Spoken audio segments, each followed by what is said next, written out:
And okay, very interesting. Hi.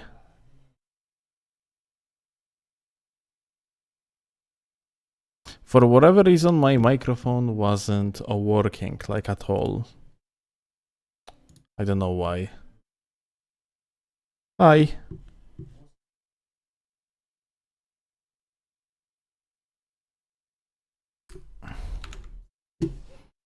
Now it's working. So yeah, green.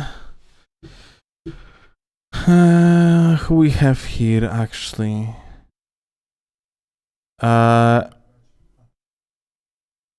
Yo Kaz, hi. Yo Tarnish, yo Megalaxis, yo Gatsu. Yo Ray. Yo Julian. Howdy gamer.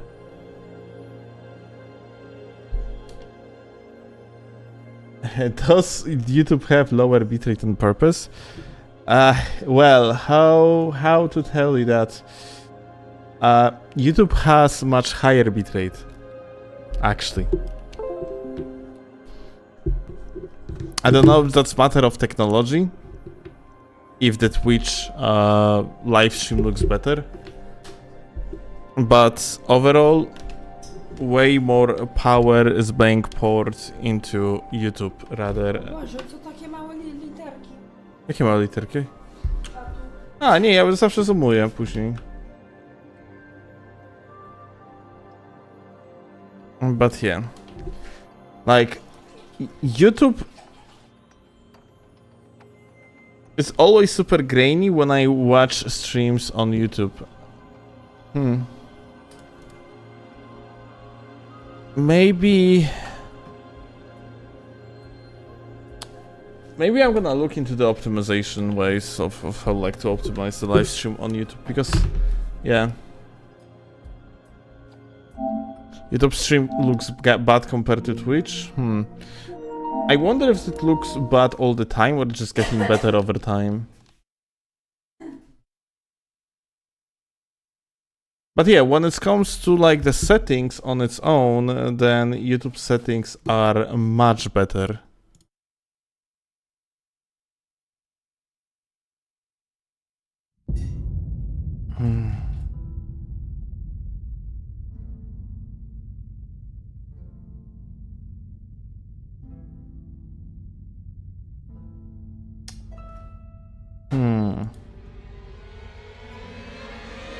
Well, I'm gonna look up to it, like gonna see if I can make it.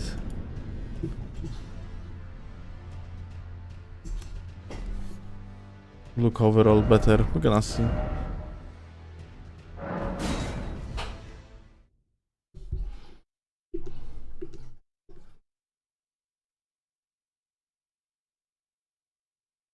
But yeah, I'm gonna try to fix it.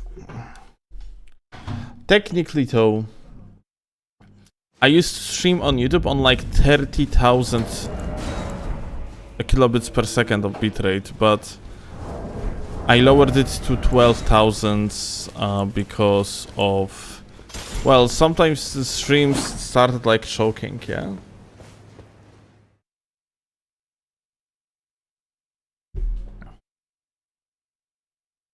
And that issue has been resolved after I lowered the amount of bitrate that's being sent. Ciao. Znowu.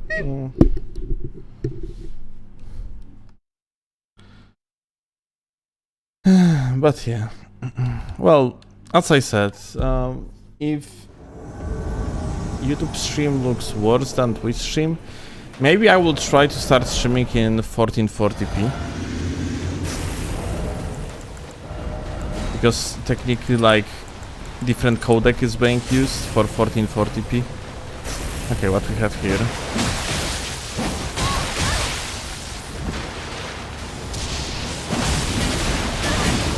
Wow. Okay.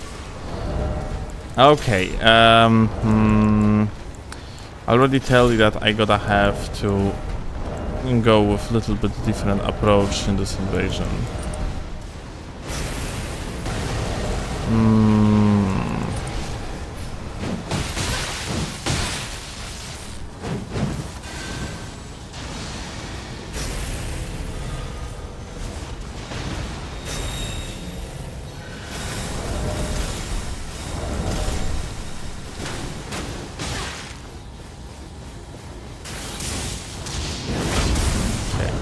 Maybe backstab on this individual, let's see.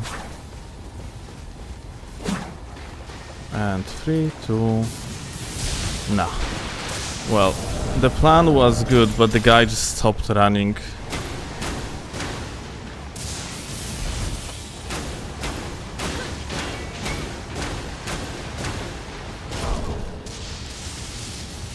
Let's see.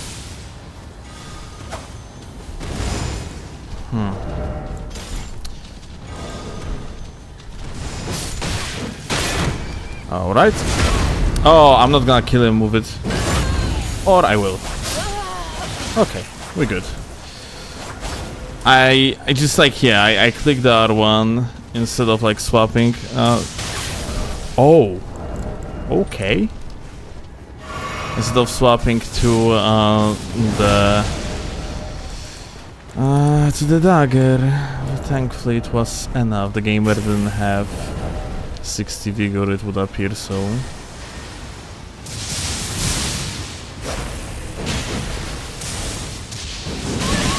Hola.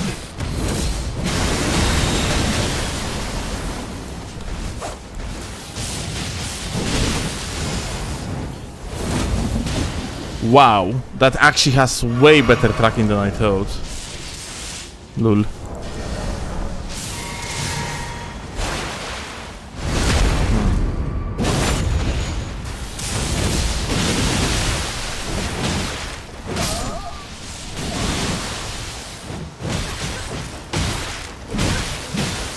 Wow. Alright, you know what? You do your funny spin. I'm just going to charge attack you. How about it? Come on, do it. Pussy.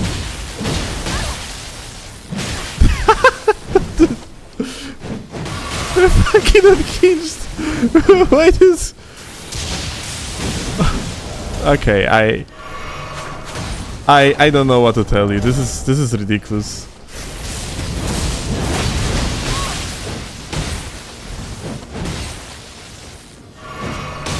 Latency gaming at its finest. Lule. Dead? Dead. Wow. Look at that. The gamer very excited apparently. Insane invasion, GG.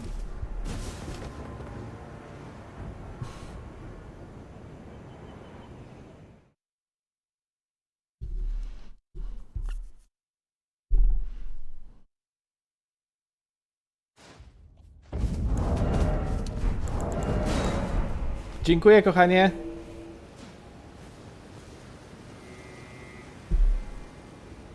Dziękuję. Okay.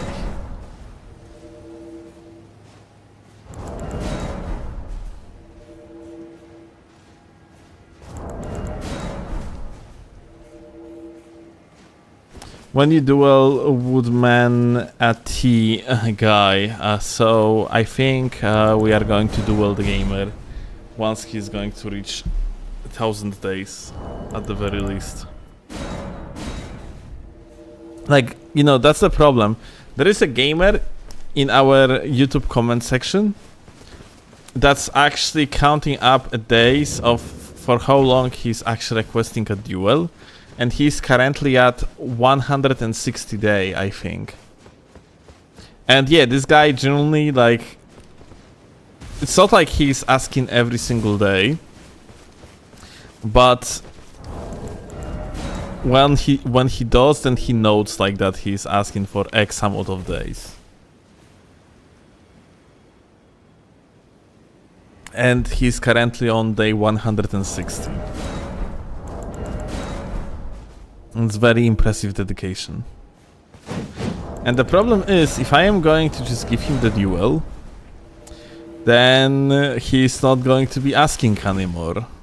So, you know, it's kind of tough thing to just give them the duel, because then we are going to lose the guy, and he gonna have to start the track records from the very beginning.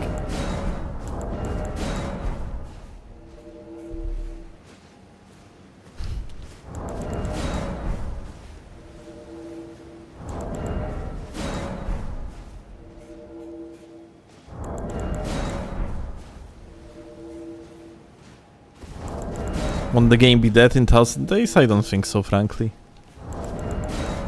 Honestly, I think that we're gonna be stuck with Elden Ring for at least like 2 more years. Like talking here about people that do PvP. Like Night Train, of course, is not going to deliver because it doesn't have PvP.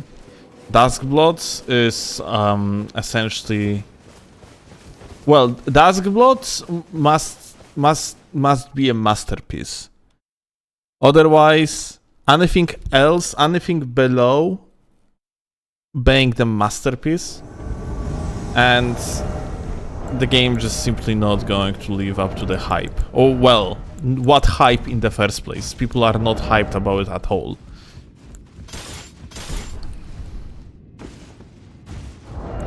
FPS? It's not confirmed that it's gonna be 30 FPS.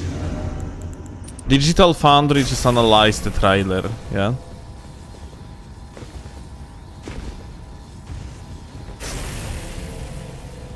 Hi. Oh my god, it's Molena. Blade of Femboy. Well, it was. GG's. Very fun fight.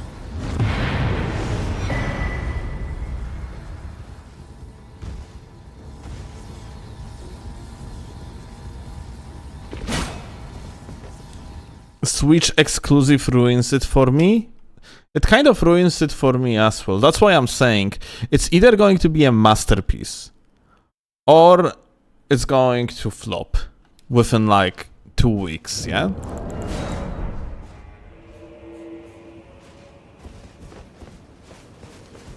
Playing and putting all the homies' lives that switch to flops. Well, I would prefer if it wouldn't flop. Because, listen, if Duskblood is going to be a gigantic commercial success and is going to be considered as a masterpiece, then you can expect From Software to start delivering with the PvP games. As simple as that. Like, the reason why Elden Ring exists is because it's built upon Souls franchise, yeah? Like, foundations of the Souls basically convinced higher ups of From Software to just go on the like a very long journey to release a product like Elden Ring. And whereas, of course, for us, like a PvPers, Elden Ring is lacking, overall the game is rather phenomenal. It is a very good game. Like, all things considered.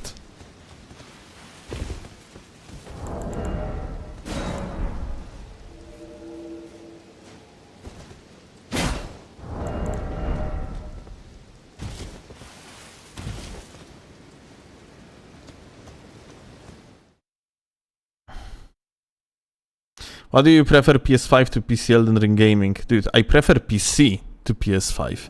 But I am stuck here because of the shit netcode on the PC. Like, you can only essentially play like a respectable human being on seamless co-op. And that's it. But seamless co-op has its own problems. It's giga janky.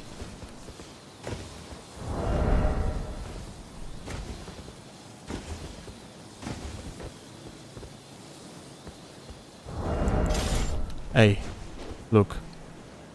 People. Whoop. Oh, he survived! What? That's crazy, dude.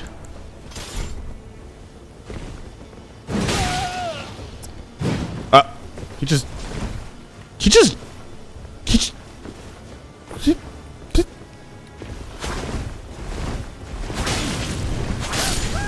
What? What? What just... What just... What just happened?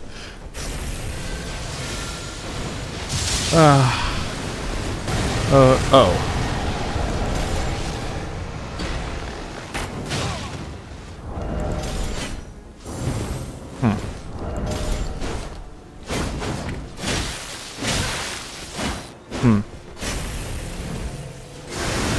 I kind of want to eat the guy off, but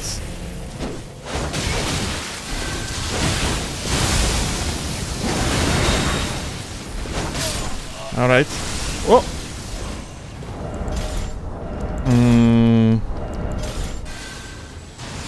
Let's see. Can you go to this side? Go to the left. No, more. More to the left. To the left. More to the left, okay? Like this way. Ah, freak. Okay, here you go. Thank you. Thanks for your cooperation, gamer. GG.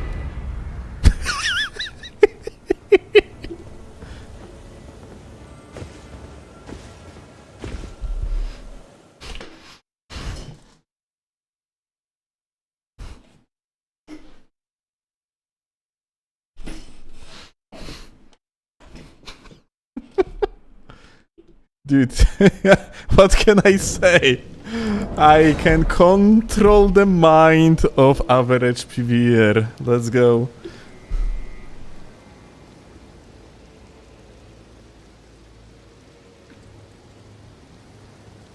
Do you have any interest in trying PvP with the Elden Ring Reforged mod in Seamless? Absolutely, Snowball. Like, anything that I could potentially do of this type would be amazing. It's just... I'm kind of on the busy schedule, considering that we have Night Rain around the corner, you know? Like, I cannot wait for that other mod, for Dark Souls 3, for example, the one that we played. I don't remember how it's called now. But it also, like... Stone Throne? No. I don't remember. Something Thrones. Arched Thrones, yeah? I think it was called Arched Thrones. So, like, that one gonna be, like, a multiplayer-oriented as well, yeah?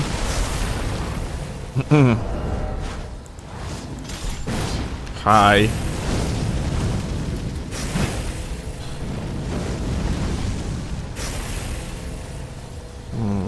Whoop. Oh. Whoop.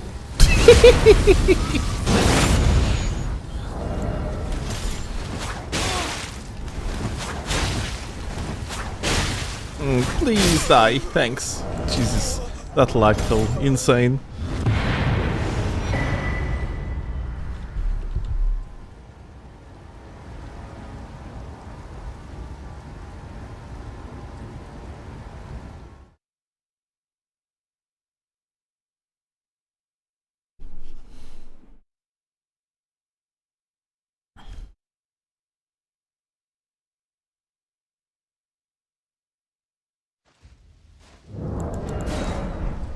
But yeah, I would say that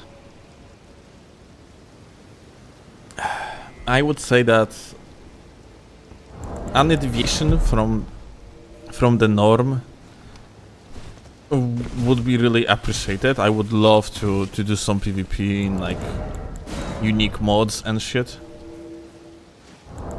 But probably after Night Rain, not before it.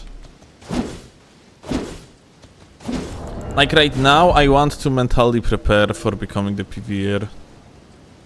To you know, to actually to progress through my transformation into the PvEer, and then after a week, just get back into doing PvP because of Tarnished Edition.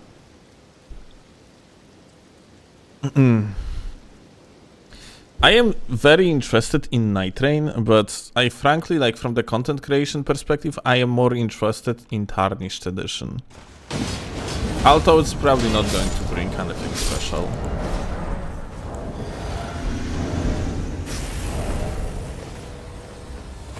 Oh.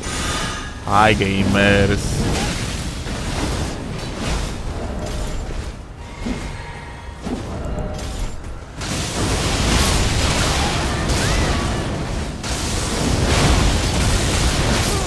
Okay.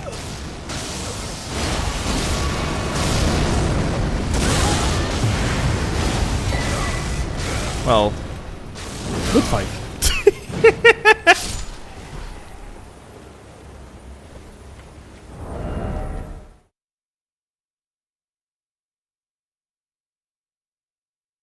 Are you gonna invade on Nintendo Switch 2? I highly doubt we are going to buy Switch 2 on the release. Like, we got the money for it, but what about accessibility of Switch 2? Because there is a chance that I won't be able to just go to shop and buy it.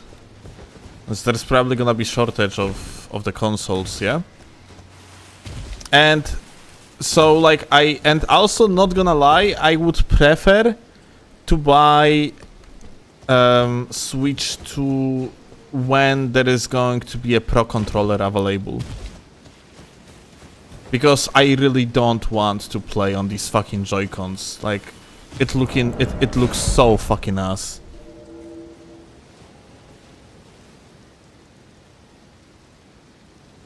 And you know, Tarnished Edition is going to be available on all the platforms anyway.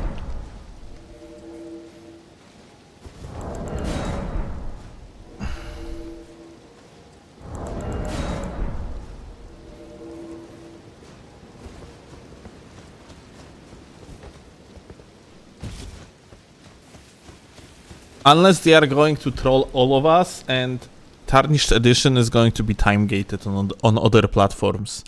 Then I gotta have to sprint and buy Nintendo 2. I mean Switch 2. Just to make content out of new shit. But that would be so ass. Like, you know, no matter what, Elden Ring is going to run very poorly on Switch 2, yeah? Like, that's for sure.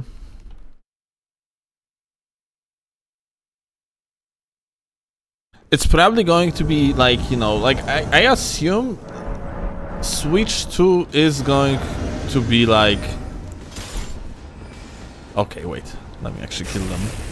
Holy shit. What the hell are you? You're looking deadly. Okay, I fuck. Well, this shit is so ass.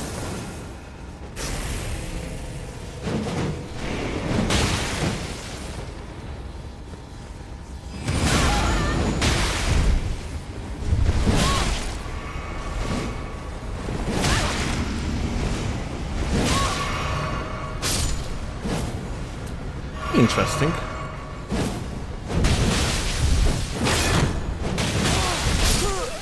Anyway, let's go up. I never seen this freaking R2 attack like before, not gonna lie. That was... Oh. Wait. You know what? Stay right there.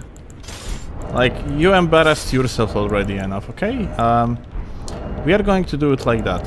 I am going to put this on that. And, oh, well. Well, plan didn't work. Let's just go up.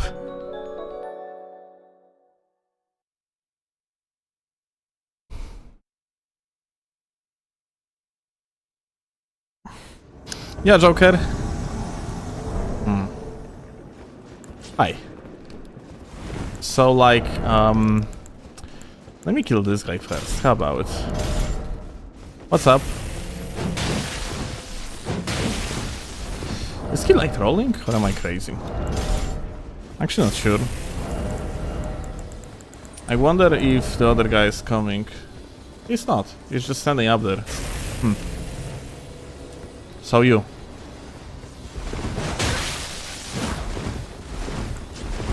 Backstab?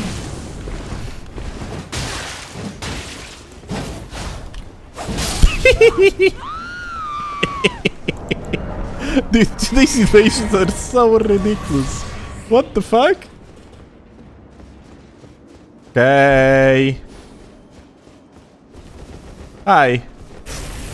Listen, I have a request. Can we just like, can we go in that direction? Come on. Come. Come. This direction. This direction. Come this direction, listen. It's important. Come this direction, okay? Well. Well, that's kind of unfortunate. So anyway,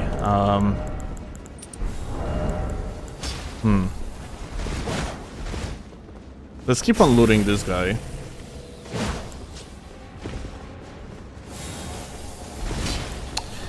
We're gonna go this way. Okay.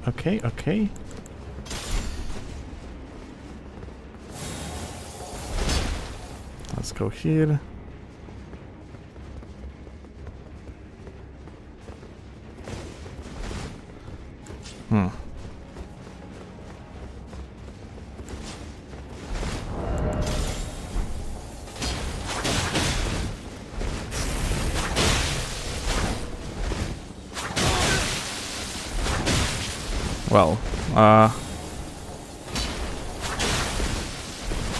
Well, this guy, poor guy, unfortunate.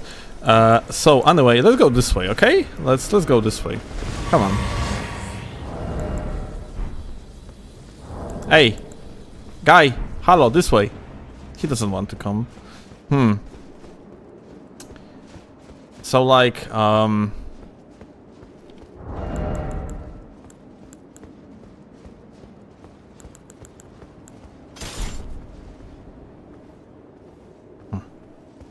listen, it's very important. Let's go this way, please. No. Listen. Listen, Siri from Temu. Please, come. Come this way, come this way. It's important. Listen, it's very important.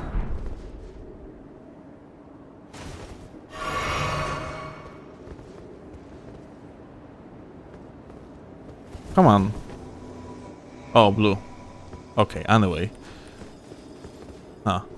Oh my god!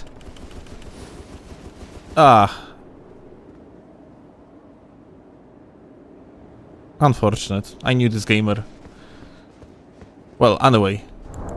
This way? Come on. Come on.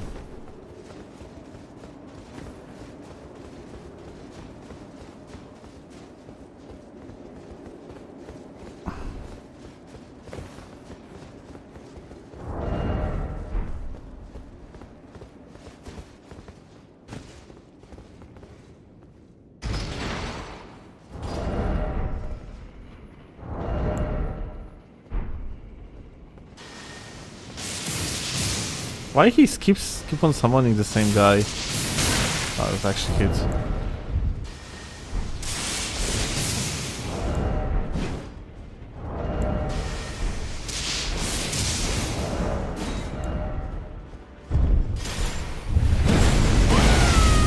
Ah, freak. Unfortunate. I thought it's going to pull like further. So, anyway.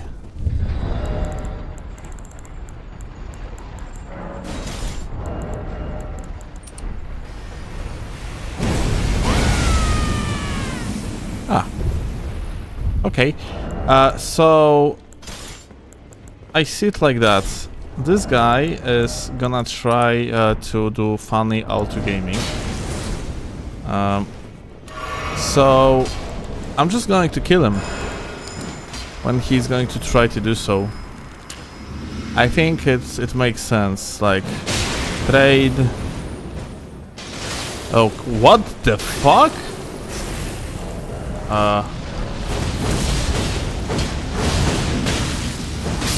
Well, the guy died for the third time. Why you are attacking me? Wow, that's just mean.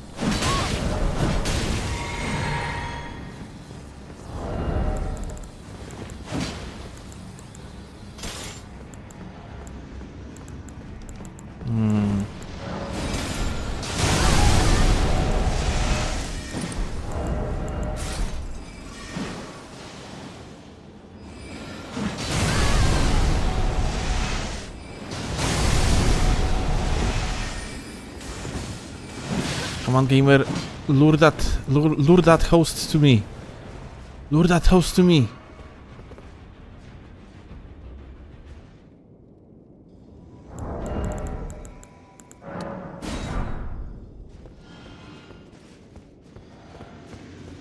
shit.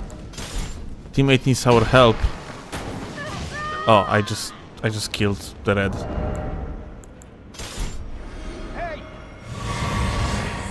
Wow. Let's not talk about it. You guys have seen literally nothing. Ah.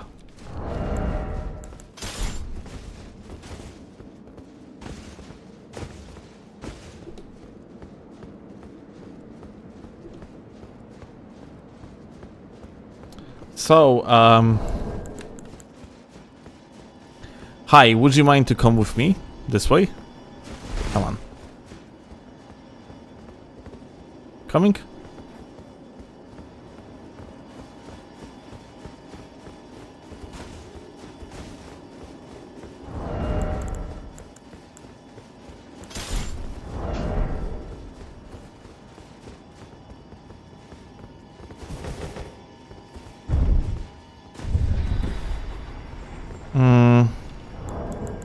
So, like, I need you to stand here.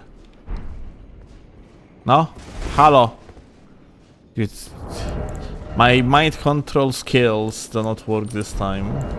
Not too well, at least.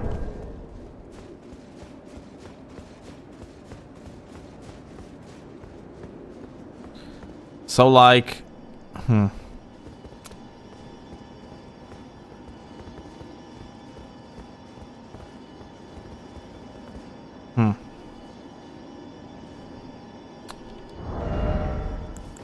If only I could use something that would knock up this individual, that would be amazing. Like, there is no way I could pull her through the fence, like, with anything, isn't it?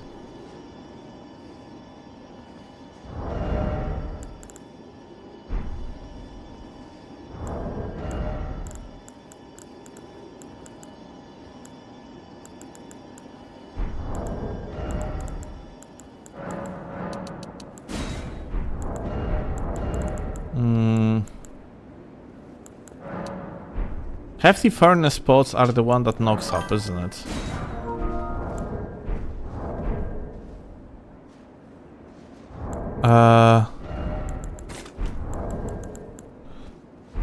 Can you stand here for a moment?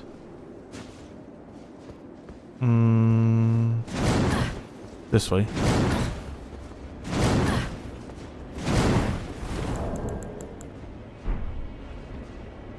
Please stand here, okay? Here. Oh, here.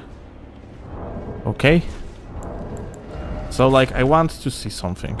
So, like, let me just do this.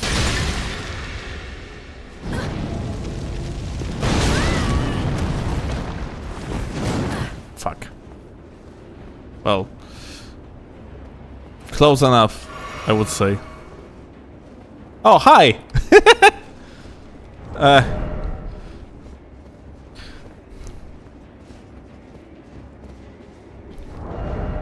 So, like, you come here often? So you have like a 0 poise. It's going to be rather unpleasant for you, my friend. Oh, okay, he got heated.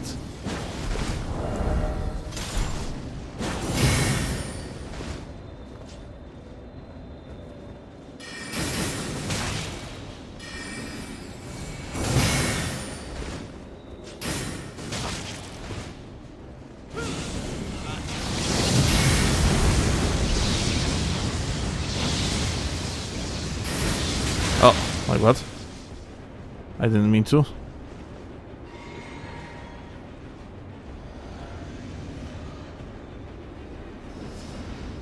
Wow, he increased his damage. O ja pierdolę. Wow. Okay, that was unexpected, not gonna lie. Holy shit, oh my god. Wow. This is literally insane.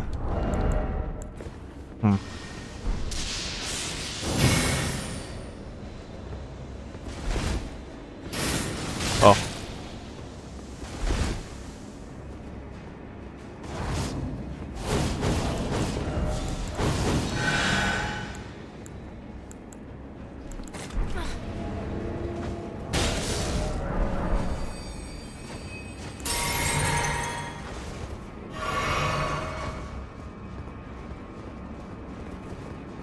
if you're gonna start like blasting L2, you think like I need to stand above, isn't it? Otherwise, like he is just. Oh, we have to stand on the flat ground here.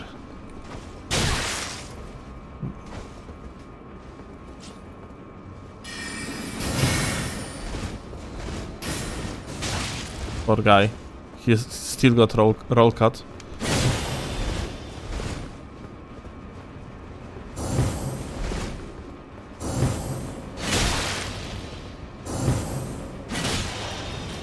Okay.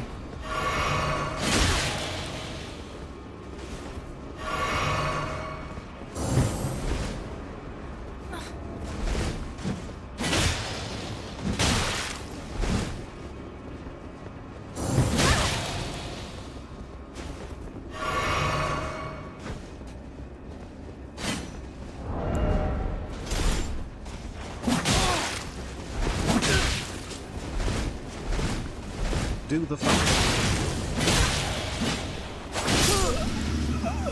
Well, stairs actually made it impossible to do the backstab, unfortunately. Well, this guy has very impressive resolve, not gonna lie. Yeah, very nice.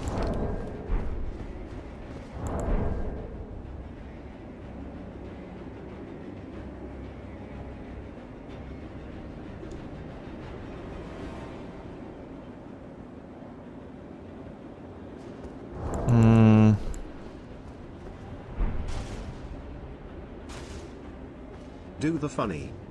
The funny was done multiple times at this point, okay?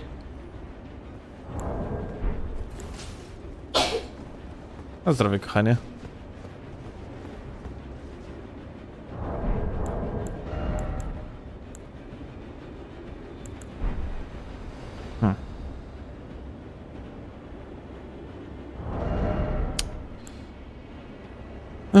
Like, how to do that, What's dude? funny?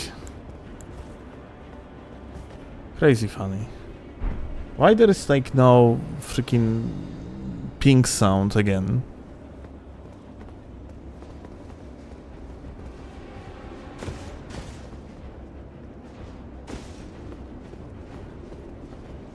Hi.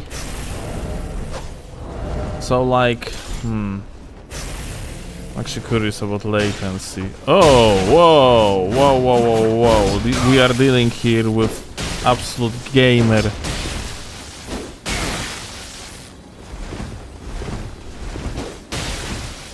Whoop. Whoop. I am literally paying for ganking. Insane.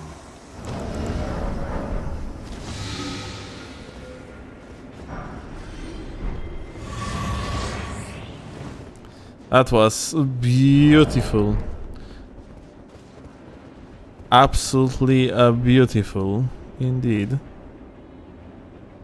So like, we have more of this type of blues? Like, you know, 5 billion MS? My favorite type, not gonna lie. Another blue. So like, what's the latency? More bearable, so like I could potentially use maybe CGS. CGS gonna be good, methinks. Oh, probably shouldn't dodge it. Whoop, whoop. Ah, well, latency not good enough to do the running attack punish. Hey, GG, good fight. Another blue, another gank. Another blue, dude. I would say another blue, another master out of hitstone. So, City from Temu, how it is going? I got the heal up. Beautiful. Wow, summoning another phantom, and who is that? It's literally the same guy again, by the way.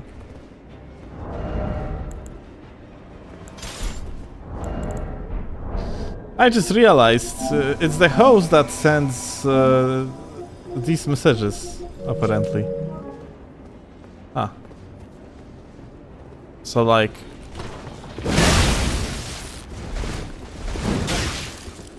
Another blue, another mash out of hits done.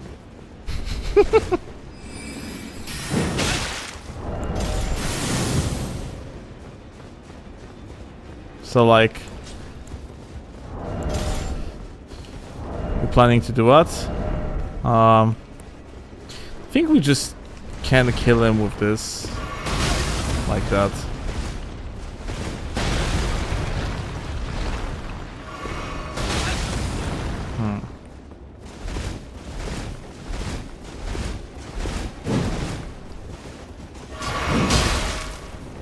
Well, gamer is ticking.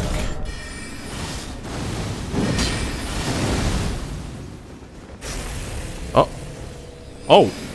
Oh. Oh, goat.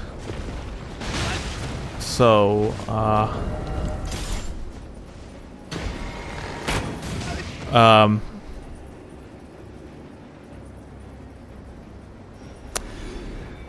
I just realized this is actually max level. We got 355k for that guy.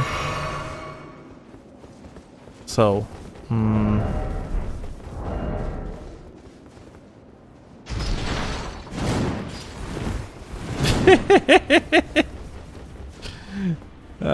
never going. Fuck, like.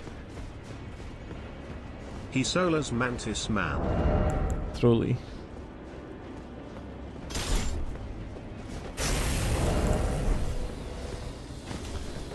So like...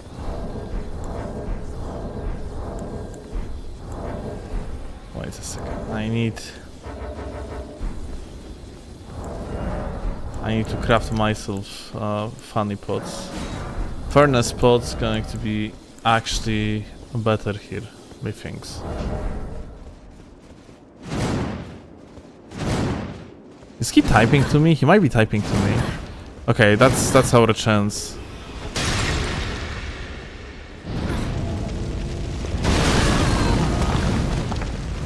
No! No, he was typing! Fuck! We had our chance. Ugh.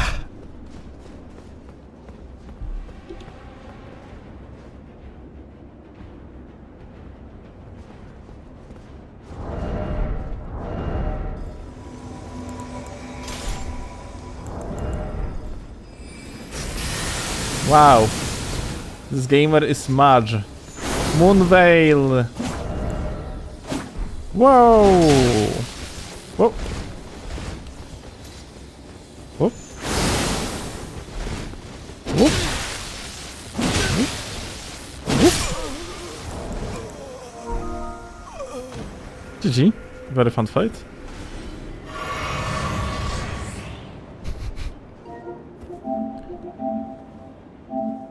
Dude, this is actually insane.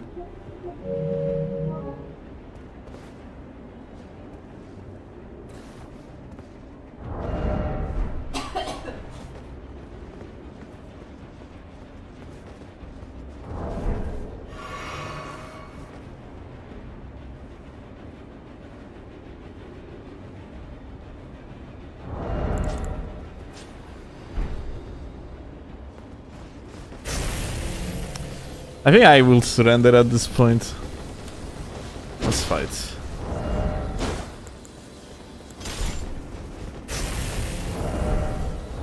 Maybe CGS. Oh, or this one, even better.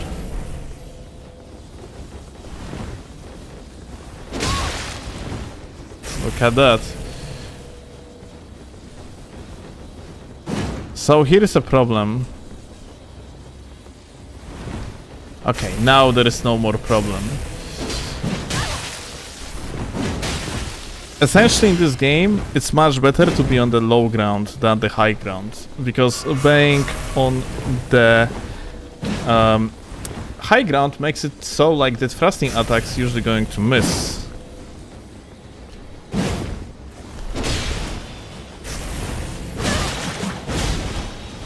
Wow. Oh, gamer got heated.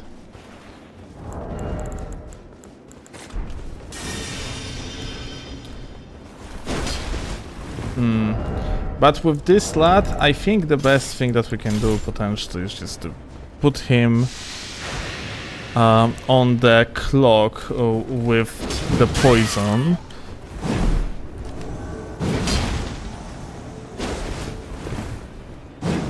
Oh. Okay, right, like this. Oh, melee. Oh! No! Fuck you! Like he wanted to chainsaw my ass. Oh well. Might controlling didn't work very well in case of this invasion, unfortunate.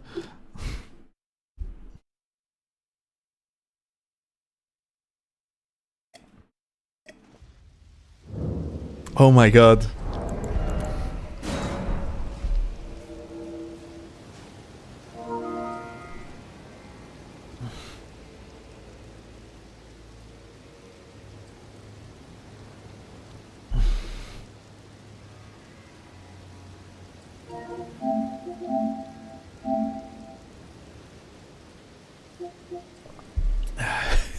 Guys, we got the fun.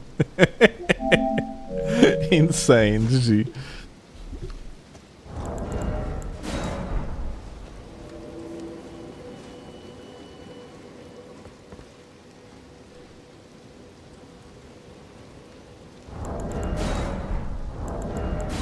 Wait, you really did? Melee, or you're just saying that your timings are off?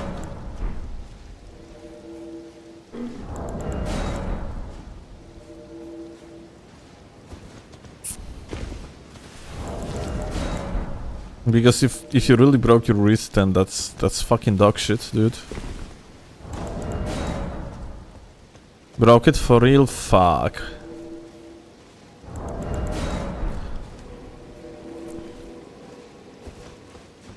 Be really like check on yourself. Like check on yourself in a while, because like for example, like Claw has a fluid like nearby her wrist now, and because of that she's basically like in the pain practically all the time. Like she has to actually get herself the surgery for that shit. Like the wrist injuries are fucking terrible, dude.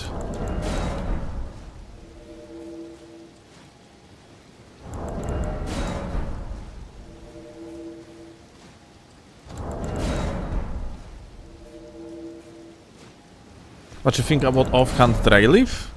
It's probably pretty bad, no? Like, what's the point even? It doesn't even break in one.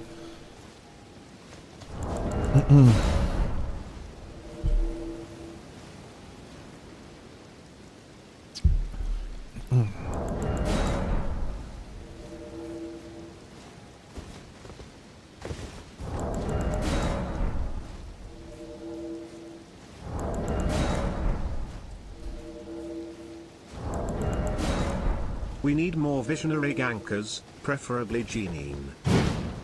Jeanine. My favorite ganker, Jeanine.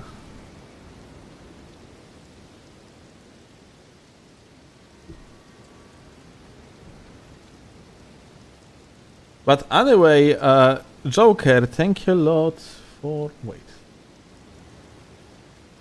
My shit is broken. Fantastic. Why my shit is broken?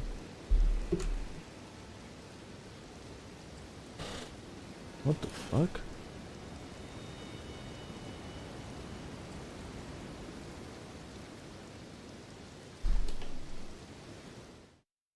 I cannot scroll down. On my activity feed. But I see Snowball subbing below. And that was also the... It was Joker, yeah, that raided. So thank you, Joker.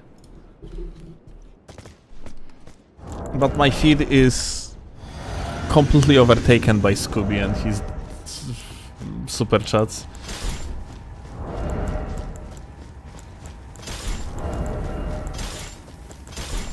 Hello. What's up, Beamer? Oh. Okay, so anyway, gamer started blasting.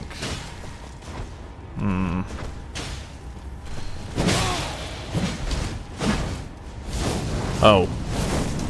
So, that's pretty bad. Oh my god! He dudes at me! Whoop. Hey, do the running attack. 3, 2, 2.5. Now! What?! Wait, what?! But how that wasn't the party?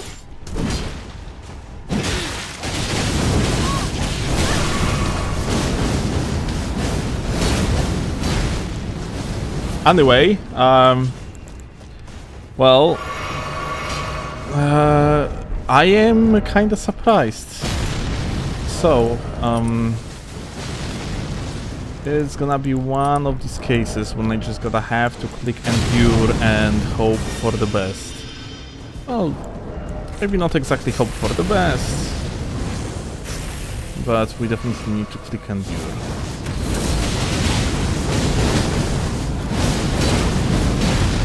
Well. But I need this guy to be separated. The other boyo just went so far away. Come on.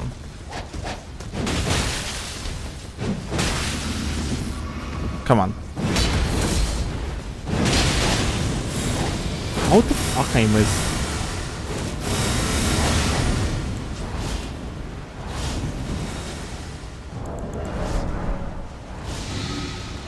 So, you do the running attack. Whoop. Okay.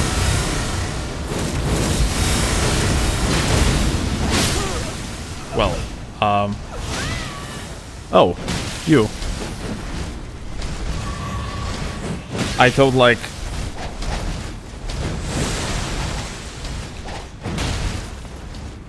I thought that was a player behind us, but no. Check this out. Bonk.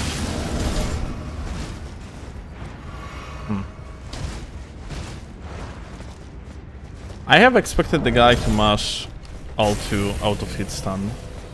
Wanted to parry here. Oh my god! Whoop. Ah, the recovery is quite fast. Nice. This Ashe is not as terrible as one could think.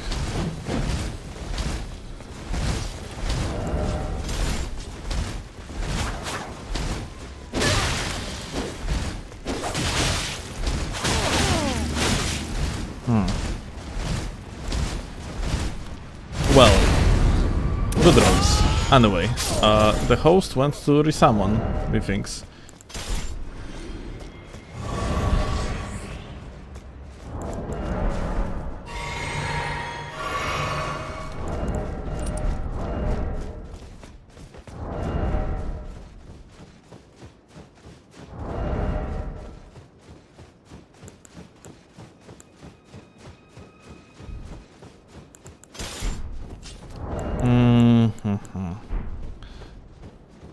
Hey, what's up?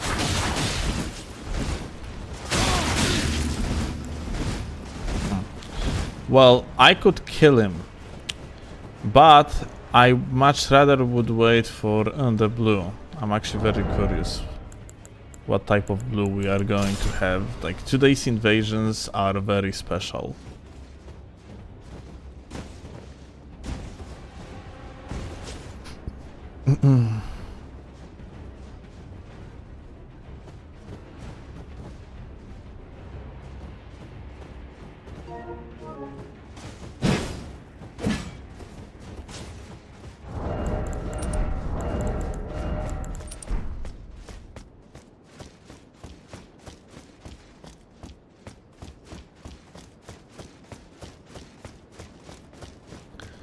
Where is that blue?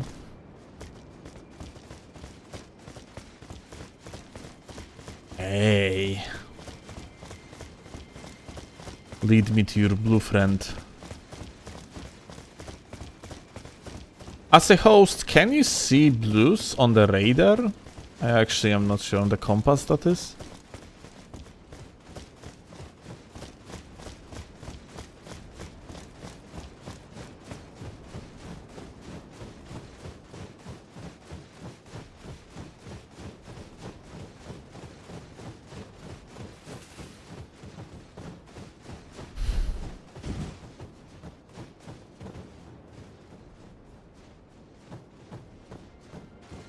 There's a chance that blue got spawned on the top of the hills.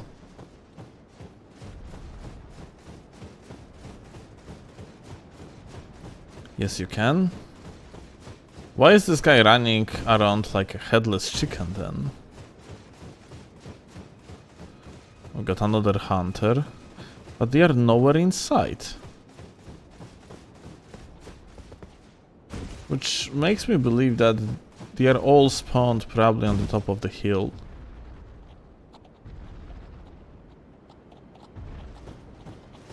Oh, that is blue.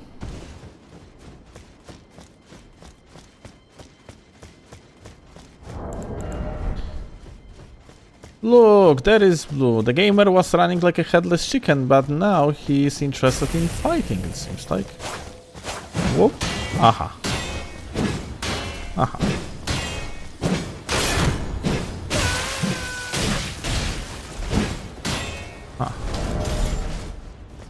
So like, what the fuck is this latency?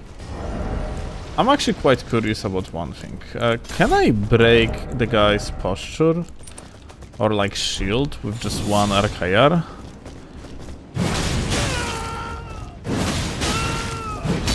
Haha. Well, we are not going to find out, I guess. What the fuck?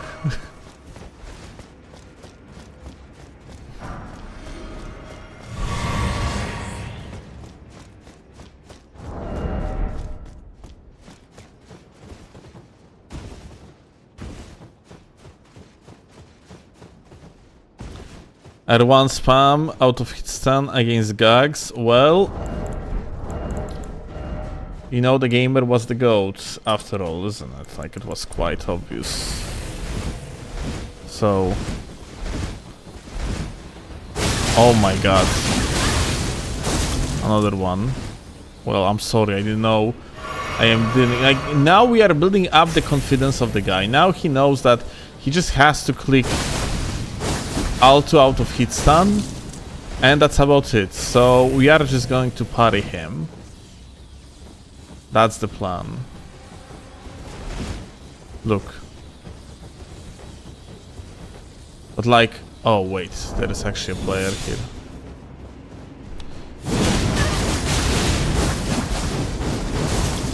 Well, alright, so anyway he started blasting. You know what? Let's do the thing again. So like, I'm just going to do that.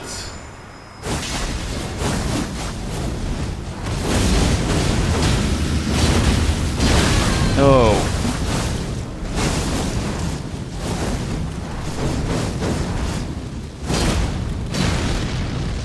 Well,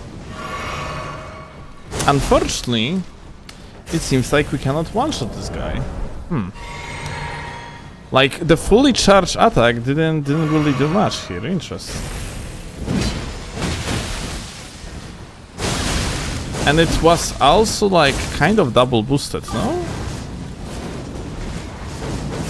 Or maybe singular boosted? Maybe I used only uplifting and aromatic. Let me actually use the other thing too. So like, this latency is good.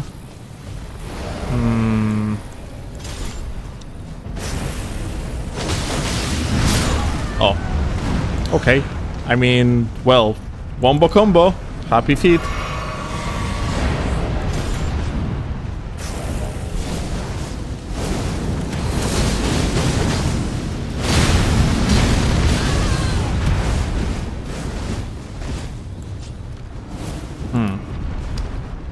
That's pretty bad.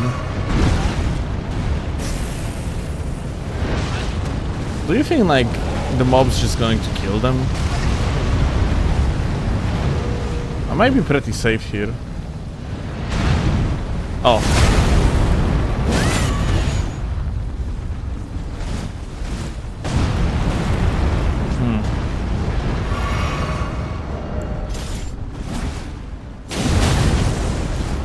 How is this guy not getting freaking party?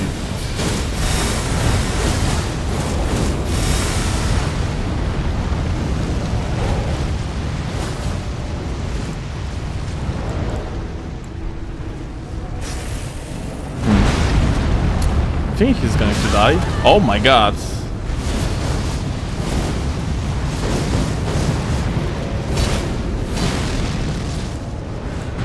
Honestly, I am kind of afraid that I might die here.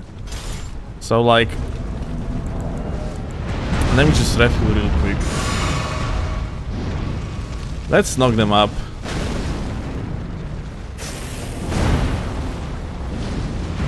Oh my god, yeah.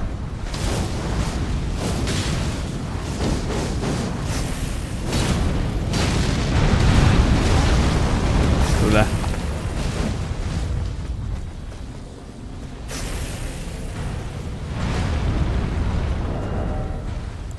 I just like annoy this guy a little bit.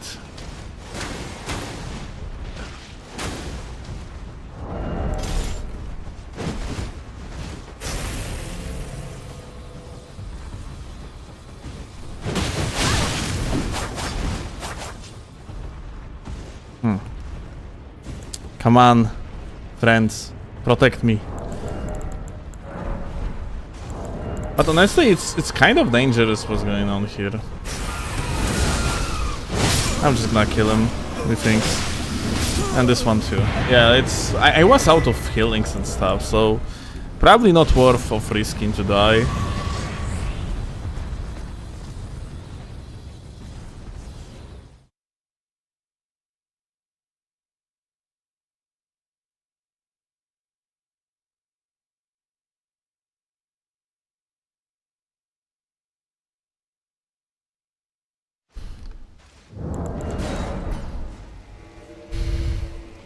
It probably would make sense to actually get myself stronger R2 with the Endure.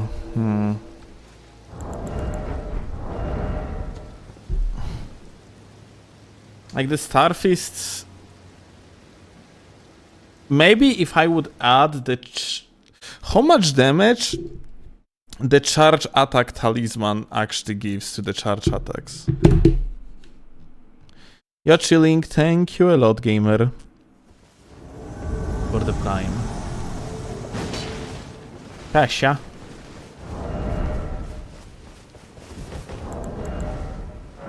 Gaming? Hi.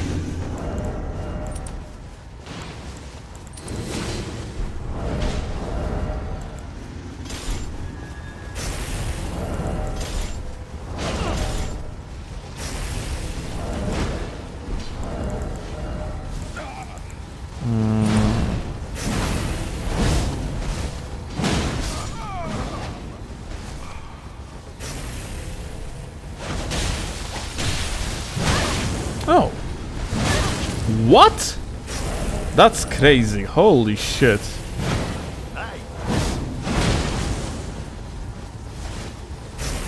Like, it wasn't looking like it would reach like even a little bit. Holy fuck, that's crazy.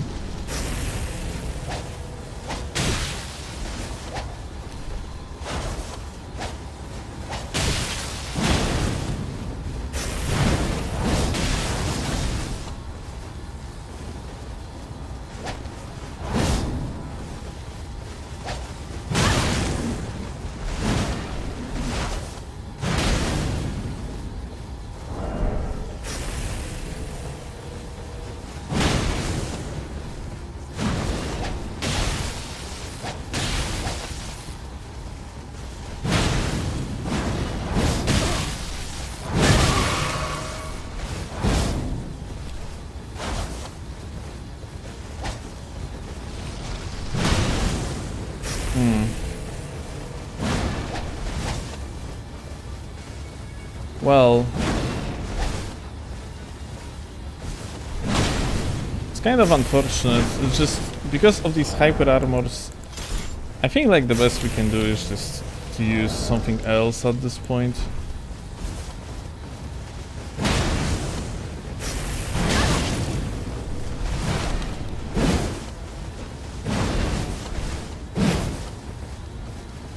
Like hyper armor abuse goes fucking insane, dude.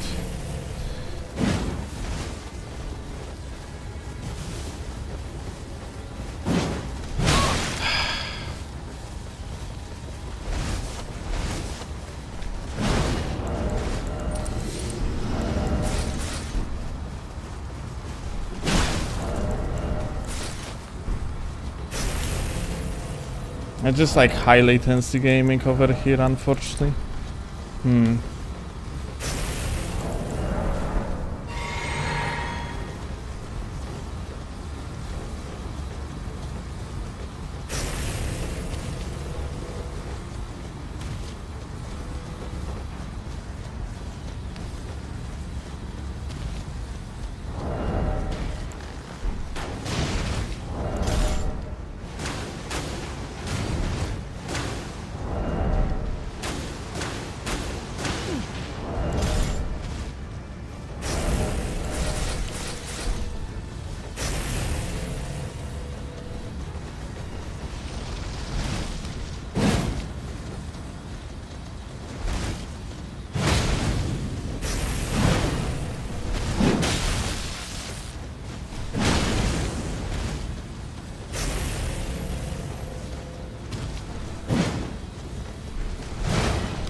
Oh, what? What? Oh my god. Samuel Ducky is overpowered, dude. The goat. The goat. Pasha, be careful. That's the goat.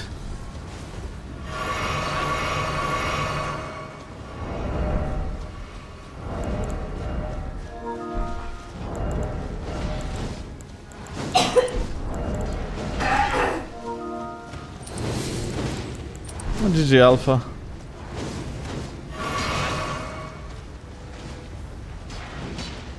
Oh? Did he miss? Holy fuck, insane.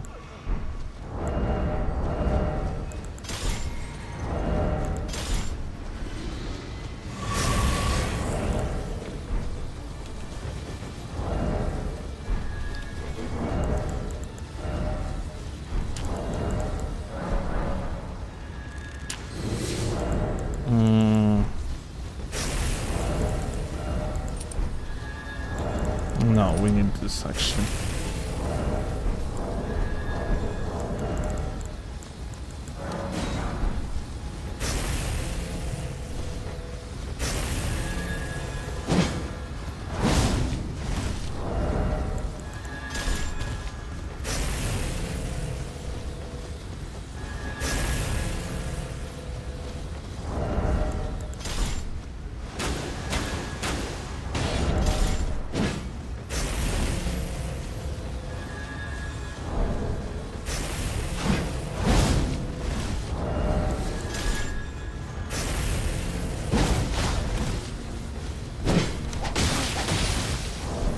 All right.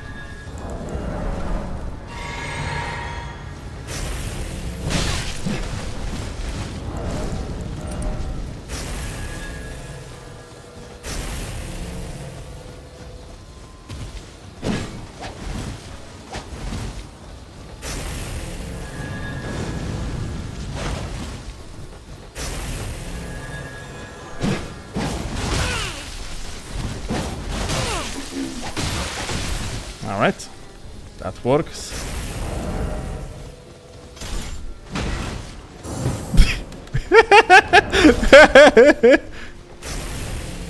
Well,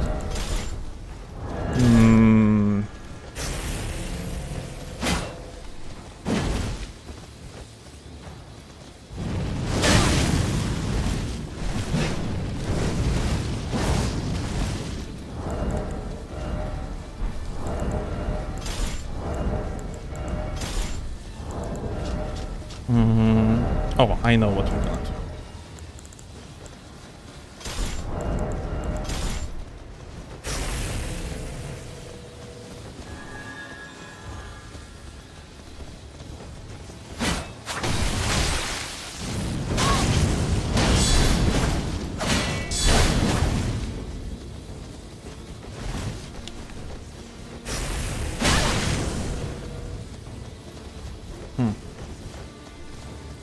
Actually, good running attack.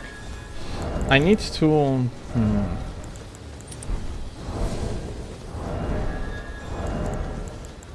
I need to refuel a little bit of the HP because he can like one-shot me here. Hey, good. He's actually fucking himself over here. Let's wait. Okay, should be good enough.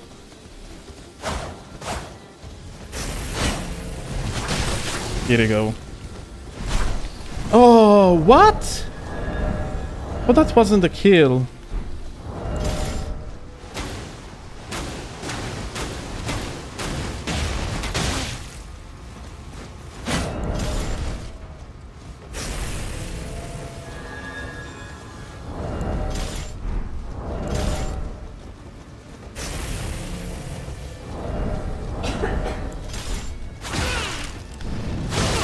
Okay. GG, Pasha.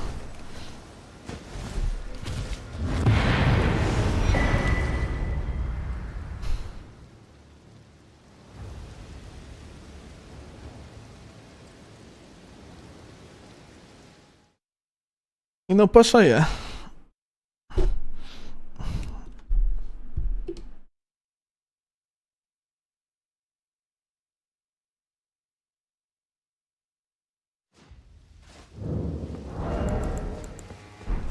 Oh, I had like that two-handed tally. My bad, I shouldn't have it. Wasted slot.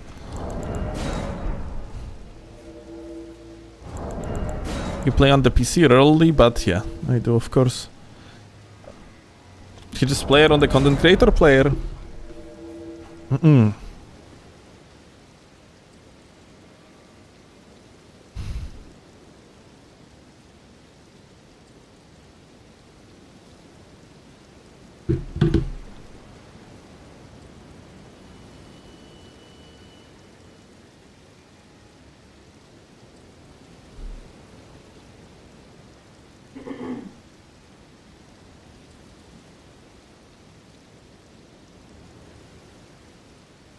No, Ashen Bro, yeah.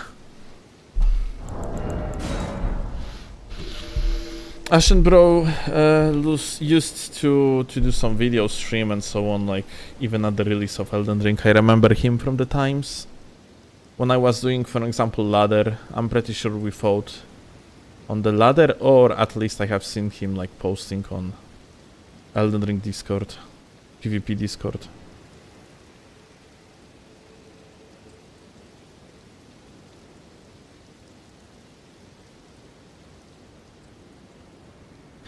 Guys, I have to tell you something funny. Yesterday we watched some clips, mostly related to Elden Ring. And like it's mostly like the gameplay clips with the music in the background, and I actually received like 6 copyright claims after that live stream.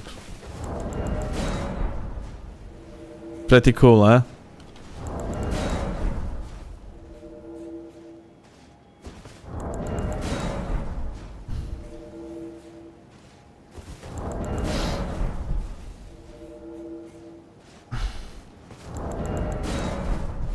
What time it is? Wait, it's 3 AM.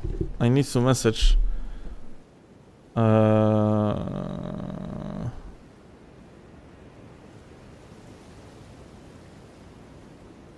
I need to message. Bruh, I was looking into what's small but effective names then.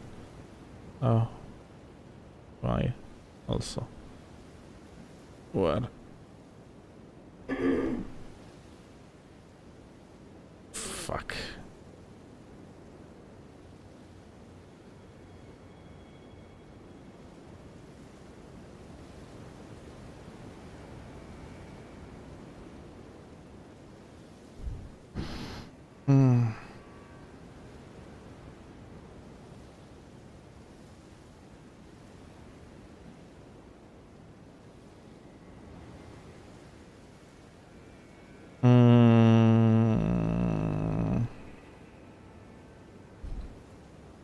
Wait, I'm asking Wi-Fi when we do the call.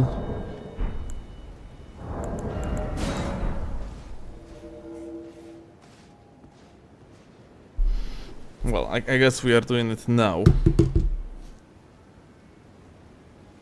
Maybe some gags and offhand axe gaming. I mean, it's not a bad setup, frankly. It's not a bad setup at all.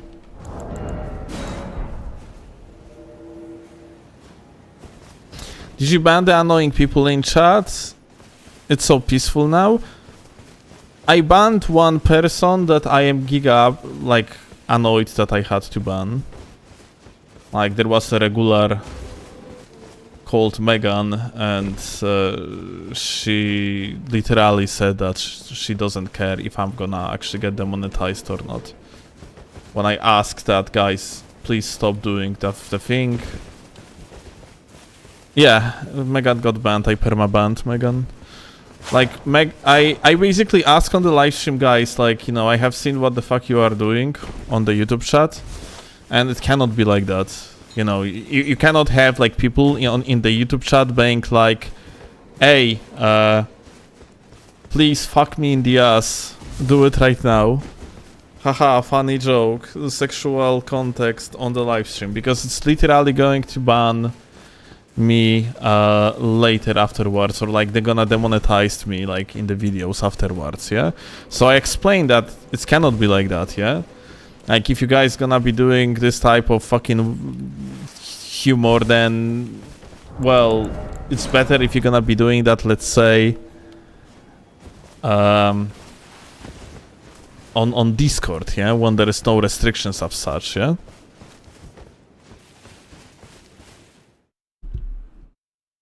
We were goofing around. Yeah, I understand. And I explained to you. Like, guys, sexual jokes of this type, you cannot overdo it. Because if it's going to be continuously repeated throughout the video, then I am simply going to get demonetized. And Megan basically said that she doesn't care that I would get demonetized. And like, dude, it's my livelihood. Like I just cannot have a situation where my channel would start being like in the bad would become like in the bad standing with the YouTube guidelines, and ultimately I would start getting demonetized on every single upload of mine. Like, you know.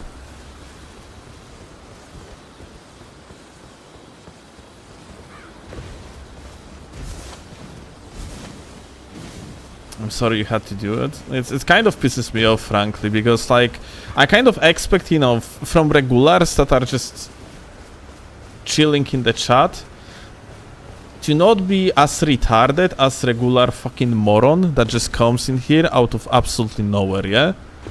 Like, you can expect someone being dumb as shit, just join the chat, has like a actual IQ of 40 and then like starts like blasting some retarded bullshit, yeah? But when regular says something like that, it generally makes me fucking sad. Did Kiki get banned? Not that I am aware of. Unless Chilling banned Kiki, but I don't think.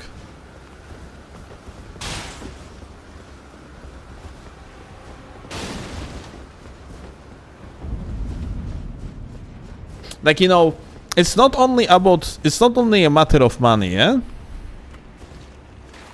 Because money is one thing, but if my channel would get demonetized, it also would mean that I would have to, at some point, just probably swap the channel, yeah?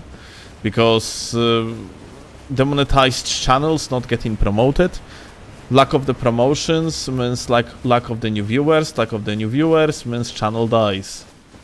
Channel dies, well, there's no point to utilize this channel anymore, yeah? So, yeah, it's basically... It's important to have the channel in the good standing, yeah?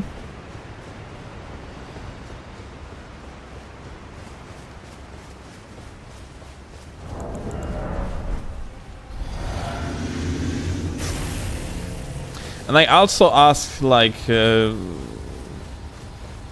the gamer that's coming here and talking all the time about gankers to stop doing that. Because frankly, like, promoting people that just contribute to the community only in the way that they are cheaters is not exactly something that I want to see on the channel, so yeah.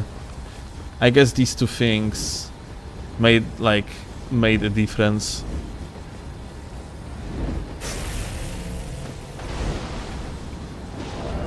For now, at least. Hi. Aha. Ah.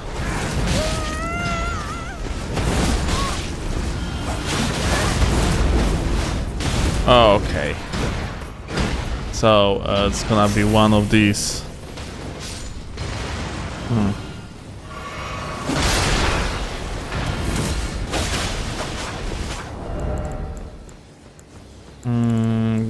Okay, that's...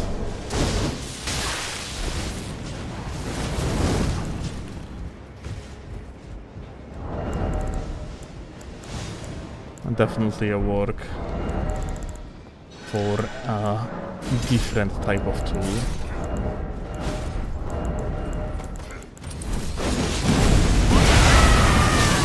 Well, here we go.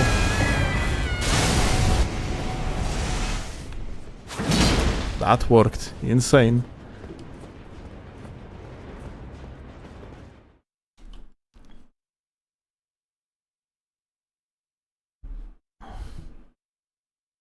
It's still kinda dumb, Imo, that YouTube would demonetize you just for your chat saying something. Are you showing chat on the screen? I don't know. Like, it's not your fault, really. Yeah, technically you're right, but at the same time, who fucking cares, yeah? Like, it's... who the fuck fucking cares on YouTube, yeah? Like, I had situation that my... my editor that's uploading shorts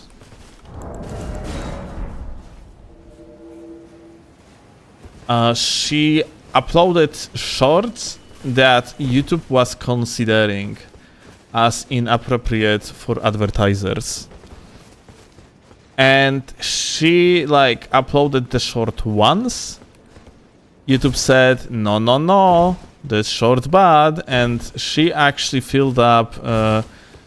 wait, I forgot. I actually had to call Wi-Fi, and then like she actually like you can basically choose in the YouTube upload options that you actually disagree with what YouTube is saying, and you think that everything is okay with the video. But in case of shorts, YouTube is always taking what the automatic system says, like, over your judgment, over the creator's judgment. So she basically uploaded that short like 3 times. That was, let's call it, like, according to YouTube bots, inappropriate. And the case of that short was it just had blood in it, and in-game blood, of course, yeah, just like I hit someone at the beginning of the short, and that short has been flagged.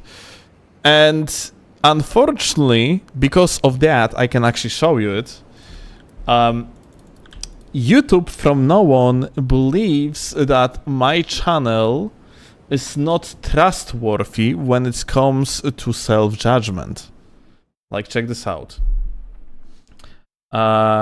We have, for example, like a upload here that I have to release at some point, by the way, but I have to trim it. And here, when we're gonna actually choose to monetize stuff, and gonna go here, in bottom right, it says your rating accuracy looks low. So we will monetize the video mostly based on our automated review.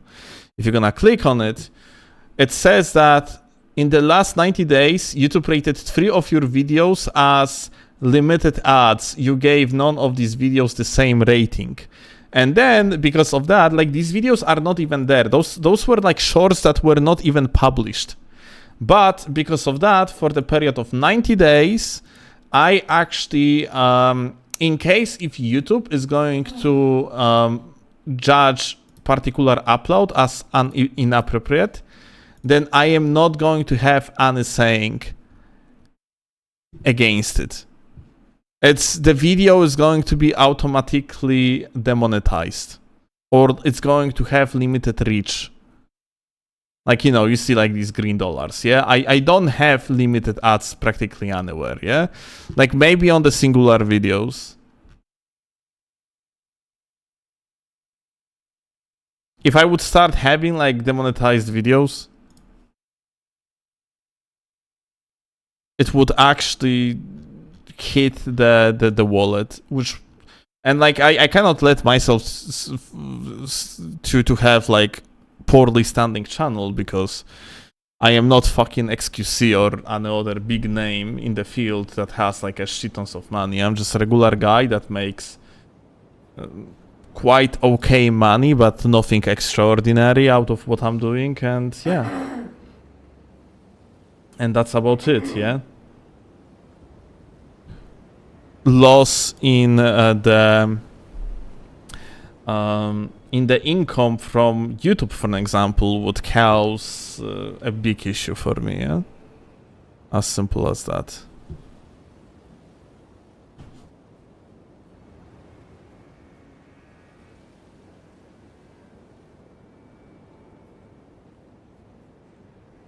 Okay.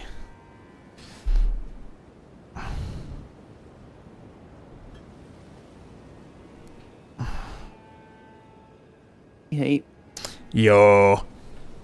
Yo. What is up? Yo. Listen, guys, I need to do something real quick. Fuji Tech. And let me see. Okay, I got it. Alright, it is going to work. Let's see.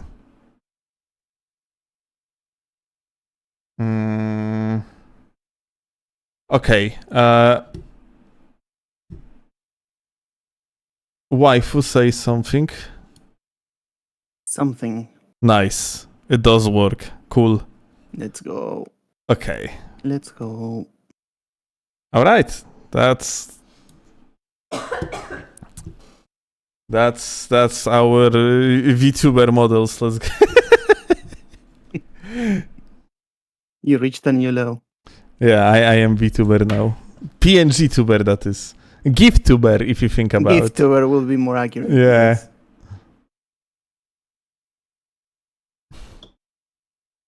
Still became a gift-tuber before GTA 6. Alright, let me see now. So guys, let me just prepare everything, and after that I'm just gonna do a short intro and gonna explain to you what the hell we are even doing here.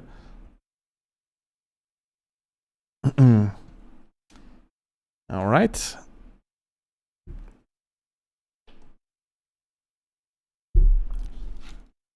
Tell Antrani I say hey. Oh my god. What? Dude, I have an invasion ongoing. Wait. Okay, first let's do that. What the hell? Oh, you're invading. I didn't know I am invading.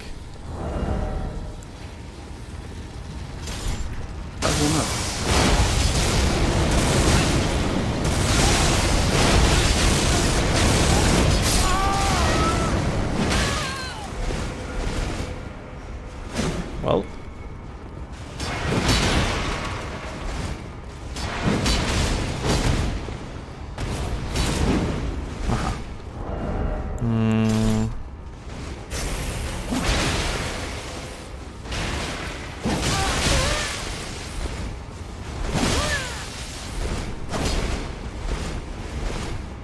Nope. You are not getting into that fog wall, my dude. Unfortunate.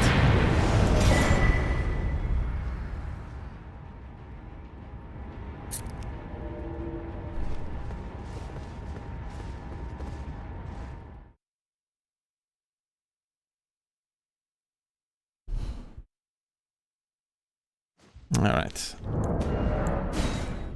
Let me actually jump off the console. And I'm going to explain to you guys what we are exactly doing with Wi-Fi. That's me. And that's him. 3 hours intro, at least.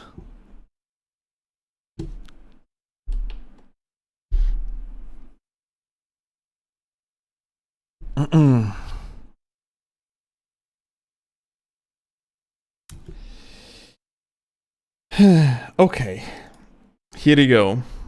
And let me just change recording mode. 3, 2, 1. Well, howdy, YouTube gamers, welcome. And today we are. Fuck. Who the fuck subs in moments like that? Anyway, again. Who dared to give you money? Yeah, I mean, like it's just a regular sub on YouTube, actually. All right, YouTube intro in 3, 2, and 1.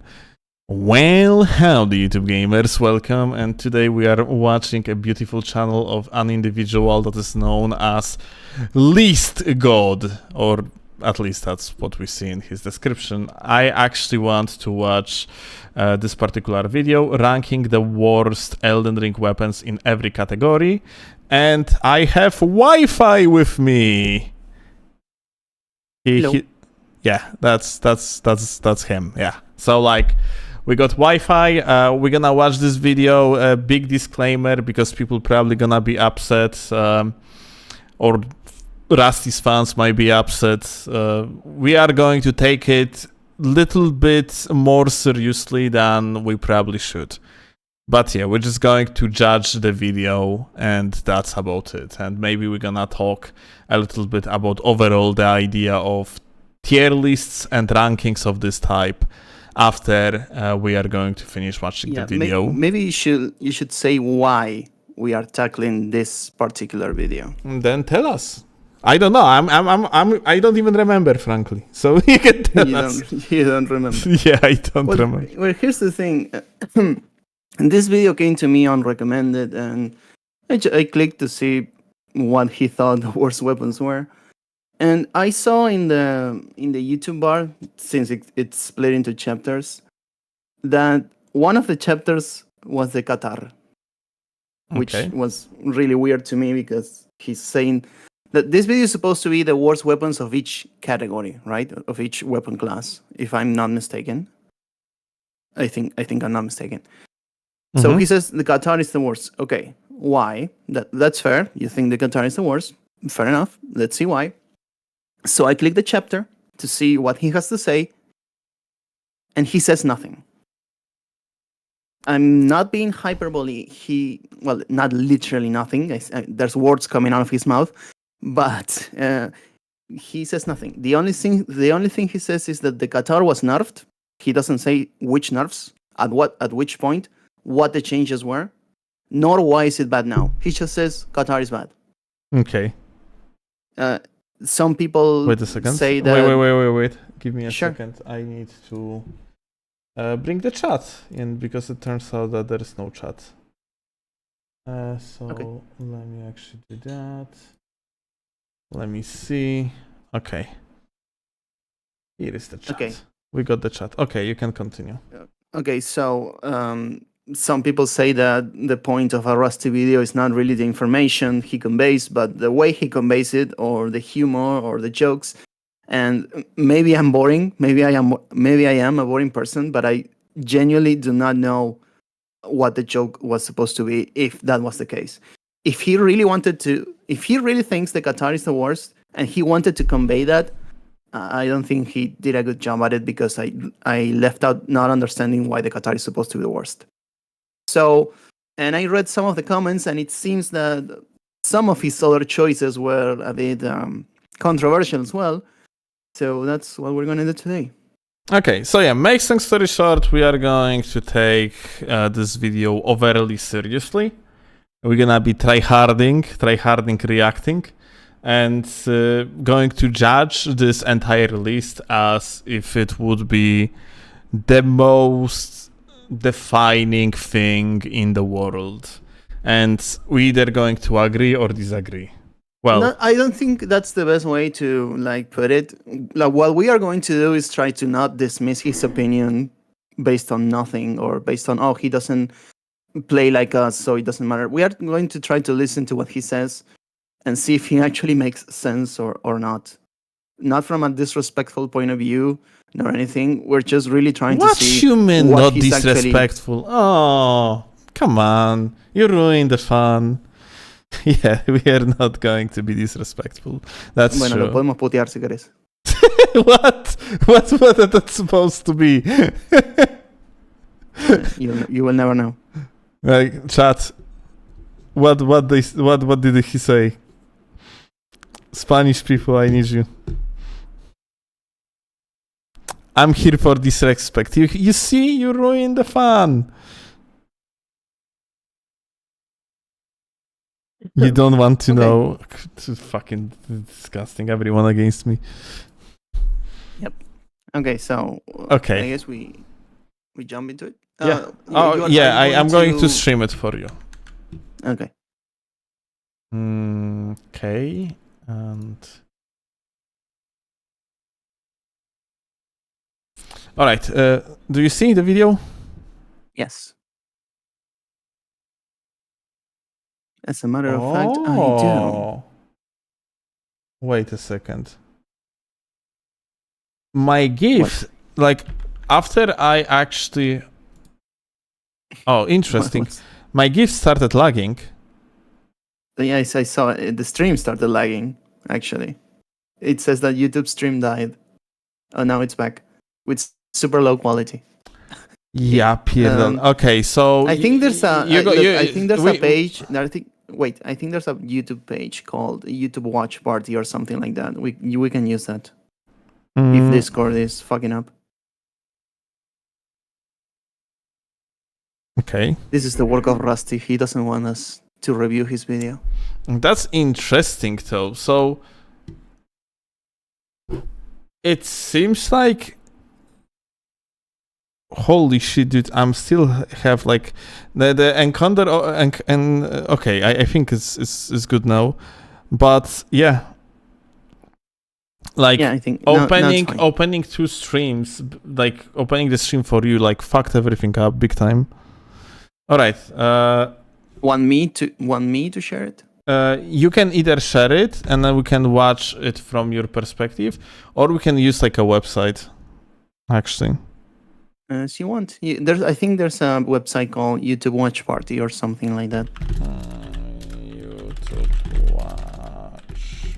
Rusty is DDoSing you guys to prevent your reaction. Yes, Watch he doesn't party want dot us me. to call out his. I don't want to say BS because I don't want to be disrespectful. Lula.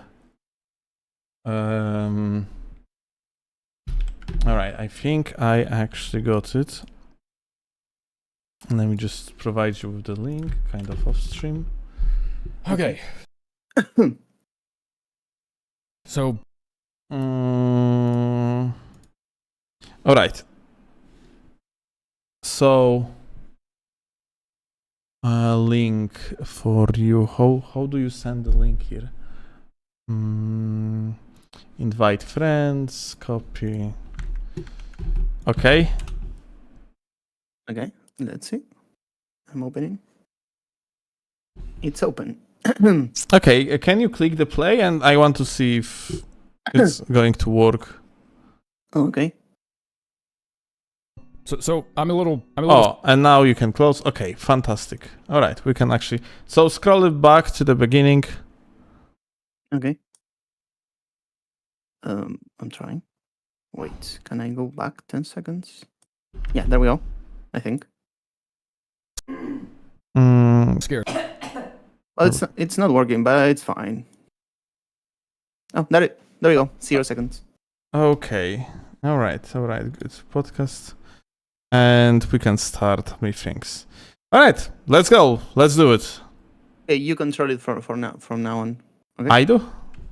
So So I'm a little scared of this one. This video has the potential to swiftly circle around and sink its canine-esque teeth deep into the muscle tissue of my dump truck. Because not only must I do my routine verbal gymnastics around why each weapon is in the spot that it is, I must also convince you that it deserves the secondary title of worst weapon in its own category to begin with, resulting in a huge window of disagreement that I may very well have just opened up for all of you. So how exciting. Well, instead of gathering the skincare routines of all the bosses and ranking them in a list, or whatever dumb fucking idea you guys have come up with this month, I'm just gonna plow right through the rest of this script like the sanity-deprived animal everyone knows I am. You wanna play some War Thunder?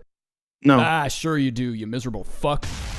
War Thunder is the most different mage event game in meter and the Soulmatic. There's Cronin's shot that comprises multiple premium vehicles, an exclusive vehicle decorator, and 100,000 silver lions for a limited time only. Okay. Number 42, the Soldier's Crossbow. Put down those calculators, throw the chalkboards in the trash, because all I need to prove to you this crossbow is the king of the shits is basic third-grade arithmetic. Since crossbows are one of the few weapon types that earn no benefit from scalings whatsoever, the competition in this category has been downgraded to nothing more than a race for the highest base damage, or in this case, the lowest. And I guess the Soldier's Crossbow actually did some pre-warm-up stretches and about 3 grams of cocaine, because not only did this weapon... Like, this is not true, though, isn't it?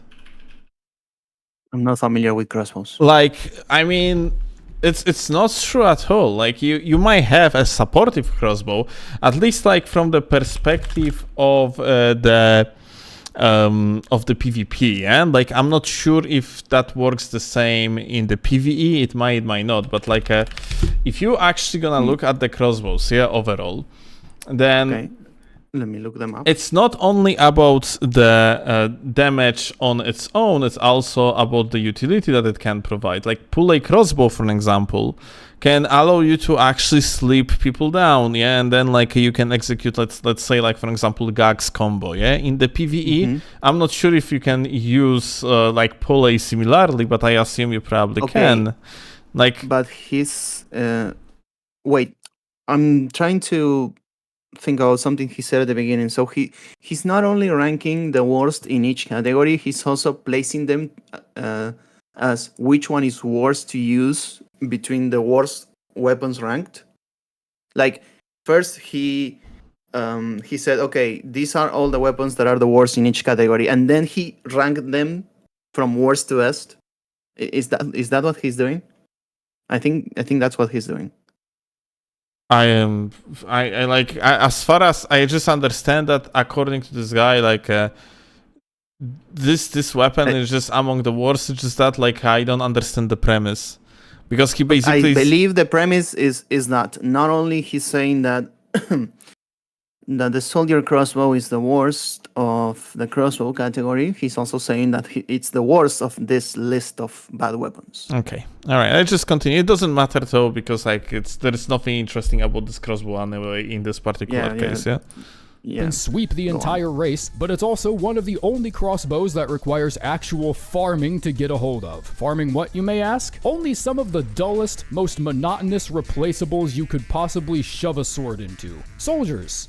Hence the name. And with an unadjusted drop rate of 4%, farming these office drones is right up there with disputing a bill with your bank on the list of humanity's most exciting ventures. Number 41, the harp bow. An attempt was certainly made, but everything that went into the attempt, I fear, did not come out as intended. The harp bow sacrifices base damage, scaling, and the flexibility of being a regular, non-somber weapon with music. Like even this one, like it's just a joke weapon, sure. But it's definitely not the worst bow from the category, just because it is essentially a short bow. Short bows are better than long bows because... Well, not exactly better, because, well, technically you have black bow, and black bow... But black bow is the exception. Okay, let's call it it has the better type of moveset. Let's call it that. Yeah. That's absolutely true. I would say the longbow, the regular longbow is worse, as far as I know, because I mean for sure. Like it's not like you barely can do anything with the regular bow. Did you know that when you're using a short bow and you are running away from something and you do the running attack without turning, you will automatically do a 180. No, I didn't. Yeah, you don't have to turn back. You don't have to turn around. You just press the button. The character will keep running in the direction you want to run, as in away from X, and then it will do a 1 frame, 180 turn and shoot. Okay. All right, let's continue watching.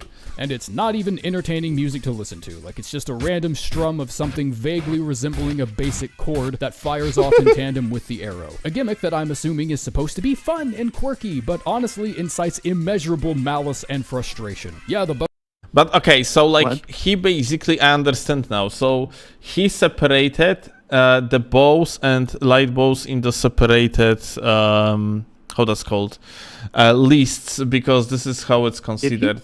Yeah, so apparently the harp bow is in his opinion the worst, and if that's the case then maybe it makes sense. Let me look at the chapters, because maybe we should just keep watching the video in that regard. I actually want to look it up now. Wait 1 second. Rusty worst weapons. Here it is. And then Harpo. Okay, yeah, he did that. Never mind then. Okay. So never mind. But So like we go. Oh, 159. I mean, yeah, could be. if that's the case, then I guess like that can be considered as correct. Yeah, that like Harbo is technically the worst. Okay, let's Yeah. continue. bow sucks, but at least we Continue. gave you some tunes to listen to. Cool. Can't wait to find the fucking cassette tape launcher somewhere in Night Rain. This is the same logic that gives us things like elevator music, and that compressed sound wave of artificial happiness that's supposed to resemble a song when customer service leaves you on hold for 15 minutes. In the exact same way, the Heart Bow tries to compensate for an objectively shittier experience by filling the space with jovial melodies that sound like they were taken straight from the free trial version of FL Studio. Holy shit, this is overextended joke, frankly. And it genuinely puts me yeah, in a worse mood makes than I music. was before Get it. every time I have to talk about it. Number 40, Ansbach's Longbow. Wahoo! First DLC weapon. Shit, that didn't take long. Since scalings are very similar across the board for longbows, we can take the same logic applied to the crossbows and shove it Wait right a on second. into Wait these a two. second. Pause the video. Doesn't Wait. the Ansbach, yeah. That's Doesn't the the Ansbach- what? It has insane ash. It literally And it like And it has the good moveset as well, if I'm not mistaken. I think it is actually like it has like the short bow Yeah, it has- properties. This is the best longbow this is the best longbow between air quotes in the game. Yeah, I'm like not mistaken. unless let me actually say maybe we are mistaken. Let's see, like bows. Chad, are we mistaken? Doesn't the Ansbach has the fast moveset? On top of that, it has like the Ash of War that's as That is long bugged as and you are deals a fuck ton of damage. yeah, as long as you are going to hit with like two arrows, arrow. like or two two, or two, like you. Yeah, it is the one. Ansbach Longbow is the one that actually deals like shit on some damage on the Ash of War. And I believe it also has the fast moveset. So not only it deals the damage of a longbow, it has the fast moveset, and it has a bugged Ash of War that actually destroys you. Okay, let's let- listen further. me- Maybe wait, he has wait. arguments. Let me write it down. I'm gonna write it down because you just know there's gonna be a video. Okay, that's number what? 40? 40, yeah. Okay. The bow category, regular bows category. Okay, let's listen further. mainly competed with the Serpent Bow and the Longbow to ultimately win the title of Worst Bow, chiefly due to the visceral spike of repulsion I have to swallow whenever I record footage of the bow's unique skill. I'm willing to give it maybe a single bonus point for the description not lying to me for once, since this bow actually can fire to the same tempo as a light bow. But maybe don't take 8 fucking arrows out of my inventory if the dude I'm aiming at can only eat a maximum of 2 at any given time. On top of needing 40 Oh but my it's god. taking eight arrows out of your inventory because it deals a metric fuck ton of damage. It's What you want? You And- want and- 1500 damage wait. for one arrow? and he doesn't understand that like you are actually dealing 100% of your total damage of that Ash of War if you are going to only hit with 2 arrows. Like he says basically, oh, maybe don't take 8 arrows out of my inventory if I'm going to hit with 2 arrows max, but this is all that you have to hit with. Yeah, think of it this way: if you only shoot 2 arrows, you cover a much smaller distance in front of you. Sorry, a much smaller what is the word? Un ángulo, angle, a much smaller angle in front of you. But if you shoot 8, it's a fan in front of you. You only have to hit 2 for maximum damage. What else? What else do you want? What more could you ask for? I mean, I think the best type of arrows for this bow are also like the storm arrows, isn't it? And storm arrows, if I recall correctly, storm arrows with the lion mask. I don't remember the name. The small one that increases storm shit. With the Ash of War, with the Shout of Alexander, with the arrow talismans, and this thing fucking kills everything. let me And it actually, has the good moveset, and it has high base damage, and it has a good scaling index. I want to see I'm- something. Maybe I'm wrong, but I think like this shit is even pretty farmable. What do you- Storming Bone Arrow, this one I think it is, yeah? Storm something. I think it was called Storm Wing Arrow. Yes. Stormwing Arrow, here you go. Yeah, you just need like a thin beast bone. Beam Beast Bone and Stormhawk Feather. Which is, yeah, it's so incredibly fucking farmable. Holy shit. This is actually crazy. Like, okay, Rusty has no idea what he's talking about in that one. Okay, let's just continue. This is weird. It's really weird. Yeah. 3 dexterity to even pick up and use properly. Its base damage gets spine blasted into the ground as a countermeasure to it using light bow animations, and its status buildup loses out to the bone bow and even base game options like the pulley crossbow and I guess just about any light bow with barrage equipped. Sorry, what is that dodge he's doing? I wanted to mention that like he's playing on the mods, apparently. I don't Like, think that's yeah, it's probably not something that you should do when you're like, ranking stuff. Yeah. yeah. Whatever. Shit, I could see the repeating crossbow doing a better job if your intended target has brains of sand and candle wax. Number 39, Perfumer's Shield. Contrary to popular belief, shields are perfectly sustainable as weapons all on their own because beating someone over the head with a 27-pound chunk of testosterone can still at least make someone reconsider if fighting you is worth it. Small shields, unfortunately, do not have this advantage, and advertise stopping power more similar to that of someone's grandma spanking someone with a rolling pin. There aren't really any exciting Is he ranking the shield based on Yeah, combat? he's power ranking the shields based off damage dealt and and combat he thinks, abilities. Okay, and he thinks it's better than Ansbach's longbow. No. Okay, so here is the thing. What you don't understand, I think, at least. No, remember at the beginning that he said he has to do double ranking. He has to rank the weapon inside its category, and he has to rank the weapon inside the ranking. Okay, so according to him, if that's the case, then according to him, the Ansbach bow is actually worse than the shield. So it's pretty weird, but okay, let's see what he says. Maybe he cooks. Let's go back a little bit.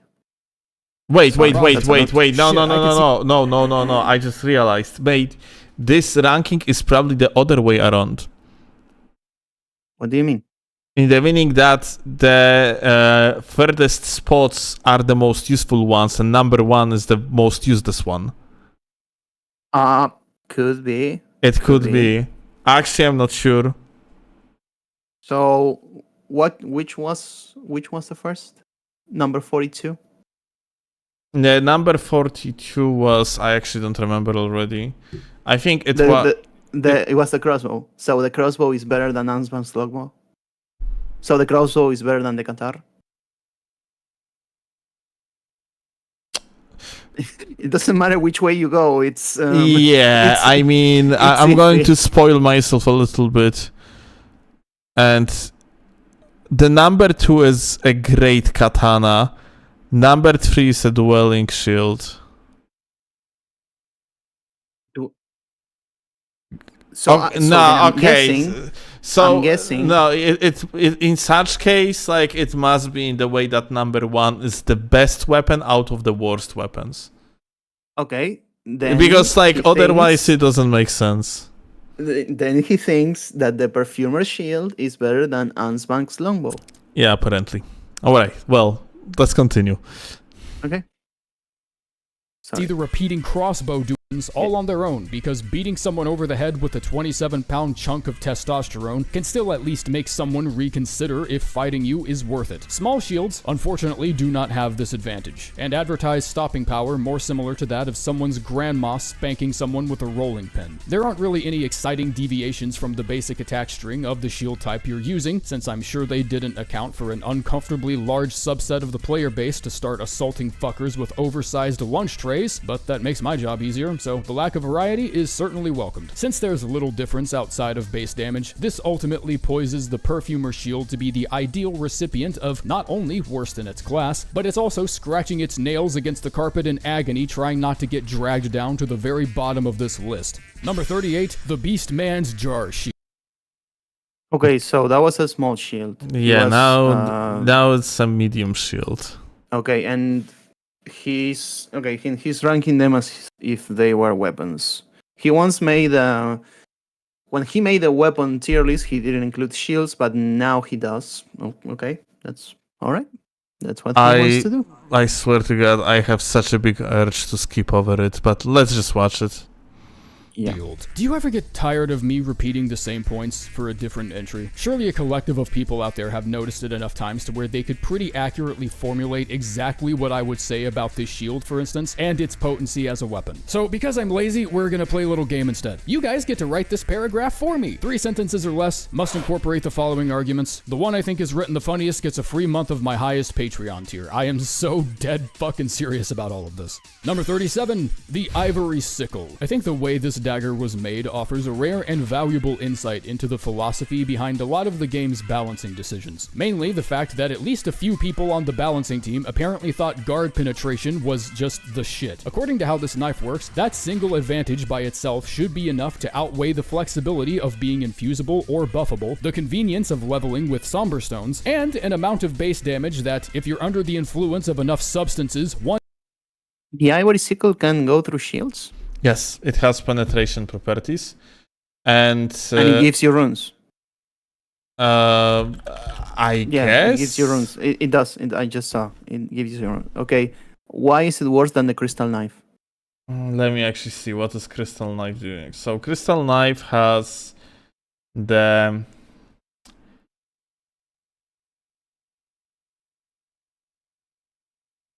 Mm-hmm.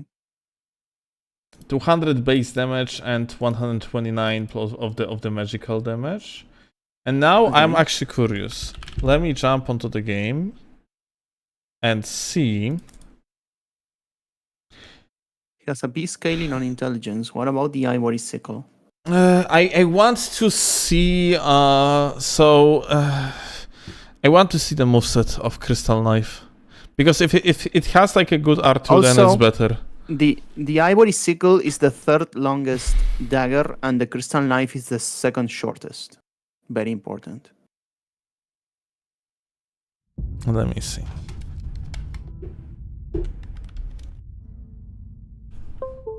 It has a C in dexterity and a C in intelligence. It has less base damage, I think, from what you said. Yeah, definitely less base damage and less scaling unless you do a intelligence dex thing. I can see lightning from here.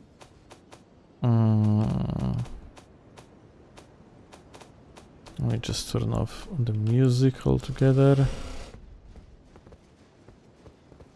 And Let's see. If it has guard penetration, then crystal knife is worse. Well, I mean, yeah, it's an extra utility that the crystal knife does not have, I suppose. Let me see. Crystal knife. It's not. There's not much more to see still. So, the like, crystal knife has better numbers. Like, crystal knife definitely has like a better moveset. That's for sure. Like the R2 on its own. Let's make it What's like. the R2 of the ivory sickle? Let me actually see that. I think it's gonna be thrusting 1 if I recall correctly, but I might be wrong. It's the same.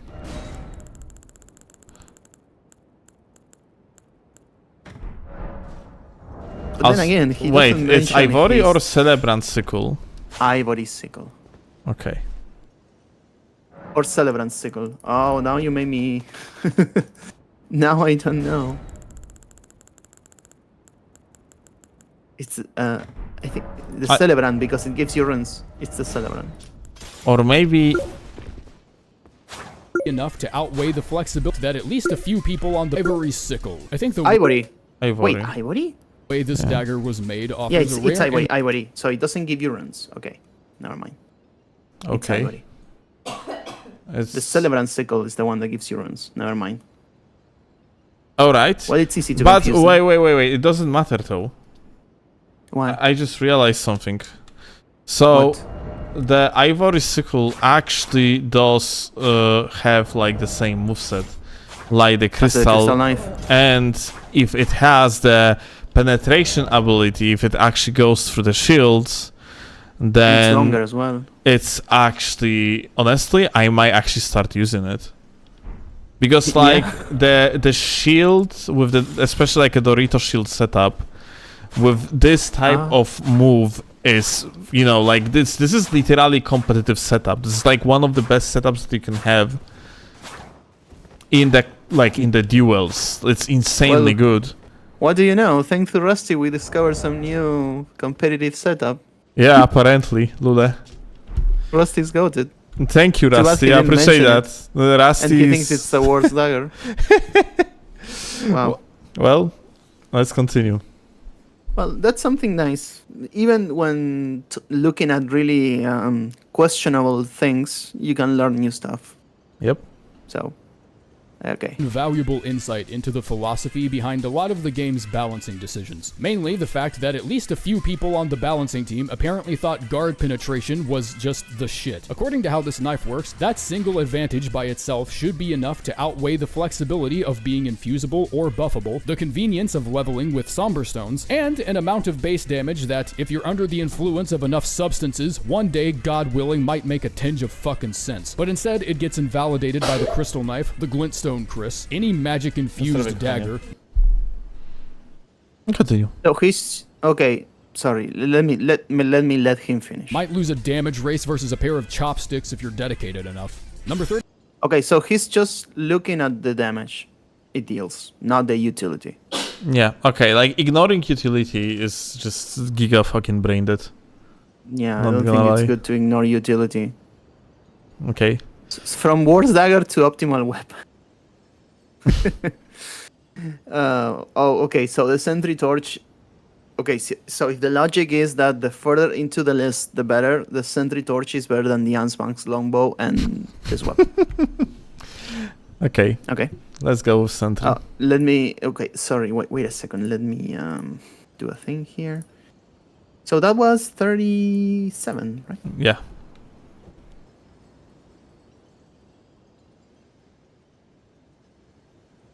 One second.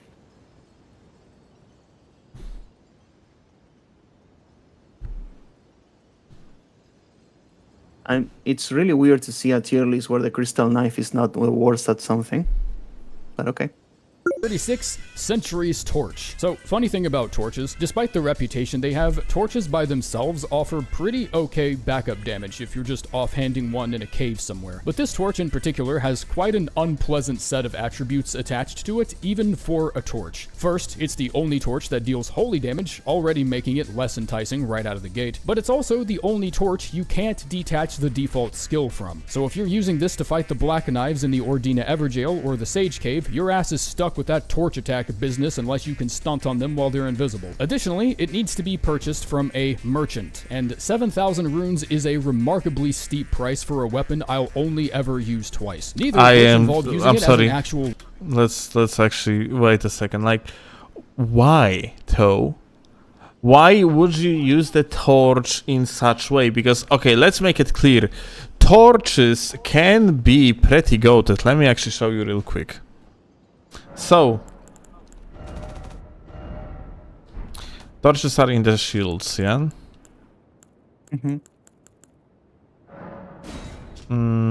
Also, I read some comments on his video that you can wear the sentry torch in your back and it will still do the effect of revealing the Black Knights.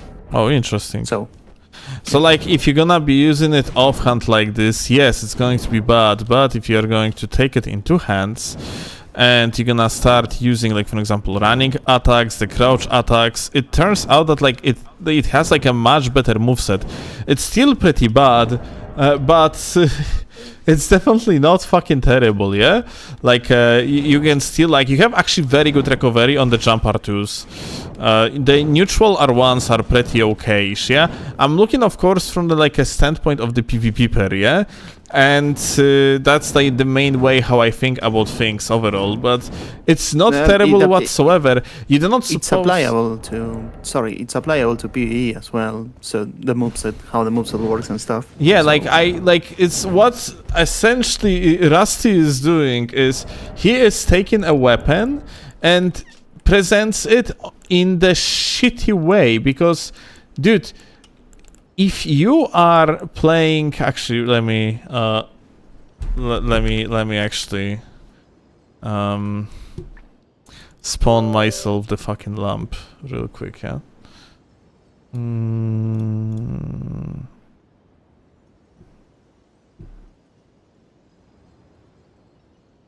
Yeah, someone is saying on Twitch, it's dog shit. Sorry, guys, it's only good. Yeah, we know. But on the grand scheme of things, it's pretty dog shit, yes. What are you doing? How do you call, like, the thing that you can attach to your waist and, like, it produces light? It's like, it's the lamp. How it's called? I think it's lamp. It's the doesn't show up, actually, when I type in lamp. Lantern, sorry. Lantern. Okay, thank you. Here we go. So, like, you know, if you need a light, yeah, then, dude, yes, just use the lantern. You're just literally using the lantern. That's about it. Why I don't have it though? It's way below. Up.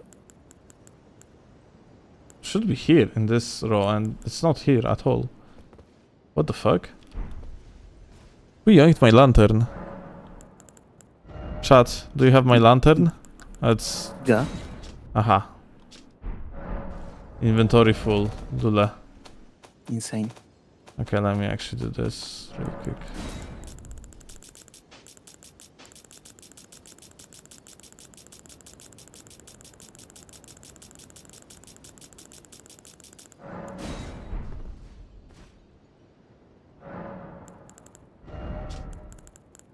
Okay, maybe we shouldn't think too much about this. It's just a torch. It's not great. I just need footage for the video, and that's it. Okay. So, like, as simple as that. You need a light, you do that. Like, lantern is so incredibly easily accessible, yeah? Like, looking at the torch from the perspective like Rusty does is pretty dog shit, frankly. Because, yeah, he's literally just taken, like, judging it from its lowest point, yeah? Of the point of, like, using it as the offhand tool, which is pretty ridiculous because... It's a weapon. Like, as a weapon, it's just bad no matter which torch you're gonna be using. I don't think it's worse than the Ansbach longbow, nor the ivory sickle, but he placed it there, so... If he thinks so, who am I to judge? Alright. Okay. So, weapon. And I know it was intended that way because the black knives have a holy damage negation of 40%. I was really close to making this another race between the base damages, which would have given the last place to the Lamenting Visage, but that stout little brick shitter has a 1.73 in strength scaling at max level for some reason, so that was never gonna happen. Number 35, Blood Fiend's Sacred Spear. Having an ash that half-assedly imitates the power of a greater weapon. Literally the best fucking dude, wait. It's the spear or the great spear? I am always like mixing them up. There's one way to know. Let's look it up. Actually, it doesn't matter though. Like in both cases, like it doesn't matter if that's the spear or the great spear. Like both the DLC spears and great spears are literally the best in the game. No, this is the great spear. The other one, it's called Bloodsfiend. Okay, all right, doesn't matter. Even further, even more like, at least in PvP, it is literally the best great spear in the game. Good bleed application, pure physical damage, and the best range. Like I think the Serpent Hunter is worse in PvE. Is it worse in PvE? The Serpent Hunter. Serpent Hunter is pretty good for the level 1 runs in the PvE technically. Okay, but you're talking about a niche. Yeah, it is indeed a niche. Like I would say like a great spear overall that has like so much bleed application, like the Bloodfiend Sacred Spear has. It deals like a purely physical damage. It still would be very good in the PvE. And on top of that, you have like a fucking barbed staff spear for one in this category, which is fucking dog shit, dude. Like Vikes in the PvE is fucking terrible. Vikes in the PvE is even worse, yes. And now remember that he thinks that Vikes is the best PvP weapon in the game. Well, I mean, I think like he corrected his statement and he says that it's actually second best. Oh yeah, Mox is the best PvP. Real. Okay, let's continue. True and real.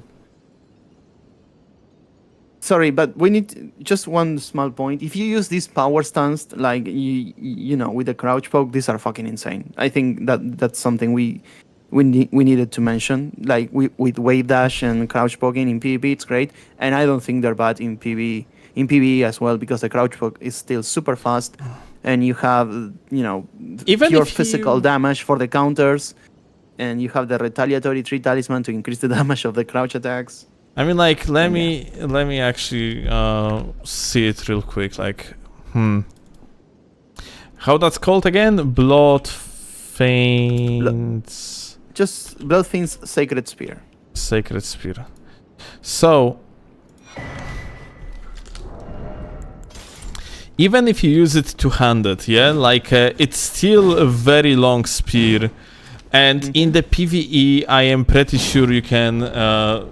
Like use to its fullest it's 120 blood loss buildup. It's dude, it has hyper armor, it has like a great jumping moveset.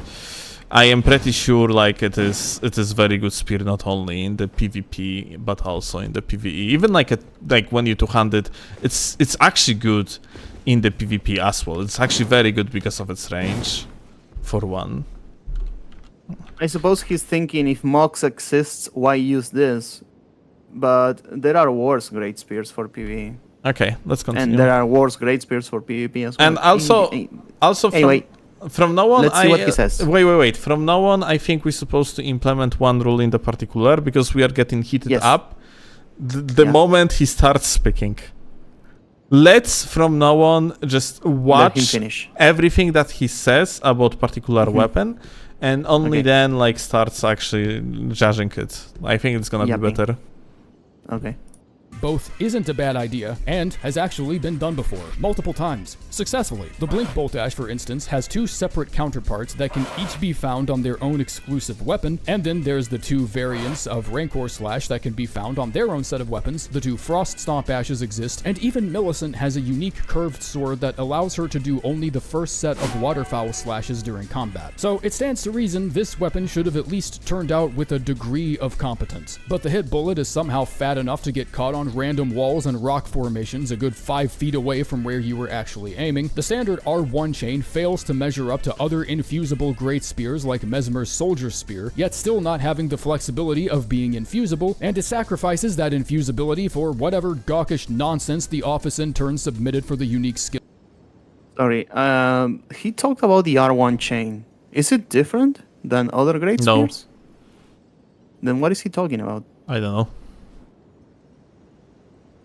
He's speaking words. Okay, let's continue. He's certainly speaking words. Yes.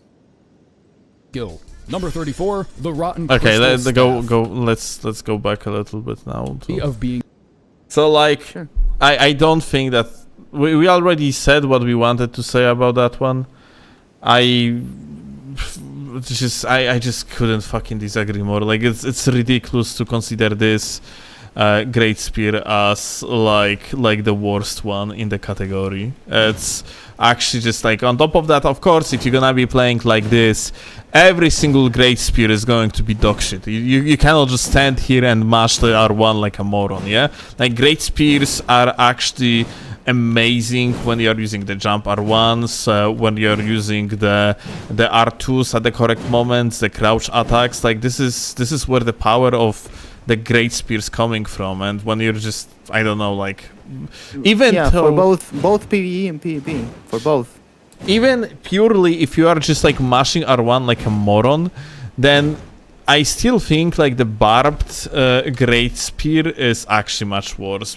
First of all, the barbed one, let me actually show you, yeah? The barbed staff spear has the split scaling with the holy, and you cannot infuse it, like, or you cannot grease it up, that is. So it actually doesn't do that much damage, and it does even less of the counter damage because, well, counter damage in this game is coming from the physical damage, and it only has 210 physical damage and 210 of holy, yeah? The best feature of piercing weapons, and this weapon cannot even make the most out of it. Yep. Alright, let's continue. being infusible, and it sacrifices that infusibility for whatever gawkish nonsense the office intern submitted for the unique skill. Number 34, the So, sorry. In conclusion, spear bad because Ash of War bad. I guess, yeah. Is that what he said? I mean, honestly, Crystals. from the PvE's perspective, that's pretty reasonable if you think Yeah. about it. I suppose. Okay. L2 bad, weapon bad. Yeah. staff. Okay. Two negative things about this staff here. Coordinate one of the most powerful 1-2 punch combos I've ever seen that knocks this blueberry and syphilis popsicle down to walking stick tier with horrifying efficiency. One, its placement in the in-game, despite having no advantages over the basic crystal staff, and if anything, seems to have been made measurably worse by comparison. And two, the buildup of Scarlet Rot not carrying over to the sorceries in which you cast from the staff, which didn't have to be like some huge number. It could have been a negligible amount if you were afraid of creating a balancing headache for yourself, so I understand why it's not there. I'm still pissed. I'm pissed because the only advantage left for me to explore with this is to just arm myself with both crystal staves at the same time for double baby bonus damage. That rot buildup on the staff might as well be Borderlands style flavor text on the side because there's no reason to give even the smallest shit. Number He's right. I agree. Okay, I frankly... Yeah, there's no reason for this weapon to exist. Seriously. No reason at all. I don't even, like, honestly knew about existence of that Yeah, catalyst. look, it's worse than the regular crystal staff, and it applies Scarlet Rot only with the bunk. It does nothing else. Aha. Well, okay. So I'm not if even there- looking for it then, like, yeah, it's terrible. Yeah, if there should be, this one should not be over the Blood Fiend Sacred Spear, but Okay, let's continue. who am I to judge? 33, the Cane Sword. The description makes sure you know the quality of the item you just picked up by saying it was repurposed as a walking stick and the tip of the Lula. blade has been blunted over time. Empirical evidence that you might as well have just picked up a metal pipe. And we ain't playing no Silent Hill 2 in this bitch. Picking up a metal pipe does not just hand you the keys to the end credits. With 60s in all stats, this eternally distressed casserole of inadequacy has the lowest base damage of any straight sword, trailing the weathered straight sword by an inexcusable margin of 40 base damage at max level, despite this sword being placed 10 entries above the ladder in the previous ranking all 308 weapons. Wait, Even the can you stone repeat sheath that one? sword can Go back a little bit. Yes. base What damage is at that attack max speed? level, despite this sword being placed 10 entries above the ladder in the previous ranking all. Wait. Is it different? And It's- pick a straight sword in the game and do the thing. I am like, it's kind of looking like it would be 1-2 frames faster than it should be. Well, let's take a look. Mm, Frame that cane sword. Cane sword, cane sword, cane sword. Okay, let me get I don't know, nobles. Okay, we got nobles here, and now cane sword. Let's see if it shows up anywhere else.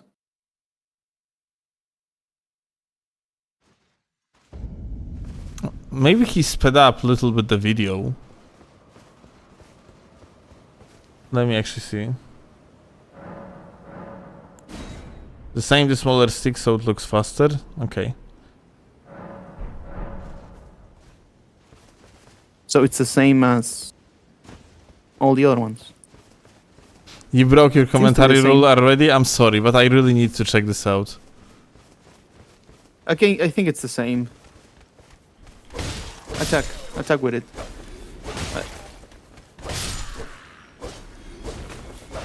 Okay, and I want to see the video now. Just give me a second. I'm gonna go back to the.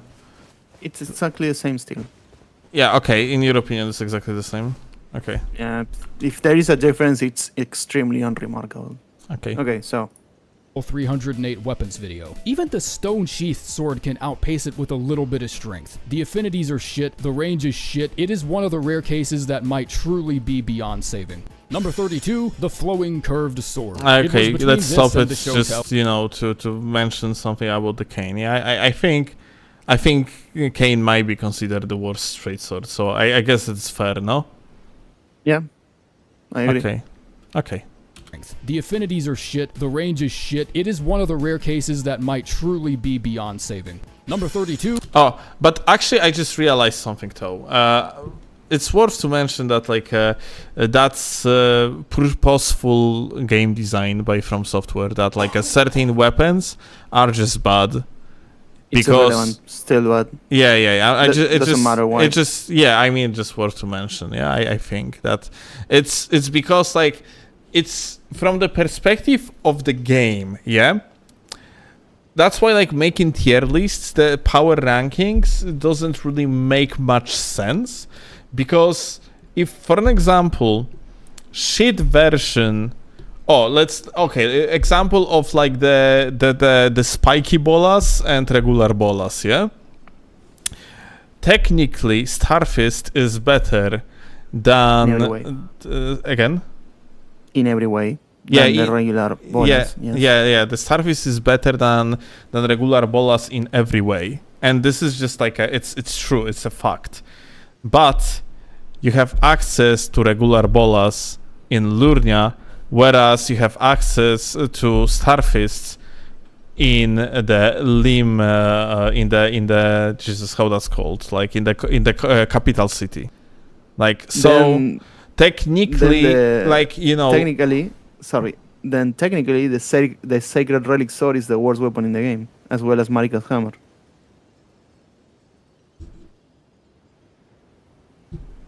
If you factor in that, why? because you obtain it after you beat the game. No, I mean yes, but you could still have DLC. So technically, you can still use it. So the worst weapon in the game would be the DLC Radan ones. My point being is that a power ranking usually doesn't really make much sense in case of this type of weaker versions of the weapons, because they are there for the purpose of you actually feel the progression if you want to play with particular type of armament. Okay, but the reason why they're bad doesn't matter. They're still in the I game guess. and they are bad. I guess. So if they make a weapon that in the description says, hey, this is the game's joke weapon, and it does absolutely nothing, it's still a weapon, and it's still bad. So you just put it in last place, and that's it. Okay. Okay. The flowing curved sword. It was between this and the Shotel, but the many small advantages of the Shotel, such as block piercing, its incredibly lightweight, and also being the lightest weapon that can accept seppuku as a valid ash, started to add up over time, and eventually I was led to the decision to declare the flowing curved sword as the game's worst curved sword. I don't care how wide the damage gap ends up being. Nothing on this planet can save the non-existent hyper armor and poise damage on that charged R2. It took months for people to even figure out the dancer set in. None of this. Sorry, I interrupt, but no fast weapon or small weapon. You know which weapons I mean. None of them, almost none of them, have hyper armor in the R2s. I don't know why that's a factor. I mean, like, I guess like he meant by that is just like it's super slow, and since it doesn't have hyper armor, it's just literally useless move, which is fair, I guess. The DLC actually improves the strong attacks, and it still doesn't feel like it's really doing enough half the time. Every single hit from both charged R2s can successfully connect, and it won't even activate any of your multi-hit talismans, so I fail to see any advantage whatsoever that this weapon attains other than looking swag as fuck, and that's unfortunately not on my list of criteria. Number 31, Okay. the deadly poison perfume. He talked about criteria, but he didn't mention what criteria he's using, which would have been helpful. But he didn't. Well, Okay. no matter, because the weapon is shit anyway. That's I guess it's fair to assume that the other curved sword was actually the worst in the game. Deadly. Remember that everything that's coming now is, according to him, better than the Bloodfiend Sacred Spear. Do that. Bottle. All of its benefits given to the player from its poison status buildup end up rendered thoroughly pointless due to the downright unconstitutional gap in base damage between this perfume bottle and all the others. I can't think of a single reason it needed to be a somber weapon. You have other status bottles like Chilling and Frenzy Flame that just didn't get swept up by the trend, I guess, even though it would have actually made more sense to somberify those as well. And all other bottles except this one come with the benefit of pure elemental damage on a 1-pound weapon, which is, the fucking point. Literally the biggest advantage of using a perfume bottle. What damage type is this one? Physical? Let's see. Perfume. Deadly poison being the worst. Here's the problem. We don't know if he's speaking purely PvE or a mixture of PvE and PvP, because if we talk only PvE, the Frenzy Perfume is worse because it's just less fire damage. It is purely physical damage.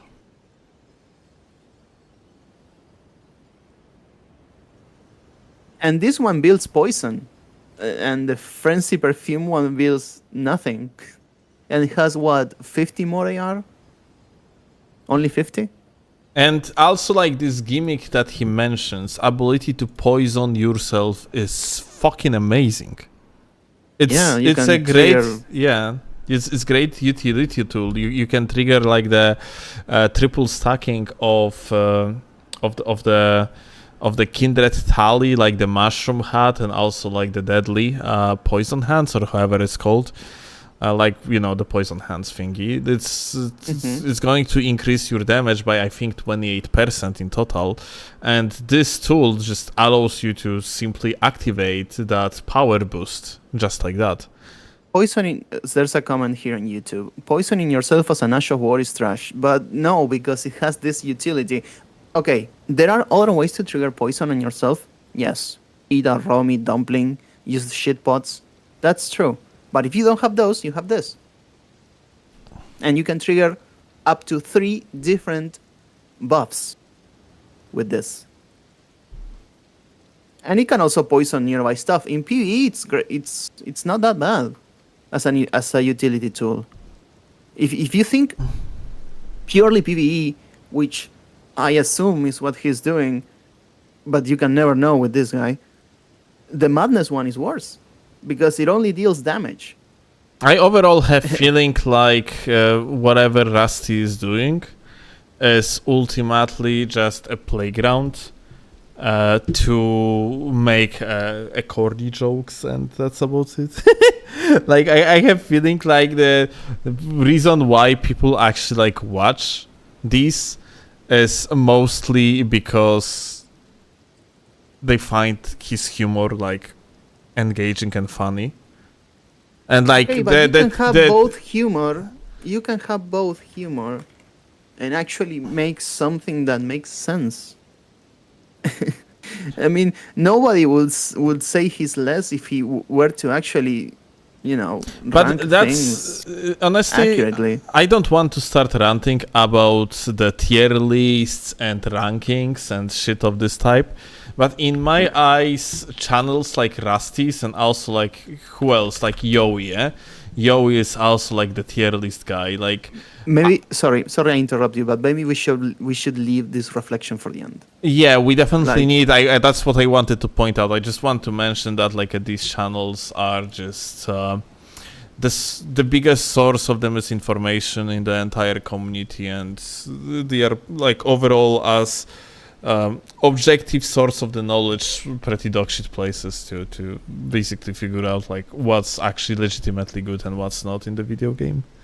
I wouldn't call him dog shit, but yeah, I get what you mean. I It's said not the like best. dog If shit y- source. No. This is no. I'm saying it.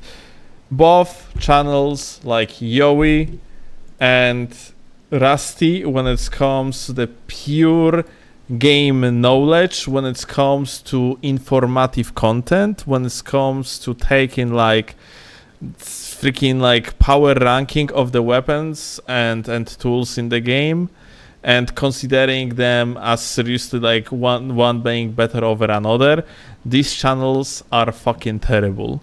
Maybe as entertaining source of entertainment they might be good, but when it comes to how do you call it, I'm lacking the word. They're just not accurate. That's it. You don't need to say they're dog shit. That's what I mean. No, they are dog shit. Like there is difference of being inaccurate, and there is also like just doing like literally fucking terrible content from like actually legitimate, knowledgeable point of view. Okay, I understand. Let's continue. Wait. I'm sorry, a second. Yo is actually goated. Fuck. I'm going to rant about this fucking, like, I swear to God, Yowie is the source of fucking terrible misinformation you call the fucking shitter fucking goated. I swear to fucking God. Dude, do you want to see like how his early fucking videos were looking like? This guy is literally fucking trash of a content creator that just spreads misinformation in every fucking place imaginable. Like, dude, look at the fucking Colossal Swords rankings for one. That's basically his rankings in the first year of the game. So he is ranking Zweihander as the worst weapon in the game. He is ranking the fucking Star Scourge as the best colossal weapon in the game. He is ranking Gags as the fourth one, below the Godslayer or Royal Greatsword. The guy actually made this ranking for both PvE and PvP. This guy literally was spreading so much misinformation at the release of this game, and I fucking made a video about his fucking misinformation bullshittery, and he's like, oh, it's okay that I am incorrect because I can always make another video when I am correcting myself. Dude, like, this is literally, if you are incredibly not knowledgeable type of individual and you have no idea what you're talking about, then shut the fuck up. Like, as simple as that. Problem is though, like, Yowie doesn't fucking care. He just wants the clicks, and it actually works, because if you are looking at these numbers, they are fucking very good. And like, there is also like a difference of him uploading anything else. This video 2k views, the video next to it 100k views. He made this video that was one of the first reacts I ever did. Like, he changed the title of this video to "Why is nobody talking about this? The Ash of War is really good." You know what was the original title? it was saying that this Ash of War is the best in the game. You know what Ash of War it is? It's fucking Phantom Slash. And he's the best talking for what? in PvP. What? He listed 10 reasons why it is the best Ash of War in the PvP. And as I said, I can give you 100 of why it isn't. like, it was literally my very first react. Even description says still, best weapon skill / Ash of War in Elden Ring Phantom Slash. Like, this guy, Yowie is a fucking cancer of the community among like other fucking cancers of the community. Yowie's rankings are fucking terrible. He is literally extremely unknowledgeable and type of individual that is just speaking bullshit. Okay, I understand. Man, Yowie this bad. is too... Wait, no, I'm fucking still ranting about it. Man, this is too condescending, bruh. You dissing my boy Yowie too much. Dude, your boy Yowie is a little fucking bitch that is literally just going to do anything to get these fucking clicks.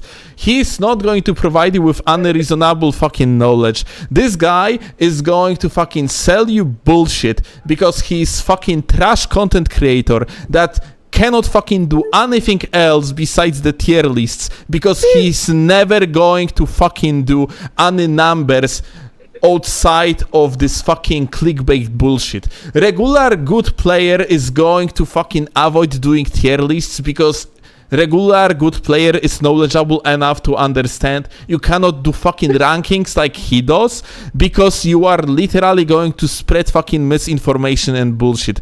This guy is fucking cancer. If you are watching this guy unironically, then you are really doing not a favor to the entire community. Fucking trash of this type, trash garbage content of this type is getting hundreds of thousands of views, is being invited to fucking dogshit Bandai Namco like events and so on, and absolutely goated content creator like Rust Bucket is literally sitting here doing like fucking like not even 10k views on the average video when this guy like is so much more knowledgeable that fucking Yowie could ever be.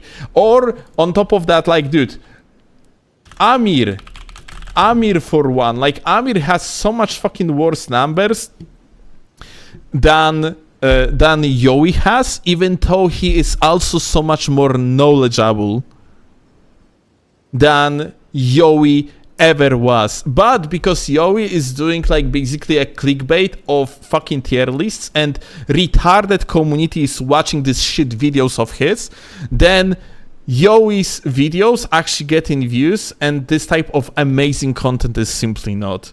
Yowie, the fact Yowie's channel popped off is actually insane to me.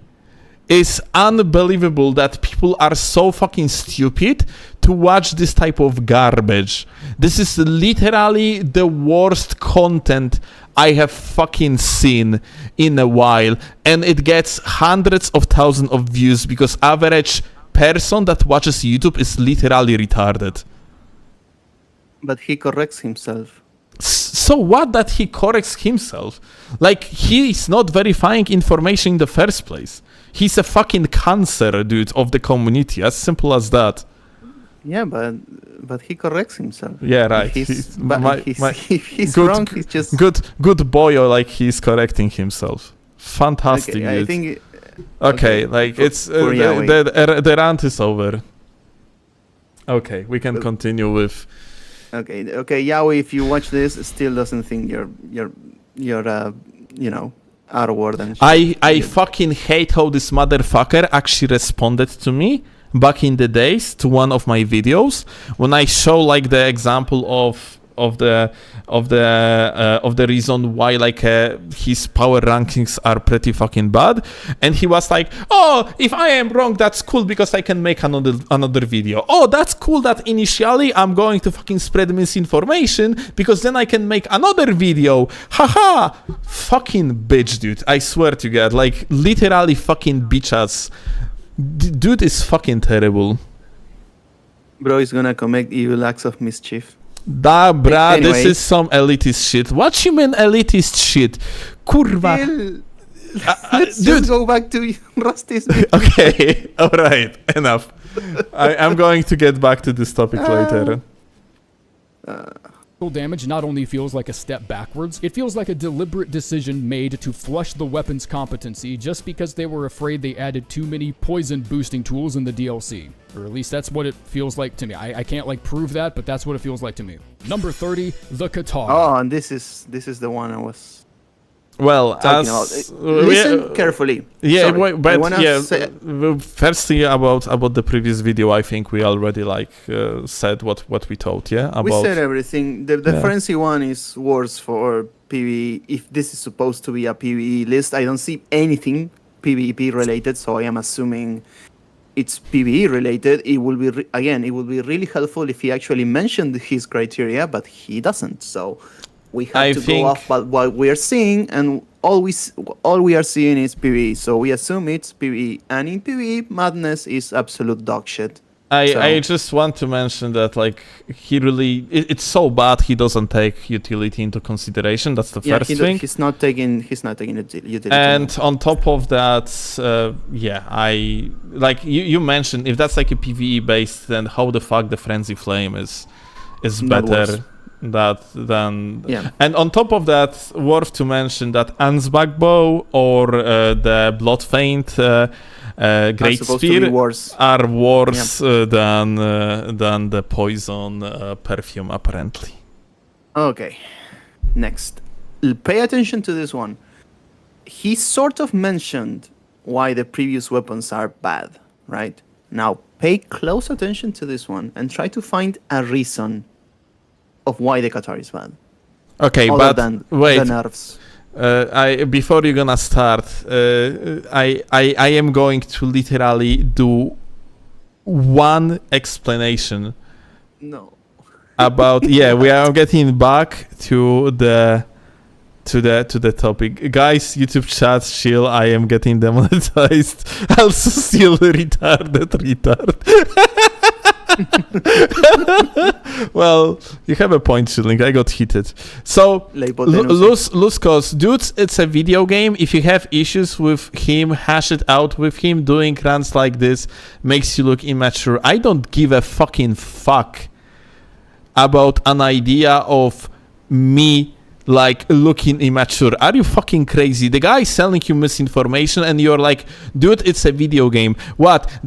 Someone else is gonna be speaking bullshit about something related to the football and you're going to be, oh dude, it's just a football. It's not the big deal. Someone is going to spread the bullshit about, I don't know, regular daily stuff and you're like, oh dude, it's just such a minor issue. Dude, doesn't matter what it is. Doesn't matter if the guy is spreading bullshit about a video game or not. The point being is that he's profiting out of spreading bullshit, and after that, people like me have to correct his stupid ass because he is. If I can interject, I think it's really disingenuous to just disregard X as the subject. X subject is not important, so it's not worth talking about it. I don't think that's a good way to discuss things because anything can be disregarded if we go that way. But whatever.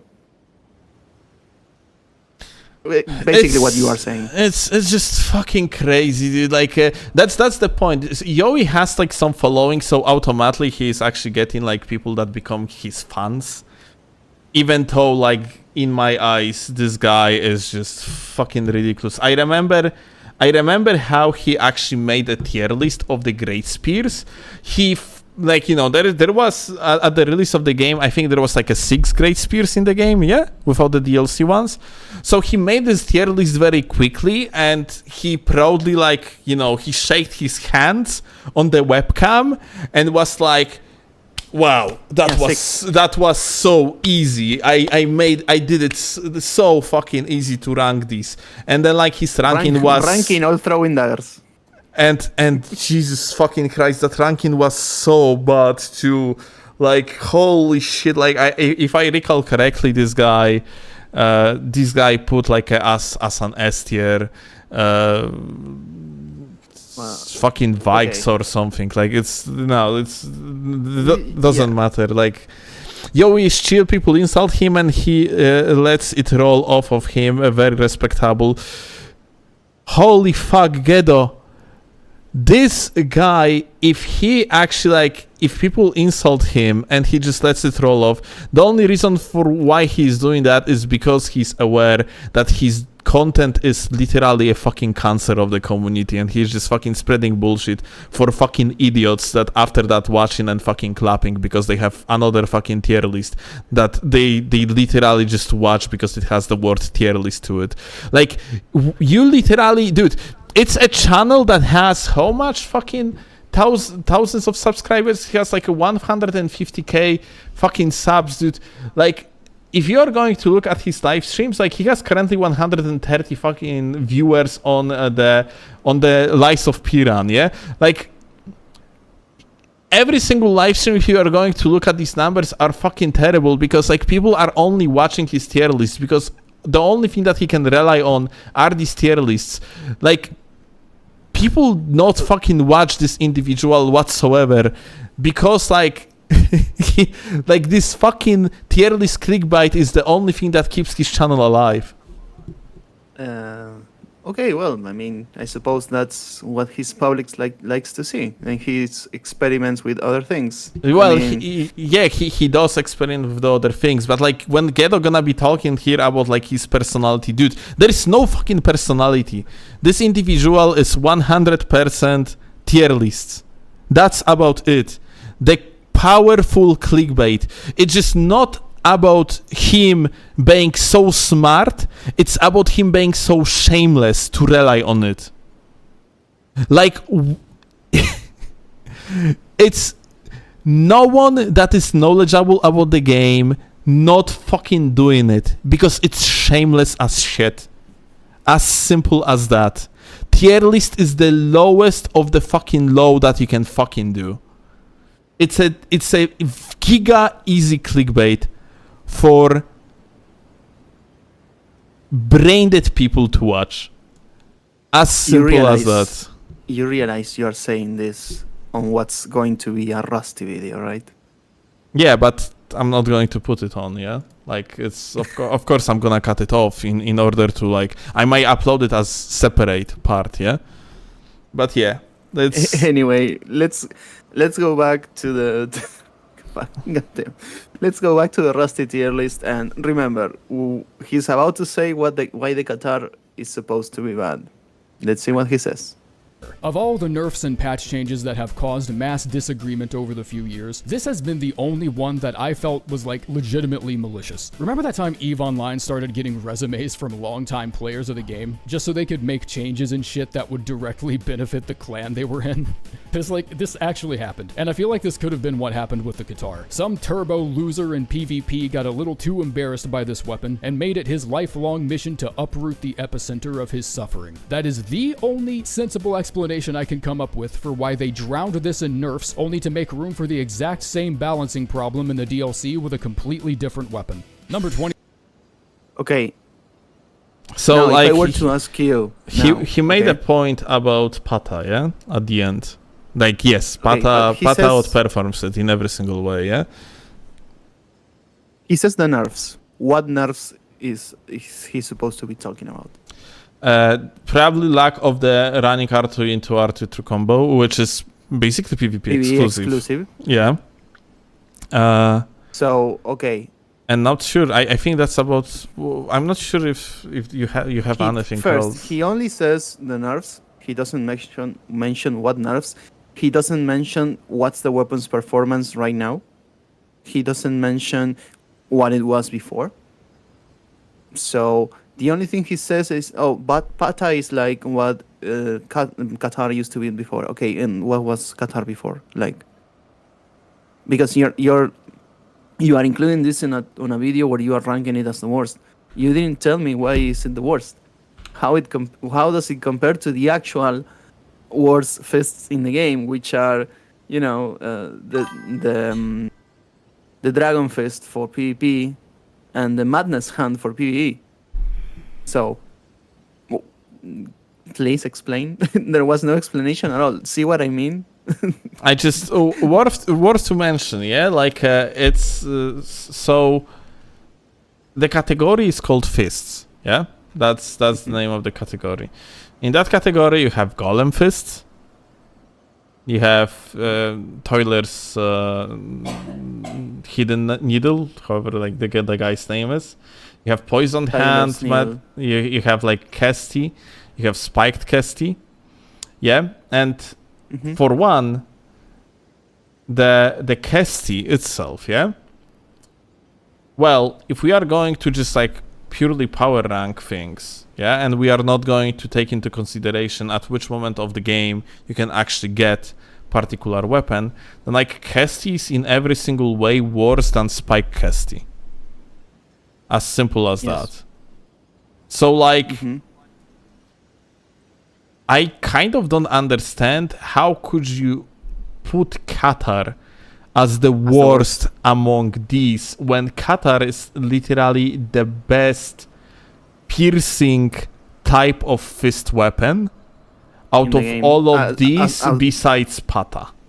Yeah, we don't take Pata into consideration because Pata is absolutely fucking broken. Yeah.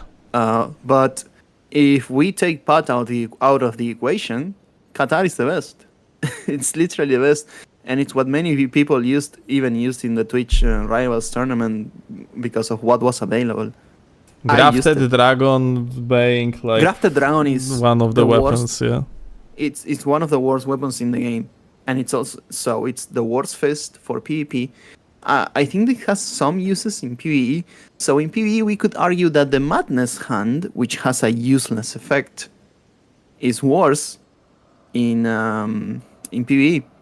So that I actually do not understand, because not only that, he didn't even mention why the Qatar is the bad. The fist nerfs didn't only apply to the Qatar; it applied to all fists. So why the Qatar specifically? I don't know. What's wrong with it? See what I mean? He said nothing. The Qatar section was literally a nothing burger. There was nothing in there to consume. Just there. All right, let's continue.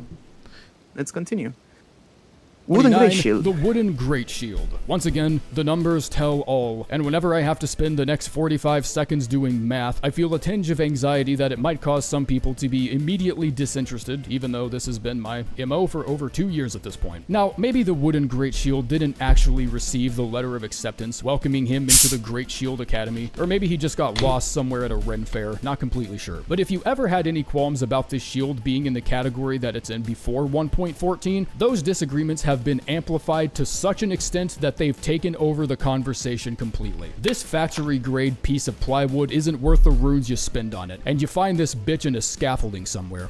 Number 28, the whip. Okay. I think there is nothing to say about it. It's just, I don't know, yes, nothing to say about it. The Great Shield. So it's worth to mention that Great Shields are in very rough spot right now. Because at some point, From Software decided to increase the guard boost of the medium and small shields. And I'm trying to find the shields here. Wait, Connor says PvE weapons and PvP weapons will have a different rankings, right? No, he's gonna do it all in one go. Like he always does that. And since he mentioned PvP in the Qatar segment and the nerfs, which the worst nerf for the Qatar was the true combo nerf, which was PvP exclusively, I think he's taking PvP into account, I suppose. Anyway. So whenever he says anything, we also should look it through a PvP lens. Is that what we are supposed to do? And here's the problem. There is no criteria for this tier list. For this ranking, sorry. Yeah. All right. So I want to mention only, let me see. Those are physicals. The medium and big great shields got a guard boost. What is guard boost? Wait, there is a boost. BST. Okay, okay. So the standard has, this is actually very bad. The standard one has 62.72 of the guard boost, whereas I am pretty sure even like some of the Dorito shield is worst better. medium shields. I mean, Dorito's shield is so easily accessible, and it's still like the best medium shield in the game with 75 guard boost. But even like at Windbird, I'm pretty sure has more. Yeah, it actually has 68. Yeah, so like the balance of the okay. great shields is just so incredibly fucking weird right now. So nothing to Yeah. add. Yeah. But Okay, next. honestly, now when I think about it, like he is not even like rating these based off their like defensive abilities. When you think about it, it's about how much No, damage they do. How much damage they do. Yeah, Okay. it's interesting, I suppose. But he's doing a weapons thing, so whatever. Let's continue. Bitch into scaffolding somewhere. Number 28, the whip. It's a whip. It does whip things. Every single time I've come across this item in list videos, I've had the exact same couple of lines with the exact same vocal delivery because I refuse to put in more effort writing about it than somebody did making or conceiving it. Have you seen Indiana Jones? Have you played the Castlevania games? Well, then you shouldn't need a fucking free trial to know what you're getting into here. It's a whip. Next entry. Number 27. Okay. It's a whip. They're all whips. I suppose this is the worst because it deals the less damage. What about the range? Because since we are considering PvP, we should take the range into consideration as well. Let me So see. let's see. Whips. And so, like, whip is the second The second longest longest. from the base game, though. There is no DLC, so we don't know, like, how long is Tooth Whip. The only DLC whip is the tooth whip, and we already know that one is good, so whatever. So what about the numbers? So, like, magma, honestly, like a magma whip just Magma seems worse.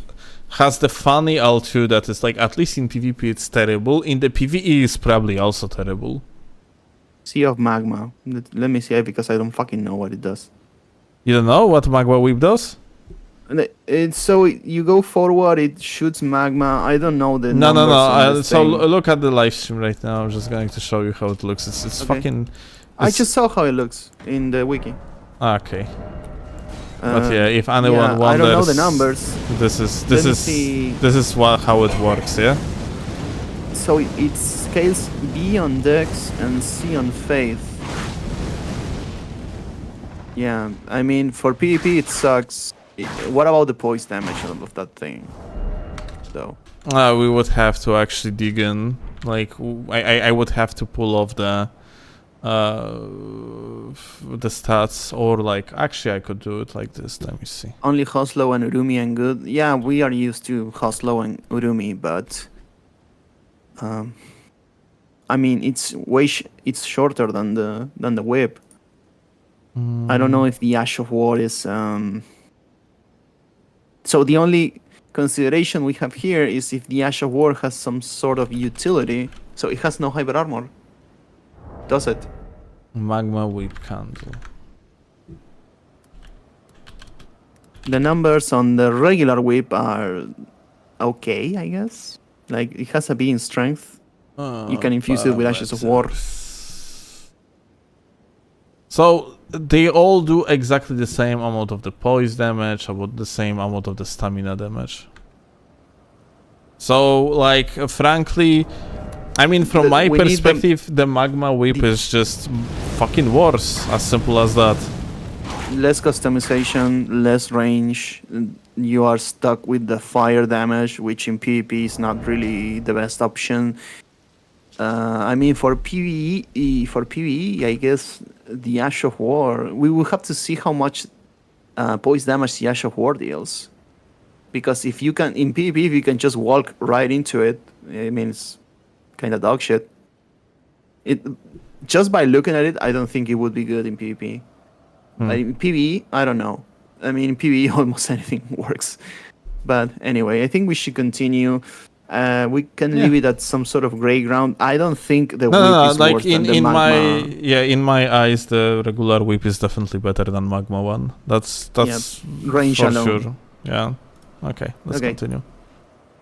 the hand ballista. With no scalings helping out the cannon subgenre of crossbow, the competition between the three is once again left up to the numbers themselves, and only the numbers. And when it's that simple, it's hard not to see the hand ballista as anything but a decisive loser. But it's the worst kind of loser. It's a loser that needs to go out with a joke. Someone who thinks he's funnier than he really is, and showcases just a tinge of self-awareness that suggests he was never really that interested in taking things too seriously. Case in point, Is I don't he know talking what kind about of himself? bullshit game of detached observer the description writer is playing here, but I would pay real money to see an average soldier face down an army with nothing but this weapon on their person. I could bring this to a 2v1 against a pair of imps and still not feel completely confident. Number 26.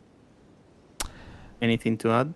I mean, technically, if you are going to look at the power ranking between like the three weapons in the category of the ballistas, yeah, then you could potentially consider that as the worst weapon. That's true, because jar cannon, just for the difference of like 4 strength points, just outperforms it.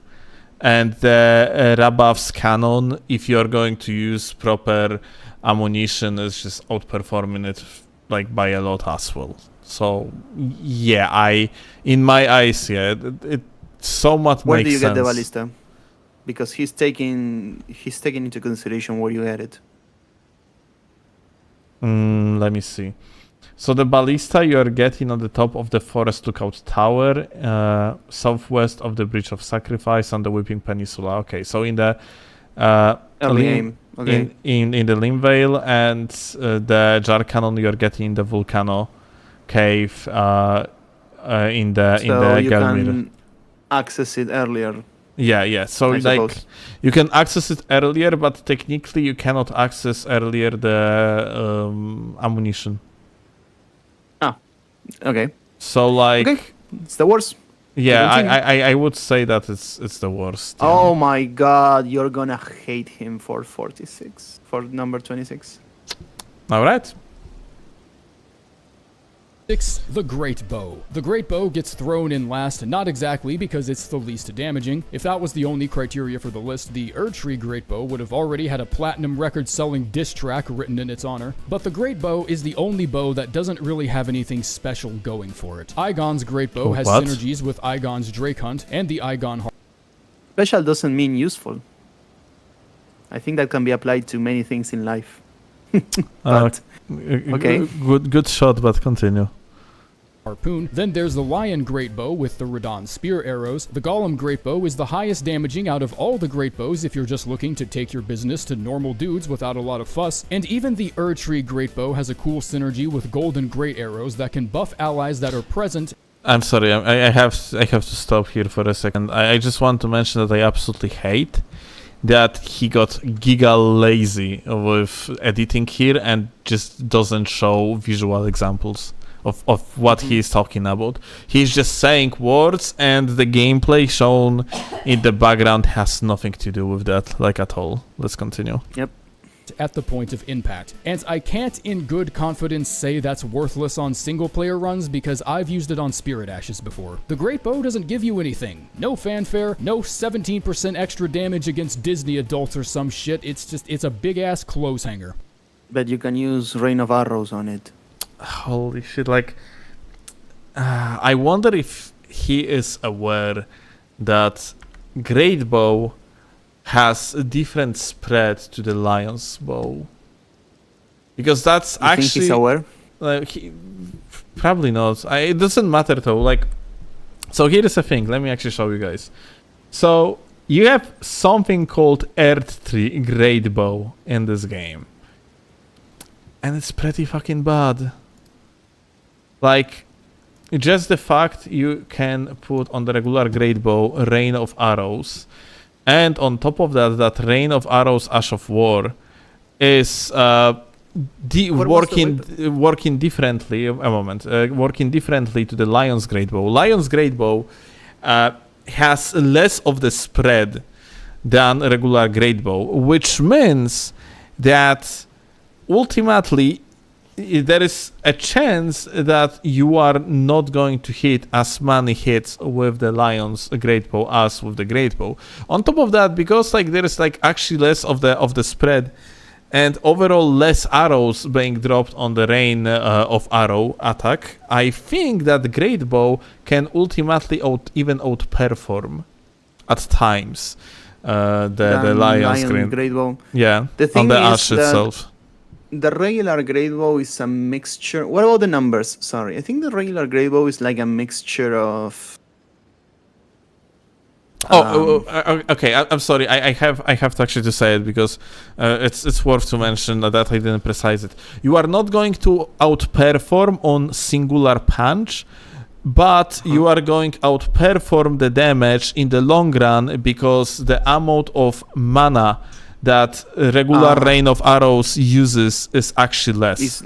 Less than Radan's rain. Yeah, Okay. with the base mind, for an example, you can use the Lion Great Bow like twice, but you can use regular rain of arrows like 3 times. Okay, that's very important. Which, in such case, you are going to outperform damage-wise the Lion's Great Bow when it comes to rain of arrow, Ash of War. And yeah, and then also you have Earthly Great Bow, yeah? Yolknator, he says something very important here. You don't have to use the Earthly Great Bow to use the Golden Bow arrow that buffs your allies. You can just use any, and actually covered this before. Like that, yeah? You can use any of the Great Bows with the Golden Arrow, and it will buff regardless. There is literally... Sorry, what? There is actually mentioned that it deals 20% bonus damage with golden great arrows when equipped, and that's about it. Oh, I see. But like it's still like this great bow is actually worse than regular great bow for sure. 100%. There's no reason to use any great arrow other than golem arrows. Unless you want to buff yourself with the golden arrow. There's no reason to use any other great arrow. Which you can use on a great bow for that purpose. Yep. And the best bow to use it actually is the golem one, which has more damage with the golem arrows. So. And I actually want to mention one thing in particular. If you're using the golem great bow with different type of arrows than the golem great arrows, it's still actually the best option overall. Yeah. It's from that perspective, I would say that like even if you would exclude the golem arrows out of the game, I think it's still between these two, like between the great bow and the earthly great bow, it's still like a better overall. Yeah, great bow is the great bow is just not good. Yeah, isn't it just golden bow? Yes. So next thing. Number 25, the torch pole. I swear on the graves of my village plundering ancestors, if I get a single comment telling me to reconsider this spear because it resets frostbite, I'm nuking this channel and becoming a fucking drug dealer. Have you wondered why so many players like using this for fashion purposes? It's because fashion is all it gives you. But what if I'm carrying a torch and don't want to be stuck with one ash of war? Bitch, you're stuck with one ash anyways, fuckle nuts, because the torch pole doesn't accept infusions. So charge forth is permanently attached to this backyard decoration like a parasitic worm, and it's not coming off. It's okay if you're using this inside caves and whatnot, but just as long as we're admitting to ourselves that, at least when it comes to practicality, the lantern item turns every single conversation you could possibly have about the benefits of light in caves into background noise. Number 20. Okay, I just want to mention that right now, dual spears are pretty bad. And well, they are pretty bad. That being said, if you insist... Dual pikes is that bad? Yeah, kind of. Because of Really? tracking, at least in PvP, yeah. In PvE it might be not that terrible, but in the PvP it's pretty bad. Because like you are doing a lot of half hits. Torch pole is the third longest spear. But I want to mention that the torch pole is actually pretty long. It's actually it's the third longest. Yeah, it's actually pretty long, and I absolutely don't understand how he can list the torch pole below freaking short, short spear. spears. Like technically short spear is going to do more damage though. Like that's actually true. Technically they can do more damage. Also, he mentioned the fact that you are stuck with charge forward is bad, yet the Qatar is the worst fist, which can be infused with Ashes of War, and Lula. yeah, I'm actually, but you have so many more spears though. Like you have the Celebrant Reprake. What the fuck is that even? I don't even know what does it do. Like no one uses that dog shit. Let me see. So, okay, it's a regular weapon though. So this can be infused with Ashes of War. Crystal Spear, can it be infused like Crystal Spear? This weapon cannot be... Okay, Crystal Spear. Weapon cannot be infused with Ashes of War. It doesn't have any sort of the passive build-up. It doesn't have rot or anything. It does like a split damage of the magic. It's a standard weapon. It's relatively short as well. And what about Inquisitor? It's relatively short, yeah? Let me see. Inquisitor's Girandel. I think Fifth from Inquisitor's Girandel is worse because it's shorter than the Crystal Spear. Let's see. Inquisitor's And it Girandel. It has cannot be split damage infused. as well. Cannot be infused. You could give an argument for innate bleed. But it's like much shorter though. Oh. Innate bleed. Okay. Well, if we talk in PvE, innate bleed is... but it still can't be infused. And look at those scalings. They are certainly interesting. It scales the most with Fate, which means it will not really benefit much from counter hits. Okay. So Good point. I think this one is the worst. Good point. Well, I think it's a tie. It's a tie between the Crystal Spear and this one, if you ask me. well, that being said, Torchpole, just because of its length, I definitely wouldn't rank it as the worst one. No. That's for sure. Torchball is not the worst. Okay. Uh, Click. 1 second. Just typing. 24, the Celebrant's Cleaver. This Okay. was actually a 5-way tie versus the 2 forked hatchets, the hand axe, and the battle axe. The battle axe offers... Sorry, what did she say about the hand axe? Can you repeat? Let's actually... I want to hear Number it. 24, the Celebrant's Cleaver. This Okay. was actually a 5-way tie versus the 2 forked hatchets, the hand axe, and the battle axe. So he's saying that there are four of the axes are equally the worst. Between them, the fourth hatchet and the hand axe, which are some of the best PvP weapons in the game. Well, He's taking PvP into account. Remember that he is taking PvP into account. I am pretty sure the Kandax can definitely do like pretty well in the... Well, it doesn't matter. In Like, PvE. let's listen like what he has to say about this weapon in particular, because well, Okay.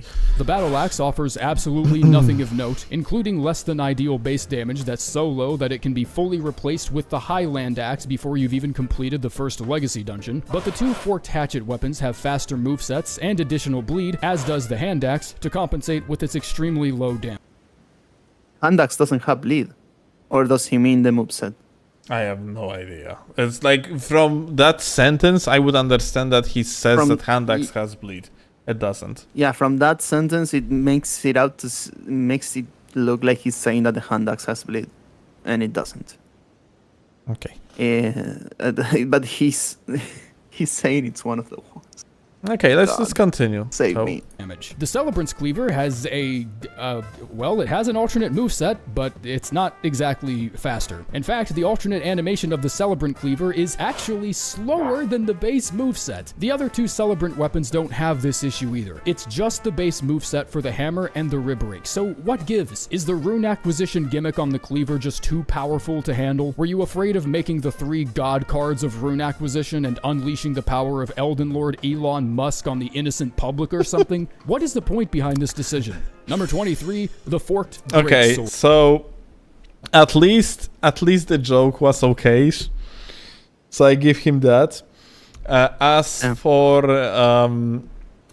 overall, like his reasoning, well, I guess let's just ignore what he said about the hand axe and the other hatchet. Yeah, like because well, technically he didn't list it as the worst one. It's just worth to mention that he's so fucking wrong about that. Like overall listing it like one of the worst like axes. You know what? Fuck it. Let's talk about it. Never mind. Yeah, let's talk about it. It's relatively known knowledge that the hand axe is really good. It's actually one of the best PvP weapons in the game, and he's actually taking PvP into consideration. So like we have here like so many like worse axes overall than the freaking like a hand axe or like any other like hatchets. Like we have like from the battle axe to the jawbone, like the Highland axe is basically pretty fucking bad unless you're just using the gimmick of the buff. Yeah. On the Celebrant part, that's correct. But saying that the hand axe is just as bad as the Celebrant is a really bad take. Rossus axe is pretty fucking bad. It just has funny, spooky Ash of War. And it's the longest. But the moveset doesn't help it much, so... No. It has like... What's the moveset? It's the regular axe moveset, the same as the Stormhawk axe, for example, on the R1s. I see. So yeah. It's I don't know. I would say like overall, it's weird. Okay, but like he listed Celebrant's Cleaver as the worst axe. I can stand by that. I'm okay with it. I can stand by that. I cannot stand the hand axe disrespect. That was a really... It just comes off as a really ignorant take because it takes you less than 5 minutes to know that it's extremely good in PvP, and he is taking PvP into consideration. So it's either disingenuous or ignorant. That's what I take from that segment. Well, he is definitely wrong. Let's continue because I already see like he's talking shit about very fun of meta greatsword.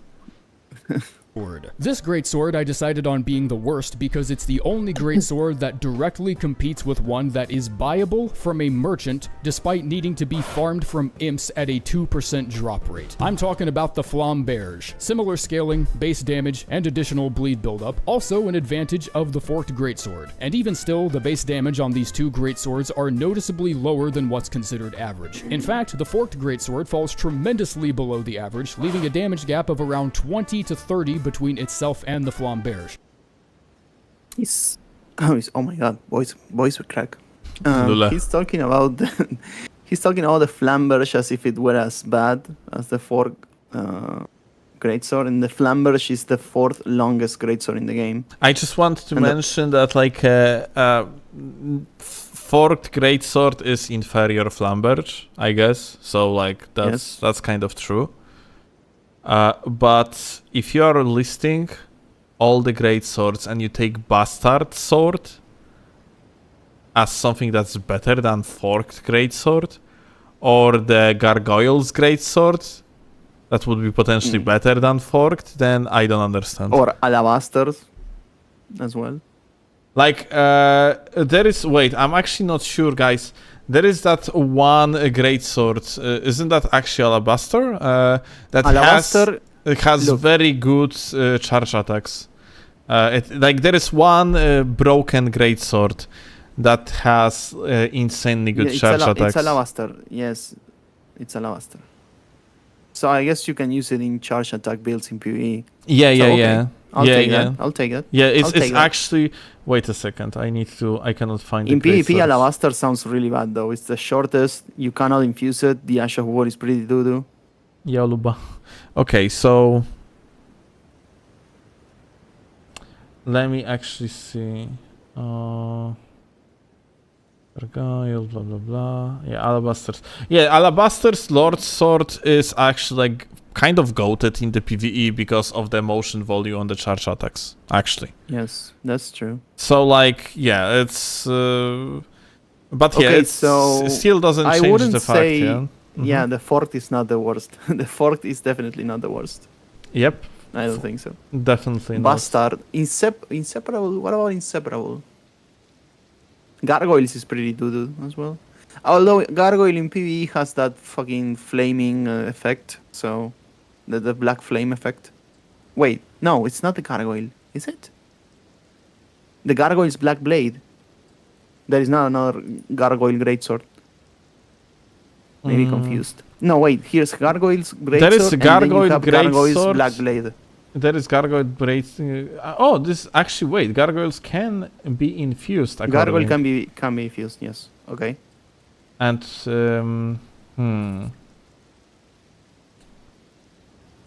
I think it's kind of And great, there but I is- don't think it's forked. I don't Okay. think forked is the worst.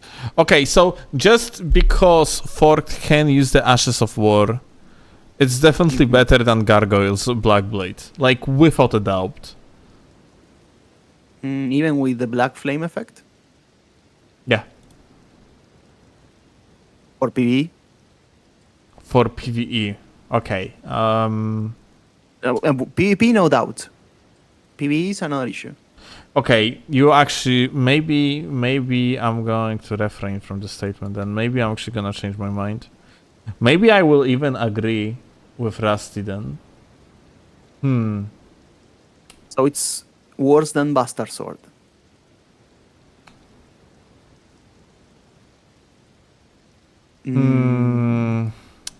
Like, Bastard Sword is longer, technically. Just a little bit. A little bit, but... Fort has bleed, innate bleed, right? Yes, and Yes. that's actually big thing for the Forked. That it Yes, has it innate is. bleed, and it's in PvE, bleed is just good, yeah? Yeah. So And- I think Bastard is worse then. Yeah, it's maybe, yeah. Yeah, okay, you know what, yeah, like, also, I think you can easily just, even in the, I remember when I was doing, like, a PvE run, PvP run, like, with the Thunderstone and shit, if I recall correctly, you can easily buy yourself the coatings, like the greases, Yes. the bleed greases. So you can use heavy Forked with the greases, and it's actually pretty decent, like, bleed buildup. So, like, even in such way in the PvE, I would definitely say it's probably better than Bastard. Invader T-Mask is the infusible gargoyle one, I suppose. Any good? In PvP, it's just another infusible greatsword. So, I mean, it's not bad per se, but there are better options. And in PvP, good question. It's just shorter than the Bastard Sword. We will have to see the numbers. Megalaxix says that blood grease is the only infinitely buyable grease, but isn't the poison one as well? If I recall correctly, I could actually buy infinite poison as well. So Maybe I'm look, wrong. Doesn't matter though. Like, Gargoyle has an A scaling in strength with 283 base damage. And Bastard... What is it? Here it is. Bastard has an A scaling in strength with 292 damage. And it's longer. So I think Gargoyle loses this fight. Although we will have to see the scaling. There's one way to do that. Elden Ring build planner. Because, you know, some A's are not the same as others. So if we go here and we add 99 strength and we get the Bastard Sword here. we might actually be going to... Heavy. Sorry, wait. 25. On the Okay, left hand. why we get, is nerding? sorry. And here we get the Gargoyle Greatsword on plus 25. Heavy. And we 200 them and we get... Sorry, wait a second. Dexterity. And there we go. We get actually more AR on Gargoyle's Greatsword. So the Gargoyle's Greatsword has less damage, less base damage, but it has better scaling than Buster Sword. But Buster Sword is a bit longer. So I would say it's a tie between these two. So which one is worse?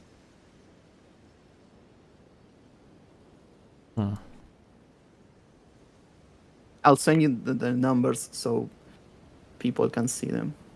Okay. So here you got the numbers.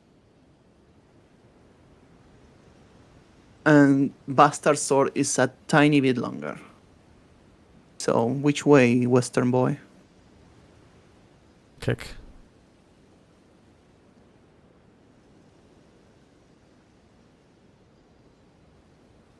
Well, What does chat believe? Which one is worse?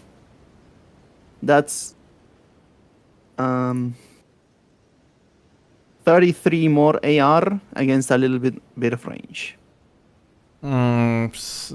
especially on great swords, the range is always the giga precious. How much longer is it? Great swords. And we definitely spent way too much time on it, by the way. Yeah, we did. I think it's a tie between the two, but it's definitely not the fourth one. That innate bleed is actually. It's basically the useful. same range anyway. Yeah. Anyway, let's move on. Okay.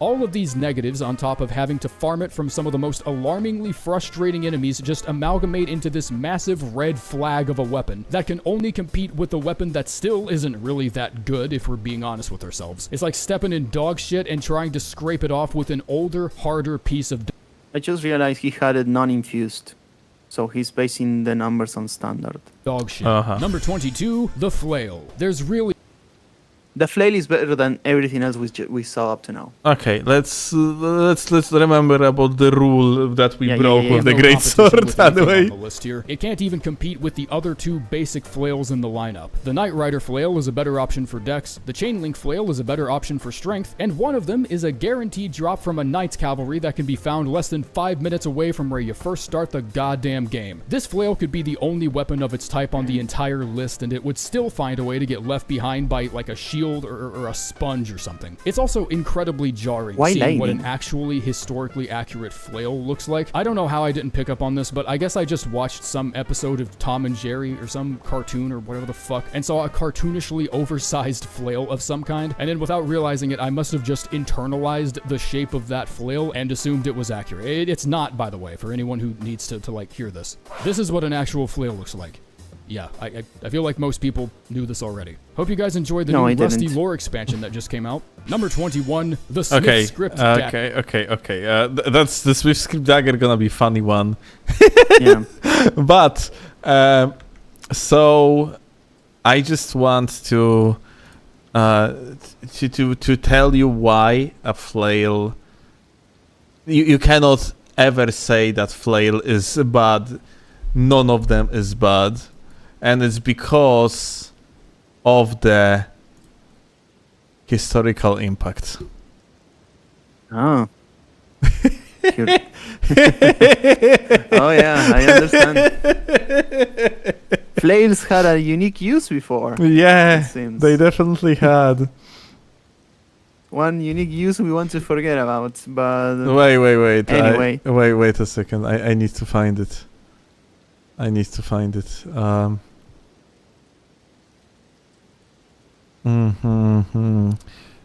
Where is that? but I agree with what he said though. It's the flail is the worst in the category. I don't know. Is it worse than the baby toy? I think the baby toy is the shortest. Well, depends how much you value that Ash of War. I probably would say that it is. Yeah, like that unique Ash of War is definitely like. I don't know. Is it worse than the family heads? I don't know, honestly. Fuck, I think I won't be able to find it. I do too much content. Well, anyway, whatever. I think the family heads is worse. The baby toy is the shortest, by the way. Serpent Flail has that unique meme. Can deal good damage, I suppose. Night Rider and Chainlink are better than the regular flail. So I think it's between the regular flail and the family heads. Wait, you say that family heads may be worse. Wait, Yes. family head cannot be infused. It has Family heads just... cannot be infused. The scaling is distributed like shit to make the meme to spell that. So the Ash of War scales of your intelligence, while the base damage scales of your dexterity. Let me actually So- see that Ash even, like, because it's the one like that makes the rancors, yeah? It's a rancor. It's a rancor. It's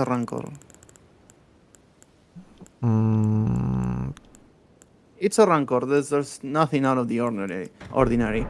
It's the longest one, I guess, but not by much, but it is. Bruh. And the problem is that you need 2 stats to use it to its full potential. No, but dude, like, this is not even an argument then. Like, family heads is much fucking worse. Just... Yeah, family heads is definitely worse. Yeah. Okay. Besides, you can get the regular flail super early into the game, slap Flaming Strike or Sacred Blade into it, and it will do the job just fine. Okay. Alright, let's continue. But yeah, like, definitely Yeah. mistaken about the flails ammo. Yes. Dagger. So, okay, so I don't know where the fuck this one goes. There's only one throwing blade. It competes with literally nothing. And honestly, I'm still not sold on throwing blades being a legitimate type either, because it's just a dagger with a smith script enchantment. There are other smith script weapons that can all be thrown. That doesn't mean throwable great hammer is suddenly a type of weapon. Also, I get the range on these sort of suck balls, but it's the only weapon type that's completely tailored towards ranged combat if you're not counting bows, while also being better than all of the bows. Is there anyone that's actually mad over the fact that the range only has the dagger going like a few feet in front of you? I don't know, I feel like that's such an illegitimate thing to get mad over that it almost comes across. You know, call me crazy, but I think he recorded this footage before the range buffs. Why? Because when he threw it at the dog, type either, because it's just a dagger with a smith script enchantment. you know, I used There them are other for smith quite a script while, weapons that can all and I be kinda thrown. know by That doesn't muscle mean throw memory sold one the up to where they better than go. all of the bows. Is there anyone? I get it's just on these There, sort of look, that should reach, I think Balls. he hits... and okay. it doesn't. Wait, It doesn't play reach. it, play it. but it's the only Yeah, okay. That should reach. Interesting. I mean, there is a chance, frankly. Like, this type of video, I'm pretty sure, like, takes quite some time. And also, we don't know, like, what's... When he did this. when, yes. like, what, and also, like, how fast he's actually working, yeah? He's uploading, like, videos rather rarely, as far as I am aware, yeah? Actually, I'm not sure about that one. So the range was buffed. That doesn't make them good, but it's just something I wanted to point out, because the moment I saw it didn't connect, I was like, wait a minute, that should have hit. Okay. going like a few feet in front of you. I don't know, I feel like that's such an illegitimate thing to get mad over that it almost comes across as performative. Like when someone tells you they hate when people end sentences with prepositions. It's just like, are you sure? Are you sure? You sure you didn't just like skip lunch or something? Number 20. Okay. Well. Okay, see, this was pretty much nothing because he's not comparing it to anything. So that Yeah. only leaves its placement in the list regarding the other bad weapons. So according to him, these are better than everything we saw up to now. And now we actually have Noble's S-Stock. You know, the third best thrusting sword in the game. Okay. Wait, what? No fucking way. No fucking way. Yep, he actually No put in fucking Noble's S-Stock instead of like Rapier or something like that, yeah? The rapier is the shortest. Shortest S-Stock is has the worse second styling. longest. Second? Sorry. Not third? No, it's the second. the S-Stock is the third. Aha. Okay. I think that there is like very little difference, and the S-Stock has actually a good mix-up with the R2s. That is basically combos. Yeah. That's true. But still, the novel S-Stock is amazing. In PvP, it's amazing, and we know, and I'm gonna keep repeating this. He's taking PvP into account. So, yeah, this is gonna be weird. Anyway, let's continue. 20 the this is Noble's crazy. S-Stock. My god, I didn't even know affinity scalings could get this bad. Thrusting swords are on the upper half of the register too, so the fact that they would take a weapon with stats this bad and lock it behind a 0.5% drop rate. Are you fucking insane? I'm gonna power bomb your entire staff of programmers through a fucking table. What is wrong with you? This is the type of shit that makes me want to spread misinformation. Like if I told you could only get this sword if you bought the premium Elden Battle Pass along with the pre-order of the game's official soundtrack, would anyone even fucking care? Not a single affinity scaling goes above a B, and you think this is worth locking behind a 0.5% drop rate. And you know, Sorry, I need to stop right there. Not any single affinity scaling goes above a B. I want to check something. Well, technically. Then I guess not, the yeah. Clean Run Knight Sword is just as bad. Yeah, did you actually compare it to Clean Rod? Yep. Because Clean Rod also has B scaling? Yeah. Look it up. None of the Clean Rod's Knight Sword affinities goes above a B. Lule, I want to see the base damage. Okay, it's like the difference of 10 AR, 12 AR between Clean Rod and the Noble Nobles. on Heavy. And only a little difference in length. So the only reason we don't use the Noble S-Stock is because Clean Rod exists. If Clean Rod tomorrow gets nerfed, we all jump into Nobles. Probably in PvP to S-Stock because of the R2 mix-up. That is actually very Yes. good. And like the difference of the range between Noble and S-Stock is actually negligible. Then to S-Stock, but you get the point. I don't think.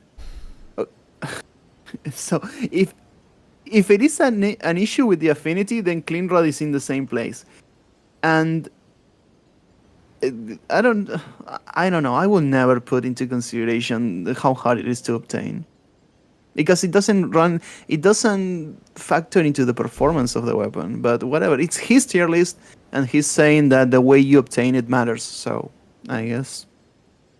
All right, Okay. let's You know go. what? It's fucking beautiful too. I love how they made this sword look, especially the hilt. Somebody spent a massive amount of time on this and then locked it behind one of the lowest drop rates in the game. How am I even supposed to be mad at that? Like, is this sword even real? Number 19, the Gargoyle's Great Axe. Okay, like, bruh.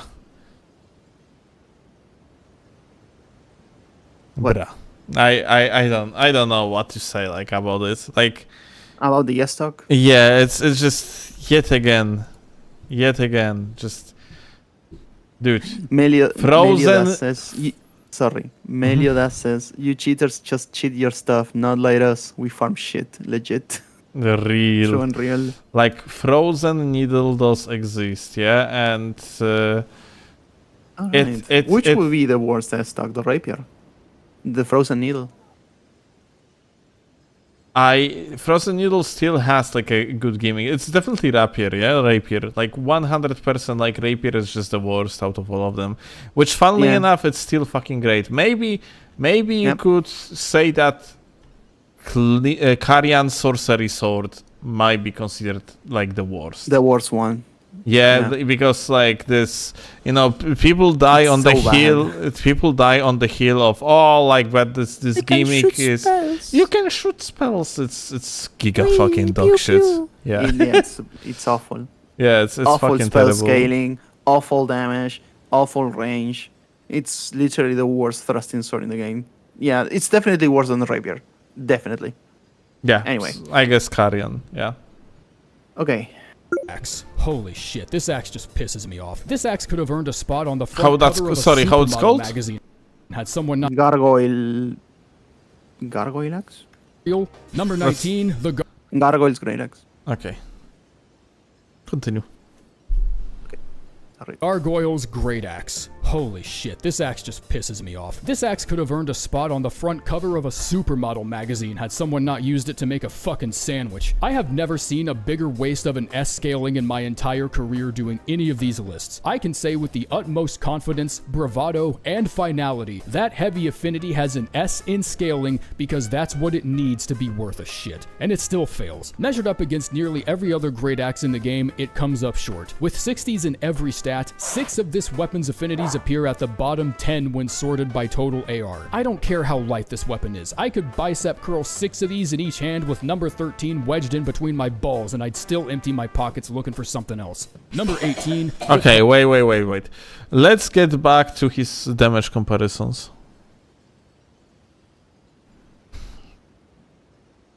I can say with the utmost confidence, bravado, and finality, that heavy affinity has an S in scaling because that's what it needs to be worth a shit. And it still fails. Measured up against nearly every other great axe in the game, it comes up short. With 60s in every stat, 6 of... Okay. So...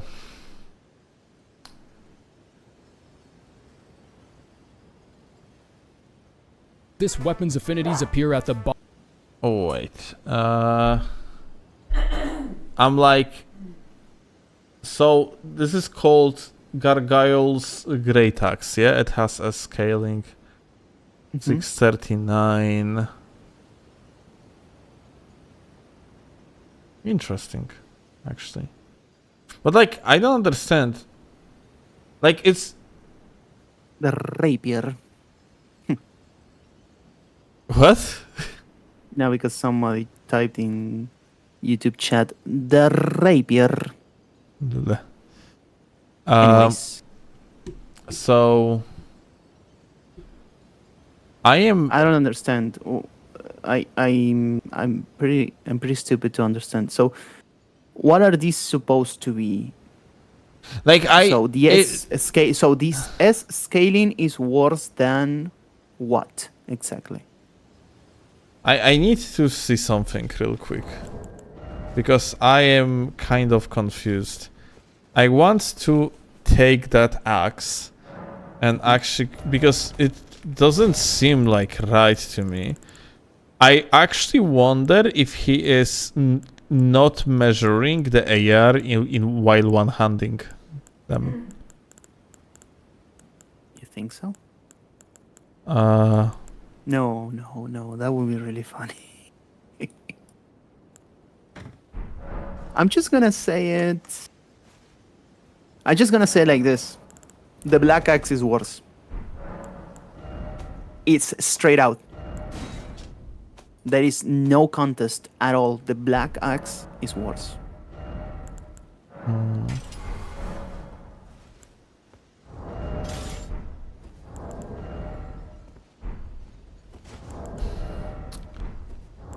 So, like, according to what's written there on the... I don't understand those numbers. So what is that supposed to be? Okay, it's an S scaling. 639 what? AR? What? 100, apparently, 200? With how much strength? Yeah, that's the point. Like, I'm kind of like weirded out by it because like 639. Well, I have here 80 strength. We are factoring only like strength, yeah, because like it doesn't have any other like scaling on the heavy affinity, and my AR is actually 772. Okay, 100. How much is it? 100. It's 715. And if you go up to 99 strength? It's gonna be 639, huh? If you go up to 99 strength, is it gonna be 639? It's 715 with 80. It's okay, and higher. if you go to excuse me, and if you go to 99, will it be 639? It cannot be because it would be lower number. You said 615. Nah, I said 715. I said 600. Sorry, my bad. I think 615. maybe I'm just getting tired at this point. But yeah, I meant 715. Okay. So what is this based off? I have what is no that number? idea. Let me actually. I'm just gonna lower, like, you know what? I'm just gonna start lowering that. Holy shit! What if he actually is doing it in such way that like he literally has like some fucking, maybe he's factoring the base stats? Wait. Heavy poison bleed. No, those are just requirements, isn't it? Requirements. Let me see. 24 and 8. Okay, like we have to figure out how the hell like he is actually coming up with particular numbers. I don't understand those numbers. I don't understand what tool he's using. Or, I mean, I suppose it's how much AR he said 16 every stat. So apparently we just didn't hear. 60. Why will you have 60 in every stat But when you're going heavy? let me actually check this out. If like, I want to see if that checks out. Okay. So like I'm going to With change the 60 stats. strength.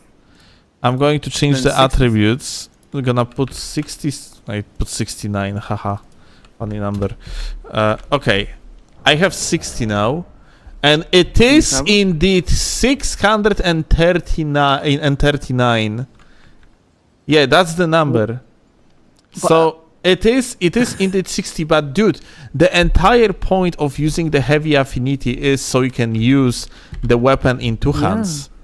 Like, when you're using the weapon in the two hands, you have the multiplier of 1.5, and because of that, the AR is 729.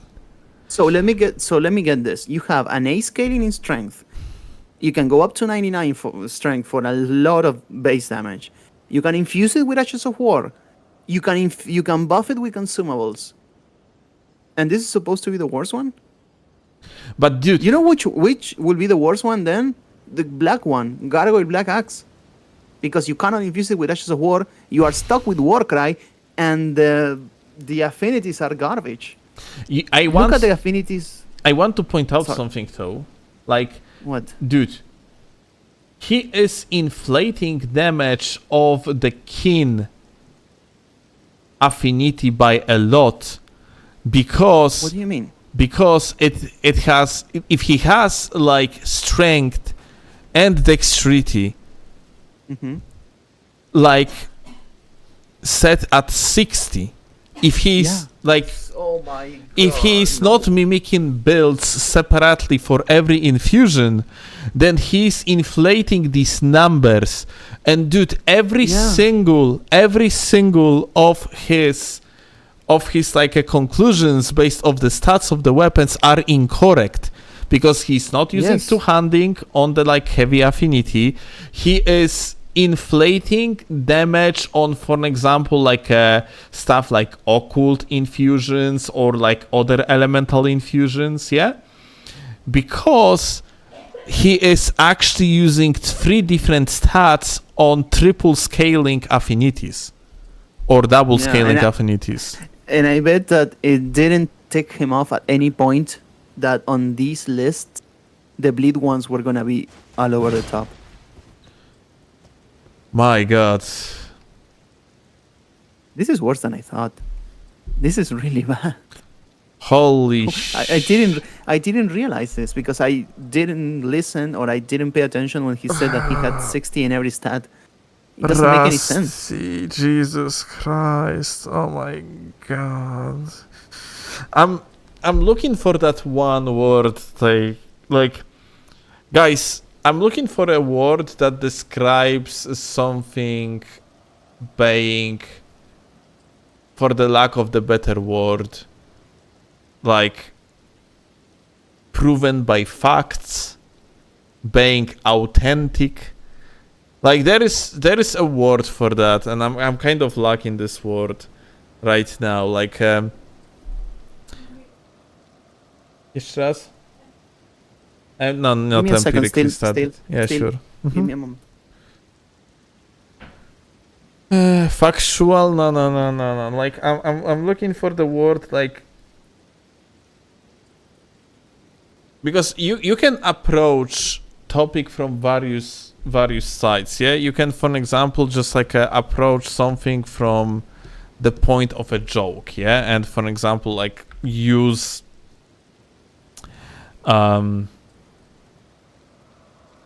this type of video that Rusty made as just a background to make plenty of jokes. Yeah, like for example, like Ranking here is only a clickbait, but the content of the video is not intellectually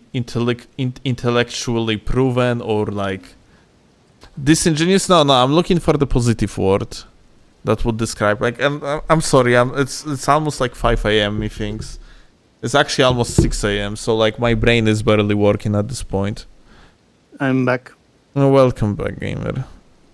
But yeah, I'm looking for that one word in particular. I very often use that word and I just don't fucking remember it right now. Kurwa, też nie pamiętam. Masz A word to describe something. To describe what? a word. I'm looking for a word that describes Powiedz mi po polsku. something that's like proven by testing and overall thought throughout, like basically just intellectually challenged. Again, Scientific. not scientific. Like that's also not a word. Wait, I'm gonna consult in Polish language. Maybe I'm going to figure out. No. Dobra, więc tak. Jest takie słowo, które Reliable. używam, nie? Które w miarę często, tylko totalnie teraz mi wyleciało Giga? z głowy. Nie, no. A los que hablan español, en español ¿qué sería? Confiable. No es una fuente confiable.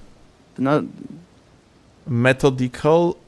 Kurwa, weź mi definicję normalnie podaj najpierw. Kurwa, okej, dobra. Co chcesz opisać? No jak coś jest, kurczę, zaprezentowane jakoś z głową, że wiesz, że jest to zaprezentowane Thought inteligentnie, coś w ten deseń, nie? Tylko, że jakieś inne słowo używałem do tego. Merytoryczne. Kurwa, god. Ale gdzie to jest? Ale co? Ty mówiłeś, że tam ma być coś, że typ tylko używa rankingu, żeby... Nie, to mieć określałem canvas. jako przeciwwaga. Okej. Okay, guys, I got it. What's But the word? I'm actually not sure. I don't remember how to use it in English. Merytorycz. Substantial? Substantive? Substantive. You have never used this word ever in your life. No. I use merytoryczny in Polish. Yeah, that was my point. Yeah, but not substantive in English. But I use essential. Essential, Yeah. but it's not merytoryczny. It's weird translation. Yeah, I guess. But yeah, substantive is the word I was looking to describe it. So, ultimately, from the substantive point of view, holy fuck, this video is so bad. Meritorious, maybe. Maybe even that would be a better word to describe it. Like, is meritorious actually? Here are some words.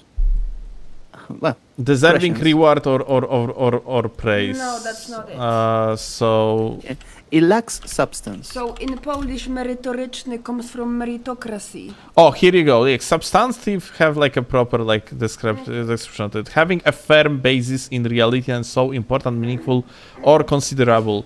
And that like this video substantively is fucking dog shit. Like, this is so bad, dude.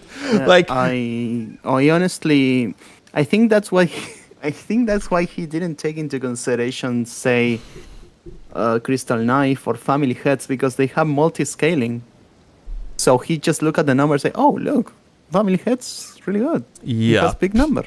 Jesus it has triple scaling, so yeah, it's going has to triple have scaling. decent AR. Holy shit. Also, why he didn't look at the magma stick candlestick. Also, why he didn't look at the crystal knife.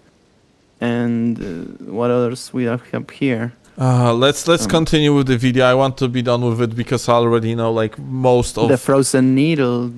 Oh, dude, holy shit! Like, Yeah, but this one, sorry, to wrap up the axe, the great axe, the worst one is the gargoyle black axe. He didn't think it's the worst because guess what? It has triple scaling. oh my fucking god, this is unbelievable. Okay, let's continue. Let's be done with it. yes, I am so it's- pissed. Really bad, yeah. Bottom Yeah. 10 when sorted by total AR. I don't care how light this weapon is. I could bicep curl 6 of these in each hand with number 13 wedged in between my balls and I'd still empty my pockets looking for something else. Number 18, the Pest's Glaive. It was a really close call between this and the Vulgar Militia Shotel, but upon giving this dilemma some further deliberation, the angrier I became at the special passive effect of this weapon. 2% non-physical damage negation. Why the fuck even open your mouth? It can't possibly be lore thematic since kindred pests seem to get mulched by any element I throw at them, up to and including rocks, swords, and my own fists. In every other context, there's at least a few affinities from a few different halberds that easily outpace this one despite needing to farm for it. And for some reason, somebody thought 2% more elemental defense was just the bargaining chip this weapon way needed he to uses contend storm with all of them. It's random, it's out of place, it begs an explanation, and judging by how well I've handled decisions justified by the esoteric lore in this game, actually hearing said explanation, if there is one, would probably do nothing so but piss mad. me off anyways. So my final verdict is just a big ol' who gives a shit. Okay, 17, let me show you incredible use of this weapon and its passive. You won't believe it. Just look at that. So we have it's glaive, yeah? So it's gonna be Yes, that's halberd. glaive. Okay, It's a halberd. check this out. Look, if you are going to take it in the main hand, you have pretty shit weapon. But if you are going to take it in the offhand and then gonna use other weapon in the main hand, then you have additional 2% against magic. When you are doing hardcore optimization, this is actually good. And I myself was thinking to include the Pest's Glaive into my inventory as a swap against invasions where there is like a lot of mages in, just to stack up more magical defenses. Yeah, but that will require optimization. Requires introspection. It requires analysis. It requires practice, and it requires to actually play the game. God fucking damn it. I'm so fucking mad. Like I am so pissed after like that hour discovery of the guy using like a 16 every stat and not factoring okay, let's just continue. Let's be done with Wait, that. You are mad. but because you can. which will you think is the worst halberd? The halberd? The halberd is still like Oh has my very God, good no. still has very good Gargoyle. offset, yes. Gargoyle. Let me actually see. Gargoyle. There is Gargoyle's black halberd. so yeah, there is a okay, gargoyle black halberd actually does exist. It cannot be infused. It's the shortest one, It's the shortest one, right? and he, of course, And he by a didn't big say it's margin. The worst. Yeah, and of course he didn't say it's the worst because triple Scaling.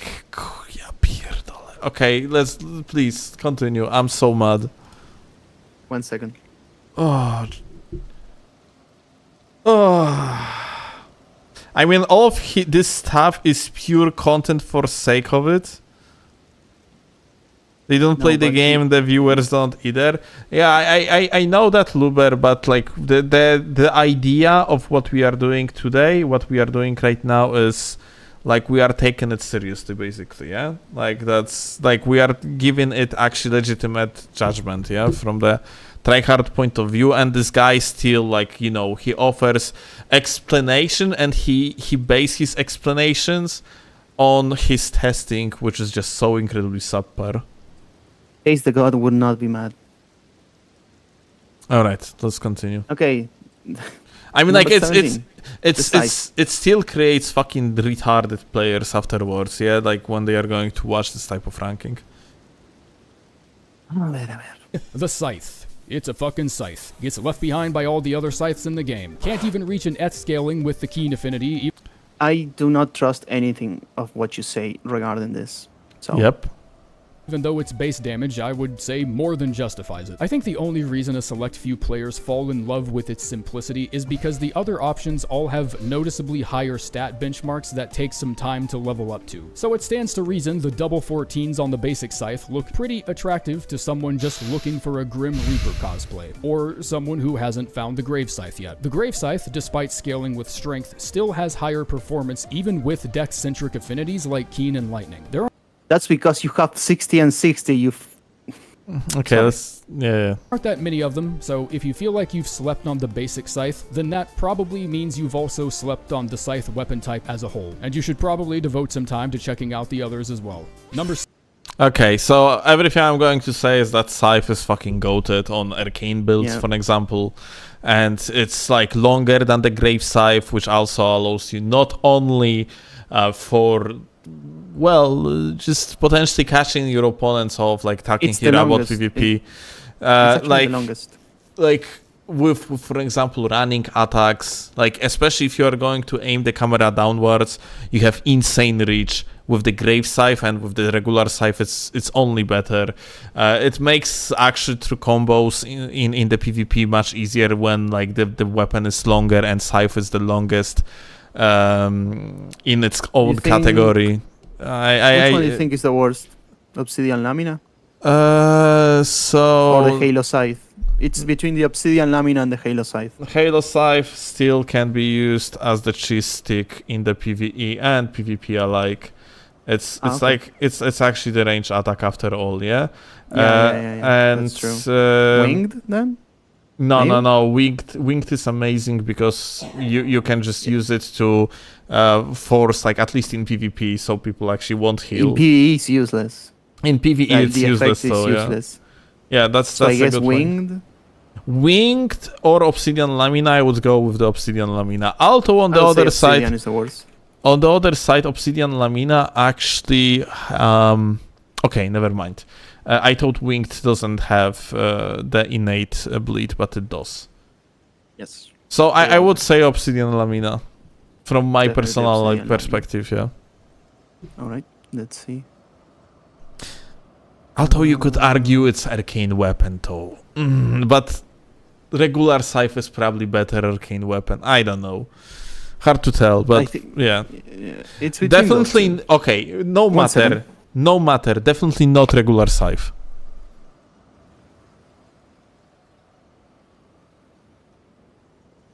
Okay, we're gonna wait. I am, dude, I am so fucking much. Oh my god. Okay. Next one. Rotten Grade? 16, the Rotten Great Axe. This colossal weapon found itself in a three-way tie between the Golem's Halberd for dead-ass lying about the damage type it inflicts, the Prelate Use me? Okay, let's continue. Let's listen for the its rest, lack of good to the base rest damage of despite me his breaking my arguments. spine just to pick the goddamn thing up, and this one. And I settled on this one for two reasons. One, you could pay me real money to find a more misleading group of stat requirements on a weapon, and I don't think I could do it. 30 strength, 10 dex, and this is a dex weapon. Fuck you. 2, a 3-hit attack string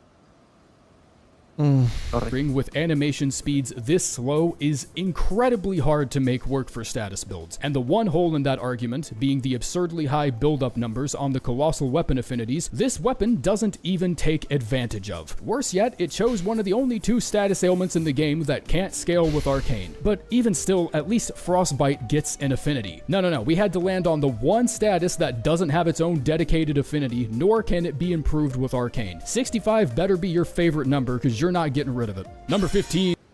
Unless you have greases. Jesus Christ, In which case you can apply rot really fast. I just want to point this out, dude, that it's literally like one of the best colossal weapons in the PvP at least, and in the PvE as well, most likely. Like, a lot of things in the PvE is actually pretty freaking like weak to the rot after all. Let me check something before we like, Rotten Great Axe. Dude. Wait a second. He said about the requirements. So you need 30 strength. Okay, let's go with that. And he says it's a dex weapon. So let's assume you have 30 strength to use it with one hand, and then you have 80 dexterity, the final soft cap. Then we get the weapon. What was it called? Rotten Great Axe? Rotten, let me see. Yeah, Rotten Great Axe. Okay. So we have, okay, then we go plus 25 and we make it keen because it's a dexterity weapon, right? So we have 819 AR. Okay, that's fine. How much dexterity you need to use it? 10. Yeah. 10.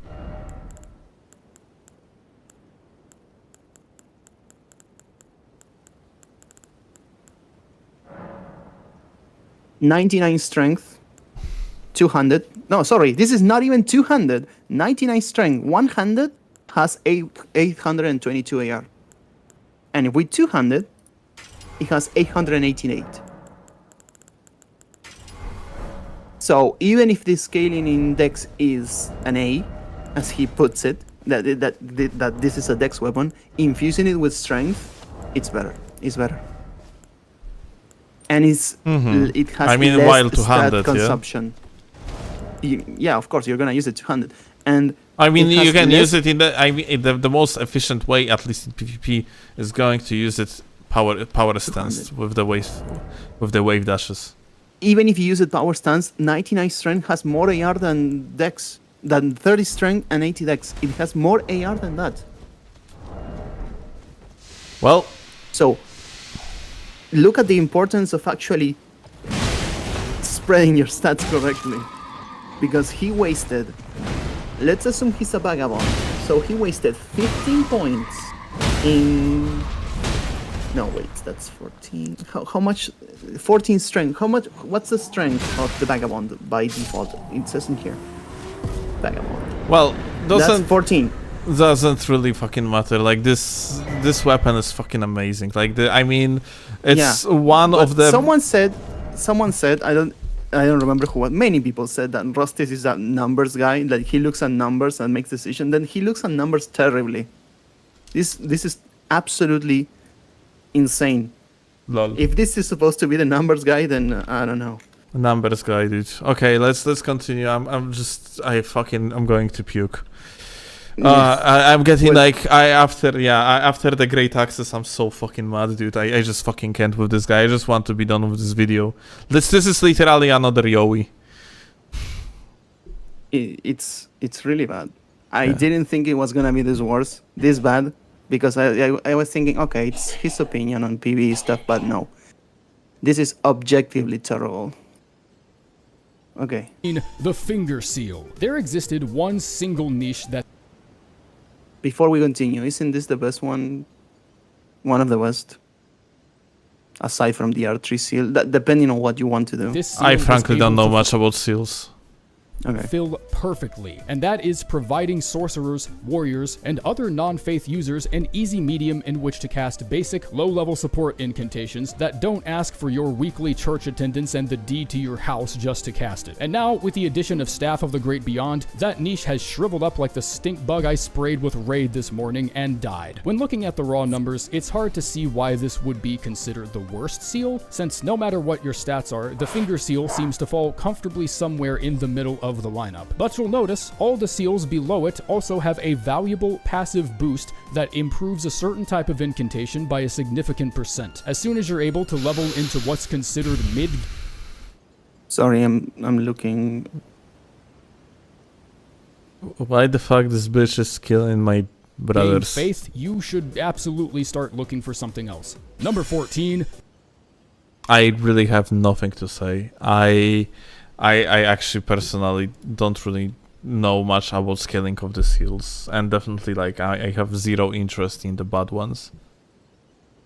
I mean, he says that the passives of the ones that have worse numbers are worth. So he's saying that utilities I think you get what I'm going. Yeah, like he was ignoring utility throughout the vast majority of the video, and now he's paying attention to the utility. Insane. Okay, let's go next. I don't even want to rank it. I'm. 1 second.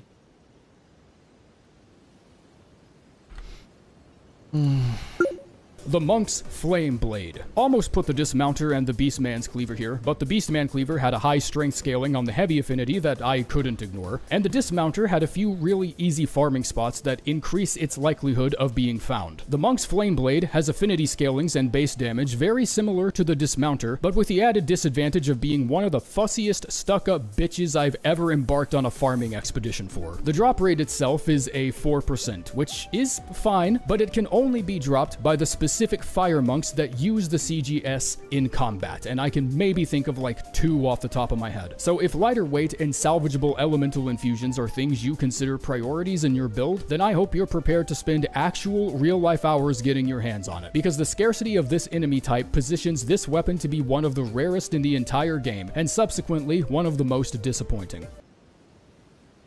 Anything to add? I don't think that one is the worst. I am let's actually see.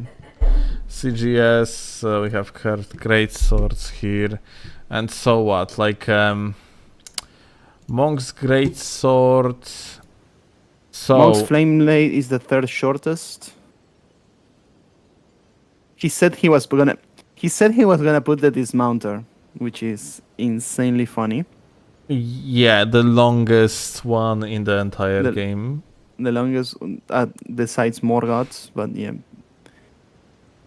I think Samur has that utility with the Ash of War. Yeah, Zamor has utility with the Ash of War, and in PvP, like, that utility is very, very, very good. Not sure about the PvE, frankly. I think, if you ask me, it's between Onyx Lord's Greatsword and Magma Wyrms. Yeah, I Which would one say the Magma's Worms is that Ash of War is not bad, frankly. I would probably say like Onyx is the worst. Yeah, Onyx, see, of course, but here's the thing: Onyx has a triple scaling and triple scaling, and on top of that B in 2, like, so of course it's going to actually look better on his build with 60 strength in every single attribute. Yeah, with 60 points in every attribute. Oh, 60 points in 6 a.m. moment. Yeah, it's fine. Don't worry. Oh Jesus, I am. Let's continue. I didn't think it was gonna be this bad. I am so tilted, dude. It's the Twin Blade. What? What the Twin Blade? Number 13, the Twin Blade. Ever since I learned what I did about the status motion values of Twin Blades, I've never been able to look at them with the same amount of respect. It's like having a son that gets all A's constantly, but then you find out he gives money to... What is that effect? I want to believe it's just a visual mod. It's Loretta's slash, and actually it's low effect setting on PC. Oh, okay. I use the same. Alright. I use the same, actually. You're still proud of him, but you just wish a few things would have been handled better. When pairing them up with flexible ashes like Double Slash or Sword Dance, Twin Blades generally have the slowest animation speeds. So slow that even great swords and halberds tend to outpace them by just a few frames. The Twinned Knight Swords still give more AR even on the Keen affinity despite being tailored towards strength. The Gargoyle's Heavy Twin Blade gets a high A in strength scaling. The Godskin Peeler comes readily equipped with one of the blackest, most disgusting ass blasters in the whole game, and the rest of the Twin Blade lineup only seems to get better from there. What did he say about the Godskin Pillar? What is he talking about? Can we just rewatch it? Can we just rewatch entirety of it, because I am like... You faced out. Yeah. Okay. It's like having a son that gets all A's constantly, but then you find out he gives money to people on OnlyFans. Like you're still proud of him, but you just wish a few things would have been handled better. When pairing them up with flexible ashes like Double Slash or Sword Dance, Twin Blades generally have the slowest animation speeds. So slow that even great swords and halberds tend to outpace them by just a few frames. Wait, stop here. Stop right here. On the This is not true, no? I don't know. Wait. We need... okay, like, Kowalski analysis.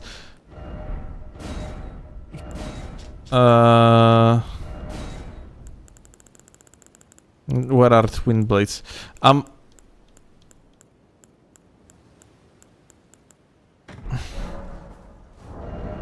If you ask me, I think the worst one is Gargoyle's Black Blades. I need Definitely. to... I need to actually check something, słuchaj, nie? Idę do łóżka. Dobrze. No, przyjdę do ciebie jak skończysz. Dobrze, ale proszę umyj się, bo strasznie śmierdzisz. Jeszcze mówisz mi to na streamie? Oj, nikt nie rozumie. Dobrze, rozumiem Yep, prysznic. definitely Gargoyle's Black Blade cannot be infused. I mean, Spinning Slash is not bad, but you can't infuse it. You can buff it with consumables. And it has triple scale. Yeah, of course.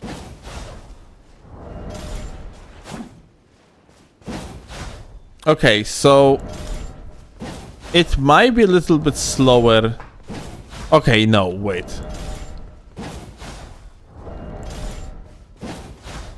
Okay, we need the frame data comparison. But... What are we looking? The sword, I'm looking at the sword dance because the double slash is of course fucking terrible. Twin Blade, okay. Twin Blade. Unless for whatever reason the Ice Spear. twin wait, blade let me just- itself is like worse, but I highly doubt. Sword Dance. You can use Sword Dance on spears? Yeah. Huh. Like it's one of the best Okay, ashes. Sword Dance for Twin Blade Godskin Pillar has 19 frames of startup. Whereas, let's say, I suppose, Bastard Sword, Forked, blah blah blah. No. Dagger, Parrying Dagger, Lord Steel, blah blah blah, Falchion, okay. Nope. Same numbers, same startup. Okay. So And you wanna know something really funny? Mhm. Sword Dance on daggers, blah blah blah, no, Shamshir, the weapon, it has hyper armor. It doesn't have hyper armor on Twin Blades. wait, what? Sword dance doesn't have hyper armor on twin blades? It's what it's saying here. It's saying it says incorrectly. It does have hyper armor. Okay. Yeah. Oh my god, it has hyper armor from frame 1? Oh, wow. Damn. So Anyway. let's actually just listen to that one part again to be absolutely sure. He said How does it sound? the double slash, yeah? He mentioned the double slash, but he also mentioned sword dance. I am almost certain. So maybe he actually just checked double slash twice. Money to people Let's on see. OnlyFans. Like, you're still proud of him, but you just wish a few things would have been handled better. When pairing them up with flexible ashes like Double Slash or Sword Dance, Twin Sword Blades Dance. generally have the slowest animation speeds. So slow that even great swords and halberds tend to outpace There is no, them by like just a it must be just a double few slash. frames. The Twinned Knight Swords still give more AR even on the key It's just not affinity, true. despite being tailored towards strength. The Gargoyle's Heavy Twin Blade gets a high A in strength scaling. The Godskin Peeler comes readily equipped with one of the blackest, most disgusting ass blasters in the whole game, and the rest of the Twin Blade lineup only seems to get better from there. Number Gargoyle's Black Twin Blade is worse. I mean, like, without a doubt, it's just lack of the ability to swap the Ash of War just makes it so. Like, it's you need to make actually Twin Blade viable, like really decent. You need either a Flaming Strike. Okay, talking here from the perspective of the PvP. Actually, not sure about the PvE, but even in PvE, Twin Blades are probably benefiting a lot out of the bleed infusion, which Gargoyle Black Blade just cannot provide. Have, Yeah, Yep. and now, like, on top of everything, there is also a glitch. Not sure if we're supposed to include glitches into viability of the weapon, but yeah, we do. Twin Blade, when you are actually going to use Twin Blade in the offhand, on the bleed and poisoned affinity, you are actually applying more of the status effect, both more bleed and more poison. Like every single half hit, if you have the weapon, if you're going to two-hand the weapon out of the offhand, then yeah, you are on the half hits, you are applying double the amount of the of the status effect. Yeah, that's an interesting. Okay. That's not utility. Luber in chat asking if that's not patched. If that's patched, then I completely missed the patch. Because I try to not abuse it because it's pretty fucking. It used to be pretty fucking broken. If that's still the, I'm actually not sure. Like I would have to test it. Anyway, But so yeah, definitely not the Twin Blade. like anyway, yeah, definitely Twin Blade is not the worst. Even assuming that one is actually patched. Okay, next. 12, the Beast Claw. Not exactly what I would call a stiff competition for this category. There are only 2 items, and no matter what affinity you go for, no matter what your stats are, it seems the red Bear Claw is just barely able to win out every single time. Not even the quality affinity with 80s and strength and dex can give the Beast Claw an edge. 11 damage is the smallest that power gap will Wait, he changed the stats now? ever get. Now it's I 80, guess 80, if you're 80. And previously 80. it was definitely 60 in every stat. Yeah. dex build, and you would want to settle for the keen affinity on the Beast Claw. That Well, would at least place in it strength. a fair bit above the Red Bear, but I'm not sure why you'd want to do that since both weapons are strength-based. I don't know, man. Ketchup or mustard? Fucking pick one. Everyone has their own personal preference or whatever, so I guess that means I can't call you an idiot and still say I'm being objective. How fucking unfortunate. Number 11. Okay, yes, like out of these two, the bear This one is claws the are worst, better. yes. Yeah, okay, let's go maces. Okay, whatever. 11, the Mace. Hammers as a weapon type have been enjoying some smooth-ass sailing lately. Ever since that one patch that buffed their animation speed, they've felt like completely different weapons. The Morning Star can apply bleed that much quicker, the War Pick actually does pierce damage now, and even the club given to the Wretch class has a scaling of 1.6 on its heavy affinity. Even if the unbuffed alternate R1 chain still ends up being slightly slower than the standard chain. When you tally up all the advantages and disadvantages of each and every entry, the only weapon that doesn't really receive any significant favor here is the Mace. Playing with the Mace is just playing with the Morning Star without the bleed. That's actually not a joke or some exaggeration I just pulled out of my ass or anything. I tested for every single affinity and I don't think I saw a damage gap wider than like 10 between these 2 weapons. So I can all but verify at this point that using the Mace is probably one of the most nonsensical build choices you could ever make.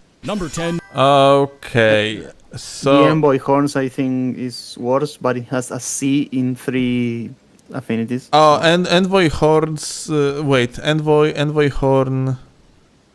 Let me actually You cannot see. infuse it with Ashes of War. You're stuck with the bubble, and it has split holy damage, and it has a C in strength, dexterity, and faith. I mean, I guess you can use it on a quality build, I suppose. Also, I actually want to mention it because I'm sorry, like I didn't see it till now because like notifications are fucked. If Gold Mask, if you are still around, thank you a lot for the sub, my dude. Appreciate that. So yeah, like let me actually. I want to see the hammers real quick. Here is hammers, and so Nox flowing hammer on the base attacks is pretty fucking trash. It's the shortest one. The Envoy Horn is pretty bad. Monk's Flame Mace is actually, it does exist. And yeah, and it has the Giga Worthless R2. Oh wait, but it's not infusable. It has like Yeah, it can be infused with Ashes of War. Let me actually see it real quick. Yeah, it can be infused, yes. Just in case, if anyone like ever wonder like what this weapon does because you never have seen it in action. That's its I R2. wanna see it. Monkey you know what? dance. I wanna see it. Oh, it's. Yeah, like I would say that one. Oh my god. Yeah, like look at the range of it. This is worse than regular mace in my opinion, like 100%. It's so Yeah, definitely. fucking garbage. Even though it's longer, I think it. Yeah, that fuck it. The R2 is doo-doo. What are the numbers though? So when it comes to the numbers, it's actually infusable, and you can, yeah, you can actually change the Ash of War. So like that's cool. Okay. I would say that like I need to see one particular thing though, like out of pure curiosity.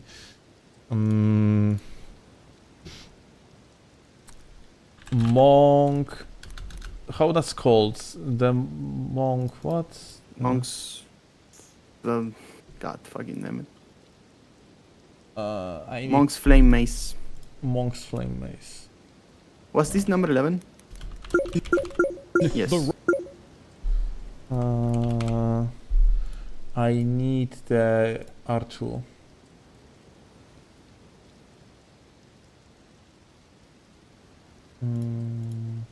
Fuck, let's just actually attack type and get ourselves there. R2 release. Give me this. And I want regular mace. And mace. 200 R2 release. Okay. Wait, sorry, I need charged, not release. Let me actually do it again. Apologize, guys. Brain is not Barre braining. Flower isn't just worse. No, Barre's Flower can do really nasty stuff because of the you can actually buff it with consumables. So you can apply a sleep grease on it or a bleed grease on it and go to town. It's not that bad. Guys, It's short. Ja pierdolę, holy shit, mace is actually so much better, like even in the PvE if you are going for the charge attacks. Hyper armor. Yeah, check this out, the difference in the hyper armor activation. Yep. Like the hyper armor on the mace activates on the frame 9, and on the funny monkey attack it activates on the frame 26. Like it's 26. It's not even fucking close, dude. That's crazy. And also cancel to the dodge is so much faster on the regular mace. Insane. So Okay, yeah, like let's continue. the monk's flame mace is much worse. Okay, let's go. Rotten Battle Hammer. Listen to me, look me in the eye. This ain't your grandma's great hammer. Putting this in the mid-2s in the old weapons ranking video is a decision that's aged like unpacked cheese in the July sun, because ever since 1.09, great hammers have been kicking only the assiest of asses. I say all of this knowing precisely and confidently which of them is deserving of the bottommost step on the ladder, but being the worst great hammer is still like a 5 out of 10 or something. First, range might not matter that much in PvE if you're using a weapon type with a very tightly packed range of ranges, but when your data graph looks like this, I think it's worth at least a mention. It also has you muscling through one of the base Those were the regular hammers. Yeah.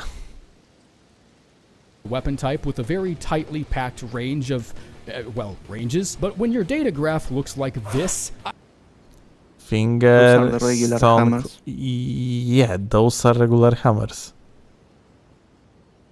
What do the ranges of the great hammers look like? Let me actually show it on the live stream. So that's how it looks like. The difference is really big. Well, Oh my goodness. so yeah, anyway. Can you continue? I just want to disprove Yes. like his claim about. I think it's worth at least a mention. It also has you muscling through one of the base game's most frustrating catacomb layouts, involving bomb-throwing imps, random mini-bosses, and a rough prototype for what one day, under a timeline depressing enough, could pass as an air conditioner. If you like the Rotten Battle Hammer for some reason, might I recommend to you the Great Stars Great Hammer. It's got way more range, higher AR even without the S-scaling on the heavy infusion, and a status effect that actually fucking scales with something. Number 9. Status effect that actually scales with something. This guy is unaware of existence of fucking greases. Yep. He doesn't know this He doesn't know that greases exist. He thinks rot is bad. Holy shit. Also, So, looking at the graph of hammers, of great hammers, so okay, do you like think the battle hammer, the regular battle hammer, will be it's worse? just worse. In like it's only has minimally better base damage by like 5 points from that what I see. It What might about the Celebrant's Skull? okay, it has the same scaling. Oh, it can be infused. Never mind. It can be infused. What can be infused? Celebrant's Claw. Okay. Listen, like seriously, this is actually crazy. So yes, this shit is very short. That's actually true. Like it's very very short, and normally it's just like not a good weapon, all things considered. If not for one fact. First of all, you can apply rot on this hammer, like the grease, and because of that, you actually have like something around 150 build-up of the rot, which is fucking very good. And on top of that, the playstyle that you actually run for with this weapon in particular is you run in and you fucking have priority on the follow-ups. That's what happens in the PvP. In the PvE, pretty much the same story. Like in the PvP, on top of that, like just you can always get yourself Ash, like for example Flaming Strike, in order to just like keep on like forever the prio. Yeah, you can do that, you do that, like you Flaming Strike. It has like a fast cancel to the Ash too. It's just very good. In the PvE, on the other hand, I'm pretty sure you can get yourself even something like the Poisonous Mist, yeah, in order to just apply the double status. You apply one status, you mash, you're applying the rot, you get yourself the grease, and then you have poison and rot onto the target. Luber says, "Hey, would you like to have access to Mega Poison despite being on a pure strength build?" No. Shit weapon, dude. No, like, I swear to fucking... Okay, let's continue. The regular one is worse. Next. Yeah. Serpent Bone Blade. And the Serpent Bone Blade. I think it's obvious by now that I'm just ranking weapon types, or I might as well be, because there's really no argument for why you shouldn't at least try to use any of the following. It's just that worst place has to be given to somebody at the end. Okay, so he admitted that he's ranking either a weapon types or the weapons that he considered the worst from worst to best. So, once again, Bloodfiend, the Bloodfiend Great Spear is, yeah, worse than some of the things we have seen. End of the day. So when I say the Serpent Bone Blade sucks 10-year-old motor oil through a fucking curly straw, I hope that doesn't offend too many people. For every player tirelessly fighting on the front lines for Camp Underrated, the relentless attacks carried out by the No Bleed and Poison Still Isn't That Great factions always feel 10 times as effective, and Fort Why the Hell Can't I Change the Ash just called in an airstrike. This seems like a weapon entirely built around poison buildup, judging by the Ash and the unique R2. And that's the one thing I actually have to give it credit for, is that they actually thought to give it the unique 2-tap heavy, and almost all status MVs on the double slash clock in at a 75, so the Ash doesn't even help the build up as much as people think it does. Number 8. Opinions?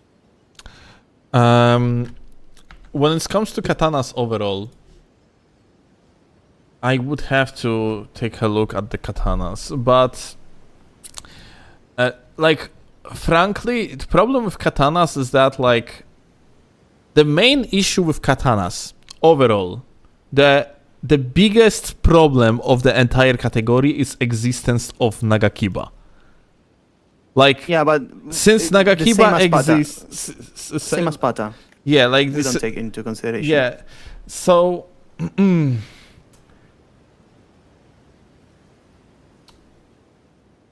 I frankly, I guess you could say that Serpent Bone Blade could be like considered potentially the worst.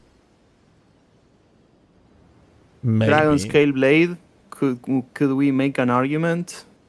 Maybe it cannot be also infused. It's also pretty bad. It has. You have a nice lightning slash. It's not bad in low level PvP. Yeah, technically you have, but you don't have hyper armor on it, yeah? When you're casting it. No, but I mean that's not the use. You don't Yeah, really you use just it to- you just increase the you just The increase base your the damage, yeah? and it has wait, ice. wait though, like what type of damage you're adding to the weapon by using that ash? Lightning. It's lightning, but it doesn't have innate lightning on the weapon, which means it is No. basically plus 90 lightning. And that's yeah, so about does it. the Dragon Halberd, but they are low level weapons. Is that good? I mean, it has yes, Dragon Halberd and this one are really good in low level. Uh-huh. Yeah, I don't have much experience with low You levels, so I'm gonna take your Yeah, word yeah. for that.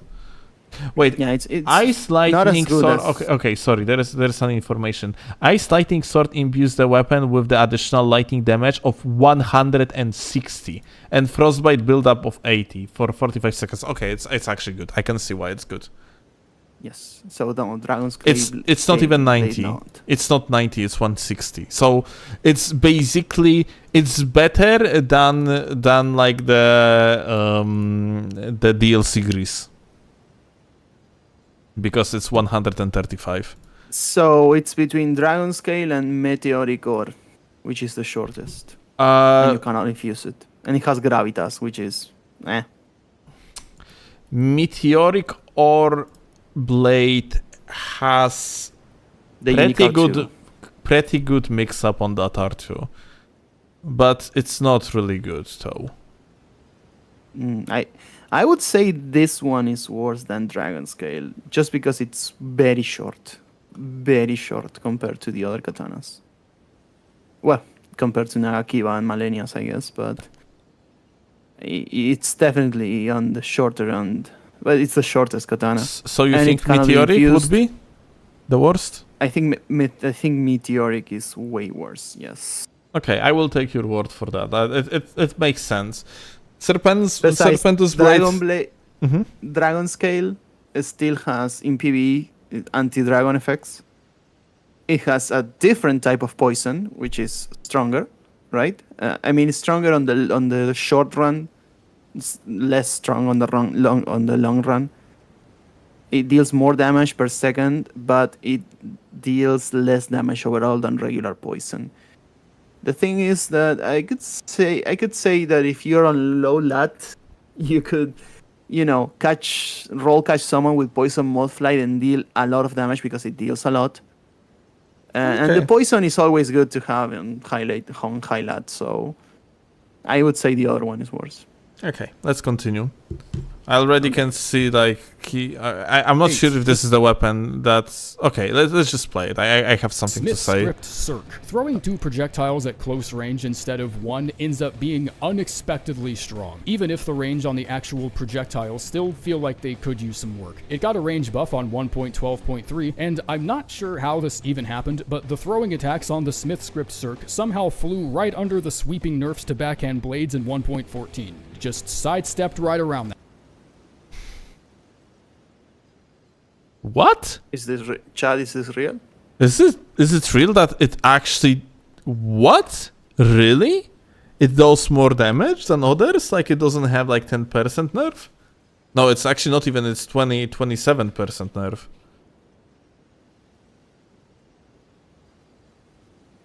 that this is real. I mean, this is what is... And once again, like, he's taking PvP into consideration. I mean, it's literally written here, yeah? The Smith's script circ throwing attacks are not affected by this change. Never mind, I thought he meant every attack. Like, it's still, like, kind of crazy, though. That's actually the case. Like, that's why it deals so much damage. Okay. Yeah. Okay, continue. I gotta have to show something to chat, like, after... after that, This does after come with a finish. noticeable deficit in base damage because they have a ranged attack, and the S scaling in its keen affinity closes that gap very comfortably, allowing it to compete with the Curse Blade and the standard backhand blade a bit more directly while still only weighing 2 pounds. Throwability is the only real edge that Smith script weapons have over their competition, and I'm guessing the throwing range is sort of meant to be a little on the assy side because if the range was actually realistic, there would be little point to using most other weapons. Okay, I think we can both agree that the one that can be infused with Ashes of War is worse. In every way. Again, right? The one that I cannot think- be can Yeah. like I don't even know, like I'm going to be absolutely honest. You have 3 backhand blades. Yes, The regular one? I first of all, I think this one doesn't really exist. The Curse Blade Circ, I don't think it's real. I have never seen it. I think. Okay, so let me tell you something about Smith Script Circ, okay? I have a particular footage here that I am going to use one day, but on the max level... Actually, not here. Let me see. On the max level, I have met an individual that had this weapon, and he kicked my ass to the point that I actually didn't know what to say. On the max level in the PvP, this shit is ridiculous. Like, with the blind spot, you can just do the jump attack, and then and then you can just straight up use the blind spot and never fucking get hit. Like, you would need to preemptively use, like, I don't know, Flaming Strike, but on the max level, Flaming Strike basically doesn't exist because, like, you cannot use it with the blood infusion, which is like giga good, yeah. But it allows, like, you can do the running attacks, you can do the feint R2s, and you can do like a jump R2 attacks, and like it actually is so fucking strong. And when you're gonna get hit by that, it still applies bleed on you, yeah. So like on the max level, it's ridiculous. Like, I actually am going to start using these myself. They are so absurdly fucking strong. Like, right now on the screen, like, you see me actually getting partial hit. When you're getting hit with both of these, you are receiving so much damage. It's actually fucking crazy, dude. Like, it's May try them. It's actually insane how powerful these are. So yeah, like, yeah. Anyway, so we can both agree that the one, yeah, you know. The one that doesn't exist. Fucking God, I just saw Lightning of Zeus. Because through my window, I have... okay. Yeah, you've seen the view of my window. So yeah. I can see the universe from here. Okay. All right. So, the worst one is the non-infusable one. Yes. 1 second. I don't even remember the name. I already forgot. Curse something. It doesn't exist. Doesn't matter. Let's go It next. doesn't exist. It's not real. It's a psyop. Yep. Number 7, Rilana's Twin Blades. I agree. Nothing more to say. I agree. I don't. You don't think these are worse than my lady? No. Yes, it's worse than my milady. That's for sure. But there is. That's it. Right, because the third one doesn't exist, right? There are only 2. There is 3. Leda. There is Leda, yes. And Leda's basically, Ledas can remove your physic. Yeah, it can remove your physic, but it works in the way that applies invisible status effect on you. As well, yeah. So, like, yeah, okay, let's firstly watch it. I just want to hear to the argument. Okay. Leveling either intelligence or faith will increase the elemental damage for only one sword, and leveling both completely neglects the physical damage, which is where most of its punch actually comes from. Latest sword can be more consistently built around despite finding it near the end of the game, and even the basic LGS can be paired with wing stance, which might be one of the greatest slam dunks in this generation's culture since pointed slingbacks and zero waste meals. For this weapon, the only real option you have here is investing in strength and dex and just not using the unique skill attached to it, or investing in either intelligence or faith while only using one half of the attached skill, which is way too inconvenient to build around because even if I've lodged myself deep into the intestines of Journey 5, I'm assuming I haven't ignored Arcane. Number 6. Okay. That's it. Nothing more to say. You agree? Yeah. I don't. What does the Leda Ashov war does in the PvE? It does damage. So, Relana's Twin Blade has quadruple scaling, and it deals shit ton of damage on the max level. When it comes to Leda, then I tested it in max level. And I too. don't think the damage is. I mean, Blood Malady is still better. I think it's insane. Like if you are going to to optimize for it with the last hit talisman, for example, like it can literally just remove like the max level players in one go. I would assuming you hit everything. Well, I mean, like doing the jump attack into L1 or like R1 in this particular R1. case is actually like That's it? It can hit, yeah. It actually is like a good pseudo combo. But I actually hear like, of course, Milady is the best. End of story, yeah? Milady is the best, even if you are going to actually go for like a Faith build and you're going to use Milady with the Sacred Blade, then while holding the Sacred Infusion, it's just fucking goated, yeah? But Relana basically has its niche as a max level weapon, in my opinion, at least in the PvP. And its Ash of War is actually dealing shit ton of the poise damage in the PvE. Whereas Leda... No, in PvE. Yes, in PvE.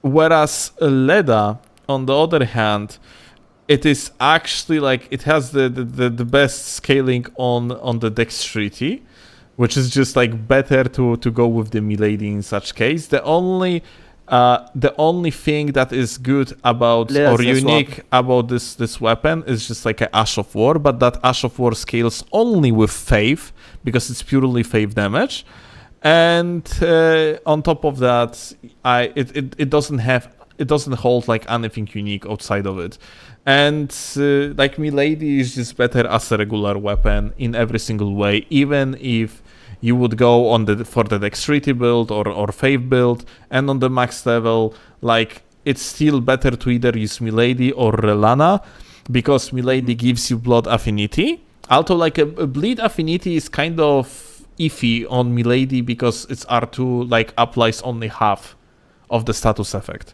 per hit. Yeah, it's lowered, yeah. And so we could say that it's kind of a tie because they have their niche. Ledas is a good swap in PvP, and Rolanas is good in max level. But I think overall, when considering everything, I still think Ledas has more use than Rolanas. Then like you think in that way, and I think I'm Team Rusty on this one. Yeah. Okay. So in my opinion, on this one, no. On the number 6, definitely not, and I'm gonna tell you why. Okay, but yeah, like we are actually right now still on the light great swords. yeah, in my opinion, Ledas is worse. And yeah, I guess we can agree to Matters of disagree. opinion. Yeah, we can Yeah. just agree to disagree. Anyway. Milady is still Continue. goated, and that's about it. Okay. Yeah, Raid Sword better. Let's go. Yeah. Dryleaf Arts. Another nail biter here, since only 2 of these fuckers actually took the competition seriously enough to show up and give a shit, and it was probably one of the hardest ones to call too, since the R1 attacks all share the same MVs, despite Dane's footwork having alternate attack animations. However, since a great deal of those attacks are considered kick attacks, evidenced by the Params labeling them such, that means they're also boosted by the Shattered Stone Talisman and the Divine they not. making the attack string on Dane's footwork perform around 15% better in every situation. I actually can't believe they there's do no not. objective or numerical difference between the 2 of these. We really needed a talisman and some shoes to come in and blow the fucking whistle just to figure this out. They cooked up an entire moveset and added in a function that allowed the game to differentiate between punches and kicks just for this one weapon to work properly, and then turned around and made Radahn's kneecap into a shield. Okay, There's so something here that, of course, he's not taking into account because he doesn't play PvP, is that Dryleaf Arts are faster than Dane's footwork. actually, I didn't know that. Like they actually differ in Yes. the frame data. Yes, they Wow. are faster. And this means that they can actually combo with both Storm Stomp and the Palm Mashahor. I forgot the name. Dane's footwork cannot. It will not combo on high armored opponent, on high poise gamers off of Storm Stomp, which is a massive disadvantage. Over, Okay, that's Dryleaf very Arts. interesting. Yeah, I absolutely didn't know that. 200 R1 and wait. Dryleaf Arts, Dryleaf Arts. and the other one is Dane's footwork. The R1s, the R2s. Look at the R2s. Fuck the R1s. The Okay, R1s are fucking R2s. useless. Okay. Release Artus, yeah? Yes. Just look 200 R2, 200 blah blah blah. Just look that up, and you'll see that Dane's footwork is a tiny bit slower. I made a video Yeah. about it today. Right, I it's really actually just- the difference of 2 frames. Holy shit. Wow, that's very impressive. I actually didn't know it myself. But yeah, like there is another thing though that I am almost certain you guys can actually correct me on that one if I'm wrong. But I am almost certain that I'm going to move back a little bit here to this picture over here. He mentions that the leggings and the talisman increasing the attacks of the kicks, because that's what description says. But as far as I understand, as far as I was testing, it's actually not the case. It increasing attacks of the like the golden effects, basically. So, make long story short, it's not about like the regular kicks, like not like the regular like attacks like this, like for example like this kick, yeah, is actually not being increased. That damage is not being increased. What is being increased is like the attacks that have that. Well, it's not even golden actually, just like that funny like AoE effect. So like correct me if I'm wrong, yeah? It does increase. Let's actually look it up quickly. I want to see. So it means Blast. That was the name of the Ashahor. We will have to test it, but I'm pretty sure that the kick talisman increases the R2 as a whole. I am pretty sure of it. let me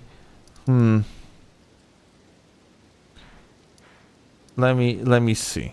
And besides, it doesn't matter because this one can actually connect with some of with its best combos, and Dane's can't. So any damage is more than 0 damage.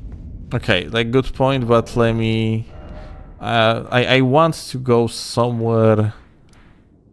You want me to join on Seamless? so we No. can do this? I'm going to do it relatively fast. It's just that What you wanna do? I want to go to the boss room. Elden Throne. Let's see. What boss room? What do you want to test? Whatever boss room. Okay, this guy is actually not activated. Just do it on Frank. You don't need to do a boss. Who is the Frank? In Kaelid Tower basement, the monk. Oh, this works. But I don't think you can hit him. No, you can't. Just go to Kaelid Tower and punch Frank. In the basement, yeah? No, in Kaelid Tower basement. Yes, I'm seeing this late. Kaelid Tower basement. Okay, so let's go to Frank. Yes. And firstly, so 200 Go to and Turtle Pope. 220. Oh, Turtle Pope. Very good point. I'm gonna go to Turtle Pope and gonna. No, don't hit Turtle Pope. And don't use the R1s. Use the R2s. Yeah, I want. nobody... No. That's the point. I want to see the R1s.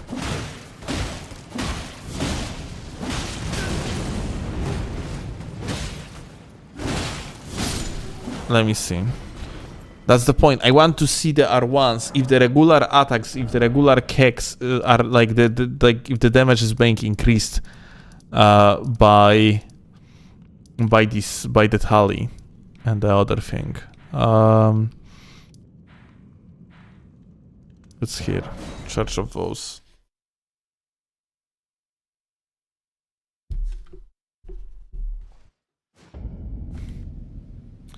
Alright, I also on top of that want a Danes footwork and dry leaf.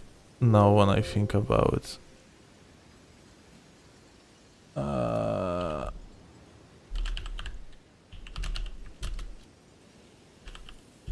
dry leaf arts.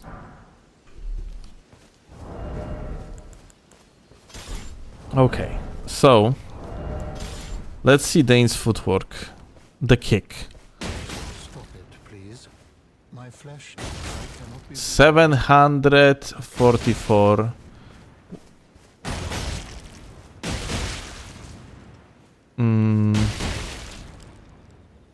Why this damage is so inconsistent? Because something with Turtle Pope.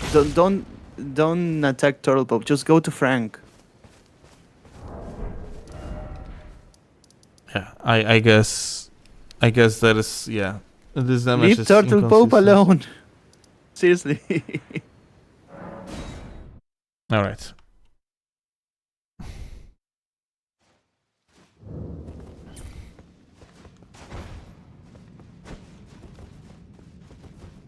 All right. So let's see. Kick. It's consistent. 313. And now I want to use this and see if regular R1 damage is being increased. It actually is. Okay. Alright, so actually like Rusty is correct about this one. I thought like it's... Yeah, okay. So it doesn't increase the hand. It increases any type of kicks. Like even like Not- in neutral attacks. Okay, but not the hand, not the dry leaf. What you mean? It doesn't increase the damage of the dry leaf arts R1. That's what I'm asking. Yeah, it doesn't. Okay. Okay, it matters not because the difference in speed is everything. At least in PvP. Alright, but I don't know. So- Frankly, like I have no opinion here. I do not play enough with these.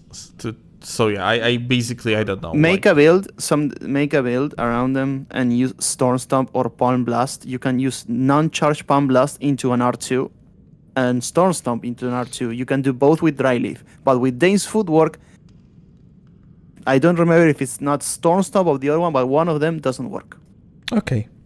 Alright. Alright. Let's continue. Number 5, the Great Epee. The lowest base damage and the lowest scalings on any heavy thrusting sword means this decision is unfortunately very easy. And the reason that's so unfortunate is because a clip making rounds on the internet of me talking shit about this weapon, I'm pretty sure would generate more controversy than a clip of me saying a slur. And that is not a joke, I genuinely believe that. I'm actually afraid to talk shit about this weapon because I know how many people either love it as much as I do or have gotten absolutely embarrassed by it in PvP. But when the numbers What the say fuck what is they he do, the talking best I about? can possibly give you in this situation is an apology and to just let you all down easy. This sword is eternally locked in an arm wrestle with the Godskin Stitcher, on which one has the worst infusion scalings, but considering how similar they are, we might need to look elsewhere for a deciding factor. The Godskin Stitcher is a half pound heavier, but it also inches just past the Epee in range, has 3 more base damage, and even has a unique heavy attack.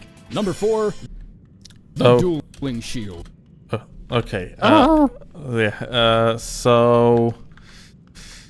Do we even have another HTSs? Yeah, we do. We have the Bolt of Ransax. Bloody Hellis. No, Bolt of Ransax is a fucking... The other one, you know which one I mean. The one that's similar to Bolt of Ransax. Okay, we have Quillin, Great Sword. We have Swordlands. We have Dragon King's Crackblade. It's Bloody great. Ellis for PvP, I suppose. The Dragon's King Crackblade for PvP, I suppose. Like, Dragon King's Crackblade in PvP has one use, and it's the Ash of War. Like, being like instant frame 1 hyper armor. Oh, that's nice. It's also longer. I think, yeah, Great EP is the worst of the bunch. I think. I will have to look at the numbers, but I don't think it makes that much of a difference. Yeah, I like how he actually just... The entire pun of the joke here was that, like, people love Great EP and he doesn't want to upset the fans. Well, whatever. Dueling You can Shields. see I'm laughing hysterically at it, but okay. Okay, let's go Next. further. Dueling Shield.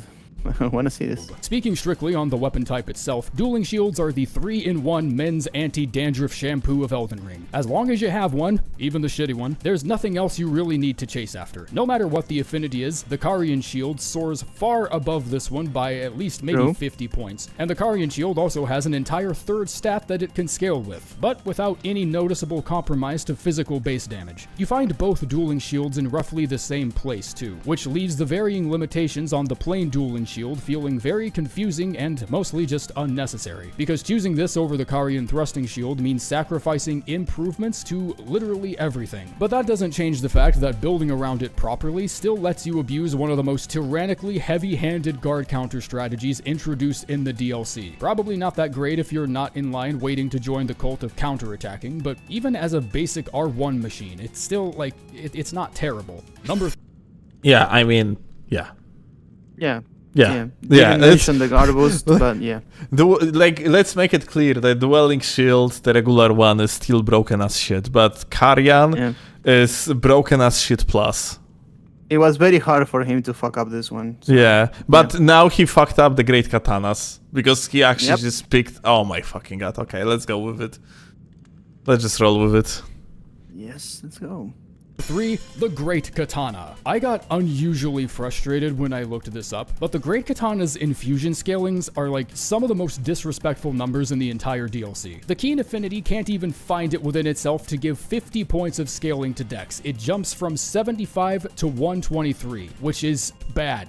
That's fucking bad is what that is. More humiliatingly, that's Why still would you a use the higher Keen? Dex ceiling than the Rakshasa Great Katana, which only measures in at 110 at max level. Granted, the gap in power mostly comes comes from the Rakshasa's passive hyper armor effect, but even without that, the Rakshasa still seems to be the best option, mathematically speaking. The Dragon Hunter Katana has a flexible weapon skill that can laser down anything in addition to dragons, and has single-handedly flipped the whole damn table regarding the community's opinion towards fighting them. And I'm supposed to like this one more because you can put repeating thrust on it. People got mad at me for ranking the Great Katana where I did in the DLC weapons video too. Well, I guess it's time to fucking explain yourselves because I ain't seeing it.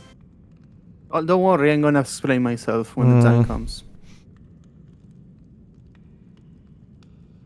I guess it's really easy to see here what the problem is. Is that it? Like he doesn't have anything more to say? Oh, the Great Katana? No. That's it. Yep. That's fucking crazy. Okay, so first of all, Great Katana is actually a strength weapon. Yes. Rakshasa is the dexterity weapon. Mm-hmm. And yes, like Rakshasa is giga busted.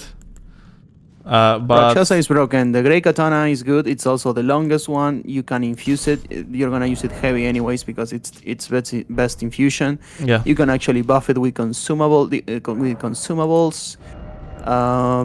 It's way longer than the Dragon Katana. It has better numbers if you use it well. Let's do a little thingy here. Dude. Let's Rusty. What? actually, let me spawn it. I guess. Great. Let's do a thing. Let's Rusty is a numbers man, so we're gonna do numbers. Let's see, Vagabond here. Well, let's go. Okay, 99 strength, because the other one, and the dragon one is a quality weapon. So let's go. 99 strength. Right hand. Great Katana. So Great Katana on 60 strength has 700 AR. You on can 99. you can use the greases on it, which increases like the damage realistically by like realistically by like, let's say like maybe 30-40 more damage, yeah, like in Okay. case. So, on heavy, the Great Katana has 772 AR on 99 strength. Heavy. Now, let's look at the Dragon Great Katana. Dragon Hunter. How the fuck do you... Like that Dragon Katana, I don't even want to talk about because it's ridiculous. Point being, the Great Katana itself. But we have to, because he said this one is the worst. And we have to, and he based it purely on numbers. So, Purely on numbers. Okay, so you are so going to how? disprove the numbers. okay, let's see 60-60, right? Because it's a dexterity weapon, 60-60. I mean, it's a quality weapon. It has C and C, if I'm not mistaken. Doesn't Just it? let me Well, check. I'm going to check it real quick. I believe it has C and C. Great Katanas. Dragon Hunter Great Katana. Yep, C and C. Strength and dexterity. We have 60-60. Dragon Hunter Great Katana with two-handed. It has a little bit, just a tiny bit more AR. 788. The other one had what? 772. So that's 16 more AR. And you cannot use consumables, and you cannot infuse it with Ashes of War. So you're probably effectively doing less damage. On top of that, like at least in PvP, the Great Katana's power doesn't even come out of its out of its numbers, out of its damage, like the raw damage. It comes from the fact it keeps priority, and you can use Flaming Strike on it, which has Yes. insanely good synergy. Like you always keep priority on it. Yeah, like. On the max level, for example, you can use the Poisonous Mist instead, and since it has like a very good running attacks, you can just like apply the poison on people with the high latency. In the And it's the longest one. it's the longest one, and in the PvE, on the other hand, I have seen people using it with the cold affinity, and Yeah, it's It's- really good with cold. it's really fucking good with colds. And like the dragon one, well, honestly, if we are going to assume that like Rusty is a typical PvEer, then I can understand why he considers it good, because funny Ash of War that deals damage, but it's not better in any way, shape, or form. That's for sure. The Dragon Great Katana is dog shit. Let's continue with the video. All right. Number 2, the Troll's Golden. Is he saying that the Troll's Golden Sword is better than the Dueling Shield? Apparently. It's also better than Great Katana, apparently. Yeah. Bad in any capacity is like gym membership cancellation levels of difficult. And I knew that if I went that route, it would be a fast pass to me just sounding like a fucking fool for 50 seconds. So instead, I've decided to measure this one up against the other infusible colossal swords in the game and just let the numbers themselves explain to you why this one falls somewhere within the bottom 5 options every single time. The Zweihander directly competes with it in most cases, despite being 8 pounds lighter. A Watchdog's heavy greatsword gets the only other S scaling in strength aside from the Ruin's Greatsword, and the Greatsword is just, well, it's the Greatsword. I also considered putting I'm sorry, I have to... Dude. So, like... I hate how people actually even use argument for the Worm Greatsword, or Colossal Sword, that it has like a S scaling. It doesn't fucking matter, because Gag's base damage is that much higher. So the great sword, regular great sword, despite having A scaling instead of S scaling in strength, is always going to outperform Worm, not only because of its length, but also because of its raw damage. Like, not even yes, we are not taking the Ash of War into consideration, right? Because the Ruins Greatsword Ash of War is supposed to be good in PvE. But and this one can have no, wait. The one that has a scaling is not the Ruins. Oh, which one was it? The short one. Let me actually Watchdogs. No, wait, no, wait, not Watchdogs. Wasn't it Ruins? I believe Ruins has an S scaling in strength. Let me see. Sorry. It's Watchdogs. Yeah, it's Ruins. No, it's Ruins. Ruins has an S scaling in strength. So there is 2 of them. Ruins has S scaling in strength. That's true. And it's called not Worms. It's, sorry, my bad. It's Watchdog's Greatsword, and Watchdog's Greatsword also has S scaling in strength. And he mentioned here like Watchdogs. So like, so like, you know, this is actually pretty fucking dog shit, but yeah, like this weapon is ridiculously fucking bad. It's super short. It has Ruins or Trolls. Watchdogs. Oh, Watchdogs. Watchdogs is giga fucking bad. It's very short. It actually doesn't have better punch than the Greatsword. And it's actually, it weighs only 1 point less. 22 versus 23 weight points. So yeah, like I just like my small rant on the Watchdogs, by the way. It has the exact same AR as Gax. The exact same AR on 99 strength heavy. But Gax is longer. 99 is unrealistic, yeah? In vast majority of cases. Like, no point for you to go that. Like, on the 80-80, I think Gax still wins. In any case, Gax is better than Watchdogs. But he was talking about the Troll Sword. I mean, PV... I mean, could be. Could be. PV-wise, you say it could be. Let me actually see. I need to look at the Colossal Swords. Grafted Blade... No, maybe Malekith? No, Malekith is good in PvE. Godslayer is good in PvE. Is it? It's not bad. Okay. I will take your word for it. I would say that Troll's Knight Sword is it was a Troll Knight Sword, right?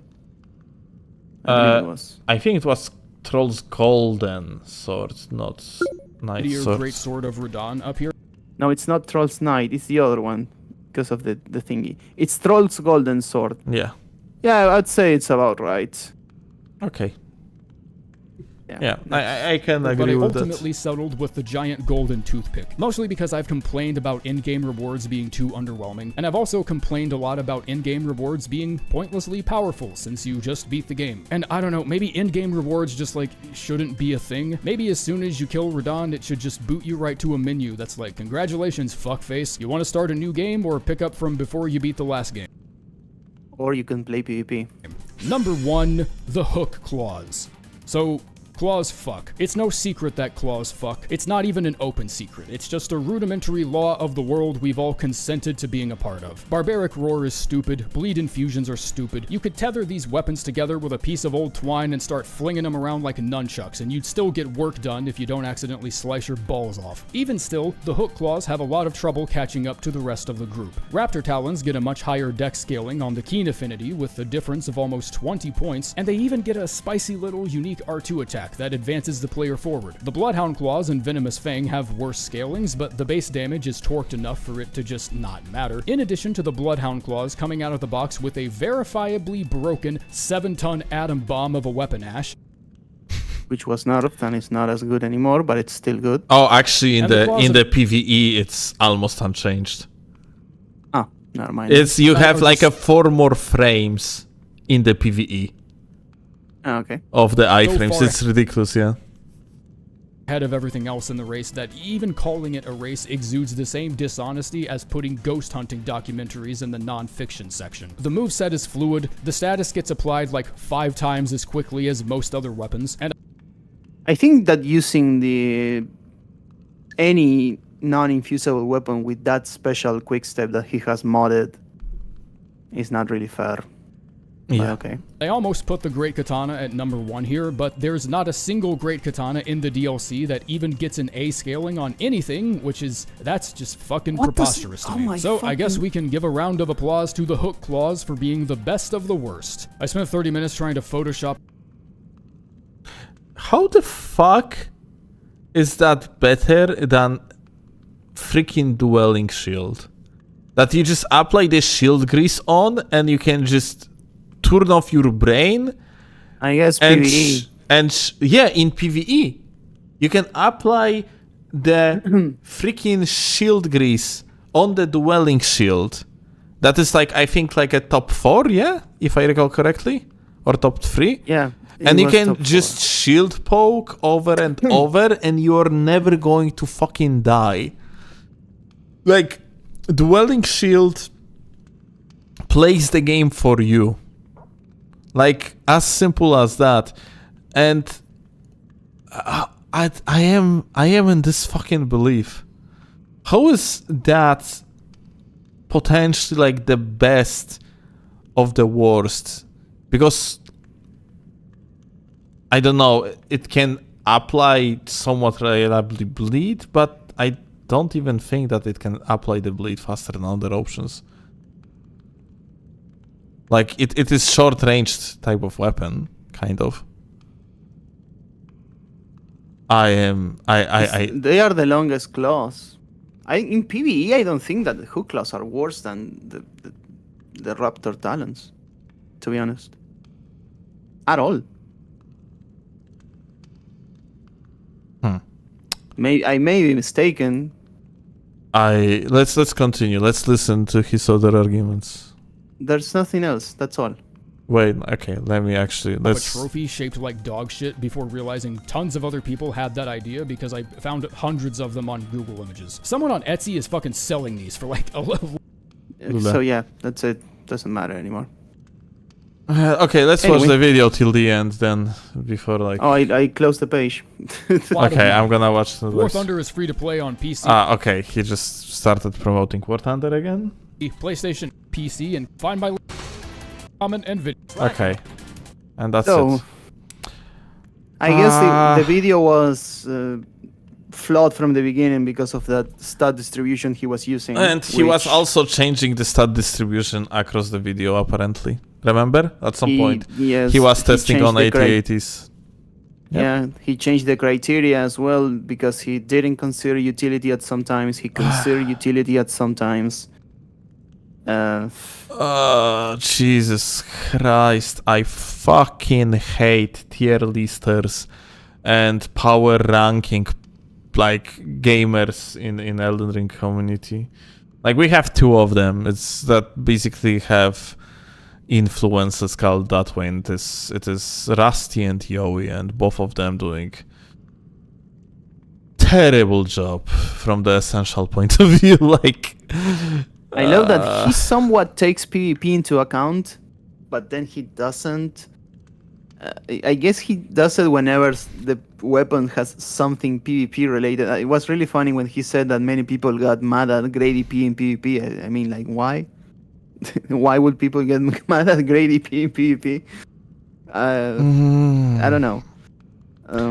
Like we have, I'm going to screenshot it for you since you closed the page already. But at the end, You know what really annoys me the most is that even if you or me upload a video and we are as polite as we can be, and we try to explain every point as politely and as concisely and as accurately as we can, there are gonna be many comments of the type of "it's not that deep" or / "it's his opinion" / it's not video serious." game.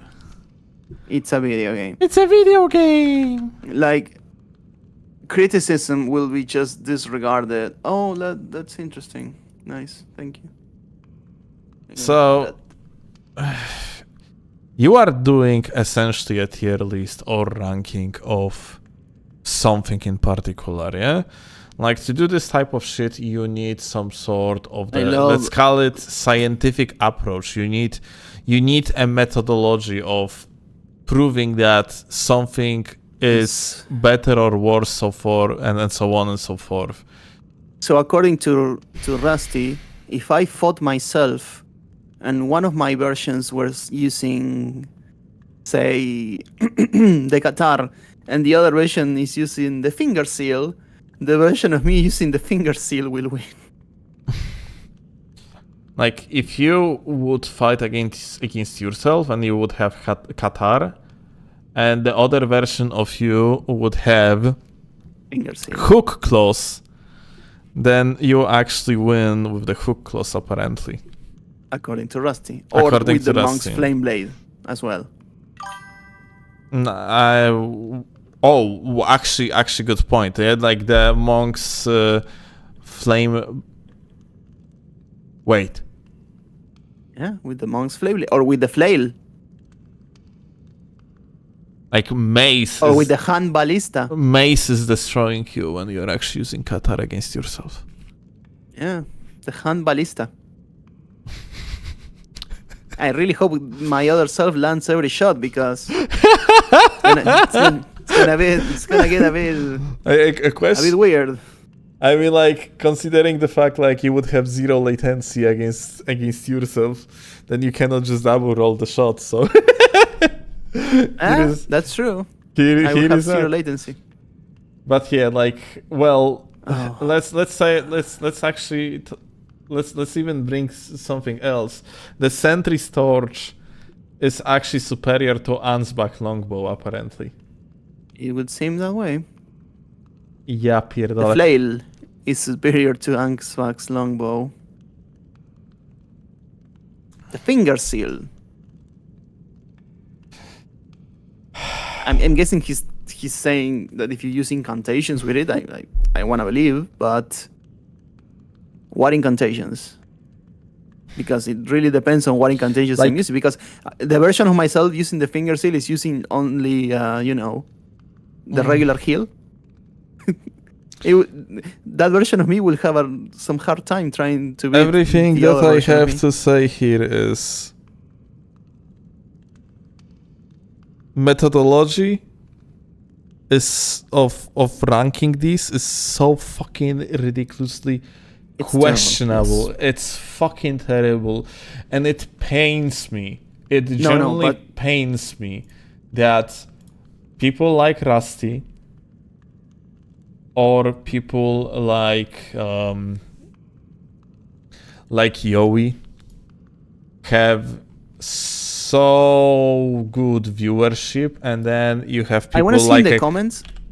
Check in the comments if someone corrected him about the hammers, the great hammers, because he showed the graph of the regular hammers.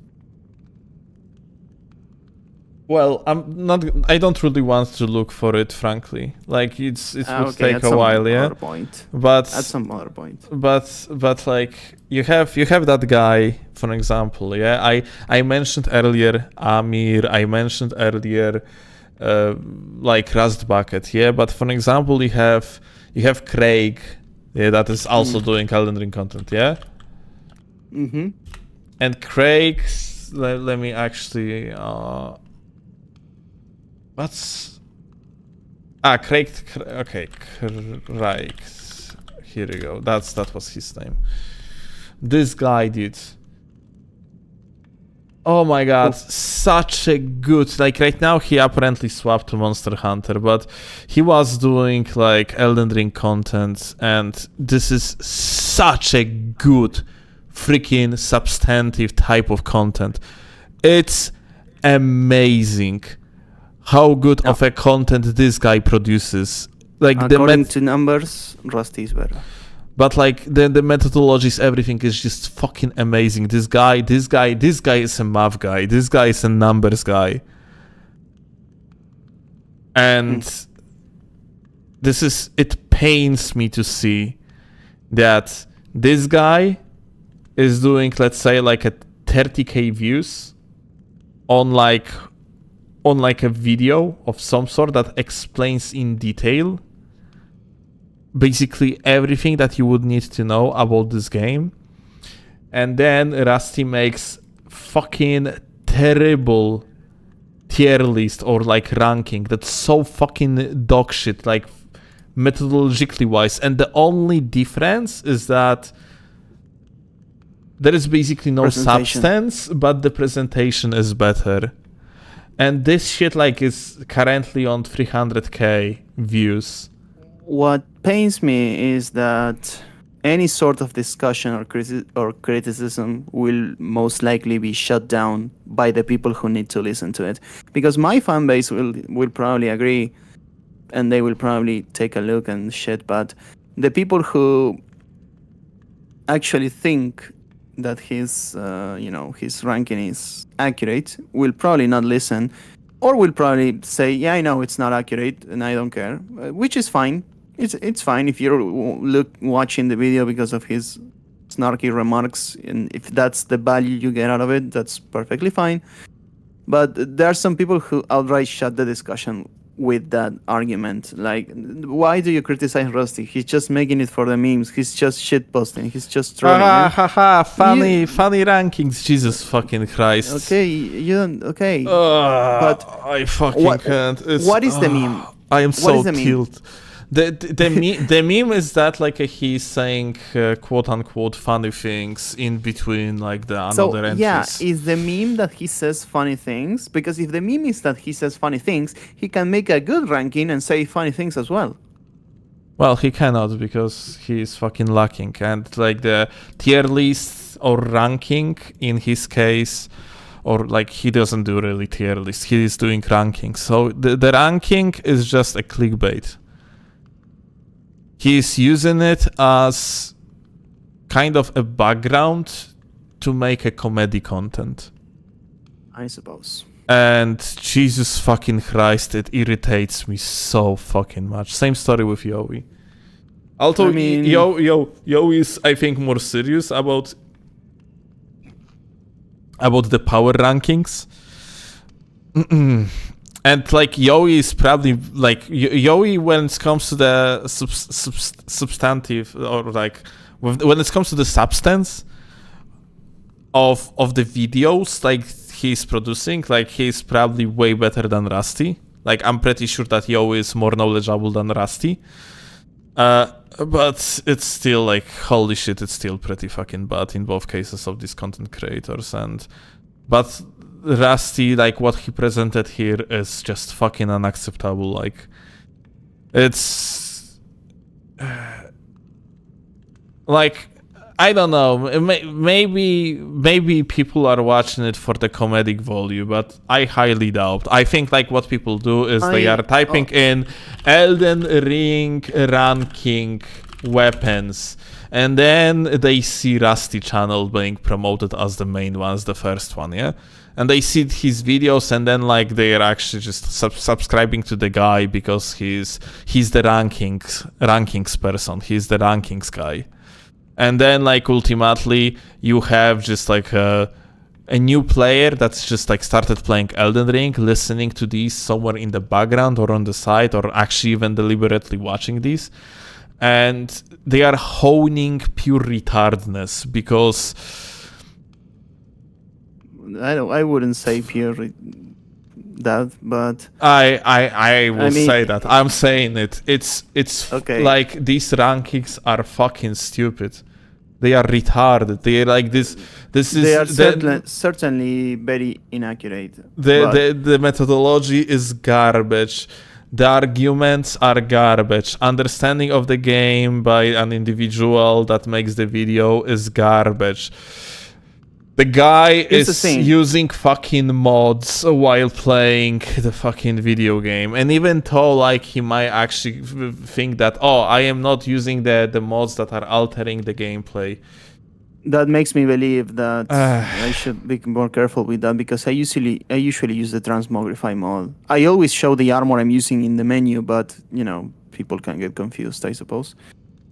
But regardless of any of that, the thing is that, like you said, I've received comments in my latest video when I talked about the Rusty video that people just look at it for the comedic value, or they leave it as background noise or whatever. They don't really engage with the content. They just absorb it, mindlessly. Yeah, I mean, typical consumer. I say mindlessly. Sorry. I say mindlessly because I can't find a better word in English. This is very good word. Like, this is what people do. Like, people consume this type of content in the way that they are YouTube consumers. They are just like just to have some fun. Yeah, they just turn it on the side. The guy the guy has like a nice script. He's speaking nicely to the microphone, and there is like a pretty picture on the screen, so people just consume it.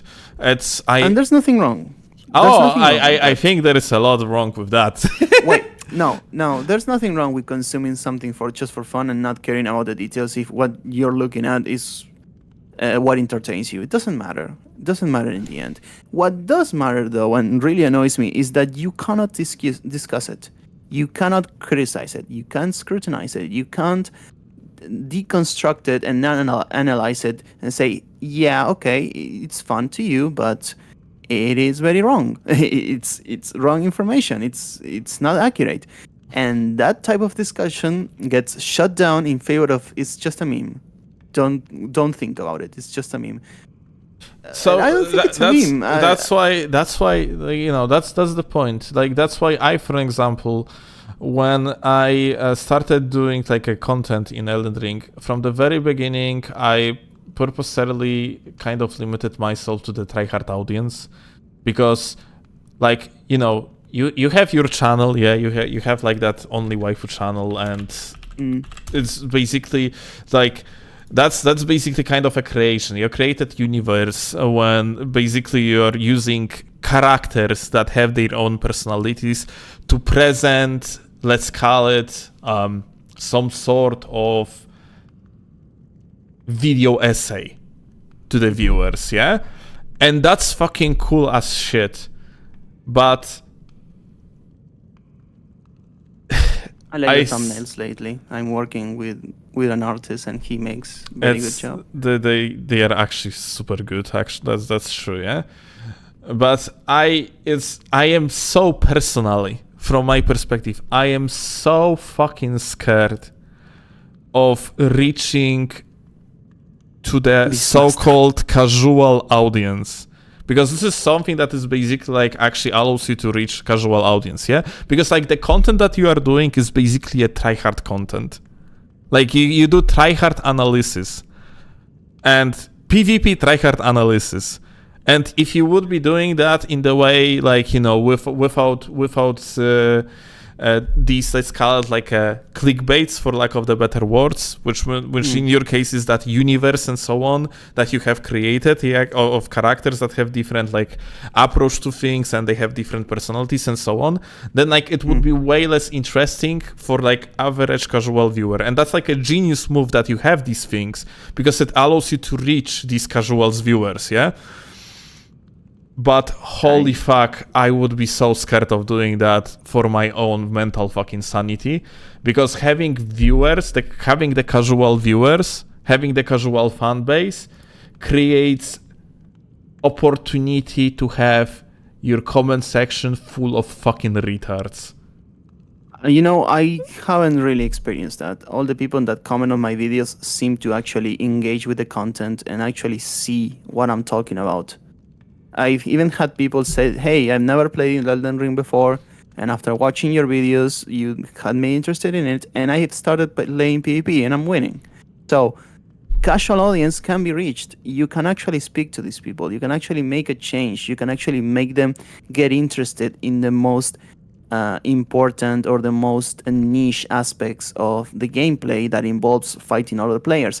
The thing is that when they are already in another, channel or another way of thinking regarding the content, they don't like to get out of that. So if I go and say, hey, Rusty's content is alright if you want to consume it, but it's really quite misinformative, they are not gonna like it, because it's what they like, it's what they enjoy, it's what they consume, and it's what they have been used to, digerir. I can't say the word in English. Doesn't come to me right now. It's digestible for them. Okay. Right. Okay. So I think if you try to disrupt that zen they have, they don't like it. So you may reach to them, but you need to do it in a very careful way to not come out as aggressive, because any point you make with a slight form of, sarcasm or condescension or something that is maybe a bit rude, you could say, they're not gonna like it and they're gonna dismiss the whole thing, which is mostly what happened in my previous Rusty video. Nobody listened to anything. Everyone just said that I was attacking the guy, and that's it. Okay. And those are the type of people that we kind of want to reach, and at the same time, I don't really want to speak to them, but I believe that I want to express that this video in particular was very poorly made from the get-go. Okay. And I understand that Rusty maybe just wanted to drop something to get the bag for the War Thunder and whatever, and it's okay. I do that too with some videos. But it was very poorly made. You can make something far less complicated, and maybe if you need to grab a bag. And I don't know. Is it wrong? No. I mean, it's okay if people like it, whatever. I particularly do not like it, and it was really badly made, sadly. With no disrespect to Rusty. I really think like it annoys me entirely. Like you are okay with this type of approach, yeah? That like you basically want to actually speak to people like in the way, so like you want to convince them. Like in my eyes, if you are sorry. It's not that I want to convince them, because it's really hard to convince someone who already made up their mind. I just don't want them to have the ammunition to say that I'm hating. Okay, frankly, I don't care. In my opinion, if you are consuming this type of content and you are actually like, you just like the brain dead content of this type, it's absolutely fine. I like brain dead content of different types as well. Like, I remember I was, for example, consuming totally stupid ass Undertale content for like probably more than 50 hours of total, like in the videos. And looking back, these videos were mostly fucking terrible. But here's a comment on Twitch. It says, "It's milking it for the sake of money. The tier list barely matters to him anyway, and to be honest, the game's popularity allows for these type of content creators to thrive."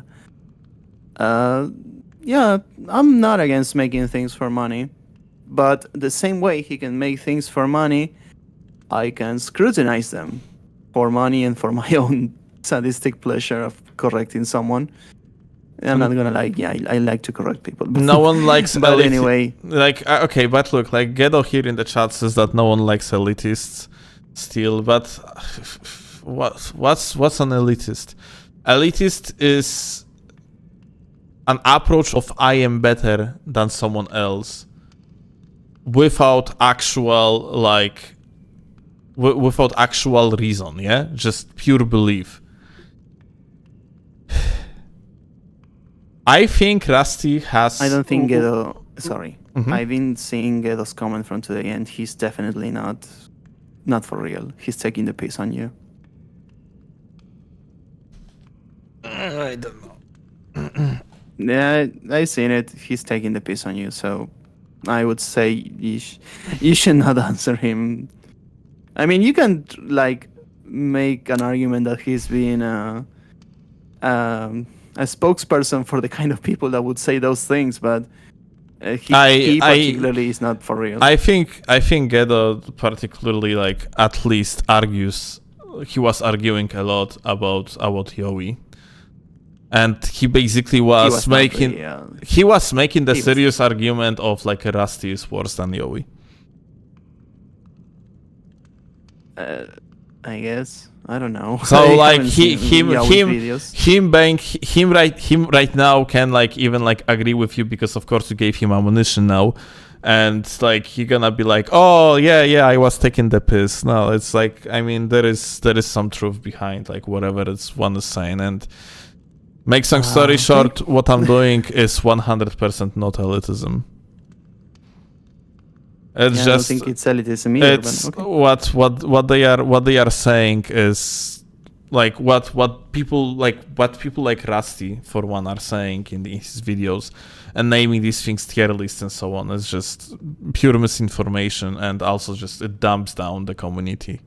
And then people then further comes to channels like mine, and then they are asking questions. They thinking something works in a particular way, then you gotta have to correct this information, and people have overall harder time like entering like a more advanced, let's call it that way, like territory of the game, because like they initially are exposed to worthless information. Yeah, they are exposed to worthless information. In any case, I think that kind of wraps it up. To wrap it up in 10 seconds, the video was poorly made from the get-go because he had 60 in every stat and would look at numbers without considering multi-scaling. He was changing like He the opinion. was changing criteria. Yeah, he was Yes, changing criteria of the judgment. Yeah. He was changing criteria. He made some really weird positionings on the overall list. Anyway, I think it will be more fleshed out in a video I'll make in the future. And again, I'm gonna try to make it as polite as possible. Giving credit where credit is due, it's very pretty video, and it's very well narrated video, but it lacks substance, and it being a ranking. So something that you would rather expect that there would be like some sort of the math behind it, there would be some sort of the like reasoning behind it, there would be essentially, there would be an essence, there would be a substance behind like whatever is actually said in the video. And there was nothing of that. Nothing of that. And one final thing I would say, you can say that the whole video is a meme and he's just trying to be funny, but he can be both funny and make an accurate list. And if he is funny or not, I'm not going to comment on that personally. That's very subjective. Personally, I am not that big of a fan of this type of humor. He made a few good jokes. Yeah, there was some punchlines that were good. That's for sure. But yeah, it's substantive part of the video was fucking god awful, and I thought you were gonna say subhuman for some reason. Jesus Christ. I would never use this type of word. What you mean? No, of Like course not. even when I am Especially- looking. Mhm. Especially when you're fighting 3 laggards and you I- cannot I catch would- them and I they would just never. get away with 2 HP. I would never. Anyway, it's super late for both of us. This video was quite a thing, a bit energy draining, what some people would say. And I think we should wrap it up. Yeah. All right. So well, that's about it. And In the words of Moist Critical, that's about it. See ya. see ya. All right. I stopped the recording. Gold. Look, gold tint excrement. Well, that's the perfect summary for the video. Wait, what? What was Farros in Twitch says gold tinged excrement. Lule? It's the perfect summary for the video. Oh god. Anyway, I shouldn't have said that. All right. So Steel is obviously more knowledgeable and skilled, so he has the credentials, but he attacks people the others know to not be as credible. It comes off as mean and spirited and condescending. Okay, so like I see it like that. You have an individual that deliberately makes this type of video, names it ranking or tier list, presents information in the way that would suggest he is an expert in the field when he is not. As simple as that. You can make the argument that he just pretends to know what he's talking about and spews nonsense, and that's the gist of the channel. I honestly don't see it. If it is, well, I guess kudos for him. He definitely fooled us. Haha. But Outplayed. GG. yeah, outplayed GG, skill issue, get a good scrub, but I honestly do not see it. I think that he tries to argue somewhat his decisions because he actually believes them, but he focuses on the funny instead of the truly. You know, like this question is what is an approach, yeah, and like as a content creator of his, yeah, because I like- would really like to ask him someday. like for example, I'm not sure if I should speak of it. I think like Lost doesn't hide the fact that like he's making content purely for money. So like, you know, if he has like a similar approach to like Lost, for example, yeah, that just focuses. We all do. Come on. We have takes that we want the world to hear, but most of the time we just trying to get the bag. I mean, like if so, here is the thing. Like I can tell it. I can tell you how it works. Like from my perspective, I wouldn't do something that just is against my standards. Well, no, of course we have standards, but within our standards, we have the takes that we want the people to hear, and then we have the fillers. Yeah, my Sometimes. point being, like for example, making this type of ranking No, okay. would be below my standards. I Or would make like, a ranking. I would really try to make an accurate list of best stuff for X situations. I think like if I would have to do something like that, it would probably take me like a half a year to actually produce entire video, because it would be so many things would have to be touched to actually make the accurate like a tier list or like ranking of this type. And Imagine spending half a year testing every weapon, testing every frame, looking at the frame data, testing every possible combination, coming to the conclusions, writing the script, editing the video, all that sweat, all that blood, all that, effort put into something that you really love and you really wanted to make it as great as possible for the world to actually see some well-informed information, well-documented information, well-researched information, so people can actually, get the best things possible, only for someone to comment, the best weapon is the one you're more comfortable with. And that would be one of the first comments received and also one of the most liked one, that's for sure. Yep. If this It's was pretty reassuring, isn't it? if it was politics, Rusty would have beat you in election, even though you have better credentials, personality, better. It is what it is. Ghetto, Jesus fucking Christ. That's like that's why I am not competing with an individual, yeah? Anyway, still, I need to bounce. Have a good So one. I'm gonna leave you with Gedo, so you can Okay. do whatever you want. All right. This was really fun. I was really looking forward to this. So Alright. we'll be talking tomorrow, man. Okay, see you See ya, later. chat. Bye. Bye-bye.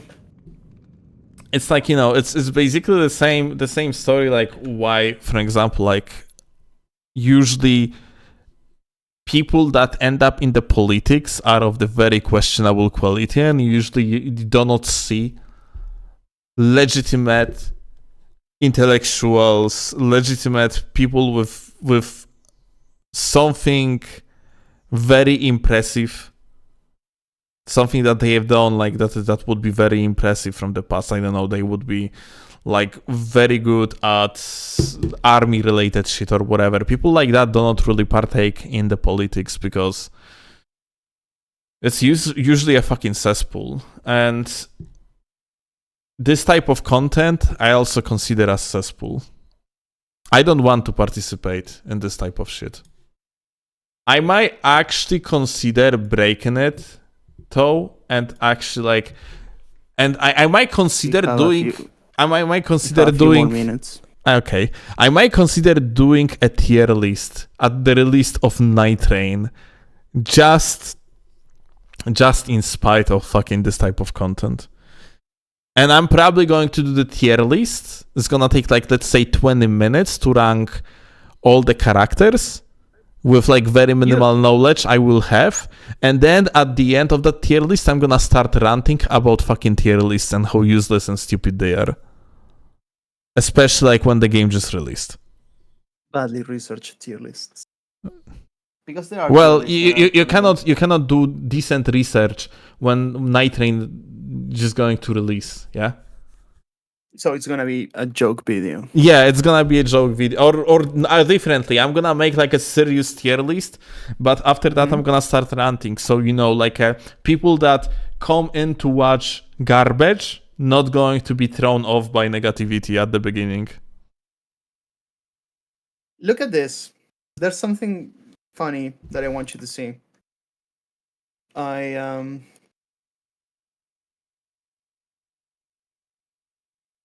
I uploaded your clip, the one you saw on Twitter, to Reddit.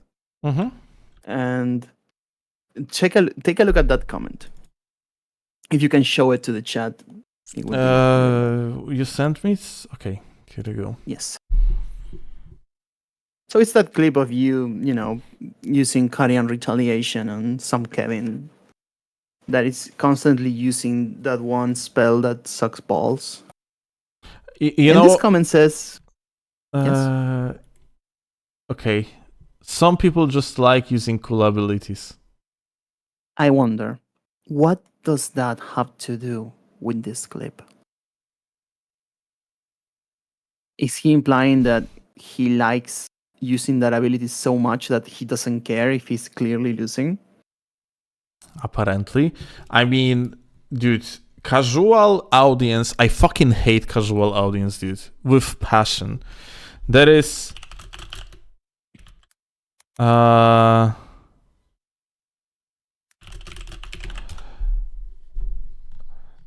that one video I need to find. Parros, o sea, ni siquiera tiene que ir a la wiki para ver los stats, o sea, tiene que poner un criterio. Primero tiene que dejar bien en claro cuál es el criterio del video al principio. Tiene que explicar, ok, las estoy rankeando o las estoy juzgando en base a Giga esto. Grid. No lo hace. Y segundo, si supuestamente es un tipo de números, ¿cómo se va a mandar la cagada astronómica de poner todos los stats en 60 y después no tener en cuenta las armas que tienen multiscaling y decir, esta no escala en nada, mira, con la fuerza? Y ni siquiera la usa a 2 manos. Cuando, no me acuerdo, así, the axe, the gargoyle axe. He was using it one-handed. Not even two-handed on strength. What just happened? What the fuck did you just answer? Like a chat message or what? Yeah, a guy in the chat that speaks Spanish. I don't see it. Farros in Twitch. Ah, okay. All right.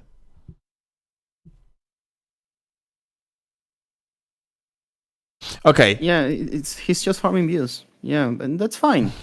That's fine. But the way he's farming the views, we can also farm that video for our entertainment and our views. Keep up. So, Thank you for the sub, my dude. Okay, check out the live stream, waifu. live stream, yes. So this clip has 350k views, and vast majority of comments basically says that how cool it was. Sorry, can you put the video, please? Level 170 PvP. Duels like this make the PvP worth it. Hybrid Witch versus Carrion Knight. Okay.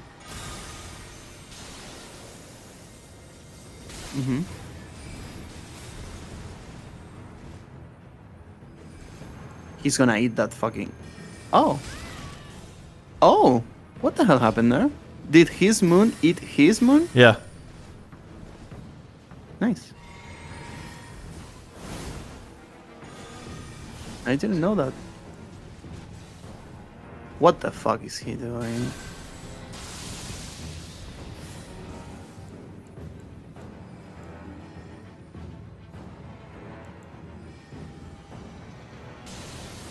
Okay.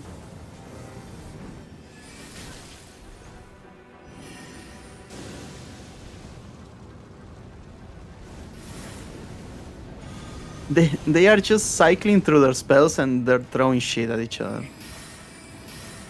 What? Okay. Huh?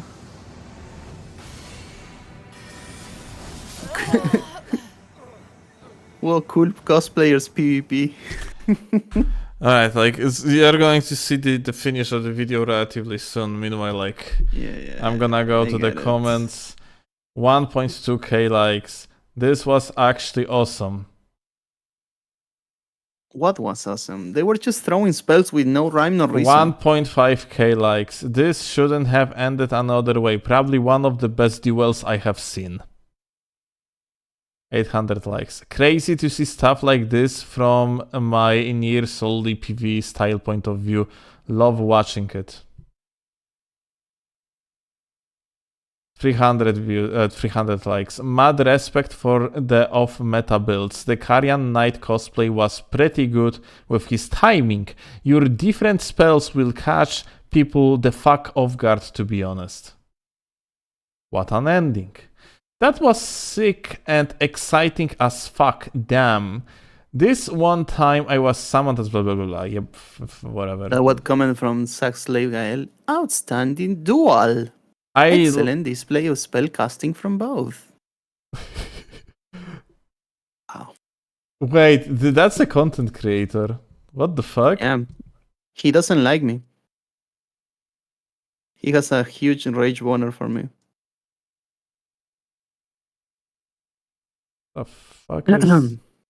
Yeah, I've been shown that every time you see a Reddit post or something that speaks bad of me, he's there. Lula. Yeah. I like the He's a pretty big fan. Okay, I like the two of you didn't spam one distanced attack over and over. You used an incredible variety of attacks to the point of it being somewhat comical.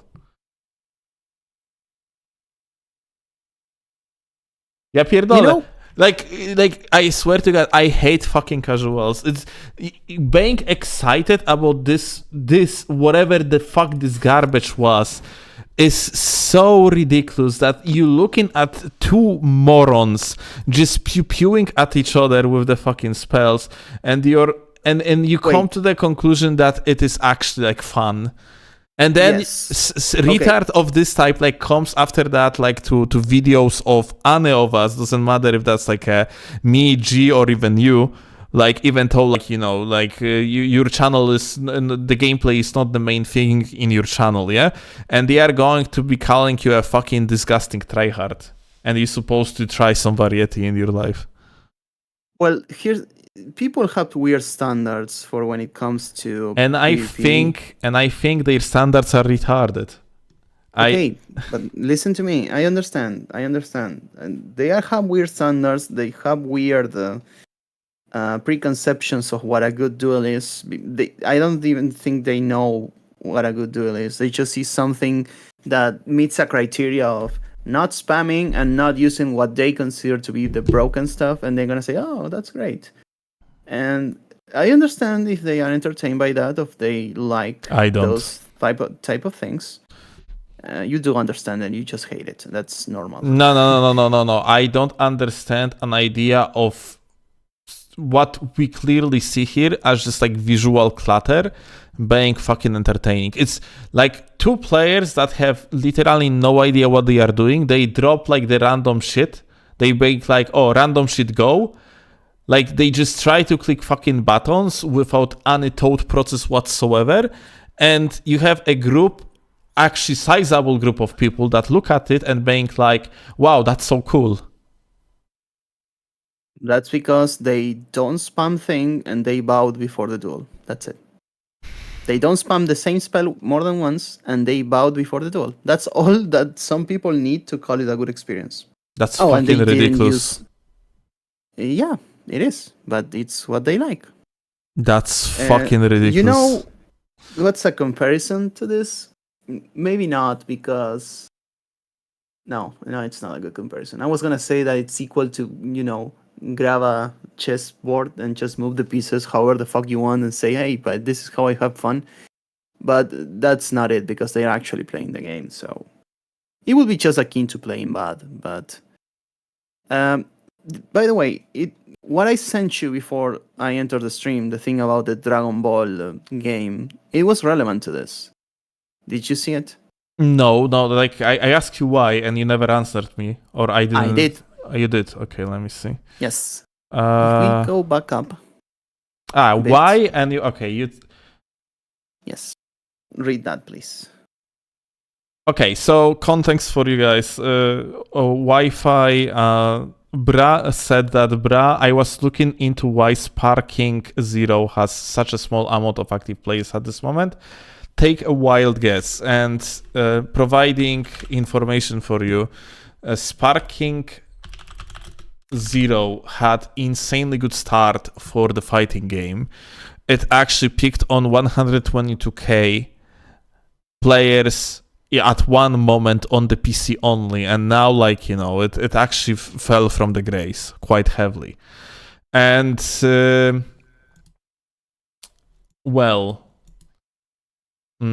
apparently I ask why, and let's read what is that. You tried to take a couch fighting game that was mainly for you to be at home with a group of friends that casually have fun. You mainstreamed it and made it competitive, which is what killed the game.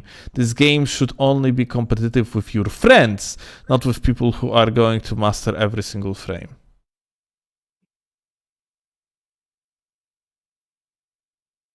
Oh. Honestly, I have seen this take multiple times. Like, it's such a funny thing that you have people making me when the fighting game is focused on competitive. Dude, this is fucking incredible. Like, fighting games are giga hyper competitive, and it still like brings people of this type to the table. Although frankly, if like I wanted to, I come from different background. I come from the competitive shooters background. And honestly, now when I think about it, even in the hyper-competitive shooter games like Counter-Strike, for one, you still have this type of people. like CS2, for example, at the given moment is focusing mostly on the competitive. It's like casual game modes are not even fucking working properly in that game. Like everything is giga focused on the competitive, and you still have people that bank like these fucking sweats ruin the game. If you play a game optimally and to win, you are a sweat to many people. Yeah, you basically like, which is kind of weird because isn't the point of the game to win? People are gonna say, no, the point of the game is to have fun. Okay, I have fun when I win. So, what now?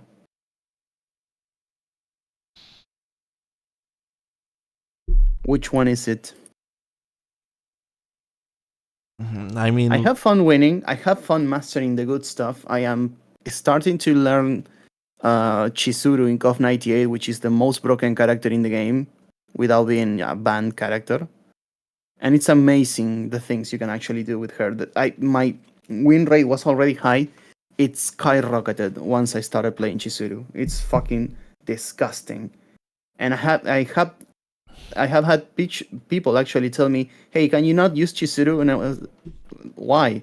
Because she's very broken. But then use her as well. No, but I don't want to play against her.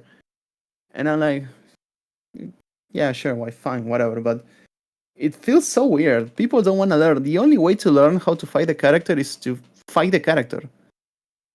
I guess I guess they don't want to learn. They just want to shut off their brain. He still lost anyways, so I don't know what the point of that was, but people clearly have an aversion for optimization. They only want their fun, which is do random shit. And I guess that's fine. But the same way you have fun doing random shit, I have fun winning. And if you don't really care about winning, then you're not gonna care when I beat the crap out of you. Right? If you only play for fun, and if to you playing for fun is just doing random shit, then winning is not a decisive factor. Then if you don't care about winning, why do you care if you lose? What's the nickname of Marco? What? I want to show something. I'm asking chat. What's the nickname of Marco Luber? Do you remember Marcoverse or? There is like a Dark Souls. There is like a competitive player. That's short for his name is Marco, but Marco Veso. Okay, thank you. And thank you, Potlet, for the sub. Marco Veso.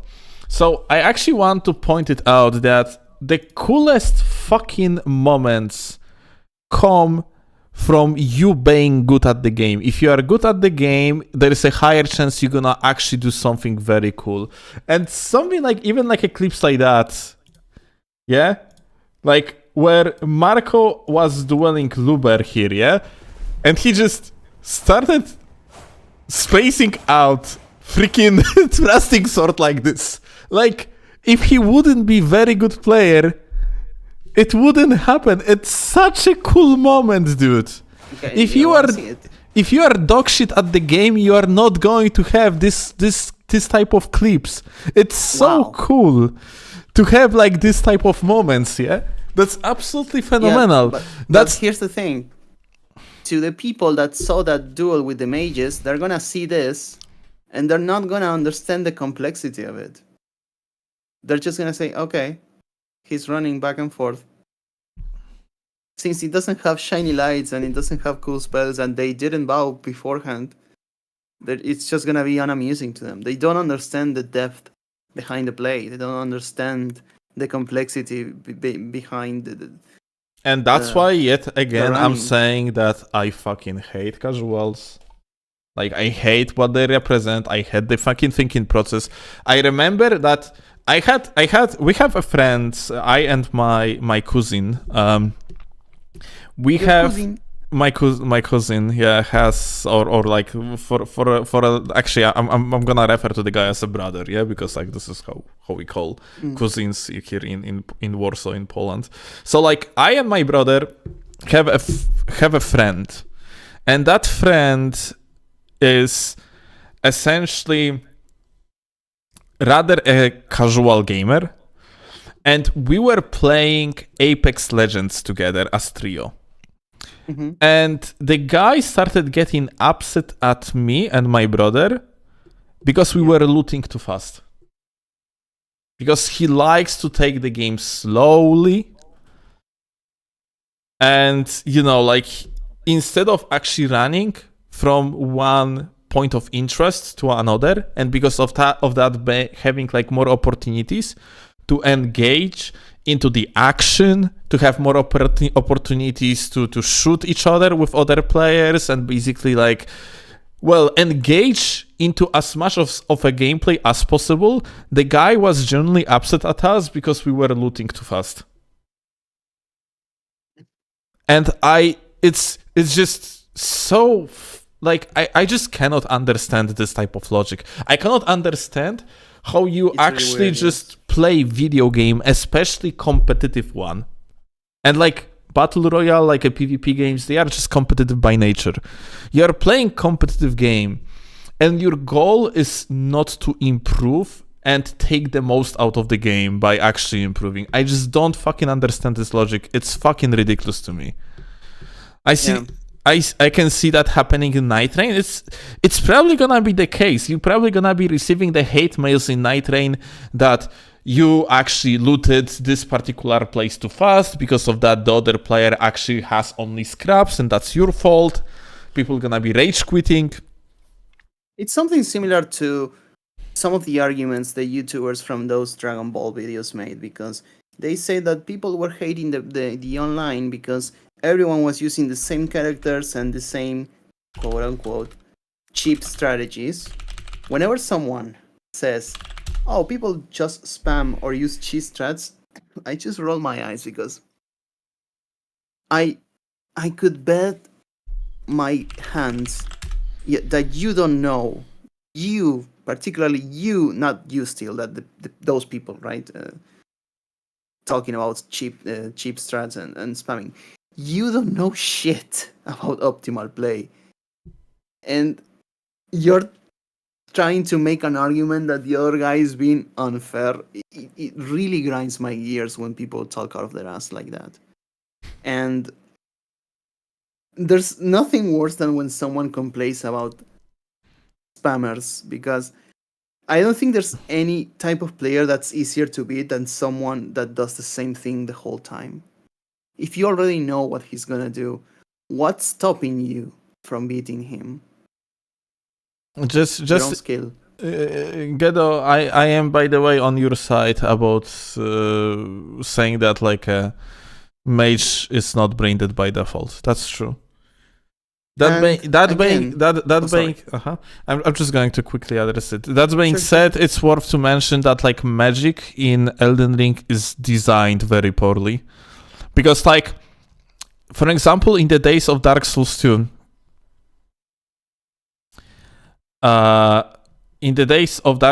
like a mage type of gameplay was mostly focused on doing, like, combos, yeah? And very often, in case of Elden Ring, it's more optimal to just spam shit. The same thing over and over, rather than, yeah. In PvE? Rather in PvE and in PvP as well, yeah? No. If you spam the same shit over and over, someone who's good at the gaming is gonna fuck you up. Oh, I disagree.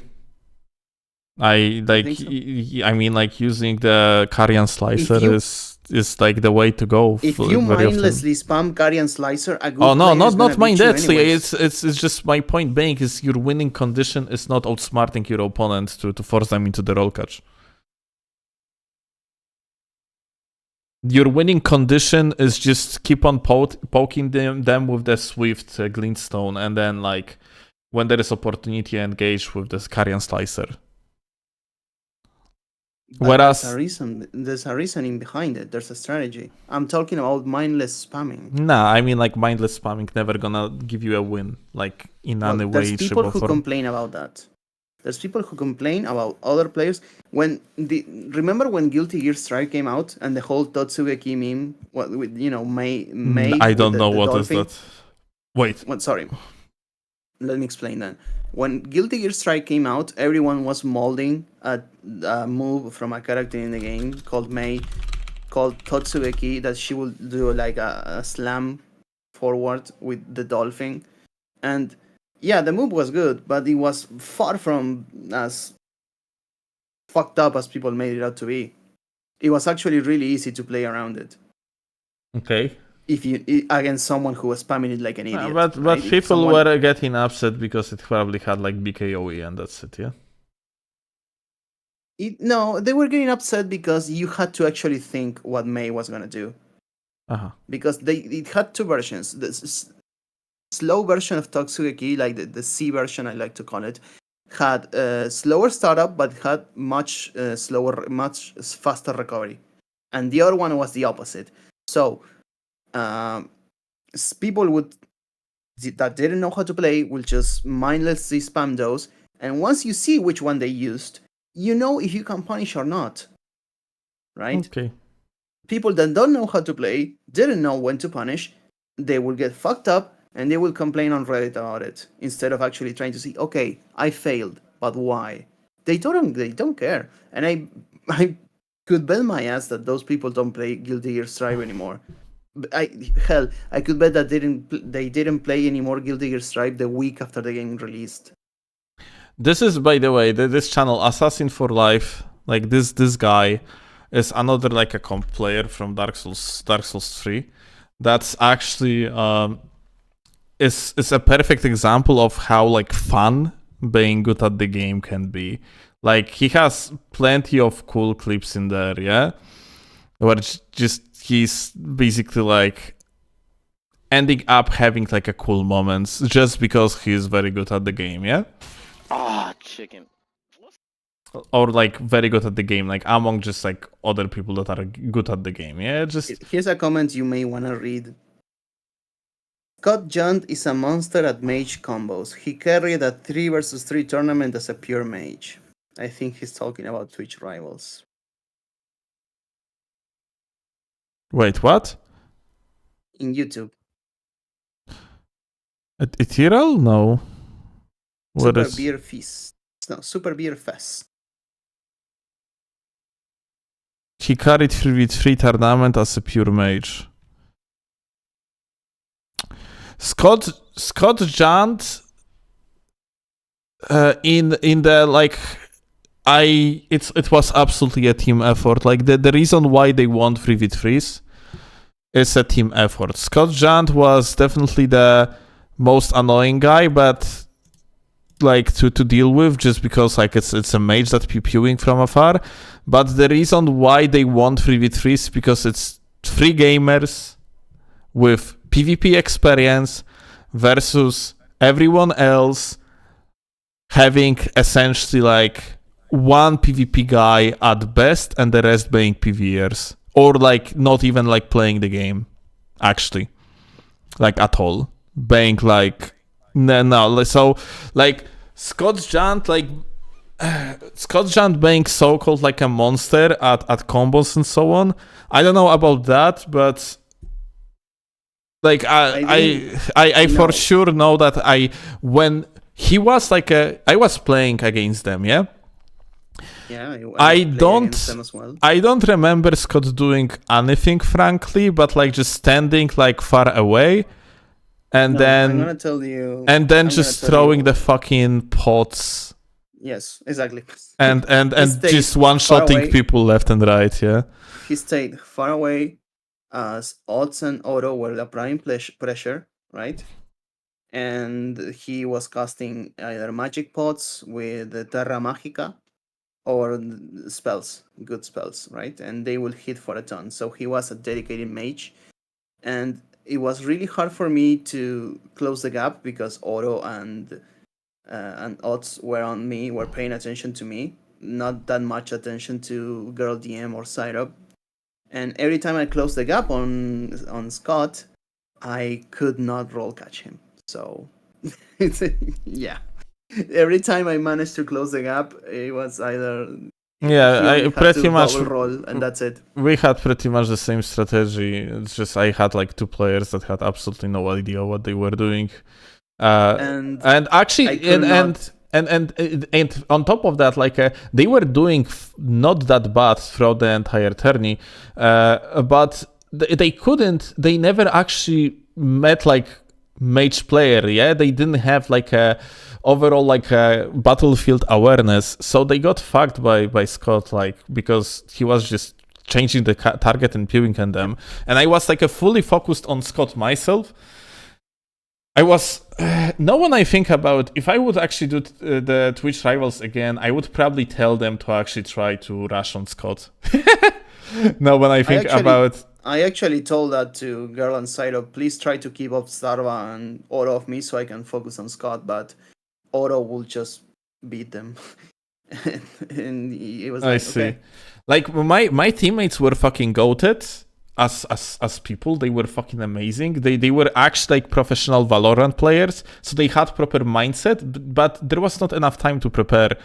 And I was actually running after Scott, and I killed him like multiple times, but it was so fucking hard because we had we have like a 200 milliseconds to each other without the PC lat. Yeah, I couldn't. I was unable to roll catch Scott because latency. Yeah, I couldn't roll catch Scott as well. I could not use greases as any, so I was playing mostly with the Qatar. I guess I could have switched in the mid, in the halftime. I could have switched to a poison Gax to apply pressure to him like that. But even if I did poison him, he would just cleanse it with a bolus. And yeah. So there wasn't really much I could do. There was no room for me to. If I only fought Scott, and he used that build particularly, I don't think he would have won because there was no way for him to apply pressure other than with Carry and Slicer. But if I only have to focus on him, I will be prepared for that. He would only have Carry and Slicer, and he was also he was not light rolling because it was against the rules, and he was very squishy. So I only needed 2 good trades and he was done. But I couldn't get those 2 trades because I was constantly pestered by Oro and Odds, which is fine, it's their job. And my teammates, they did an amazing job, but sadly their enemies were just much more experienced. And that's fine, I guess. Yeah, it was against the rules of Twitch, but I was like, okay, sure. I mean, the Scott John's team was just incredibly fucking unfair. It's as simple as that. You have like 3 players that have experience with the Souls games. Oroboro actively playing the game. Scott Jant, not so long time ago, also actively played the game because he came back for the DLC. Like, more than 10 years of the experience of every single individual there, and everyone else like got, well, not this type of team. That's for sure. It's just as simple as that. It would be fucking embarrassment for them like to not win that 3v3, honestly. That being said, they were still they were still like they still played fucking amazingly though. Like in the PvE part, like they got 2nd place. So like it was as well. Overall, I would say it was probably the best team on the entire Twitch rivals. Yeah, it's just kind of like it's kind of like the same story. Like for example, with duels. Yeah, realistically, in duels, like the only individual that could potentially beat me, it was Wi-Fi. Yeah, because like I had so much more competitive experience over everyone else, and there was also montage. So I guess like montage, yeah. But I have like a so much more competitive experience than both Wi-Fi and montage that I just should have won that, and I did, yeah. Like that's like we actually had like flawless run, yeah, in the 1v1s in the Twitch rivals. It's just sometimes if you are going to stack up the team with like a correct people, then you basically going to guarantee the win. Like for me, the 3v3 win by Oro's team is not impressive at all. What is impressive to me that they got the second place in the PvE. That's super impressive to me. Yep. Here's a comment from Silux. I remember when you started using Rot against Lil Aggie in Twitch Rivals and his viewer got so upset about it. I don't understand why. I don't even think they understand why still started using Rot. And what is the problem? Because Lil Aggie could have used Rot as well. So I remember Aggie being upset about it himself. Why? He was What's the problem? He was upset at the tournament organizers that they didn't predict that someone would abuse the Rot. What do you mean abuse? He was saying stuff like, "Oh, I knew that would happen, yeah? I knew that someone would..." Okay, he knew that would happen. That's perfect. Did he have boluses? No. Or maybe he had, yeah, but he didn't have them prepared. Why not? If he knew that was going to happen.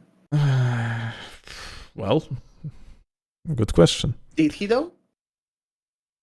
Or did he one, not know it was going to happen, or B, knew it was going to happen but hoped people will not use them for some reason? So why would he complain?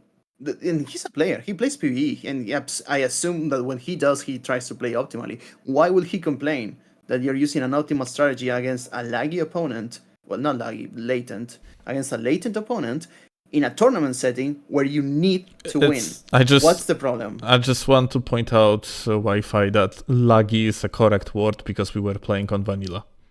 Like everyone is laggy. Latent. No, everyone is laggy. Latency. There is not only more latency, but also like constant packet loss. So everyone is laggy. You did. You are not aware of fucking incredible jitter that it actually produces. Oh, I see. It just the reason why sometimes you cannot on PC, on the vanilla PC, you cannot consistently roll catch someone, and it feels like latency is actually like varying. It's like sinusoid. The reason for that is because the connection on the vanilla PC is just very, very, very jittery. Here's an interesting comment as well. Isn't it a bit condescending not using meta stuff in a duel? That depends. Me personally, on King of Fighters 98, two of my best characters and the ones I feel more comfortable with are not meta characters. It's an ugly habit I developed in the game, and I'm trying to get rid of it, because if you want to win, you need to use the most broken ones, and I guess I started with Chizuru to add her to the team, but sadly I grew up playing with Rio and Robert, and it's an uphill battle against the top tiers. I still win though, but yeah, the point I'm trying to make is I use them in tournaments not because I'm trying to be condescending, but it's what I'm used to play with. That's the thing. In the case of this particular Twitch Rivals tournament, I really don't think that the majority of the players knew what the actual meta was, nor what the go-to way to play was. They were just told what to use in most cases, and they just roll with it. So I honestly do not know why Lil Gaggy would get angry at Steel for using an optimal strategy. You're supposed to be a professional gamers or is shit, really cringy term, I know, but you're supposed to be a professional gamer, so what the fuck are you talking about? Probably part of it is just like pure competitive anger. That like, you know, he actually did pretty well in the first match from his perspective because like, you know, like he hit me like a few times, yeah? And the in the second match I killed him flawlessly, yeah? And and I also murdered him like a 1 minute, whereas in the first match like he lasted like 3 minutes or so. Oh, I think I remember some of that. I think someone said that you were playing with him or toying with him. No, I wasn't. I just like the moment I murdered him was when I actually swapped to the gags, and I was like, okay, fuck it, I'm not going to play with your with your fuck hyper. Yeah, that's Luber. I'm going. That's actually goated strat. The fuck? What? I'm stealing that shit. Oh, it's what patch he's 1. using for. It's not good anymore. It's patch 1.10. Oh, sad. So yeah, like it was very good strategy, but now it's not good.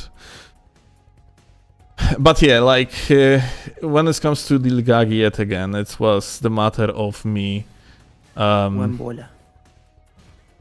matter of me just like not being able to fucking beat the hyper armor until I just took the hyper armor weapon myself, and yeah, on the second round I just used the fingerprint shield with 100 great spear, which by the way we are actually witnessing here. Like Omega is playing that setup. You fucked him up. And I fucked him up like flawlessly, basically. Yeah, like all you had to do was a shield poke. That's it. Oh, I wasn't even really shield poking, like almost at all. It just was like a crouch R1s and like jumping R1s. It's basically like Luber here playing against Omega, and Omega is used to playing on very high latency because he's from Argentina, and on top of that, like considered as one of the best players on PlayStation. He has like insanely, fuck it. He has insanely good like winning track record. I think only Luber on PlayStation has better than him. Yeah. I want to play against him, but he's on PlayStation. God damn it.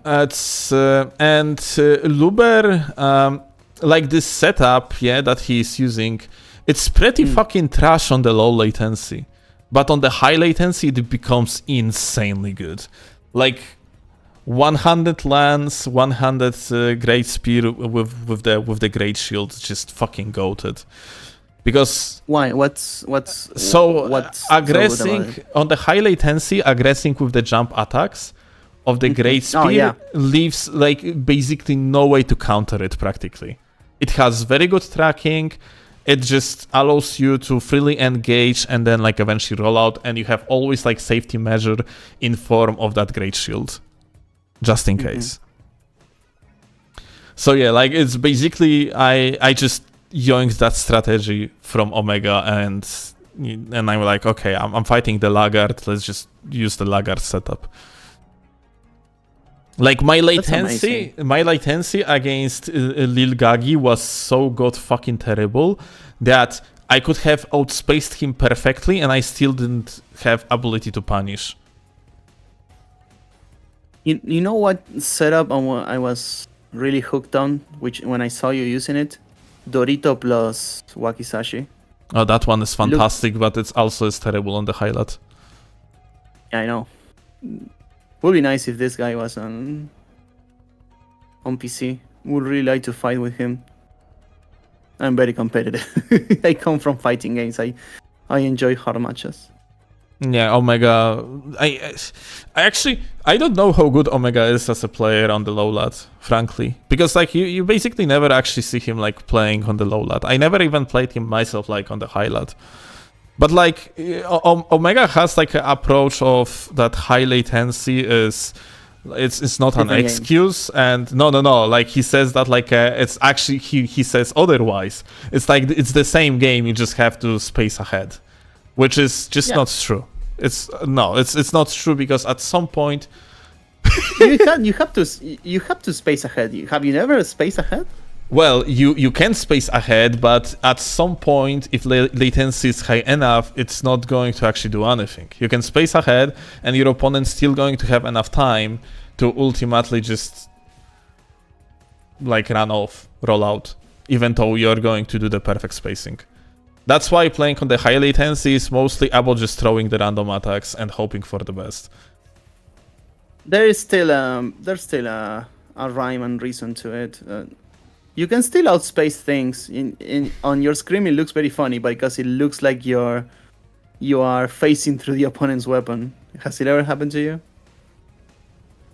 I don't understand. Like, I'll show you. I have clips of it. Hang on. like I mean, of course, I am also like spacing things on the high latency, but just No, I'll show you. it's just like the game is losing a lot of its charm on the high latency. Look at it's this. Just way less things are viable, as simple as that. And way less of individual play is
it's actually slower version of the Scythe because it was before the buffs. Fuck me, I send the clips to my editor, sorry, to my artist instead of you. Lule. I think in 110 Sham won that, to be honest, probably. You only could like crouch attack. The neutral R1s were not as fast, so probably. Here it is. Here's a clip that I was talking about, and here's another one as well. But Luber was not Luber, Jesus. Omega was using Scythe here purely because of the latency. it's such a good setup on the lat against Shamshir.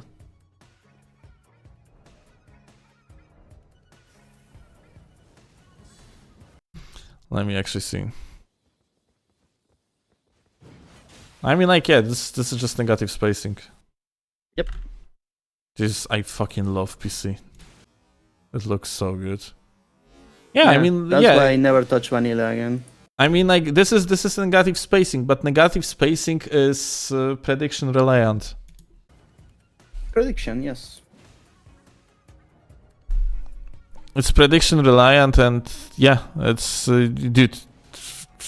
I played so much of Dark Souls 2. In Dark Souls 2, you are continuously playing for the negative spacing because you have like artificial latency of 50 ms. And also like shit, like fucking terrible netcode, like the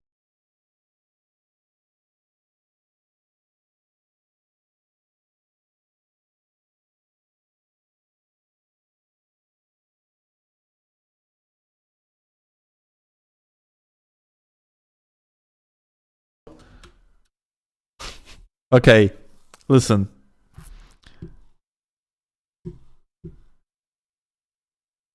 IG, I am going to give you A big lesson.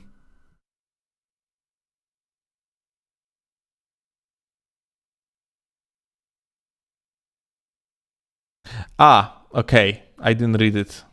You're right. I didn't notice. I thought you actually put it the other way around.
The funniest thing is that like this backswing wouldn't even hit if he would just double roll. It's actually so annoying.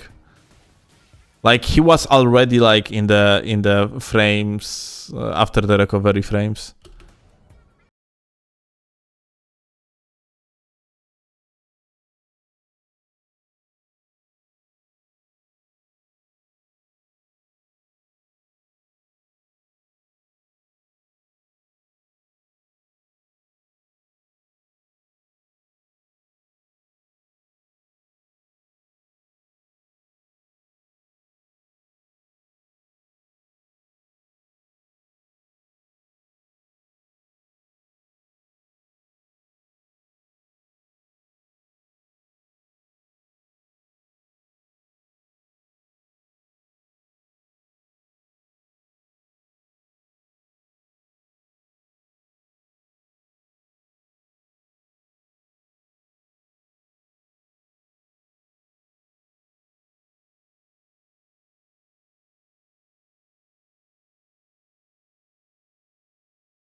Ja, Magma.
Like this latency that they have here is probably something around the same like in that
Ja pierdolę, this is so awful.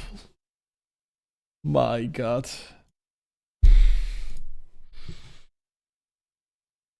Mm.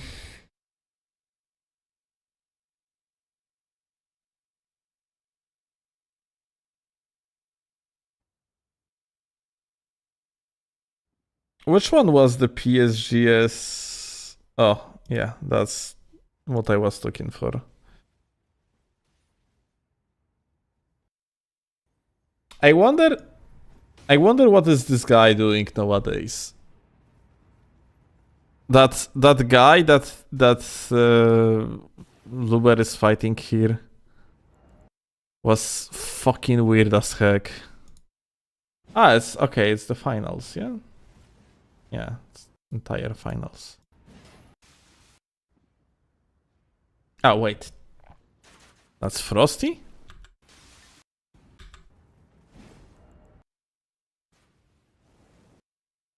We are actually interested in the... Ah, okay, that's entire tournament, I see.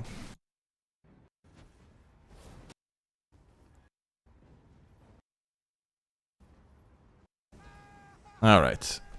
Let's see the finals.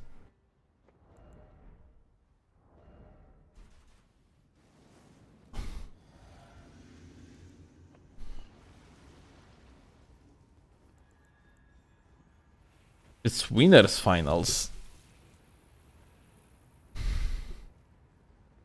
So then, like, you're going to have another match against the guy, yeah?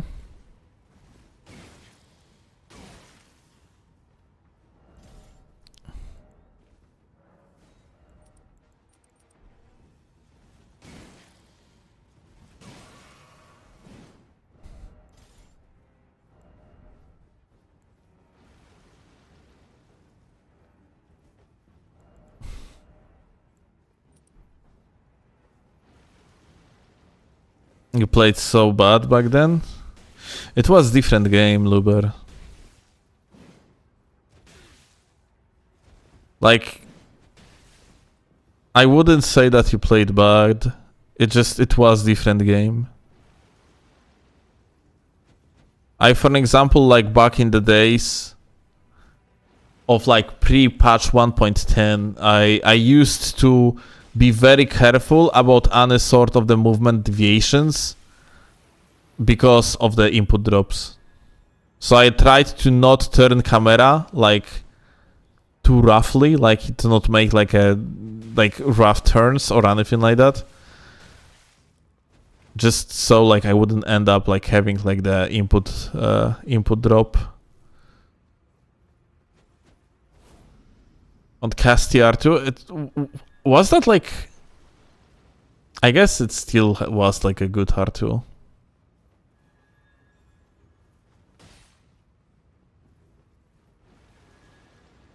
I don't remember if they actually nerfed R2 in 1.09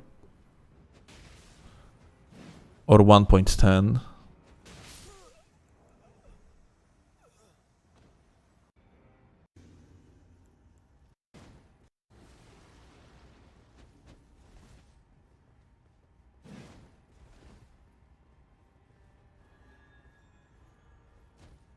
Like nowadays, with the knowledge that players have nowadays, just that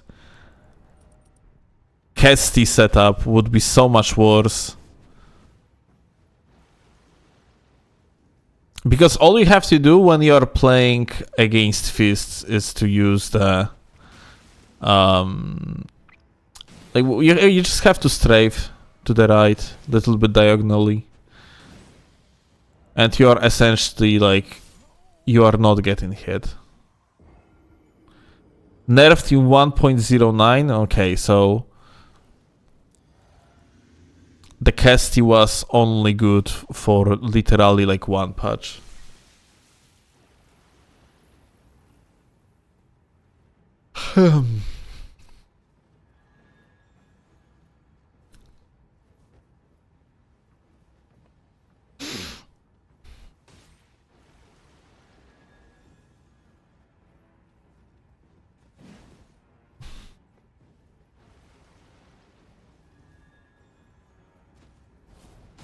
top 1 for one patch. I wouldn't say it was top 1. I would say PSGS was still better.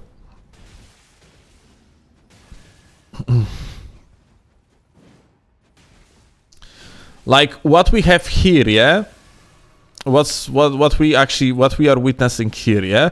Why the Kesty is working in this particular matchup? It's because there was restriction of 54, I think, poise for the PSGS setup. If you like, that's why like the guy with the PSGS is like using rugs basically, yeah. Not only he has like a shit defenses,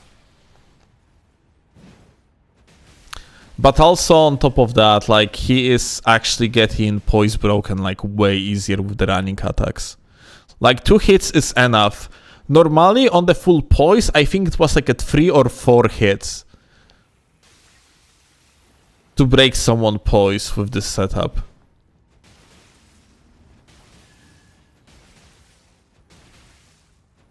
Lole.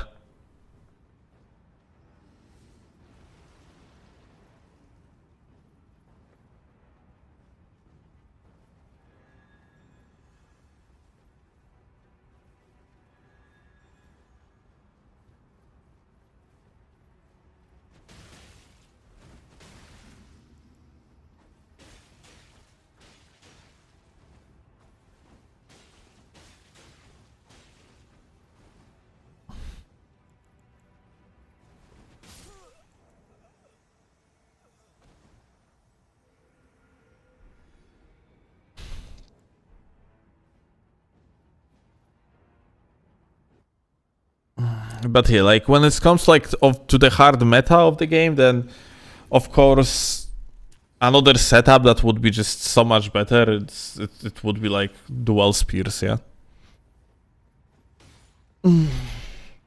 Dual spears were fucking ridiculous too.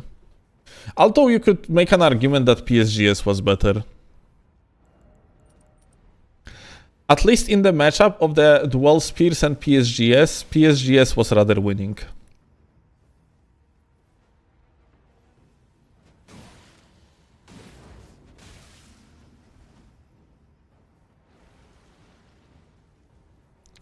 But yeah, that was such a different game. You had like I don't know, you had maybe like a 3-4 good setups and everything else was actually dog shit. If we are talking about unrestricted.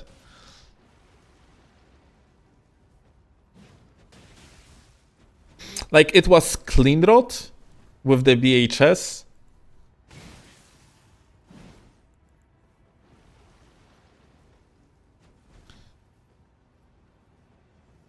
Like thinking 1.09, spiked Kesty is like not good anymore on that patch. So it's like what? It's dual spears, clean rod with the BHS, PSGS, and what else? Not sure on what on 1.1009 was actually still good.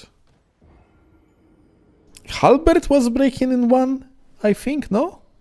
Of course. I forgot. The dual straight swords. Why are we watching alternies? Just chilling. I'm finishing stream soon. And we were talking about like casuals and their approach. And basically I was complaining about like casuals being giga fucking annoying.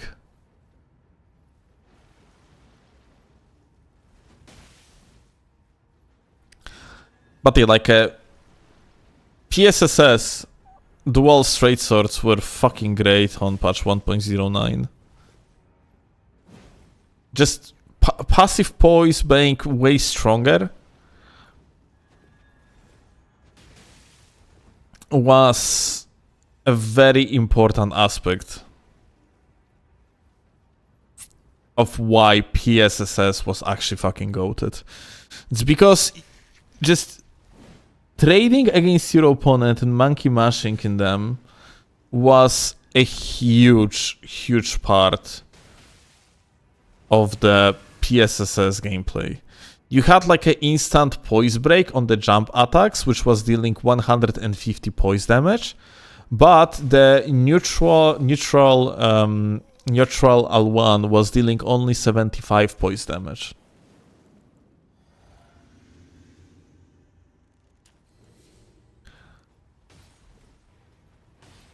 So against tryhard setups, you needed to hit your opponent twice, ergo like 4 consecutive hits.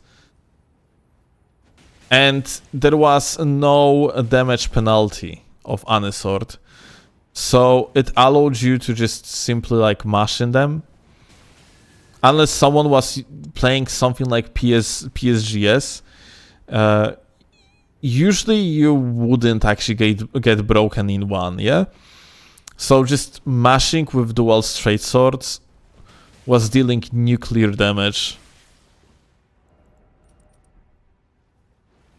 This is like impossible for Kos. Nah, it's definitely not impossible. Like, Kos is just playing fucking dogshit PSGS. He was overall rather fucking bad PSGS player. Like, I remember how he was like playing fucking like Gags.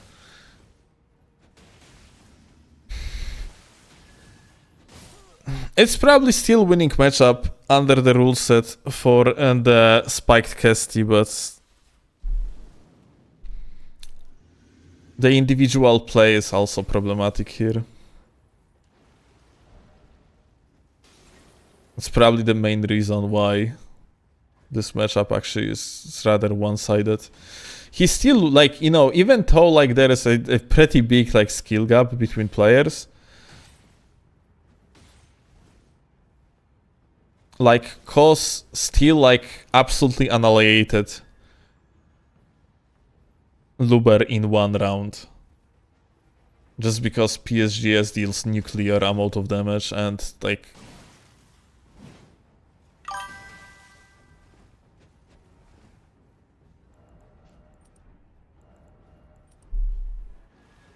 Yeah, Honorbury, thank you a lot, gamer.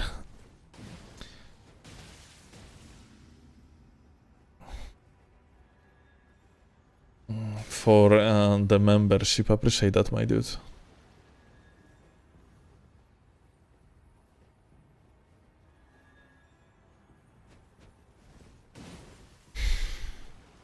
If I recall correctly, the jump R1s were also breaking in one.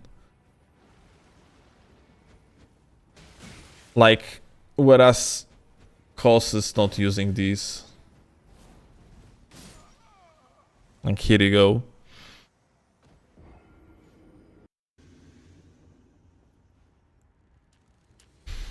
Gamer actually ended up playing that one pretty well.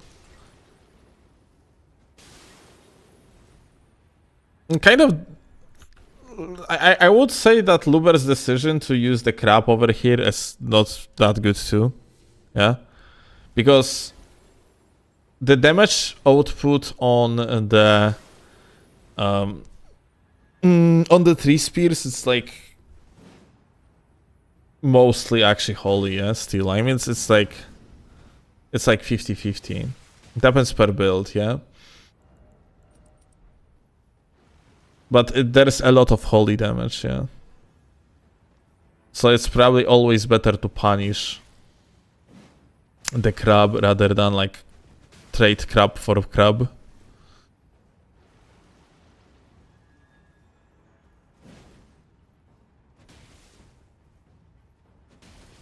If Luber would roll in here, it would be free. Ah. It didn't have 380 robustness? Ah, right, it's... with this set you probably don't.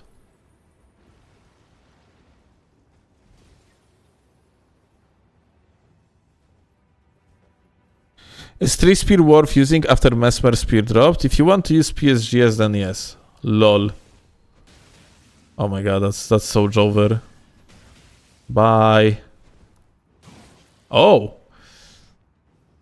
Actually got the hit on the rollback. That, like, these random fucking jump attacks though. Alright.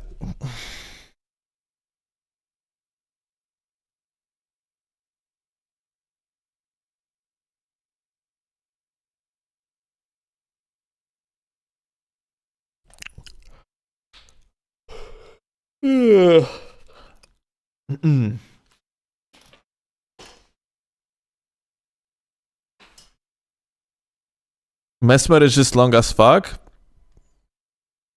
Jamie. Tree Spear is much longer.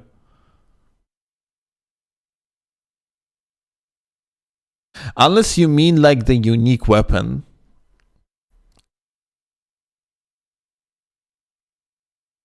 My build is still basically this, 54 strength my goat. I mean, yeah. That's for sure. Can you play the 2025 Dark Souls 2 tournament from Rodwalls? Let's see.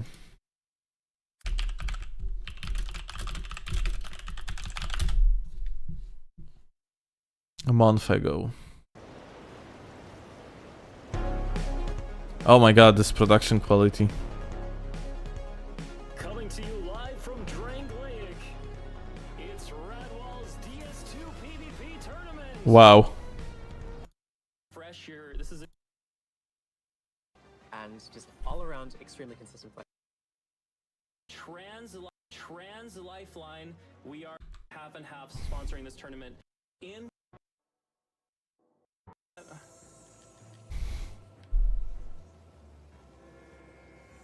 You barely watched any? Because there are barely any, Luber.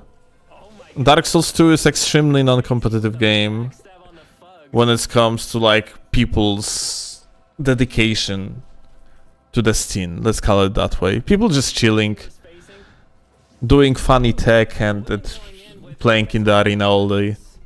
Look at, we're starting this up. It's going fast. I'm really happy to see this particular matchup so early on in the tournament. Cheetah, a notorious Fugs terrorist. Thoughts on the power stance spear of the Impalers? That one is, I think, like the longest. I don't know. It probably is okay. Such a unique playstyle. But I would assume that like a Blood Feints are probably better.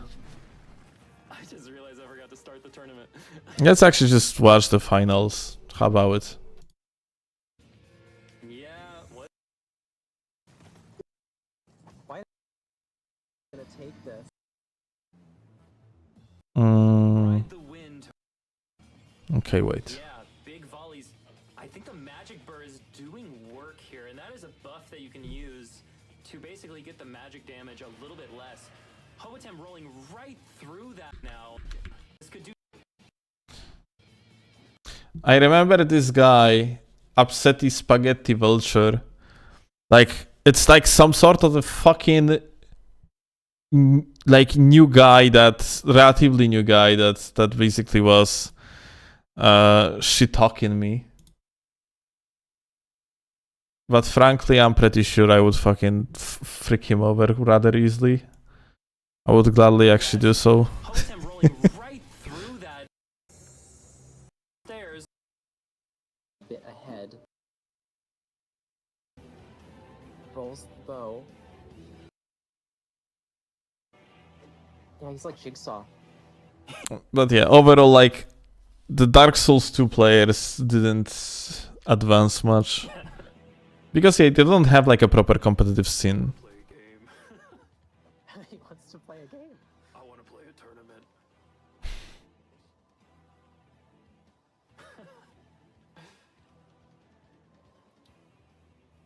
He's the armored core mech. Well, let's see which one he's on. A sick backstab punish. I know, that's even he just Tank in their body. backstab and then capitalized on it. Is that like that's intense? Visible ring. Damage ring slot. Jesus Christ, this is actually so bad to watch. When you're with a bow, you're not even moving. I kind of don't understand why the fuck they are just like not going to use like some sort of the proper fucking angles with the cheat engine. It's unbelievably fucking hard to watch. He could infuse with magic.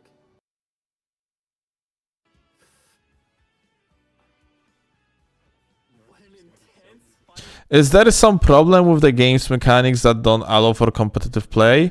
I mean, you can always do the comp, yeah? No matter how dogshit the game is. But truth be told, first of all, like, Dark Souls 2 community is fucking pretty awful. Like, they are not very, like, well-organized people. Like, this is more like those are... You basically have drama every single week in that community, or at least it used to be like this. So, like, there is really, like... I mean, dude... Technically, the biggest quote-unquote competitive server is the one here, Orange Arena, yeah? And if you are going to go to the announcements, you see this type of shit. For example, everyone, Canadian federal election is tomorrow. Canada is currently facing the possibility of the Conservative Party, blah blah blah. I mean, we are talking here about international server, not a big one on top of that. And you have people that posting this type of shit here, yeah? like, dude. Like, the mentality of these people is not there, yeah? They don't have, like, a mental of actually making something, like, at least semi-professional. They're just bunch of guys doing something together and being kind of oddly specific. It even has the Pride POC, it's people of color, I assume, flag. Yeah, like, I mean, at some point, it's essentially became like kind of server for people of LGBT community, mostly. It's weird. Like, instead of keeping it in the spirit of the game, like, they basically initially started as just a server completely focused on the PvP of the game, and after that they started, like, bringing their personal things, personal lives related stuff into the server, which is very fucking weird.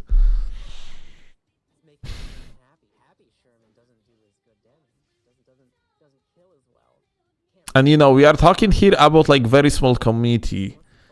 So, like, they could literally just bring these personal things, like, to each other, and that's about it, yeah?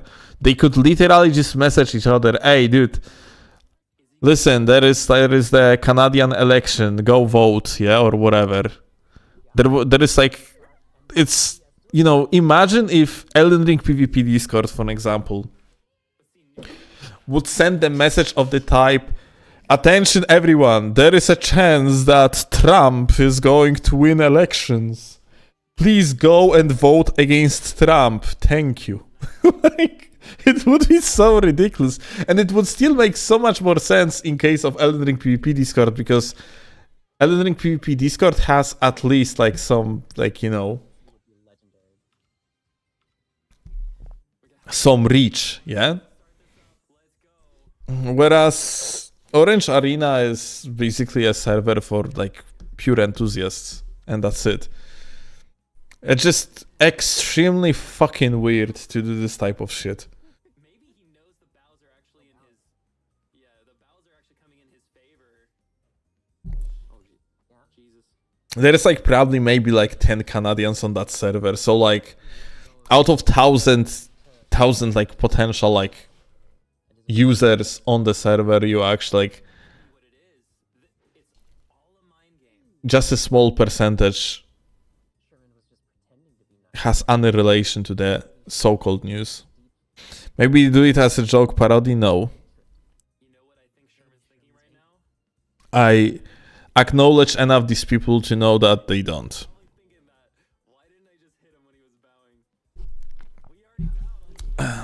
They just got very serious about many of these like political things, and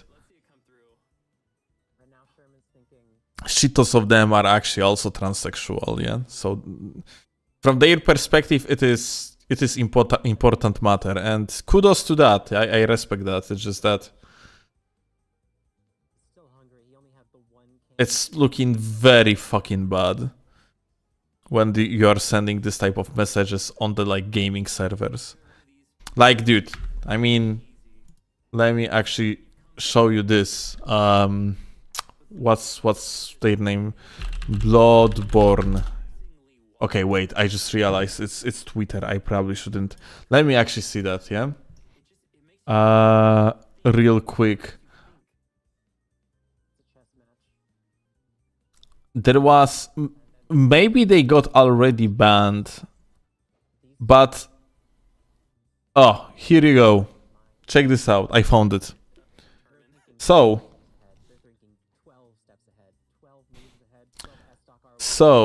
check this out. We got... Actually, I'm going to swap to this scene. We got an account here that is called Bloodborne. I literally blocked this account because it was fucking ridiculous to me at some point. And this guy literally made an account long time ago when the Bloodborne released called Bloodborne. Hashtag or like at Bloodborne game. It got like a following, yeah? It got some following. It was dropping stuff from Bloodborne only. Basically, practically pretending that they are the official account, yeah? And at some point, when the entire Black Lives Matter thing just occurred in the USA, they started just fucking posting politics. And arguing that Bloodborne is a game about politics. About minorities.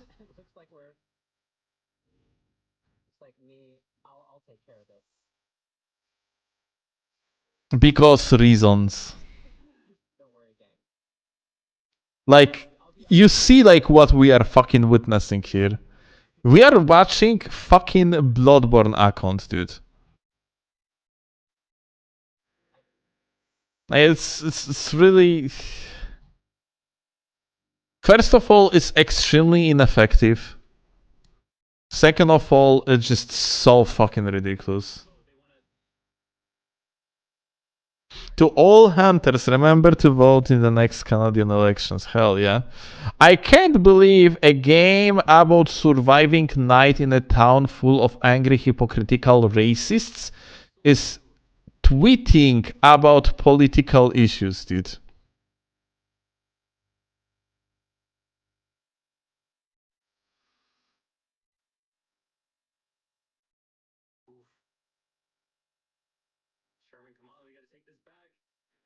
Like, it's just fucking shameless. You take essentially, yeah, a game. You basically pretend you're an official account,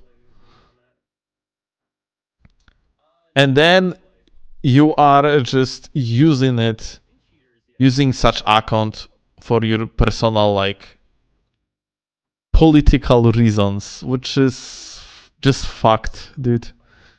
I don't understand how one can be so incredibly fucking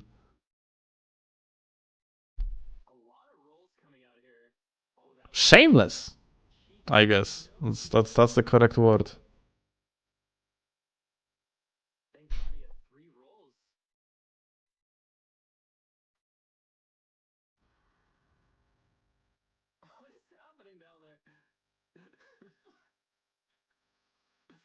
The great ones are controlling the world economy. Maybe Hunter is onto something.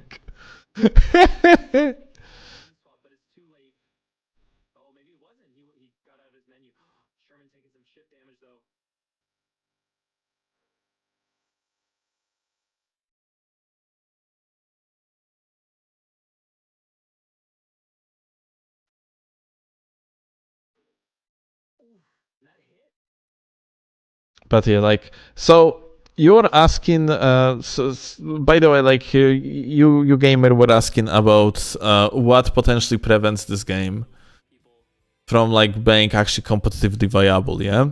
So, as I said, aside from simple fact that the community is kind of not stepping up, then you also have an issue related to how this game works. So the game has around 50 milliseconds of the artificial latency on the average on its own.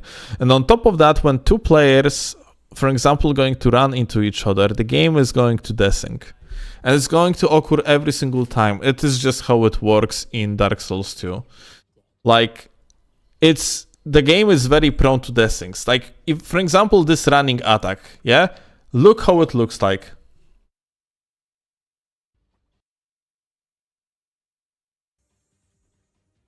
Did you notice this beautiful, fantastic running attack? Like, do you see that? Dude, like, and this is normal. This is absolutely fucking normal. This type of desyncs are just typical.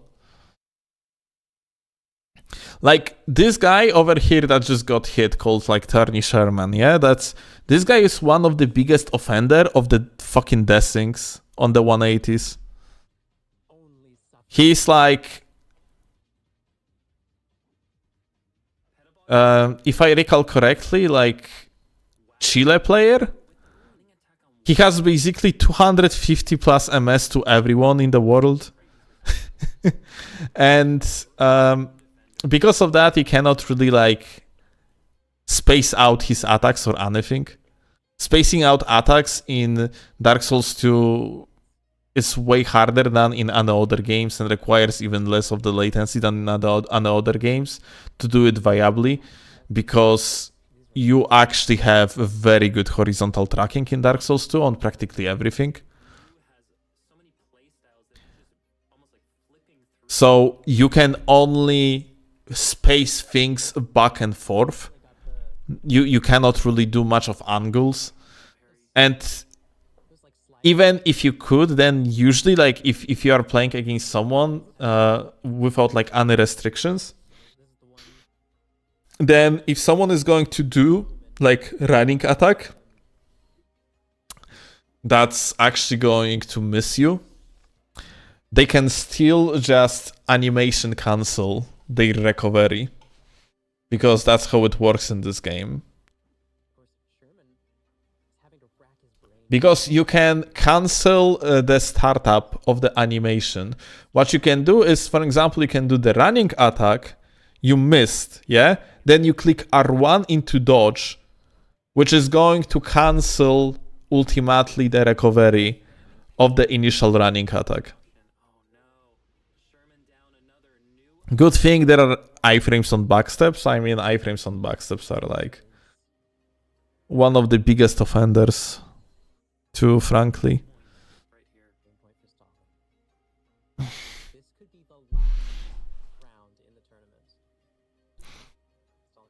It might actually make for, like, a cool play. It might look cool and shit when you backstep the incoming attack, but honestly, it's not good. I believe recovery cancels are banned here. Yeah, here I probably are banned. Yeah.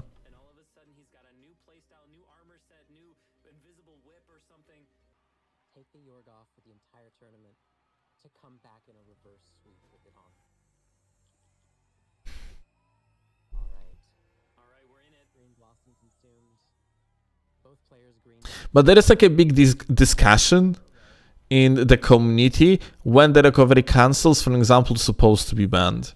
And, like, people are talking with each other, like, saying that, hey, recovery cancels are not supposed to be banned when you are doing offensive action, for example. So, you know, If you are going to do running R1 with the katana and then gonna recovery cancel into the roll attack in order to roll attack again afterwards, then yeah. Then it's supposed to be legal. And like you have this type of, you know, fundamentally the game, because of the recovery cancels, is pretty fucking flawed when it comes to its recoveries, because like Dark Souls 2 overall has insanely good recoveries. Like this is the best attempt of From Software at doing like proper recoveries. Like recoveries in this game are fantastic. If you are not going to include recovery cancels, oh kurwa, Oro, Jesus Christ. It's 9 AM. We are just watching and chilling. Yoro, hi. Oh my god, I guess I'm going to like play a little bit of the game. Good morning. Freak off. I went to sleep and you come in with the raid. Yeah, hi you all. We are currently watching some Dark Souls 2 tourney and overall talking about things. Like nothing giga intellectual, rather just like a brain dead talk at 9 AM in the morning after I didn't sleep entire night. So that's essentially what we are doing.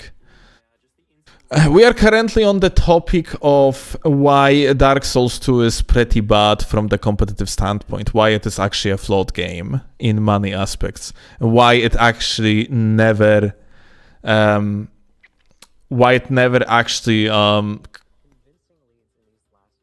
so happened that it had any sort of the legitimate competitive scene, because Dark Souls 1 had actually legitimate competitive scene, Dark Souls 3 had legitimate competitive scene, Elden Ring has legitimate competitive scene, but Dark Souls 2 actually never had one. If there were tourneys, then tourneys were extremely irregular. And very often, like tourneys never had like actual like prize pool of any sort. Yeah, so this is what we are talking about. But even like this is a tournament from a month ago, yeah. So we are talking here like a tournament from 2025. Even, you know, kudos to these people that they are doing these tourneys, yeah? But the production quality between this and what we have, for example, in Elden Ring is just, it's crazy. The difference is crazy. Like, then, let's see, Duelist Event Network, yeah? Just like matter of layouts for one. It's, are they actually holding the highlights? Probably not. Last year. Well, it's from the last year though, yeah? Well,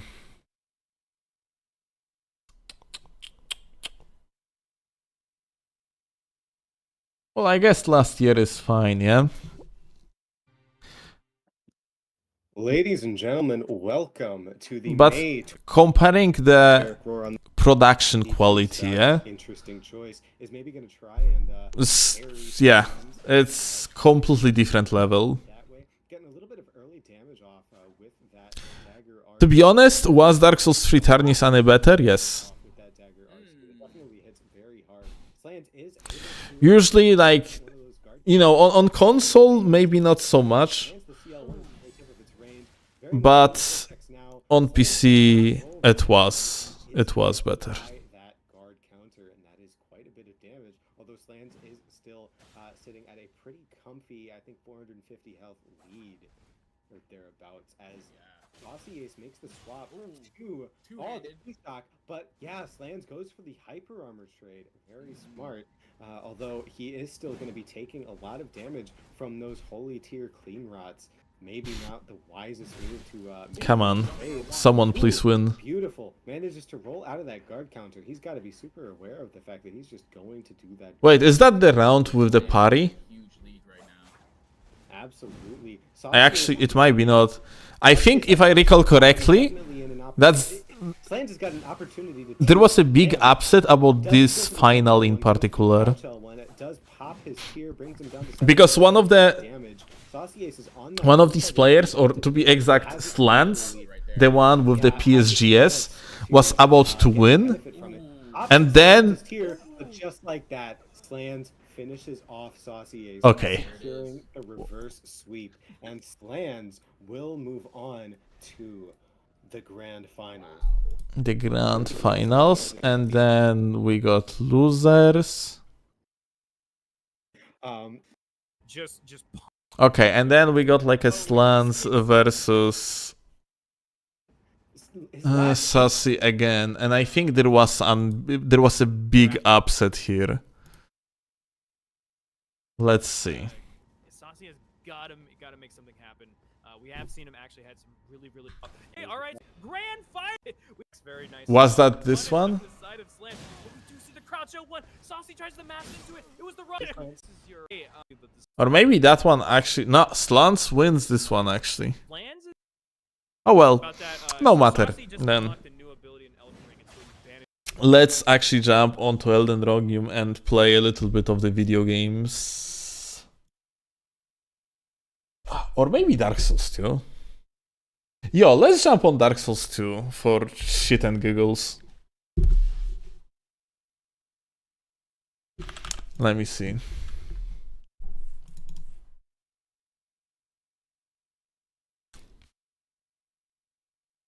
I'm tired as shit though, so it's not going to be like long session, that's for sure. Okay.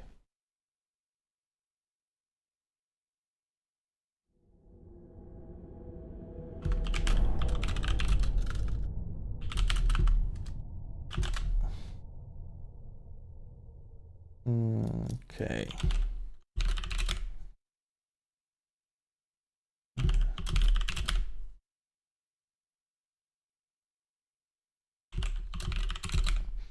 Close to Chinese hours, Lule.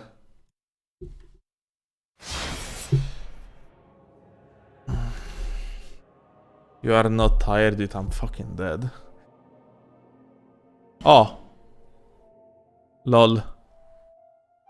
Uh-oh. Aha. Aha.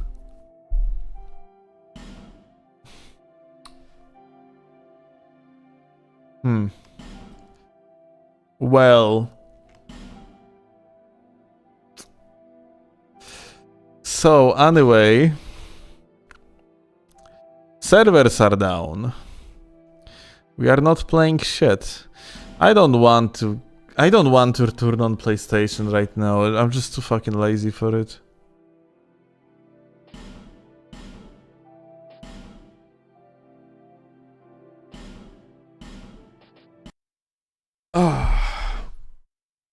No, okay, maybe seamless then.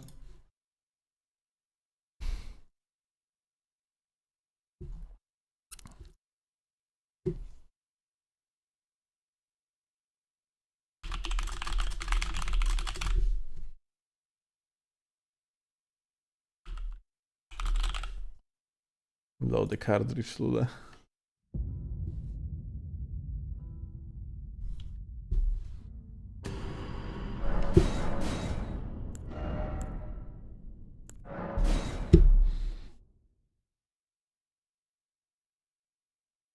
Go Meta Pontiff. I don't have any characters for Dark Souls 3.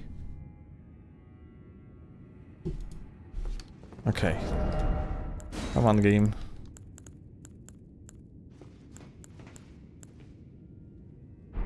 Why you're not getting captured? Wait, I have to restart.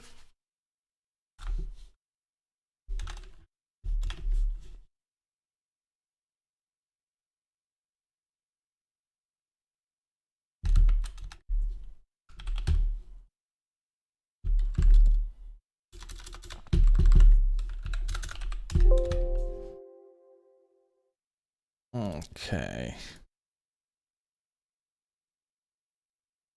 Did you delete your Tarni character? Yeah, I deleted all the characters. I have only seamless save files. I deleted the entire save file.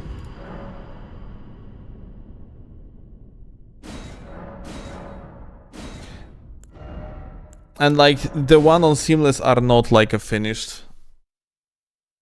Okay, be right back for a second. Just gonna jump to the toilet, and after that we're gonna do invasions.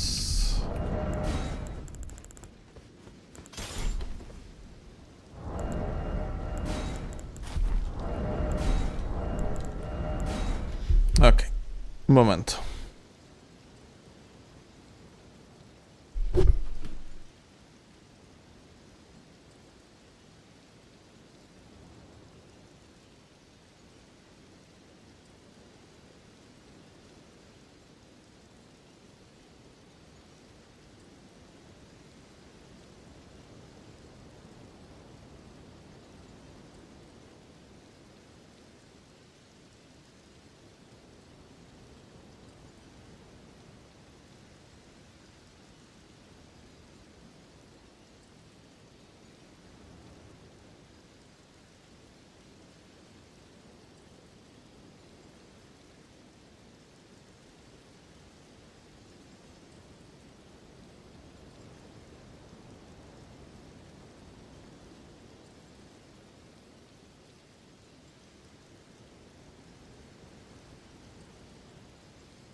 Okay. Back. Oh, right.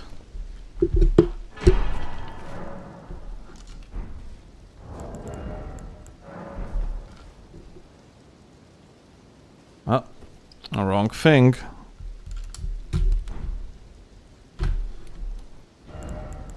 Alright, let's see if we are going to find someone. And our question is if it's going to be acceptable latency. Probably not, isn't it?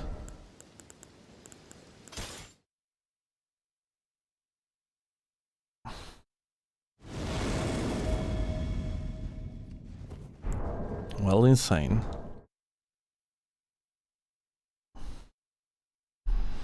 Ronark, thank you.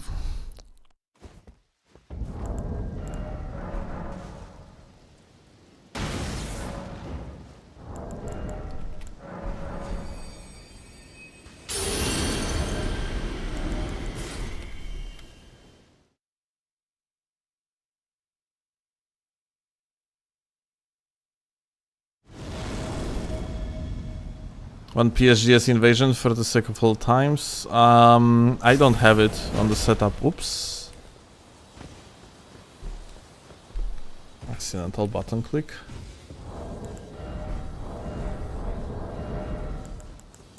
Okay. My block doesn't work.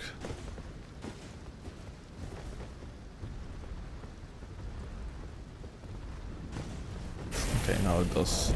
Can I use the horse here? No, I cannot. Ah. So like 756 ms. Aha. Aha.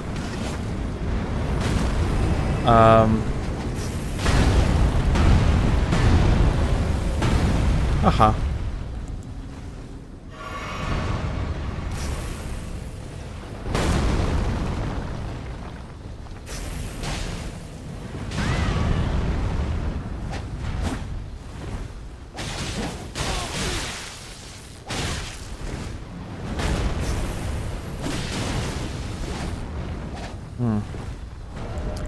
Well, at latency like this, I don't see much that we can do.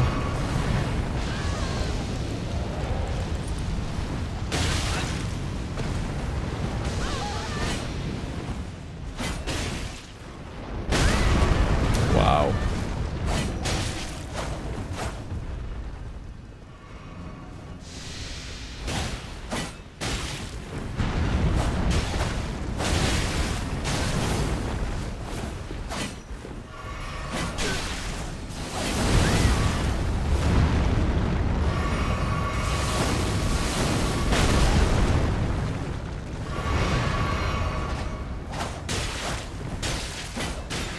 Hell yeah.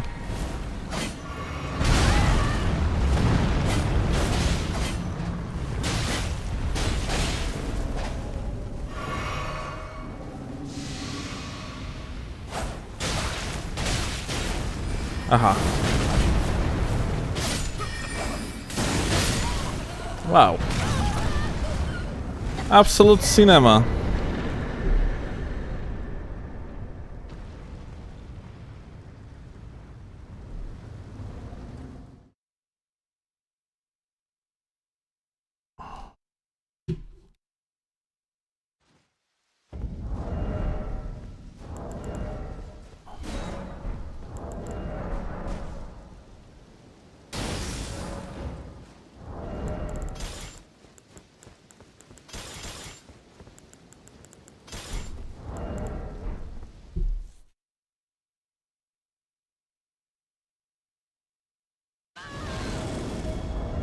Oh, tryhards. Let's go. Might be fun.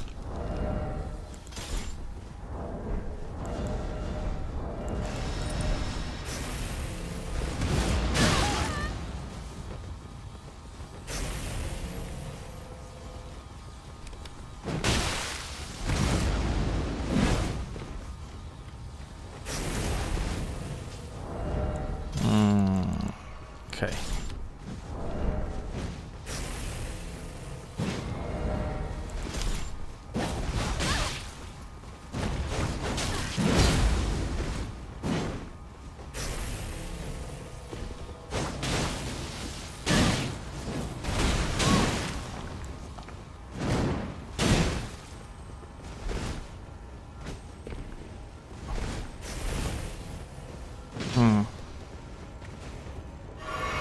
That's interesting. I didn't have like the thing equipped.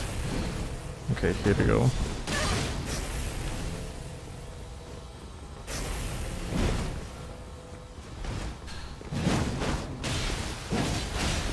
Aha, 300 ms. Fantastic, kurwa.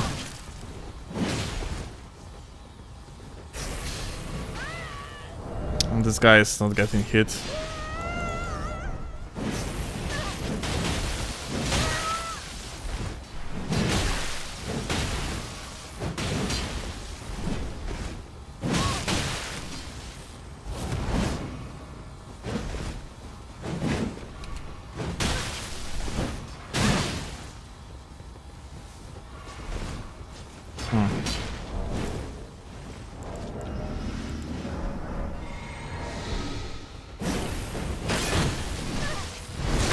I should have just swapped, but like I was scared.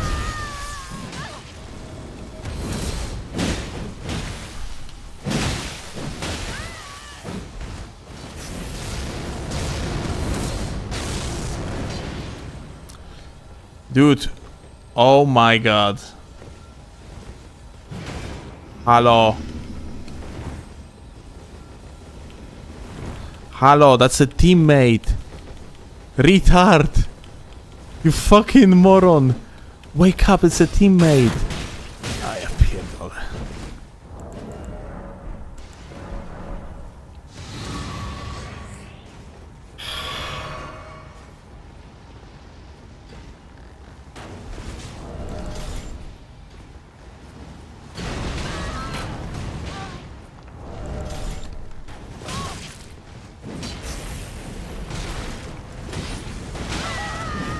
Well.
It's kind of shame that teammate wasn't here for me. Because that would be like already GG.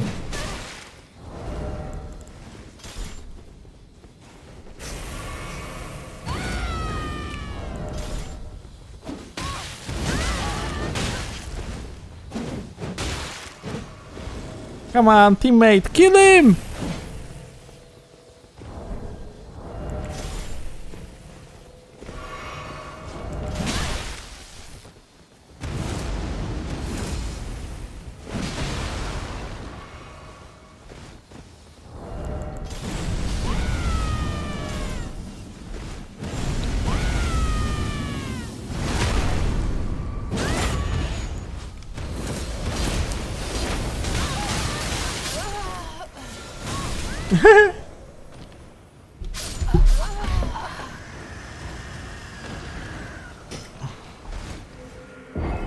We killed the host, but the other guy actually still remained.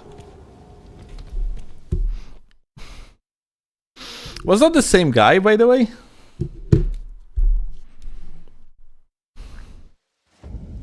That I have killed?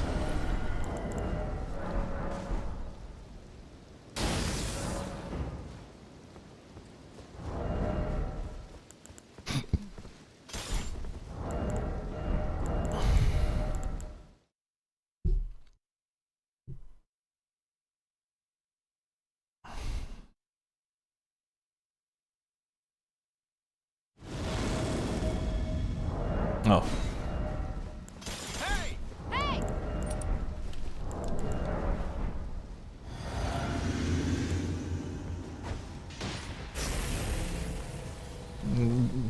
Dagger is viable? Yeah, it is.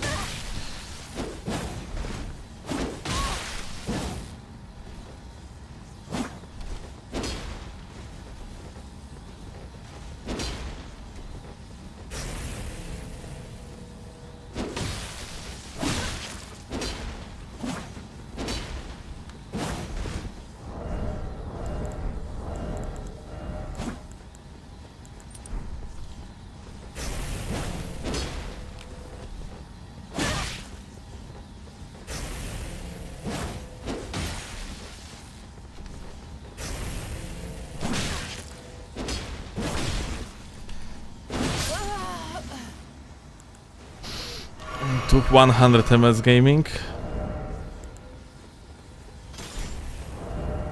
Okay.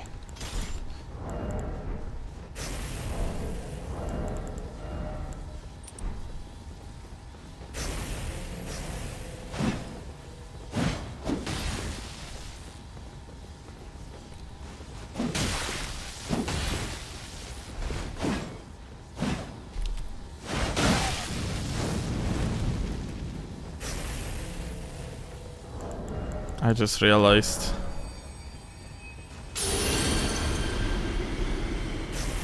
Thank you.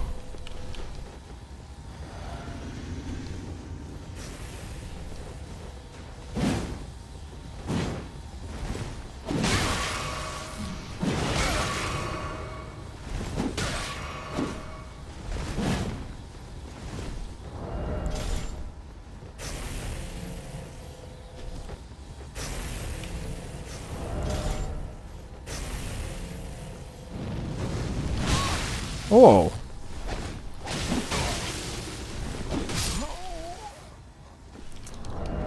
Got the training attack.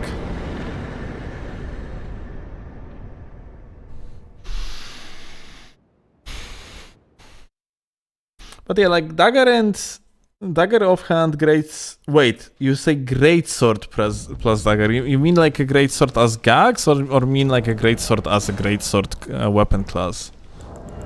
Because yeah, there are setups with the dagger offhand for like a greatsword as the weapon class, like a Hamful Steepy, it's called, I think. It's actually very good.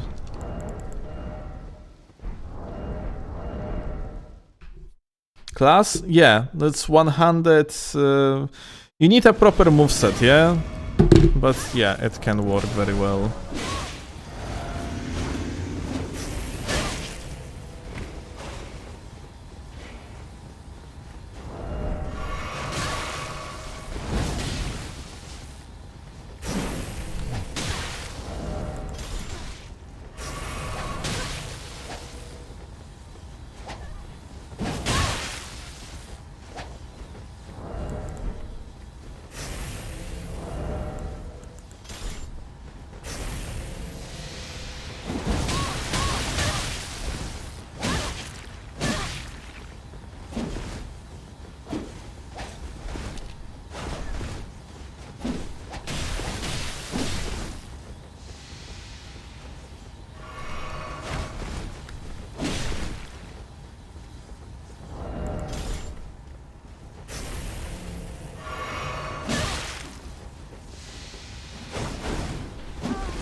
Oh.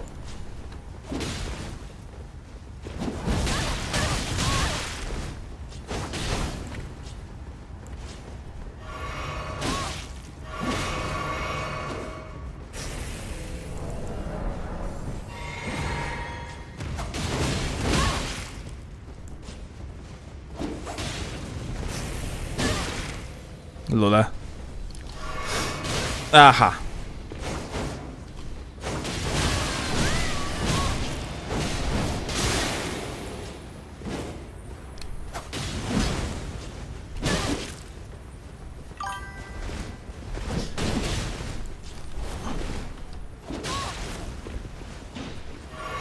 Come on, get him.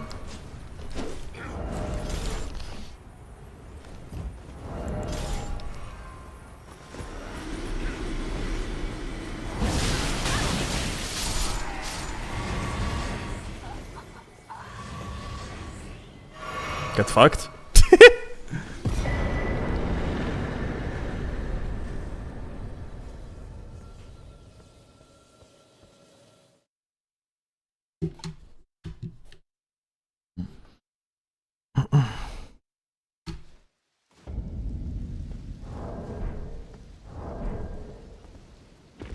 Yeah, Drunk Souls.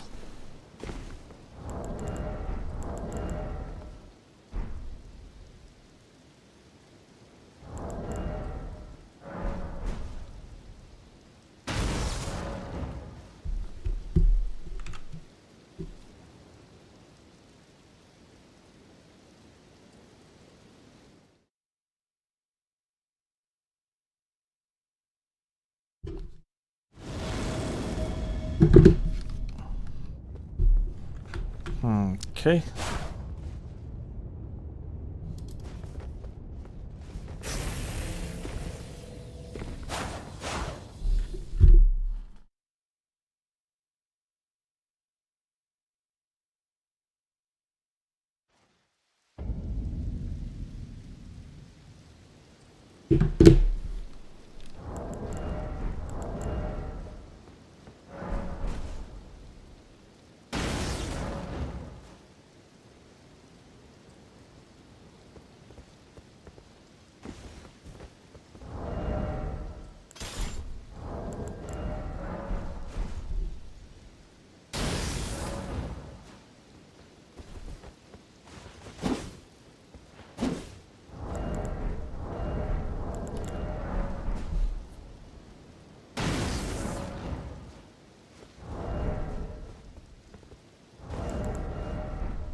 Knight of thick ass boots.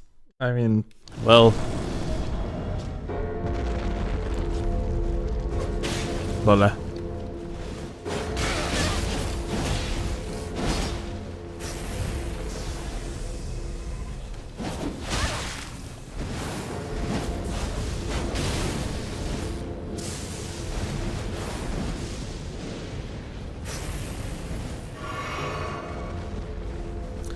$170 MS, 170, 170. Alright.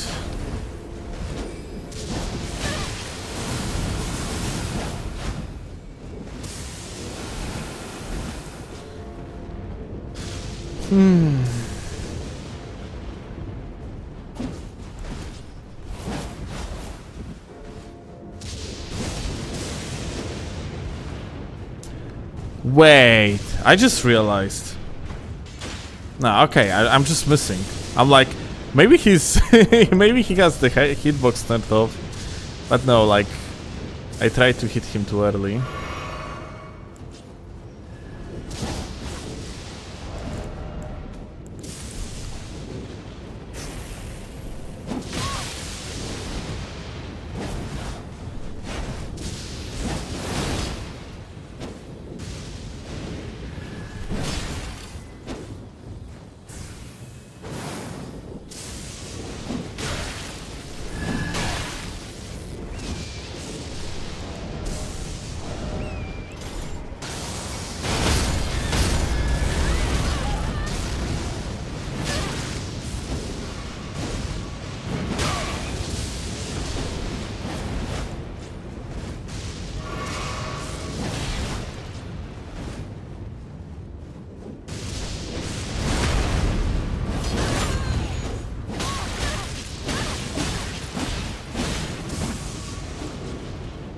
Well,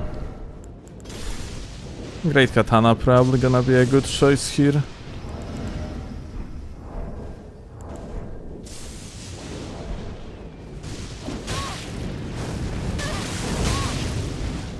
Kurwa no.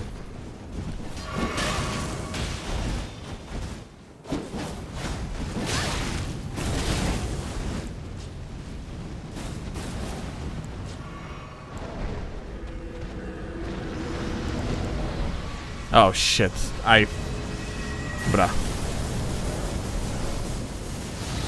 Seamless moment.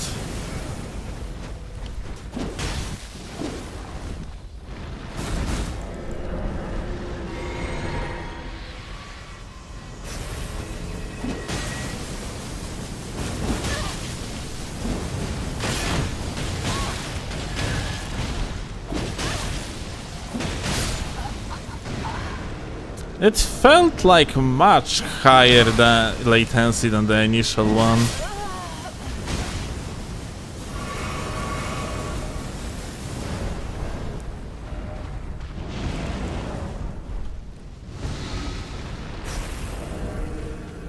Oh well. Why are you attacking me?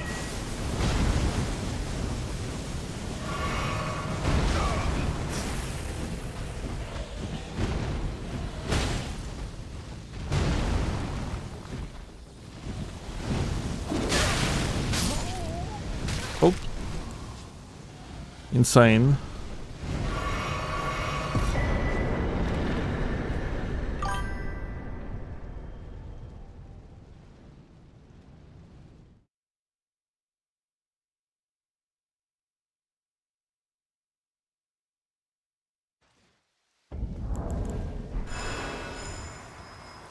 Oops.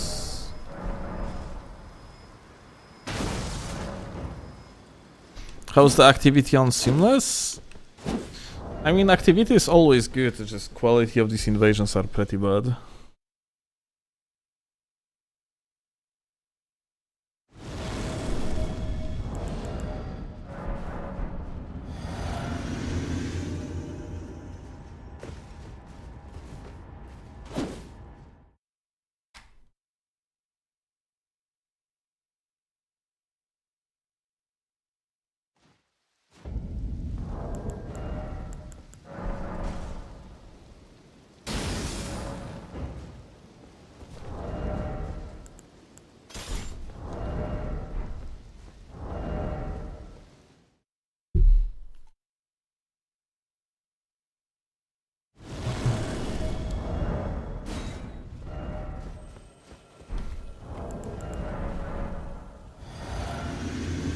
What the hell? Where are they?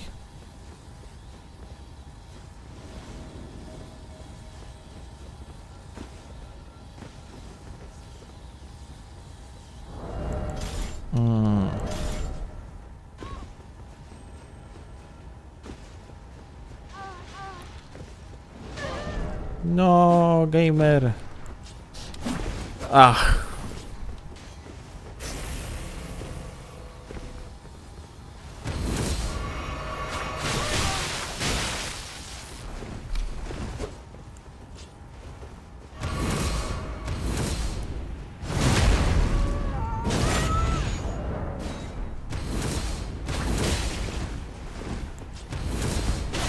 No, he stopped me. Ah, that's so unfortunate.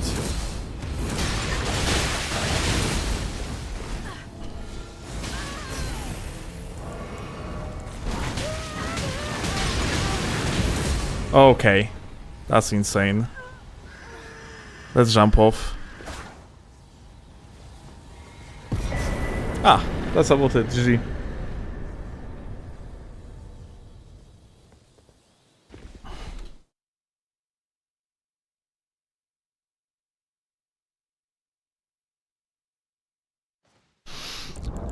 Insane whip strats. Actually, a giga smart one. Gonna need to yank it, methinks.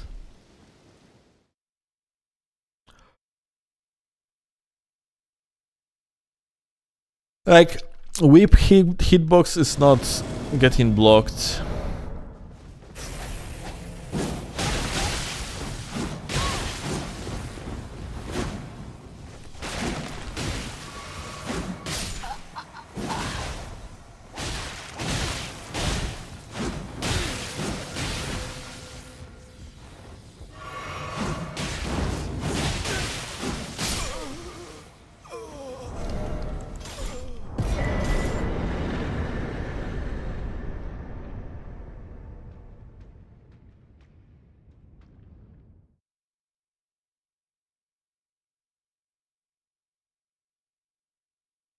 Didn't know it clips through the walls. Yeah, overall like a whip-like moves clip through the walls. Same goes for the Nox Hammer. I used to run Nox Hammer as a swap in the past, just, you know, to hit people through the walls. Stream at 10 AM? Yeah. I would be sleeping by now, but Oro raided, and so I was like, I'm gonna keep on streaming for a little bit longer then. And then Drunk Souls also raided on YouTube. So yeah. I'm finishing soon, but for now I'm just gonna keep on playing a little bit longer.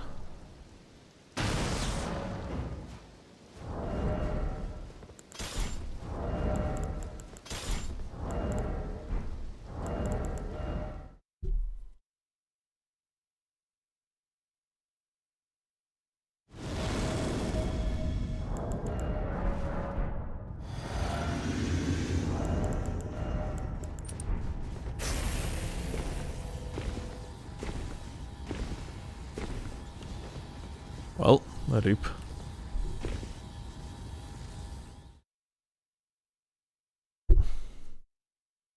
Does that mean we can kill Donger from sleep deprivation if we raid him consecutively?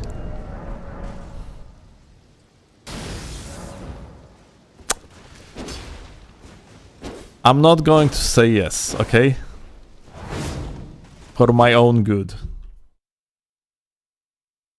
But yeah, when someone raids, I usually try to keep at least that 30 minutes of the additional like stream time. Hi.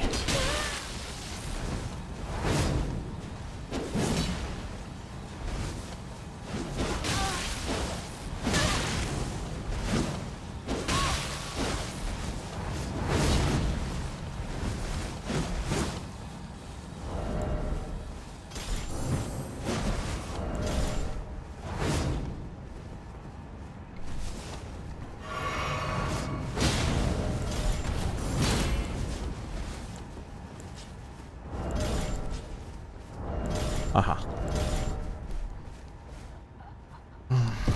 Bravest individuals.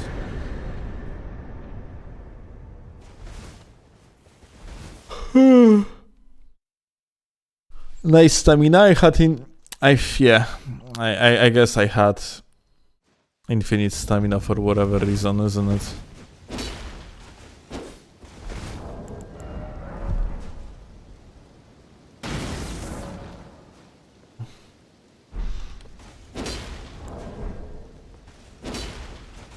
Beautiful, seamless junk. Always something.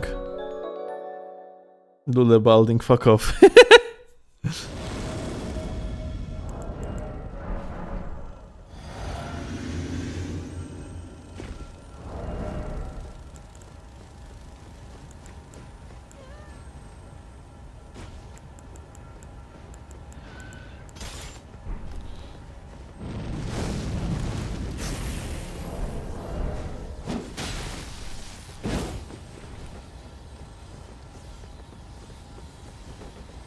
Wait.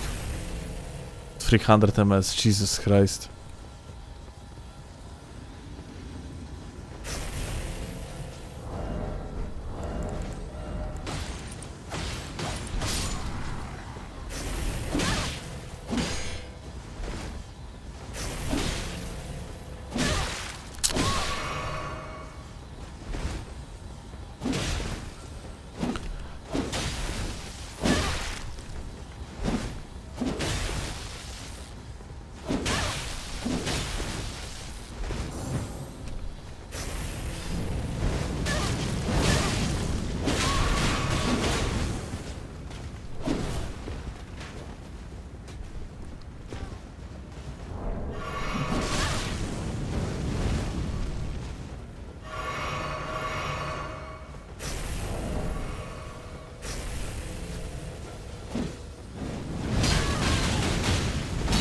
Lule.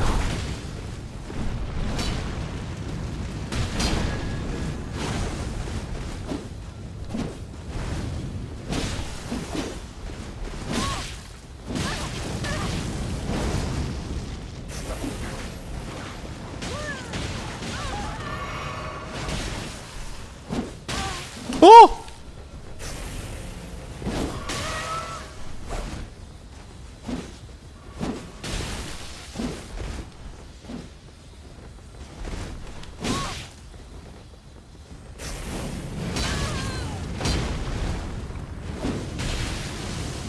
Aha.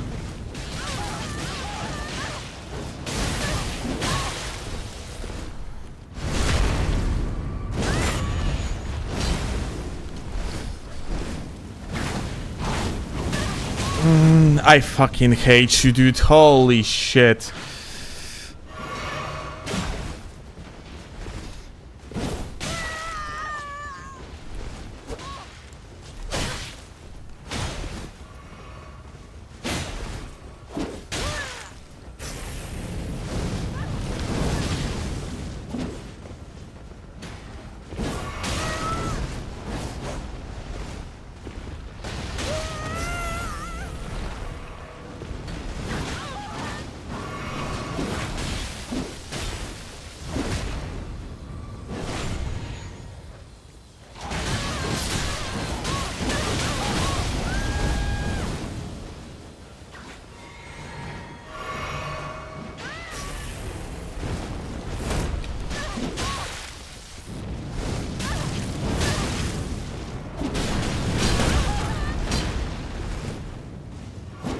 Teammate. Dude.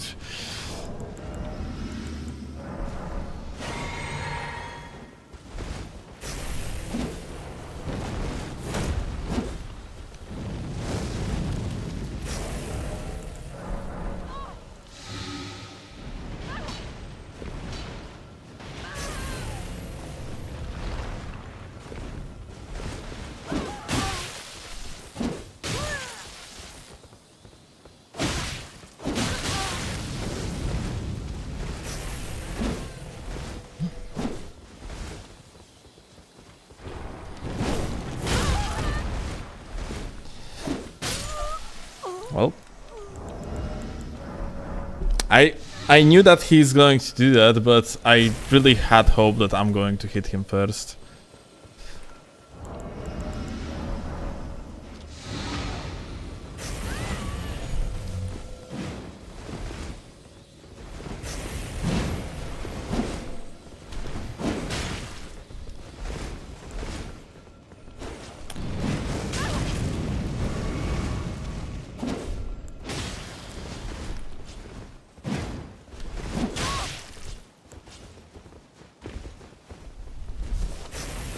Please hit him, you fucking...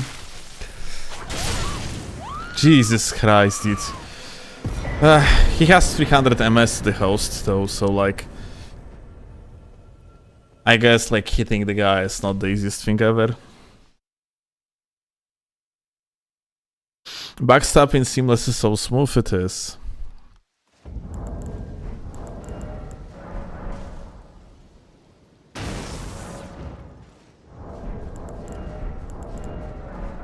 You have blocked the host from the session. Interesting.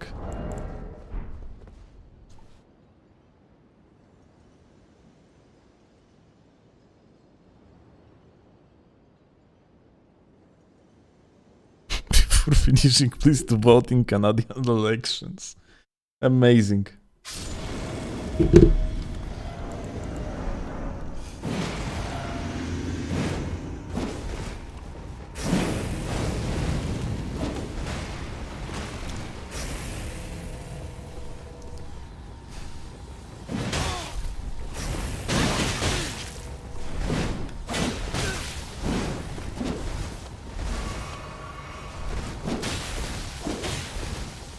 Good rolls, actually.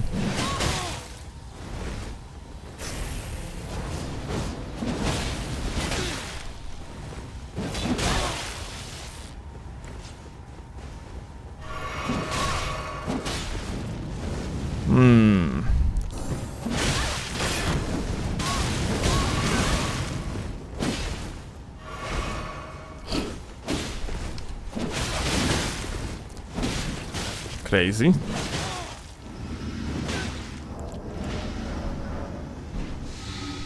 Watch out, teammate.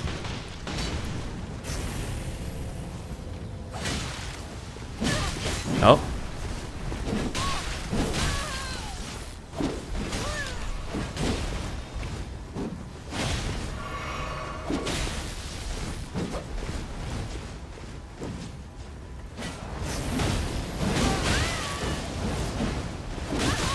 Dobra.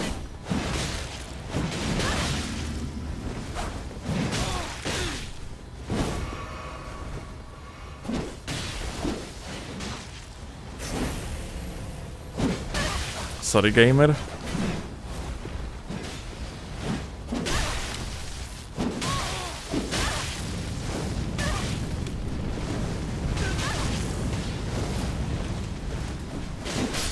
Okay.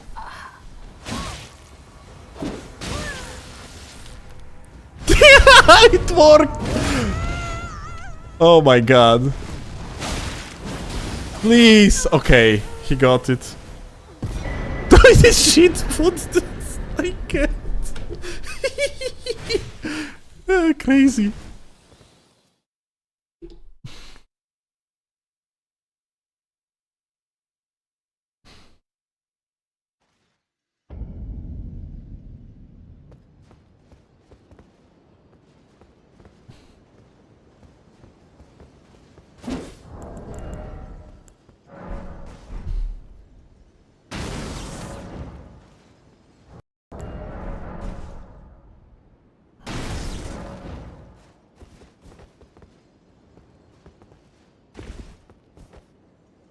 Bro, are you even conscious? How are you still gaming? I am literally on autopilot, my dude.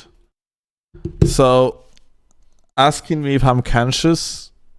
Kinda. Somewhat. Not much though.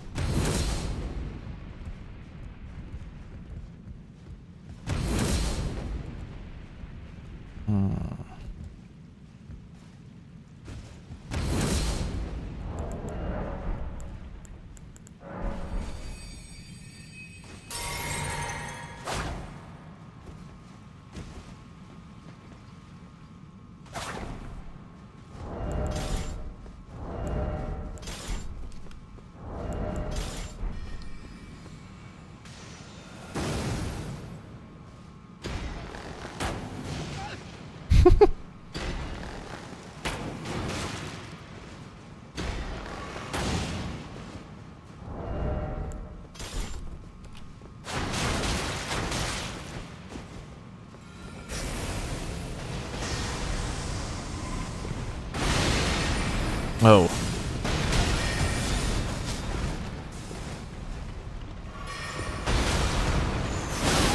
Oh.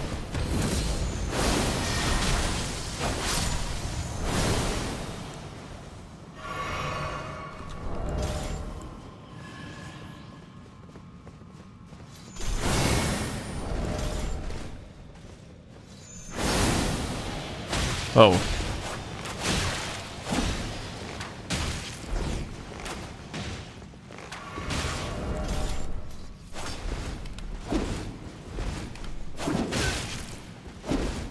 Lole.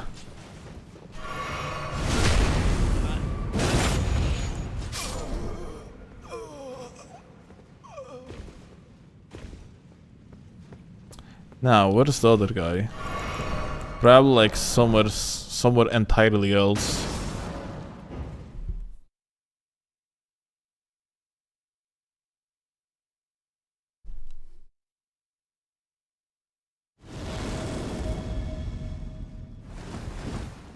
Dude. Holy shit, complete other fucking side of the map.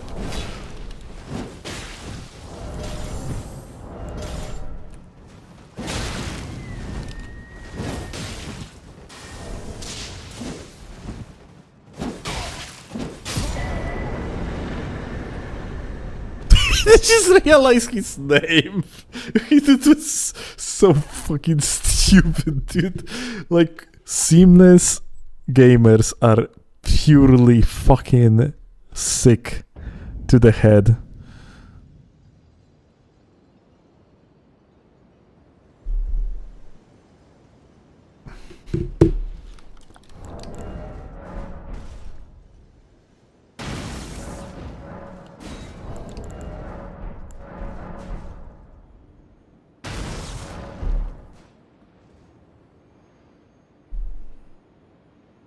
This is what a no-name filter does to the mofo. I mean, there is a name filter, isn't it?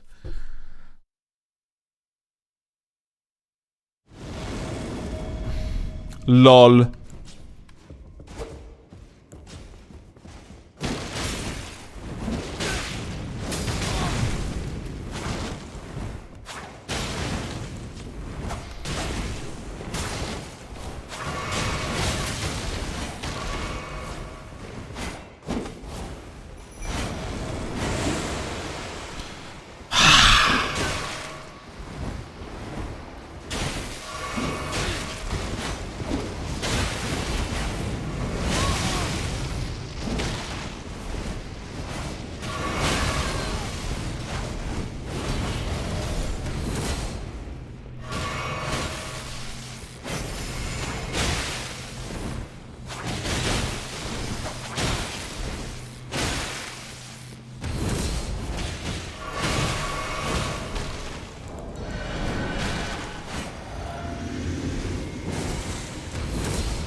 Okay, finally, kurwa, ja pierdolę. It required so much focus because of this freaking lad, dude.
How you feel about Seamless? The same.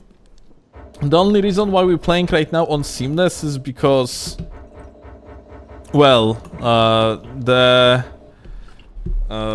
I was too lazy to turn on the fucking PlayStation. Like this. Although I do not regret it because we had one very good invasion against other PvP players. It's a shame that one is from, I assume, like UK or something like that, and the another one is from like China. But yeah, it was a good fight nonetheless. Like, we had plenty of good fights, but one very good play. Why you are not using Spirit Ashes? Shit crashes the game. Seamless junk, dude. Hello. Can I pass? Pierdolę.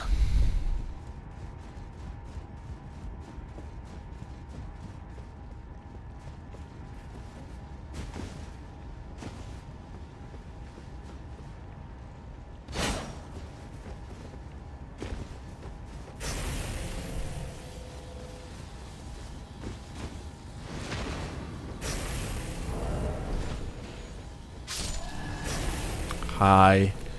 Whoop. Oh. Whoop. Whoop. Hell yeah. Oh, whoop.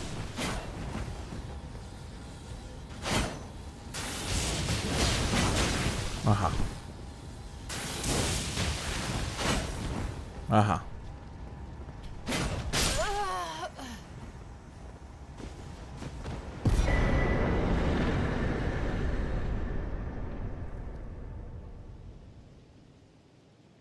You should pad your level? What do you mean pad? What does that mean? Not aware of meaning of the word.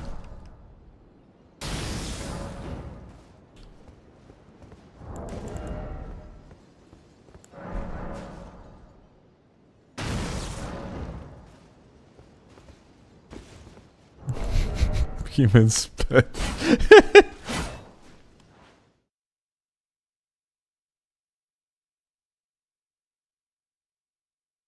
Is Elden Ring just really unoptimized on PC? Yes, especially after DLC.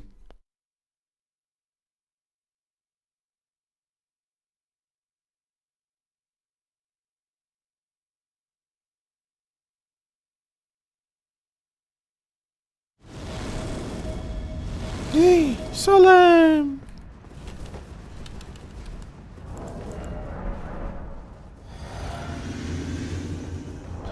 Oh my god.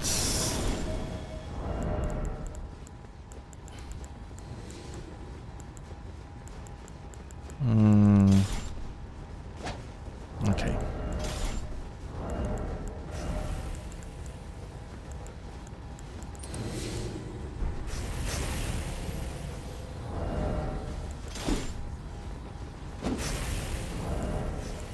Oh, I need to scratch my nose. Okay.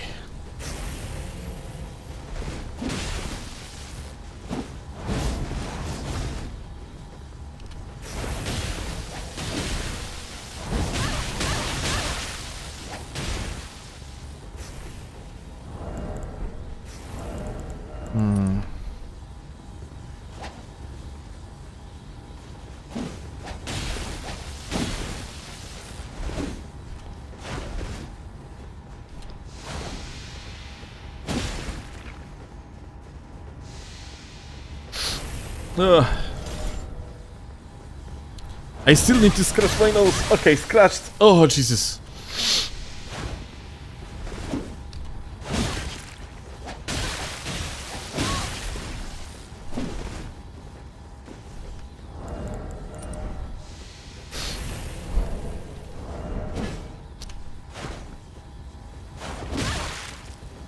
What shit?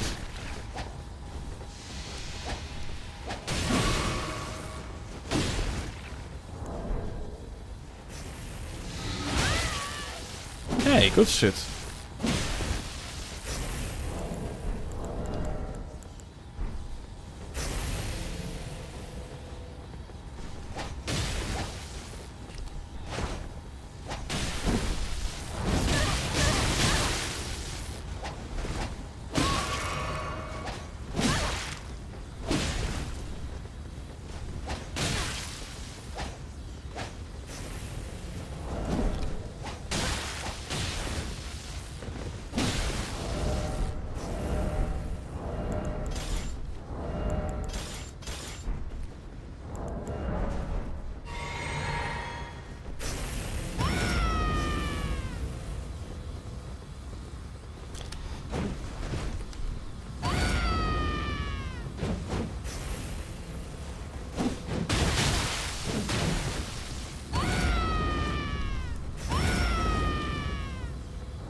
Okay.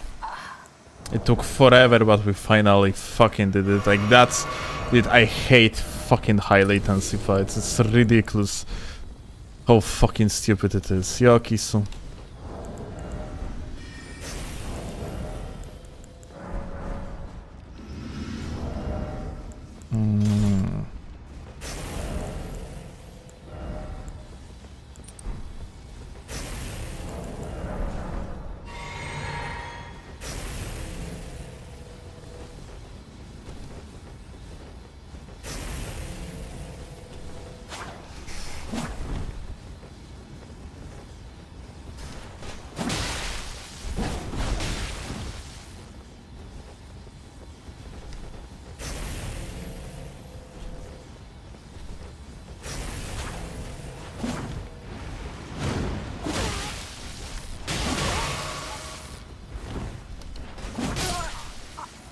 Alright.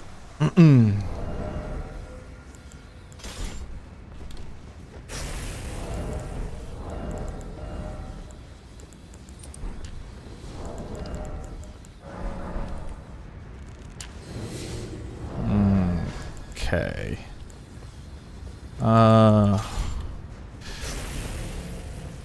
I have sword dance on it.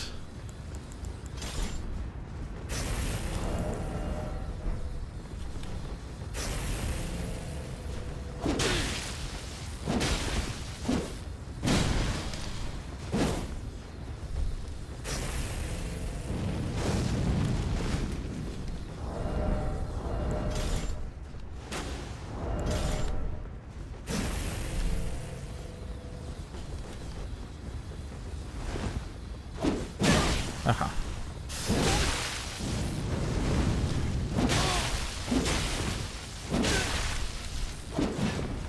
Lule.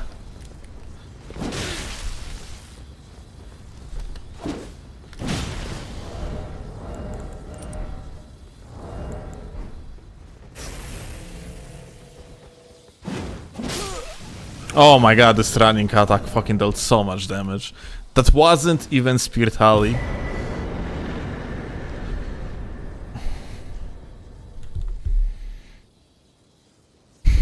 Was the invasion range in Seamless same as vanilla? I don't know if they changed anything, but on the release of the invasions, the ranges there was no ranges. There were brackets, and they were oddly specific. Like, if I recall correctly, for example, there was a bracket from level like 144 to like 168, it's something like that. Like,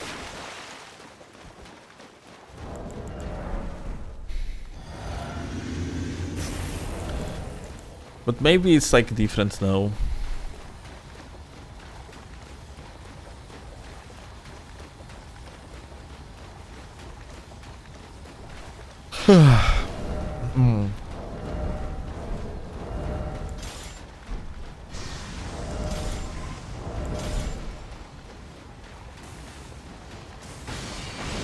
Whee!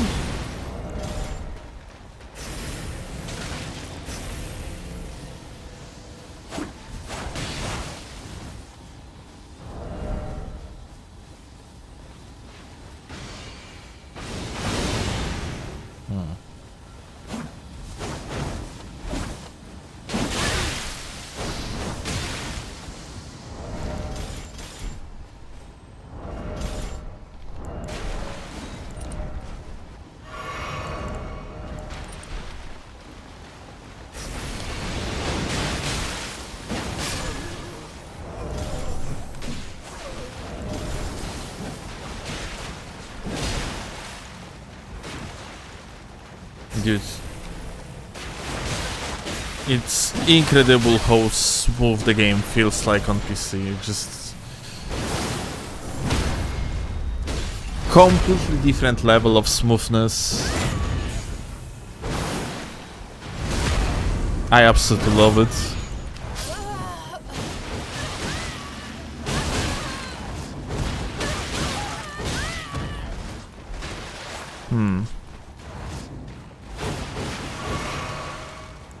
So, anyway. I definitely want the bull goat against this gamer. Let's see. Click the ash. I could dodge it so late.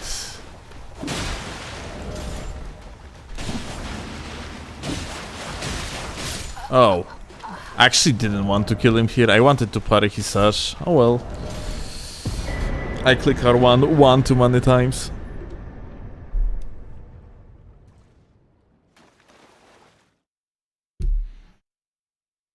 Skinner, holy fuck, dude. Haven't seen you in ages. Dark Souls 2? Nah, I'm going to sleep. We can do one more invasion.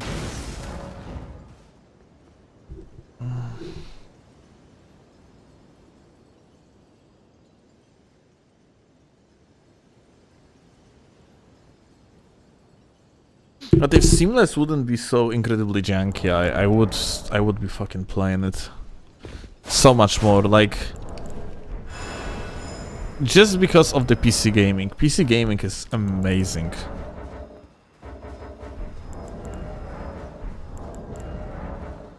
Drunk Albinurik? Why drunk?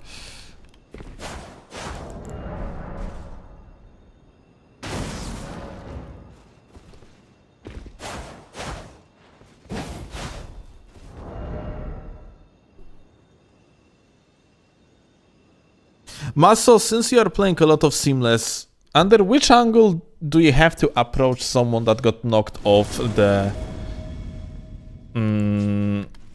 horse? Oh my god, 21 MS. That's crazy.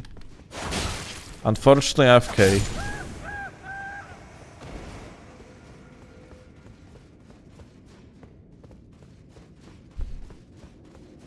You might have my call blocked. Yeah, I actually got the notification that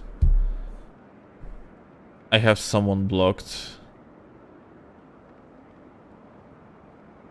Why doesn't display here that like someone is blocked?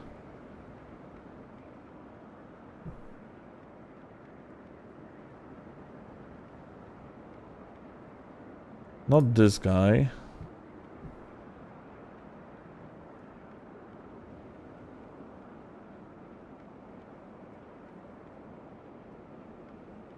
Not this guy.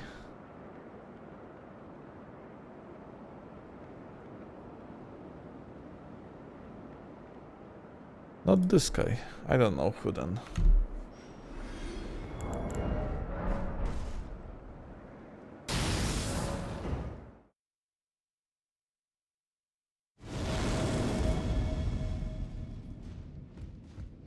Oh.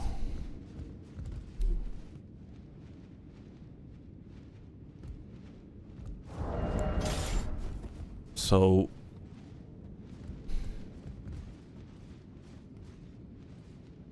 wait, where the fuck are we?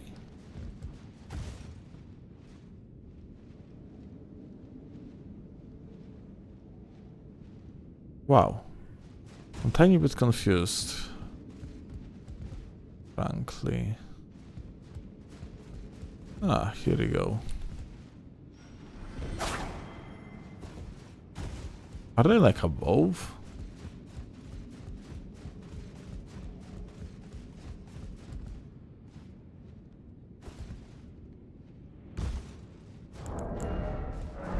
That was looking so weird. Huh.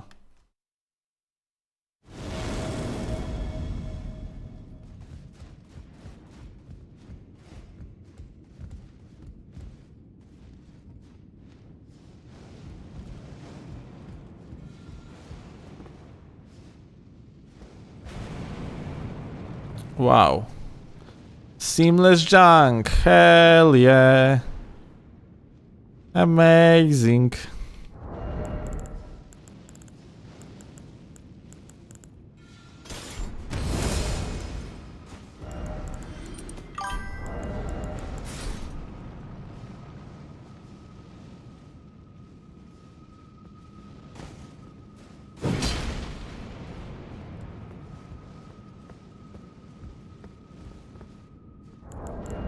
I love seamless junk. Can I just get teleported on top?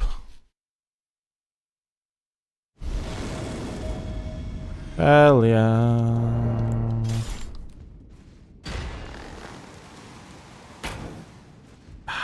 Close. Close. What the fuck?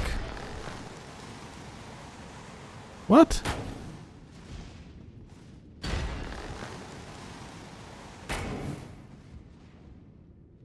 Oh well. Lol.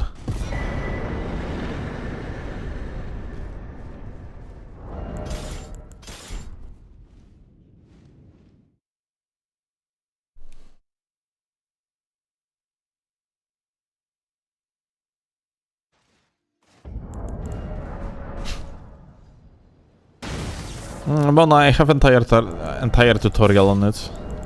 Like how to use the cheat engine to make like character in basically 15 minutes. Like PvP ready character in 15 minutes.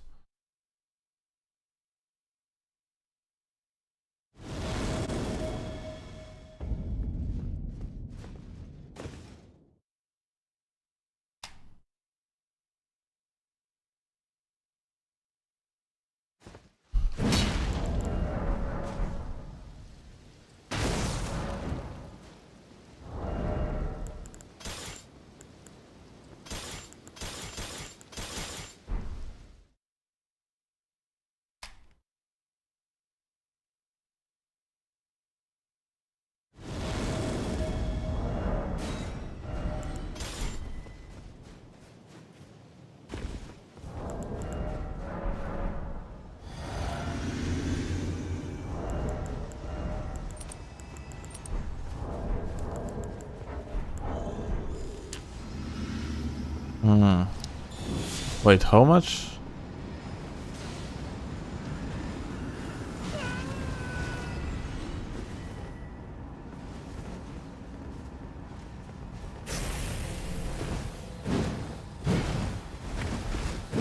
Oh.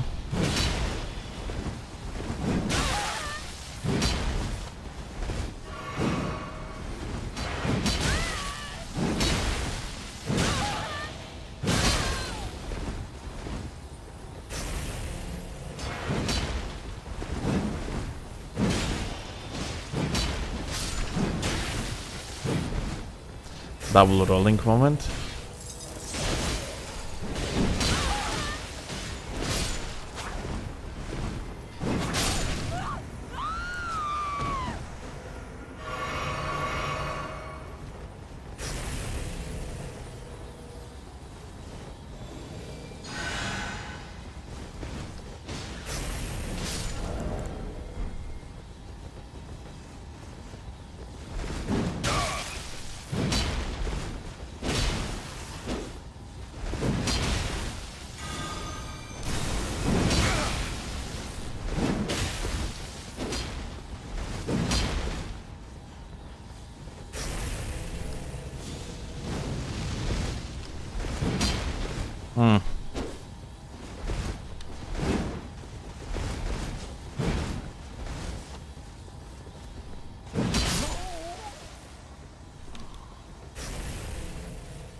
Lole.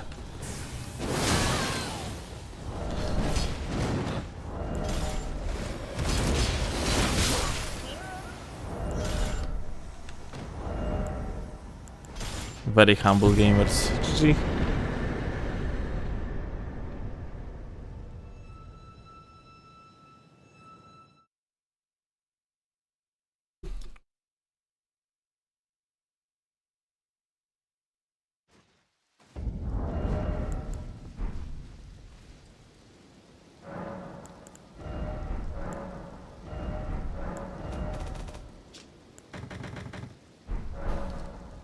Bro, what the actual fuck is this stream's time window? let's not talk about it, okay?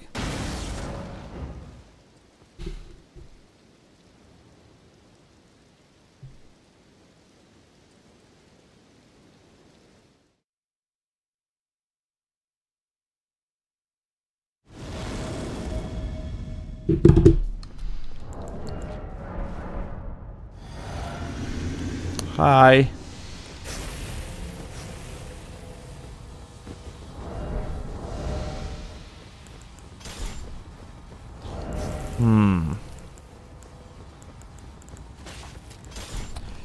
That's one of the gangs of all time, not gonna lie.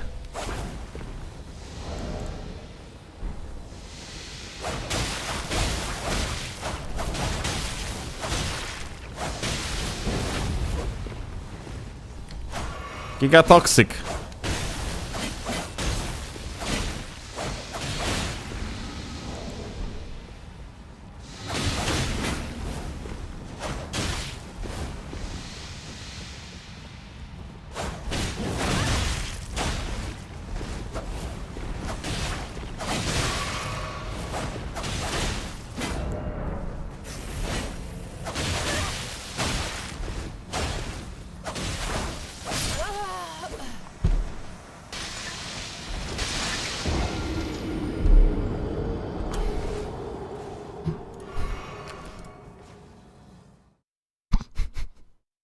Pierdolę.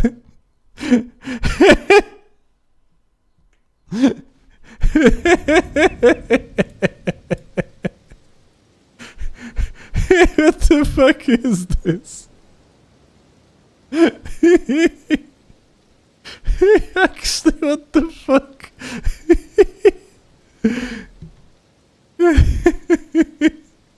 Dude, two fucking alt accounts.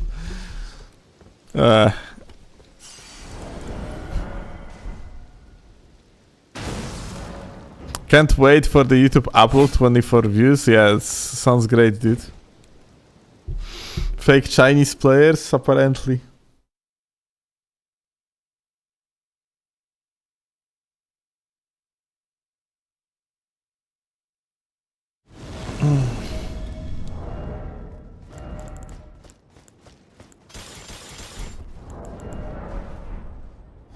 But yeah, I guess this is actually quite of optimal what they did, yeah? Like, ganking in more than like 2 players is probably not the best idea.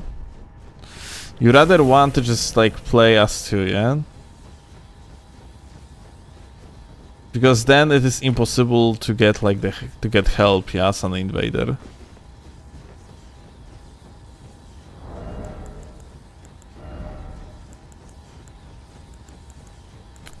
Well, I guess no matter what, cheaters are going to find a way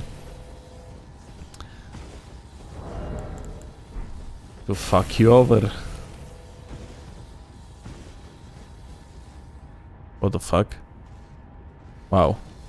Cool.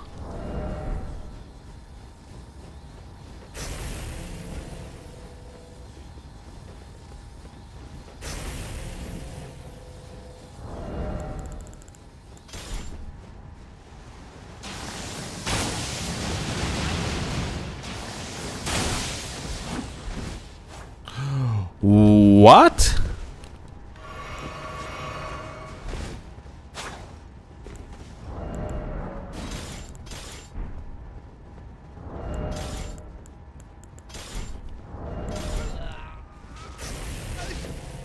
Aha.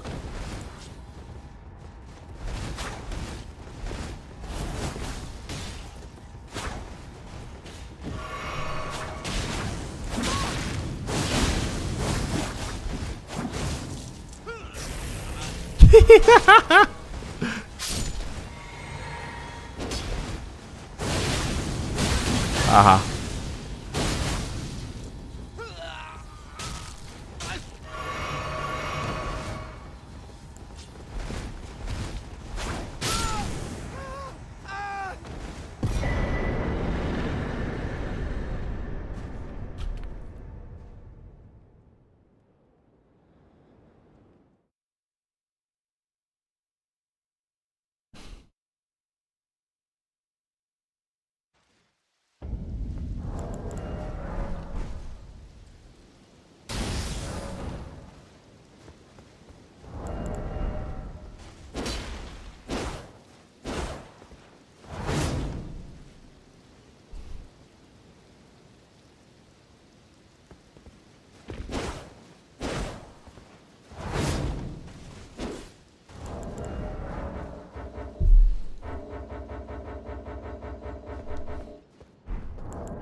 O.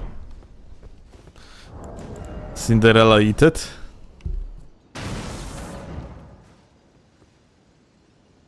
Short temper today, JG. Very short temper.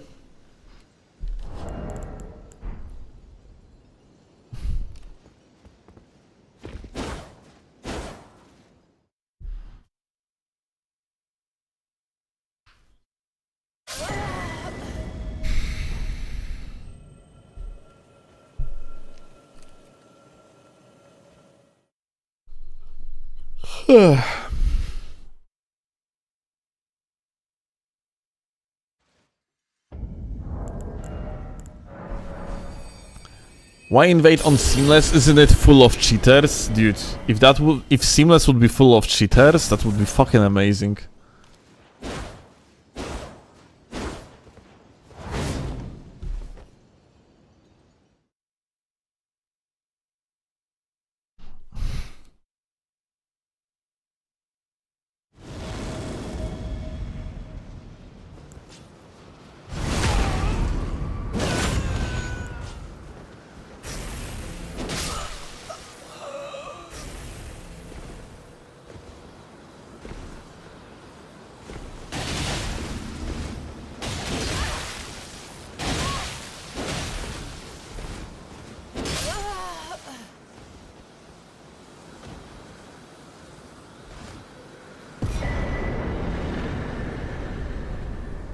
Max level full of cheaters though?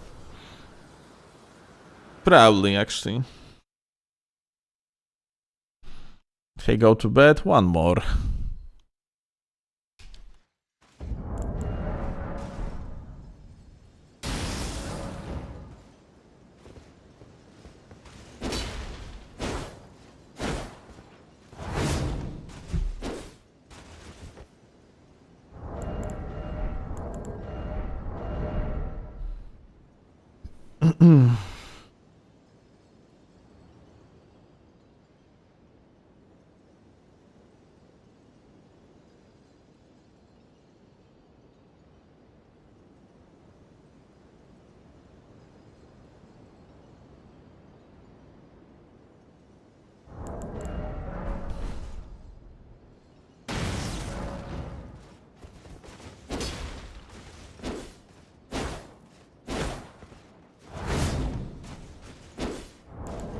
It is okay if you unlock my co-op? I mean, like, I kept him blocked for a reason.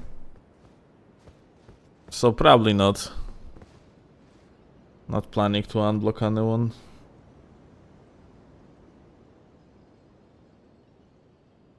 Ah, wait! That's poison? That I have blocked? I remember it's poison. I blocked just poison because like of very shit latency, and that's about it. Nothing against the guy. It wasn't the vanilla, it probably is, but we're still gonna have shit latency though.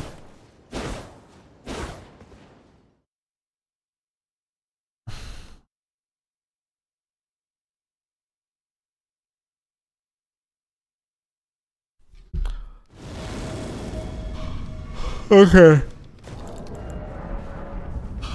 That being said, remind me later, because that's gonna be the last one for me for today.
Good catch, actually.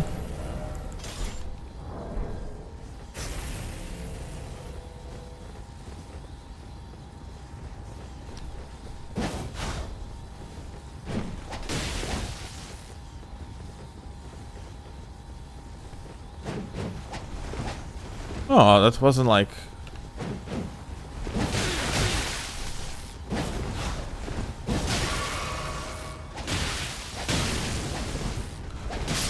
Oh.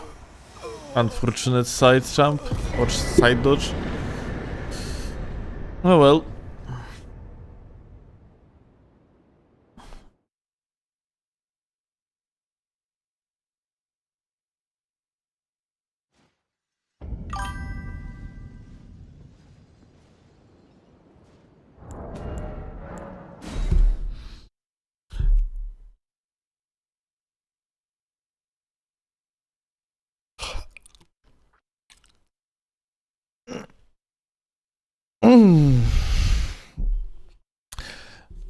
Honestly, we could do like a test run on Seamless and just like get ourselves a particular level that would be outside of the range of most PvEers and see if that's actually going to change anything.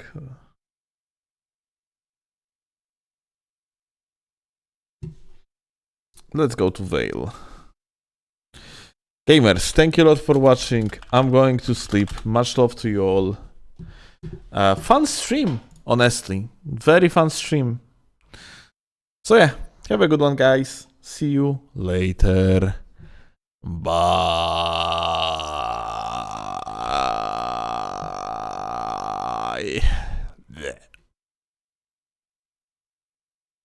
Faster. Faster. Okay, bye. Eat.